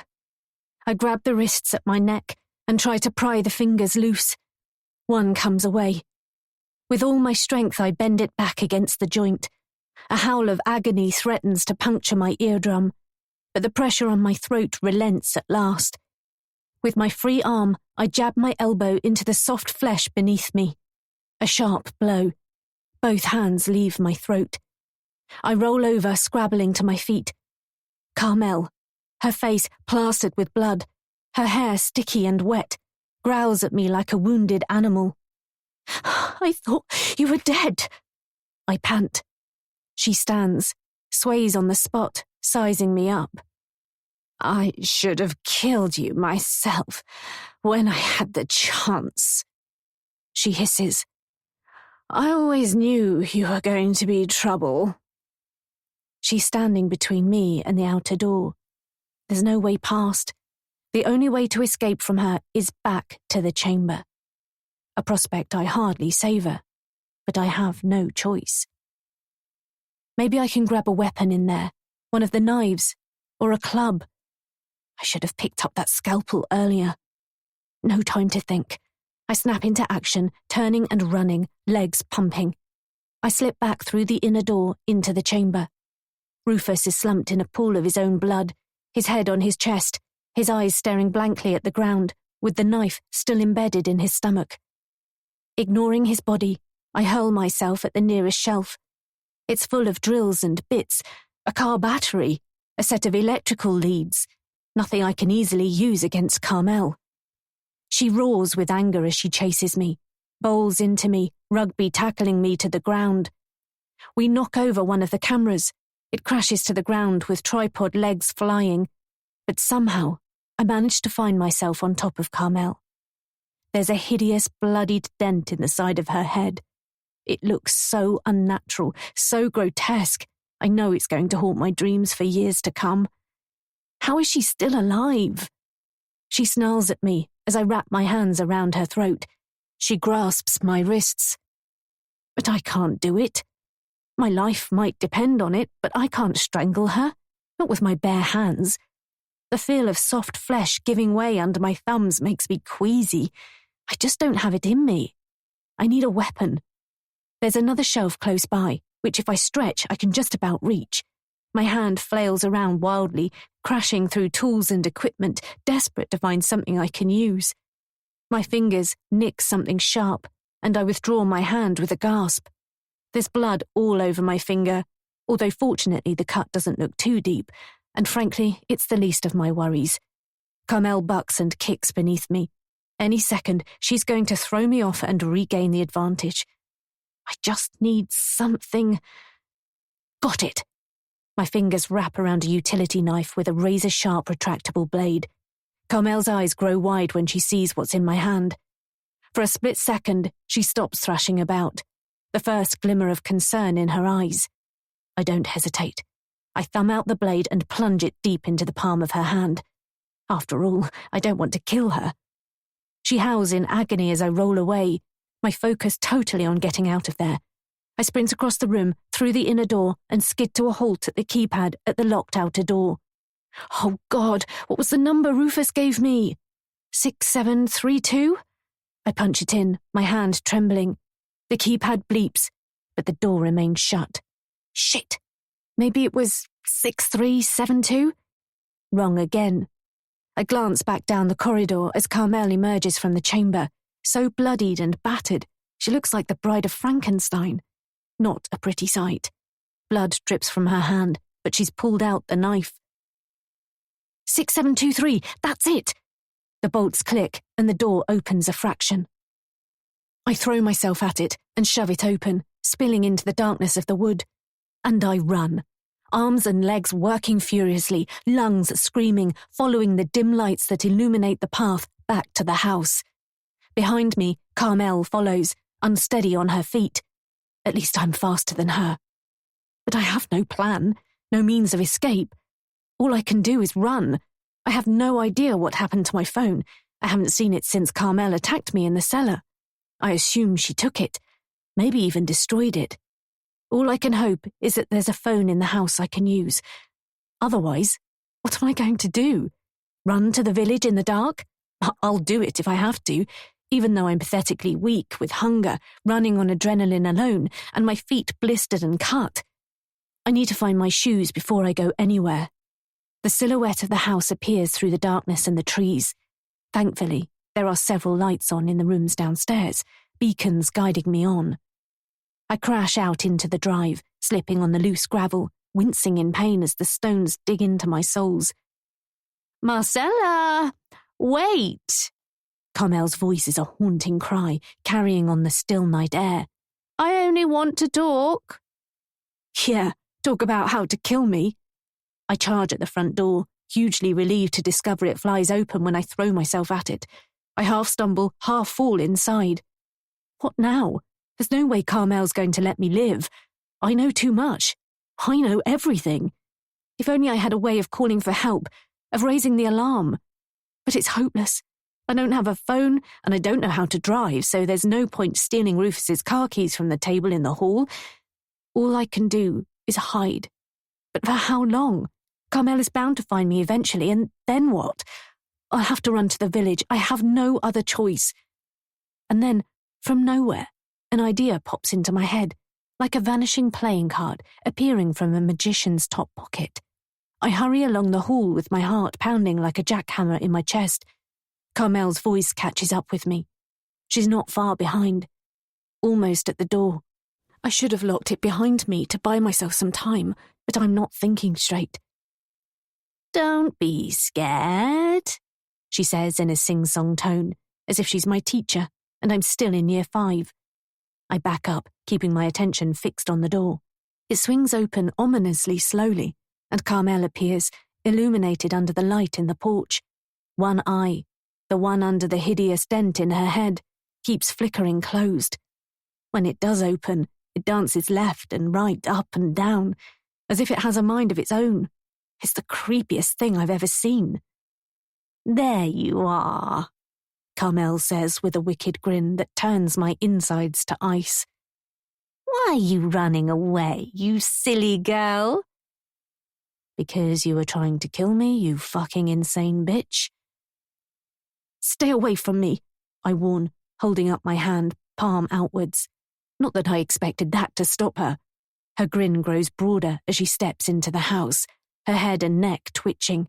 She shuffles towards me, one foot after the other, scraping across the tiles. "How many have there been?" I ask. "How many women have you brought here to kill?" A light sparks in her good eye. "I don't know. 10, maybe 15, she says. "Where are they now? What did you do with their bodies?" "In the woods." She hesitates, her lips curled over her teeth, stained with blood. "Scattered around, here and there." She laughs, the sound cutting through me. I close my eyes for a second. So much misery, such depravity. If what Rufus said is true, that Carmel's propensity for murder is a genetic fault, something weird about the way their brains are wired, I'm just grateful she was never able to have children. "Did you think you'd get away with it?" "We already have," she says, creeping closer. I check my feet, making sure I don't trip on the rug. "You killed my sister, Hannah." That throws her for a moment. She stops dead, and her good eye narrows as if she's trying to recall the name. "Hannah," she says. She shakes her head. "No, I don't remember her." "She wasn't one of the women you abducted. She died in the psychiatric hospital where you sent her." Carmel stares at me blankly. "She was only arrested for starting a small fire in the stairwell of a block of flats, but you told the court she was so dangerous she needed to be locked up indefinitely with no hope of release. You made out she was crazy, but she wasn't. This," I wave my hand around, "is crazy. If anyone's crazy, it's you." "If you say so." "She killed herself because she couldn't bear it in there." "That's hardly my fault." Carmel edges towards me again, placing one foot slowly in front of the other. I keep backing away. "I came here to make you pay for what you did. I wanted you to feel the pain I felt when I lost Hannah, to make you understand what it's like to lose the thing that's most precious in your life. She's still smirking as we shadow dance along the hall. Thinking about Hannah again and how her life was ruined by Carmel, and how Carmel clearly doesn't care a jot about it, makes my blood steam in my veins. But I need to keep a clear head. I can't afford to let my emotions derail my plan. I'll only have one shot at this, and timing is going to be everything. It's true, I did sleep with Rufus. Carmel's smirk slips a fraction. We screwed on the sofa in front of the big window. I tossed my head back defiantly. He was like an animal, hungry and desperate. But it's hardly surprising, is it? Don't, she growls. I mean, you're hardly Miss World, are you, Carmel? More like a shriveled-up, barren old hag. It's no wonder you couldn't have children. A dark veil of anger falls across her face. How dare you? Come on, come on. I'm almost at the end of the hall now, as far as I can go without ducking through the glass walkway into the new part of the house.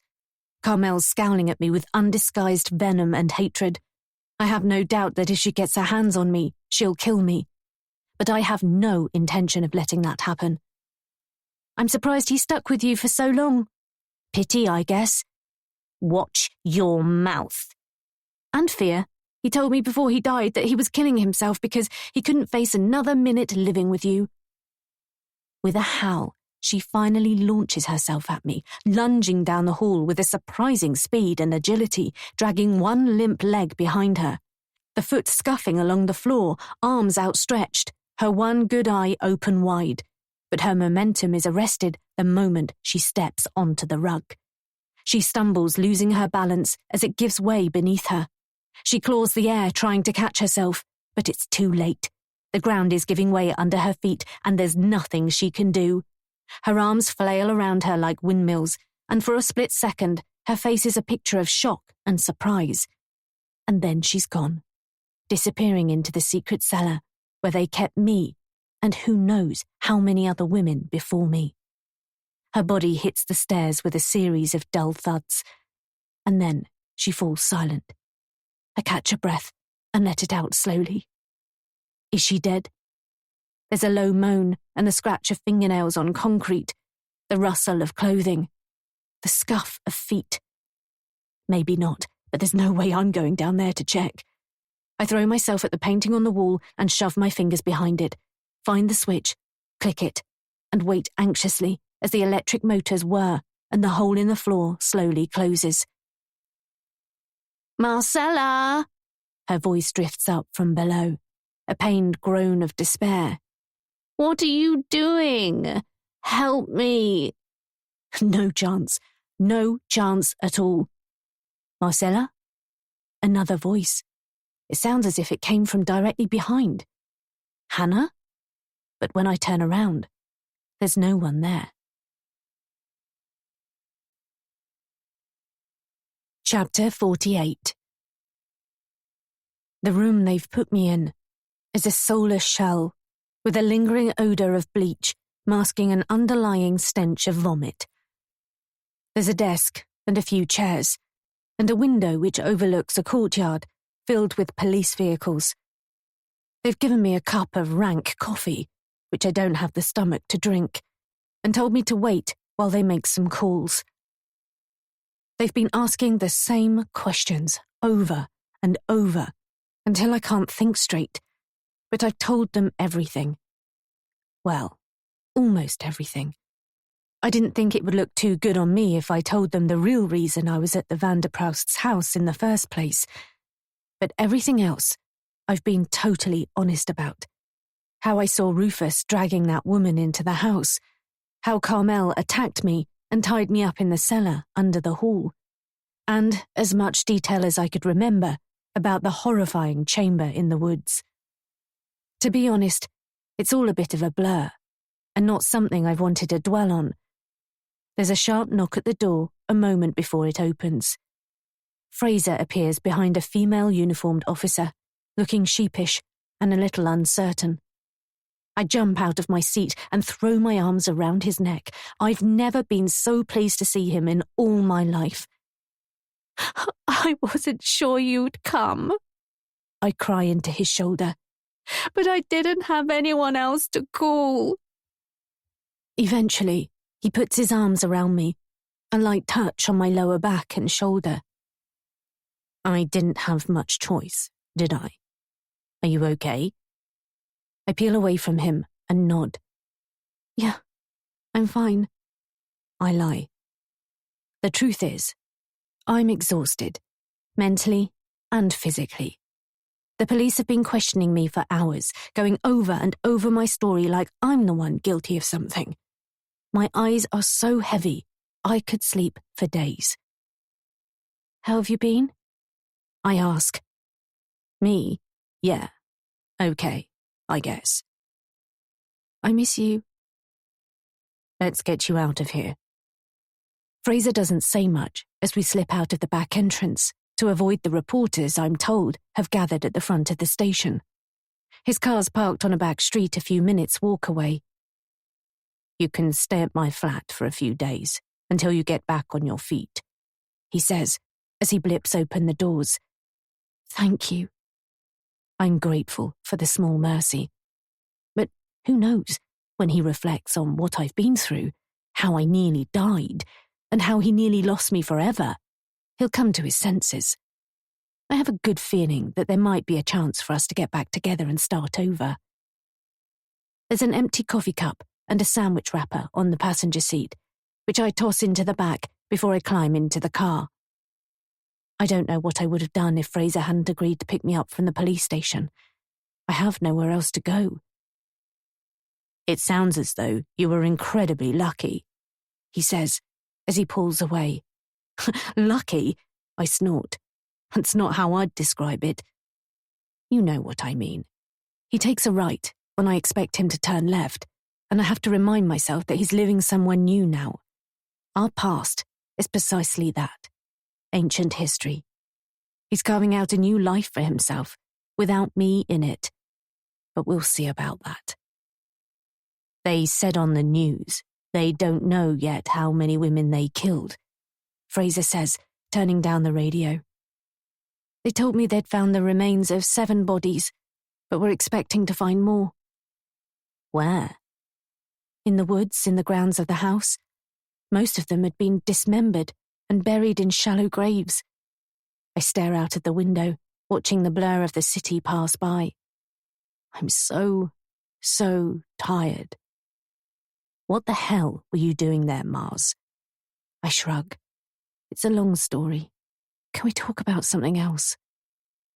We drive the rest of the way in silence, Fraser brooding quietly beside me as I lose myself in my own thoughts, glad to finally have some headspace to think. Not that I think about much. I'm numb, like someone's taken out my brain and replaced it with cotton wool. Fraser's new place is at the opposite end of the city to our old flat, one of those faceless new builds with a tiny square of grass for a garden and neighbours overlooking it from all sides. It's a far cry from our old flat with its quaint Victorian features and draughty windows. It even has its own drive off the road. Fraser holds the front door open for me and steps aside to let me in. It smells like a stranger's house, of stale curry, wet dogs, and cheap aftershave. Fraser's mess is everywhere. A heap of coats on the banister, shoes abandoned across the floor. It's not bad going, considering he's only been here for a week. I peer into the tiny kitchen. Bottles, jars, and tins litter the worktops. A packet of cereal left open. A sink full of dirty dishes. I guess some things don't change, but at least there's no evidence of another woman.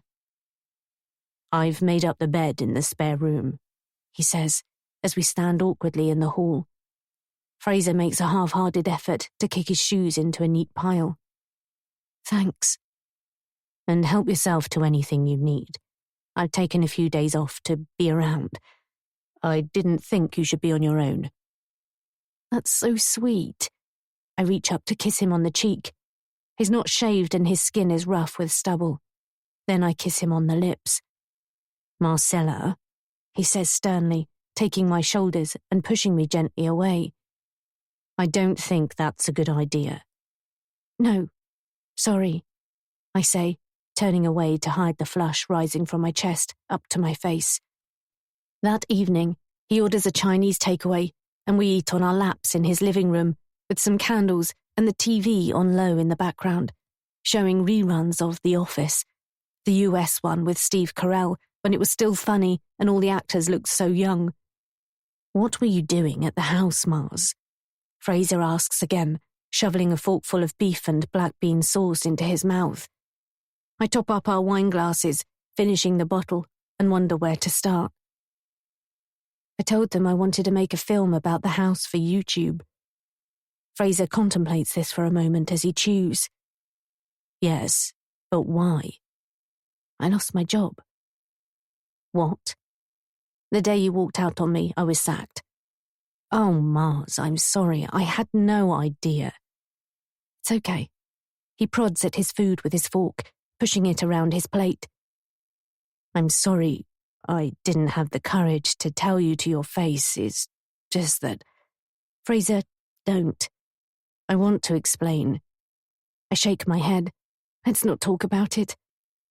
I've been running on adrenaline for most of the day, but the wine is finally taking its toll. I put my plate on the floor, and as I tuck my legs under my body, sinking into the soft cushions of Fraser's sofa, I struggle to keep my eyes open. Why don't you go to bed? I'll clear up, Fraser offers. Are you sure? I'll see you in the morning, or whenever you want to get up. I'll be here. It's odd, sleeping under the same roof but in different beds, and a strange house. The mattress is too soft and sags in the middle, making my lower back ache, and the pillows are so flat I might as well not bother with them. But I fall into a deep, dreamless sleep, almost as soon as I switch out the light, and don't wake again until it's light outside. I roll over onto my side and peer at the clock blinking at me on the bedside cabinet. With one bleary eye, I focus on the time, confused.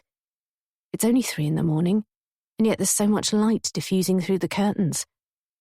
And then I remember, I'm back in the city, and there's a streetlight directly outside the house.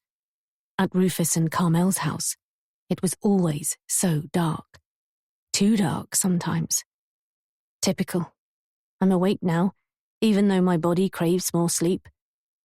Out of nowhere, the image of Rufus dragging that woman's unconscious body into the house pops into my head. I can see her features so clearly. Long blonde hair and huge hooped earrings. Smudged makeup. A purple bruise on her forehead. I don't want to think about the horrors she must have endured before she died. What they did to her. How she suffered. Tortured until she couldn't take any more. I pity the poor officers assigned to view Rufus and Carmel's video footage. Her name was Jane Mackenzie. The police told me hers was the first body they found, or at least bits of it. She was 29 years old with a young son. It had been her first night since his birth. She'd been out with the girls, I was told by one of the detectives who'd been questioning me. He probably shouldn't have said anything, but I'm glad he did. I'm glad I have a name to put to her face. She'd had too much to drink and left the pub early to catch a taxi home. Nobody knows why she didn't make it, or how she ended up with Rufus. Maybe he had posed as a taxi driver, or stopped to offer her a lift home. It's unlikely anyone will ever find out the truth, the detective said. I'm sure, in time, we'll find out the stories of all the other women who were murdered too. It'll be in the news and on TV. Families talking about their anguish, memories shared of happier times. I suppose they'll have funerals as well.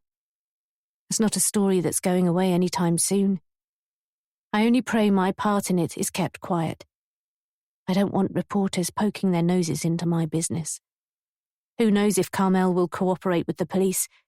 They found her clinging to life in the cellar where I'd trapped her, mumbling incoherently and badly injured. I'd managed to raise the alarm in the village, running from the house and knocking on a number of doors before a kindly and somewhat shocked older couple answered and let me use their phone. Everything after that passed in a fog, the police arriving, sirens, blue lights, Sympathetic voices, a blanket around my shoulders, a short journey to the station, weak tea, a medical examination, and questions.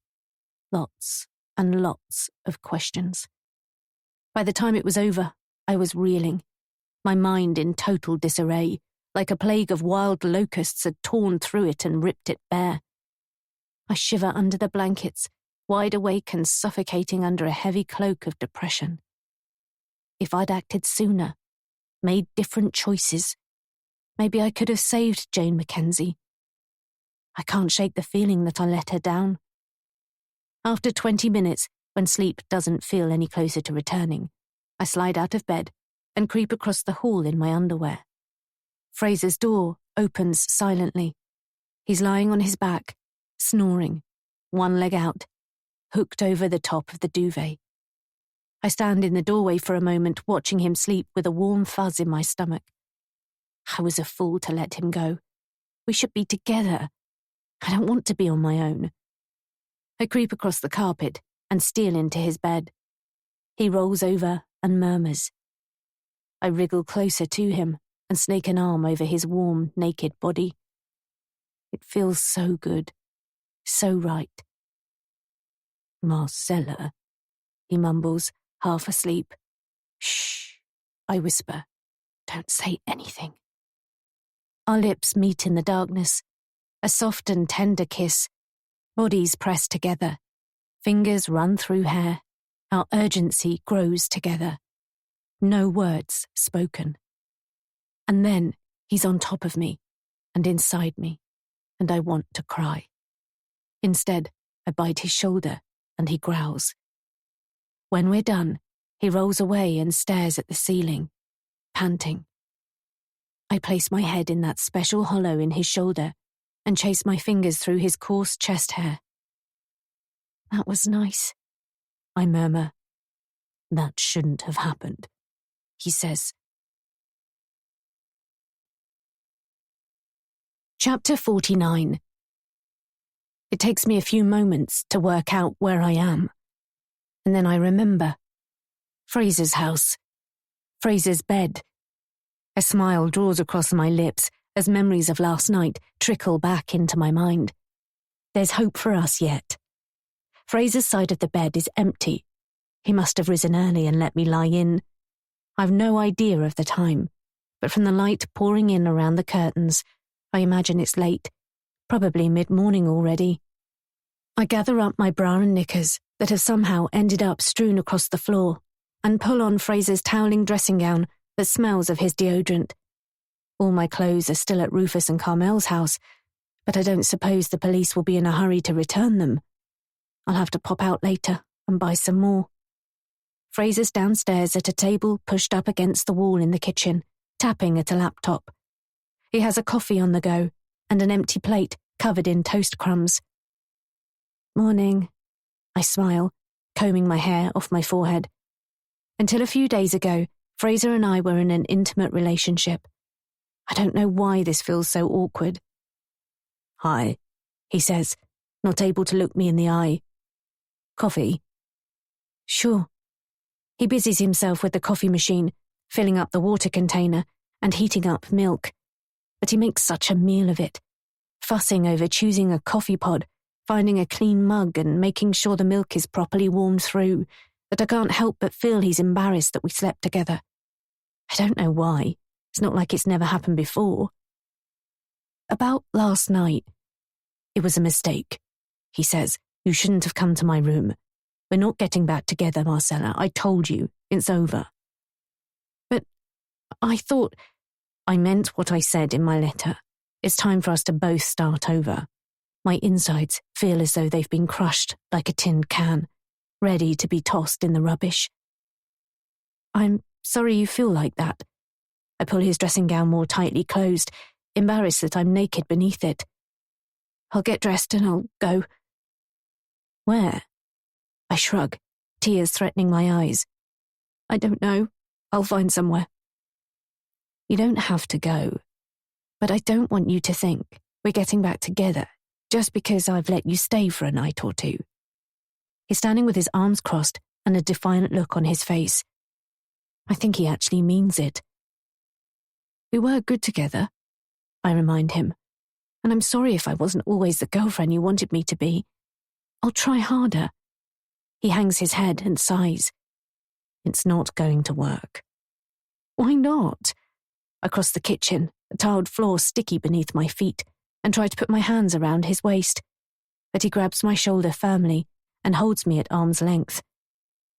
I can't do this, Marcella. I'm sorry for what you went through, but it's not going to work between us. I don't understand. We were so good together, I wail. Because I can't trust you. What? Of course you can. He shakes his head, his eyes screwed tightly shut. You lied to me. I don't know what he's talking about. I rack my brains desperately trying to recall some minor misdemeanor I've obviously made in the past and that he's clung on to for all this time. I can't think of anything. There have been a few white lies, of course, but who doesn't let those slip out from time to time? If I've done something wrong, I'll make it up to you, I say. What does he want? For me to go down on my knees and beg? You know what you did, he snaps, rage burning in his eyes.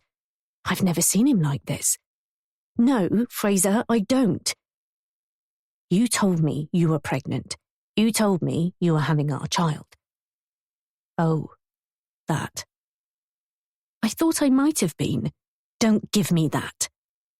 Well, I had to say something. He was threatening to leave me. Okay, I made a mistake. I throw up my hands.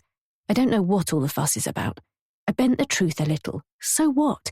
It's not as if I was sleeping behind his back with the rugby team or anything. How could you? It was sick and manipulative, and I can never forgive you for it. He says, Fine, I'll go, if that's what you really want. He runs a hand through his hair and sighs. You have nowhere else to go. I promised you could stay until you get yourself sorted out, but that's it. Nothing is happening between us. I don't want to stay where I'm not welcome. Don't be like that. No, screw him. If he doesn't want me here, I'll find somewhere else. I'm not going to stand here and argue. Although he seemed perfectly happy when I was in his bed last night, not pushing me away then, was he? I turn and run from the kitchen, up the stairs and into the spare room, quickly pulling on my clothes and dumping Fraser's dressing gown on the floor. I catch a glimpse of myself in the mirror. I look awful. My hair's a mess. My eyes are hollow and black. My skin pallid. I don't even have makeup or a hairbrush. But it's the least of my worries when I don't know where I'll be sleeping tonight, now that we've given up the old flat. Fraser's still in the kitchen when I make it back down, scrubbing some dishes in the sink. The smell of last night's takeaway hangs heavy in the air. Can you at least lend me some money? I'll pay it back, I say, fiddling with my fingers. I hate to ask for a loan, but it's the only way I'm going to get by until I can find a job. Sure. How much do you need? 100? I ask hopefully. That's not going to go far. I'll transfer a couple of thousand across to your account, he says, drying his hands on a tea towel and sitting back down at his laptop. Thank you. You don't have to leave, he repeats. I shoot him a tight smile. We both know that's not true. He said his piece. It's time for me to stand on my own 2 feet. There's clearly no hope of us getting back together, especially if he doesn't think he can trust me. That's fine. I could do with a break from men for a while anyway.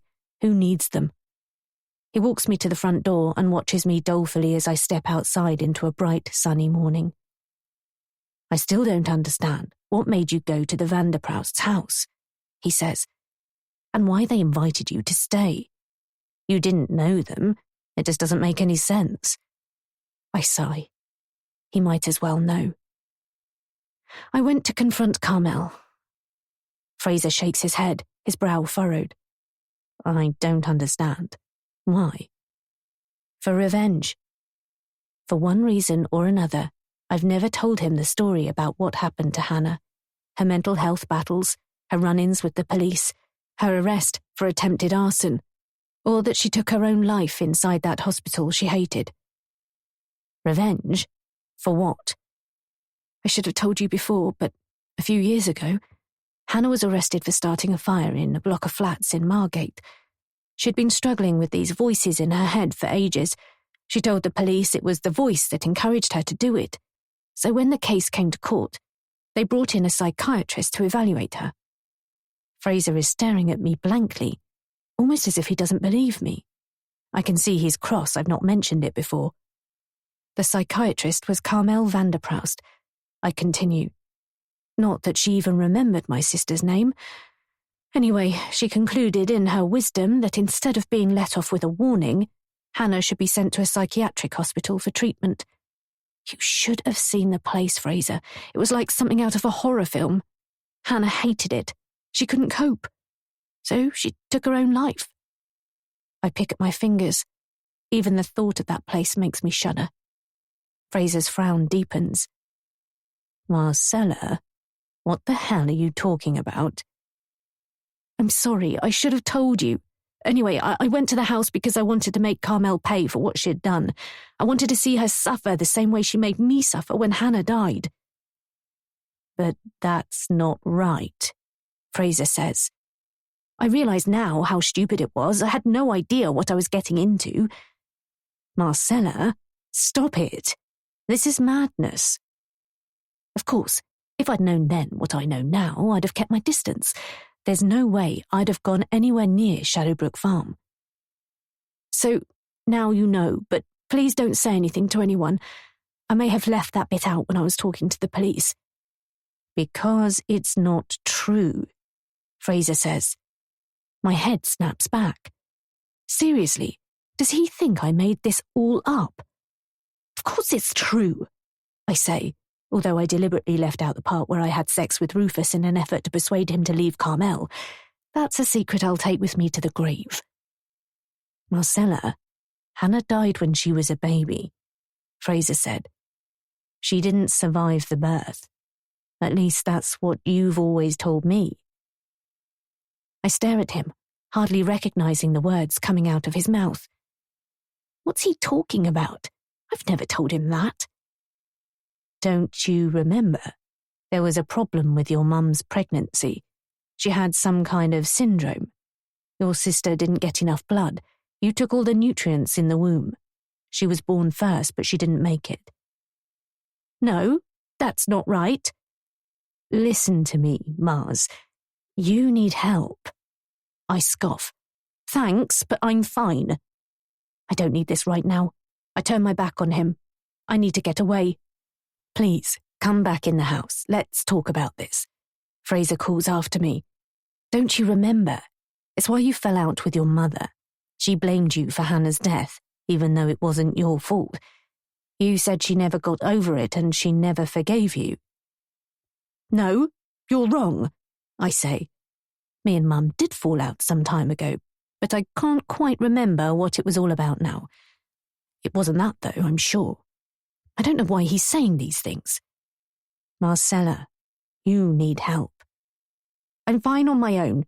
Thank you for picking me up from the station yesterday and for the loan. As soon as I'm back on my feet, I'll get back in touch and pay you back. Marcella, but I'm already walking away, humming to myself. I thought I needed Fraser, but actually, he's done me a favour. How many people get the chance to wipe the slate clean and start their lives afresh? As I walk down the street, heading towards the city centre, my heart flutters with a rush of joy. I have enough money, thanks to Fraser, for a few weeks in a nice Airbnb, while I look for a flat share and a new job. It's a fantastic opportunity. A new beginning. I might even change my name, colour my hair, and really switch things up. Wouldn't that be something?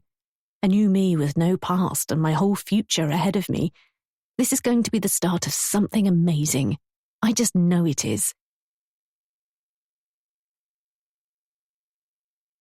Chapter 50. 2 weeks later. The house is a stunning red brick Georgian townhouse with a handsome frontage and tall windows, like something a child might draw. It's far more impressive than I was expecting, but I'm definitely at the right address. I double-checked my email as I stood outside, peering up at the cobbled footpath towards a huge navy blue door with a heavy-looking brass knocker.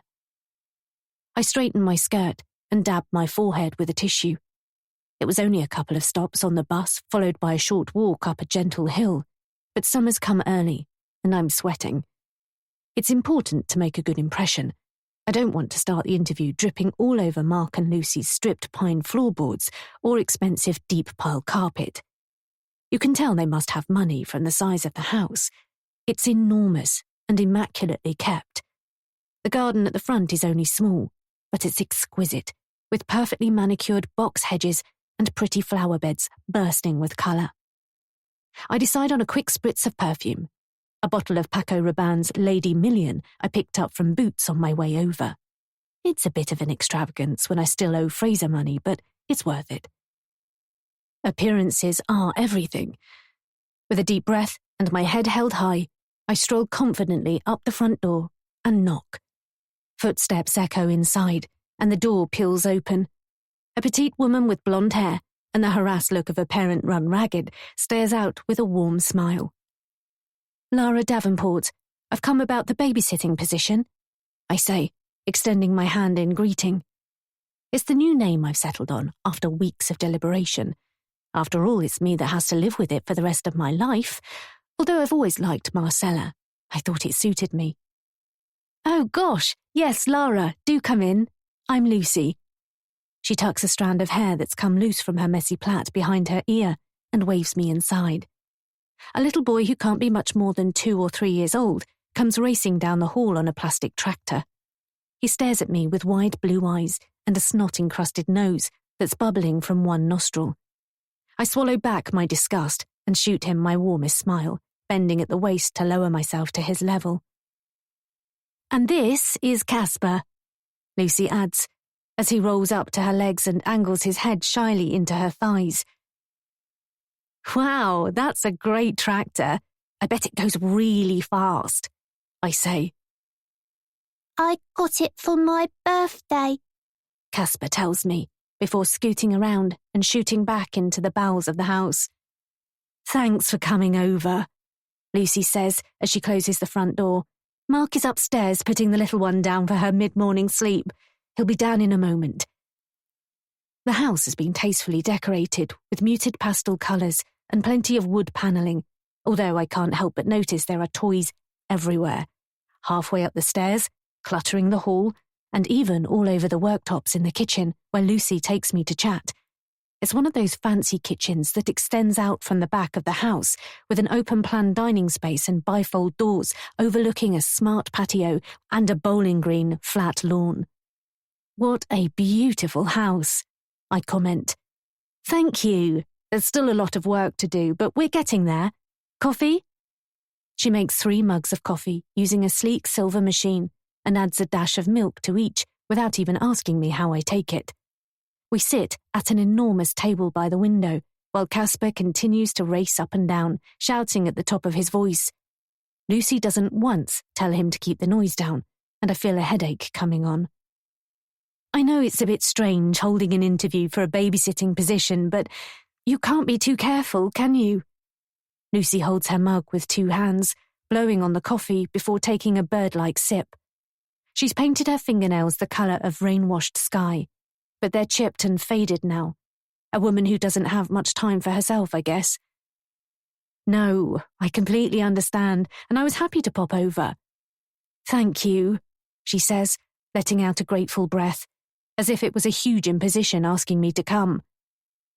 So tell me, what experience do you have with children?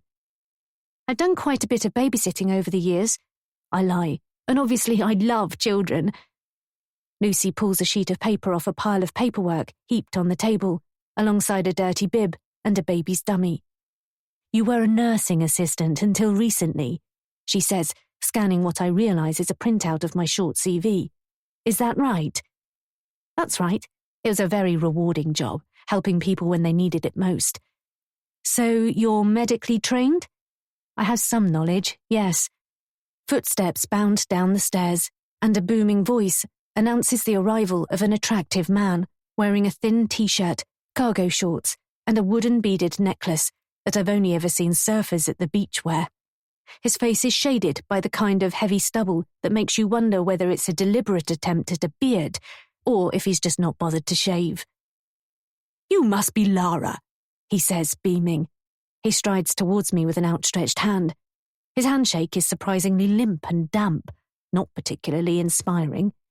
He turns his attention to Lucy, holding up a baby's bottle with an inch of milk sloshing around the bottom. She only took 4 ounces, he says, and she was fighting sleep. She's gone down now, though, thank God. He drops the bottle by the sink and flicks on a baby monitor by the microwave. It crackles and hisses, and then I hear a low murmur and a snuffle. So, you found us okay? Mark asks as he takes a seat at the table next to his wife. Yes, no problem. I was telling Mrs. Harrisbrook what a lovely house you have. Please call me Lucy, she says. Lucy, sorry. You were a nurse, I hear. Mark rocks back on his chair with his arm draped casually over his wife's shoulder. A nursing assistant, although they prefer to call us healthcare support workers these days. I roll my eyes and they both smile sympathetically. And you've worked with children before? She's had a number of babysitting jobs. We were just covering that. Lucy snaps. Mark doesn't seem to notice the rebuke, snatching the copy of my CV and scanning it. We think it's important we get out on our own, just the 2 of us, at least a couple of times a month, he says.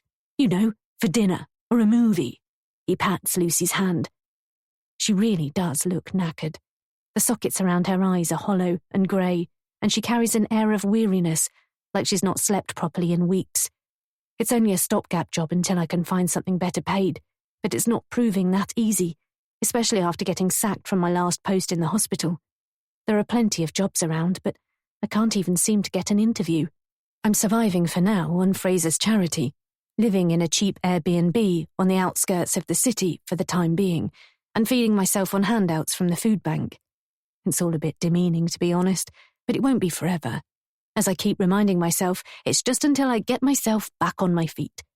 I've managed to buy myself an inexpensive phone and a few new clothes, but the money's still not going to last forever. And anyway, at some point, I need to pay it back. Are there any referees we could contact? Anyone you've done babysitting for previously who would vouch for you? Lucy asks. No, not really, no, sorry. Oh, her face falls. At almost that same moment, Casper comes chasing into the kitchen again, but loses control of his sit-on tractor as he turns the steering wheel too sharply. It tips over and sends Casper sprawling, his knees scuffing along the floor, and his head catching the edge of a standalone island in the middle of the room. He screams in pain, and before I know what I'm doing, I'm up on my feet and rushing to him. Hey there, I soothe. Now. I pick him up gently and sit him on my knee as I crouch down, stroking his hair out of his eyes. To my surprise, he stops crying almost immediately, looking up at me with those big, sad blue eyes. Rub it better, I say, massaging his scalp. All better now. The room falls silent. I glance at Lucy and Mark, who are watching me, open-mouthed. Wow, Lucy says. That's impressive. He's normally such a drama queen when he hurts himself. He obviously likes you, Mark adds. A self-satisfied smile creeps across my lips as I right Casper's tractor and set him back on it. Lucy and Mark share a look. I think she's just got herself the job, Mark says. And then turning to me, adds, that is, if you want it. Of course, thank you. You've not met Jemima yet, Lucy says, frowning. How old is she?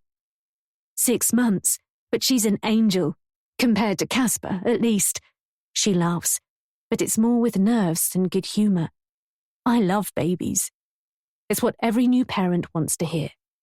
The smell of their little heads, their chubby little hands, their tiny little fingernails. You don't have children of your own? Lucy asks. I draw a deep breath and let it out slowly. No. Let her read into that what she will. It works. She looks suitably embarrassed and stares into her mug. Obviously, in addition to the £15 an hour we're paying, we'd provide a taxi to get you home. Or you'd be welcome to stay in one of our spare rooms on the nights we need you. Mark says. Stay the night? My heart skips faster. Only if you'd like, he adds hurriedly. There's no pressure. No, that would be amazing. I take a mouthful of coffee. It's strong, really strong. I'll probably be jittery all afternoon. Do you have any questions for us? Lucy asks. I guess it would be good to know a bit about you both. Mark looks to his wife as if seeking permission to speak. We're both teachers, she says. He's at the posh private school, though. I'm an English teacher at the local academy. Head of year, Mark adds. The snuffling coming from the baby monitor on the side becomes louder. The baby's obviously waking up, and sure enough, a second or two later, the snuffling turns into a full-blooded scream. Lucy sighs, her shoulders slumping. Mark rolls his eyes and checks his watch. She's only been down 10 minutes.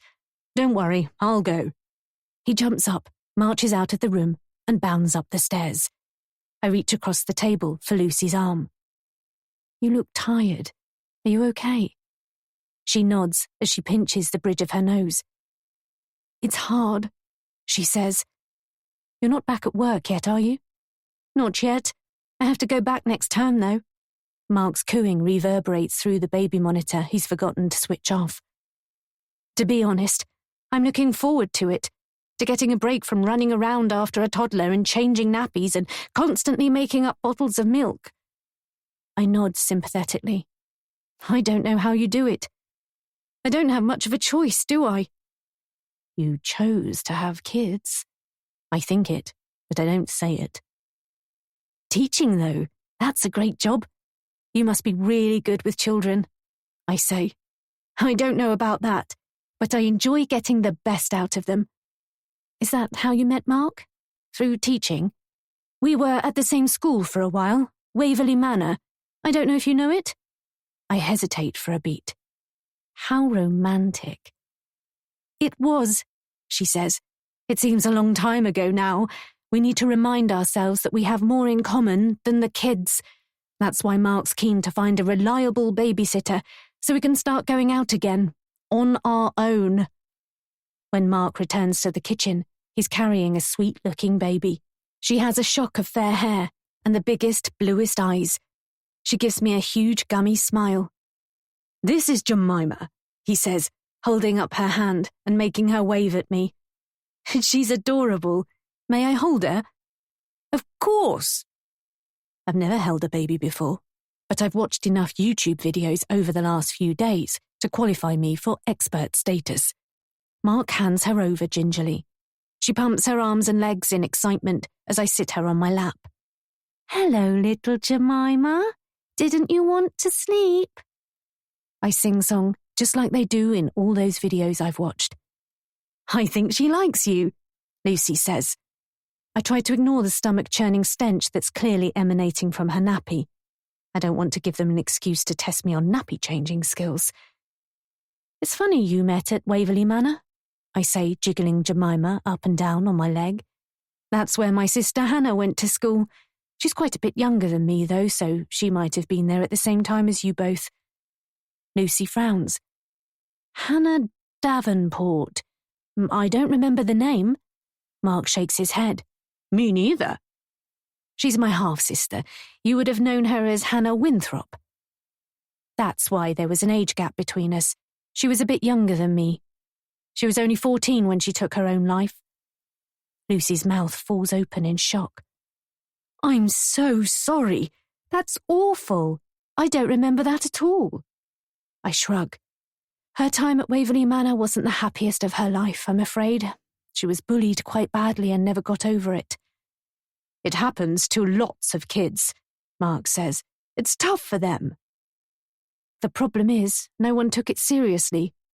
You know, she complained about it and my parents took it up with the school, but no one did anything. I continue. The subtle glance Lucy shoots Mark doesn't pass me by. Not the head, not the teachers. No one was interested. But maybe if someone had stopped to listen to her, she'd still be with us today. I'm sure, Lucy begins. Nobody cared. And now she's dead. Jemima coos in my lap, her pudgy hands reaching up to grab my hair. She has such delicate fingers, such a cute button nose. So helpless, so defenseless.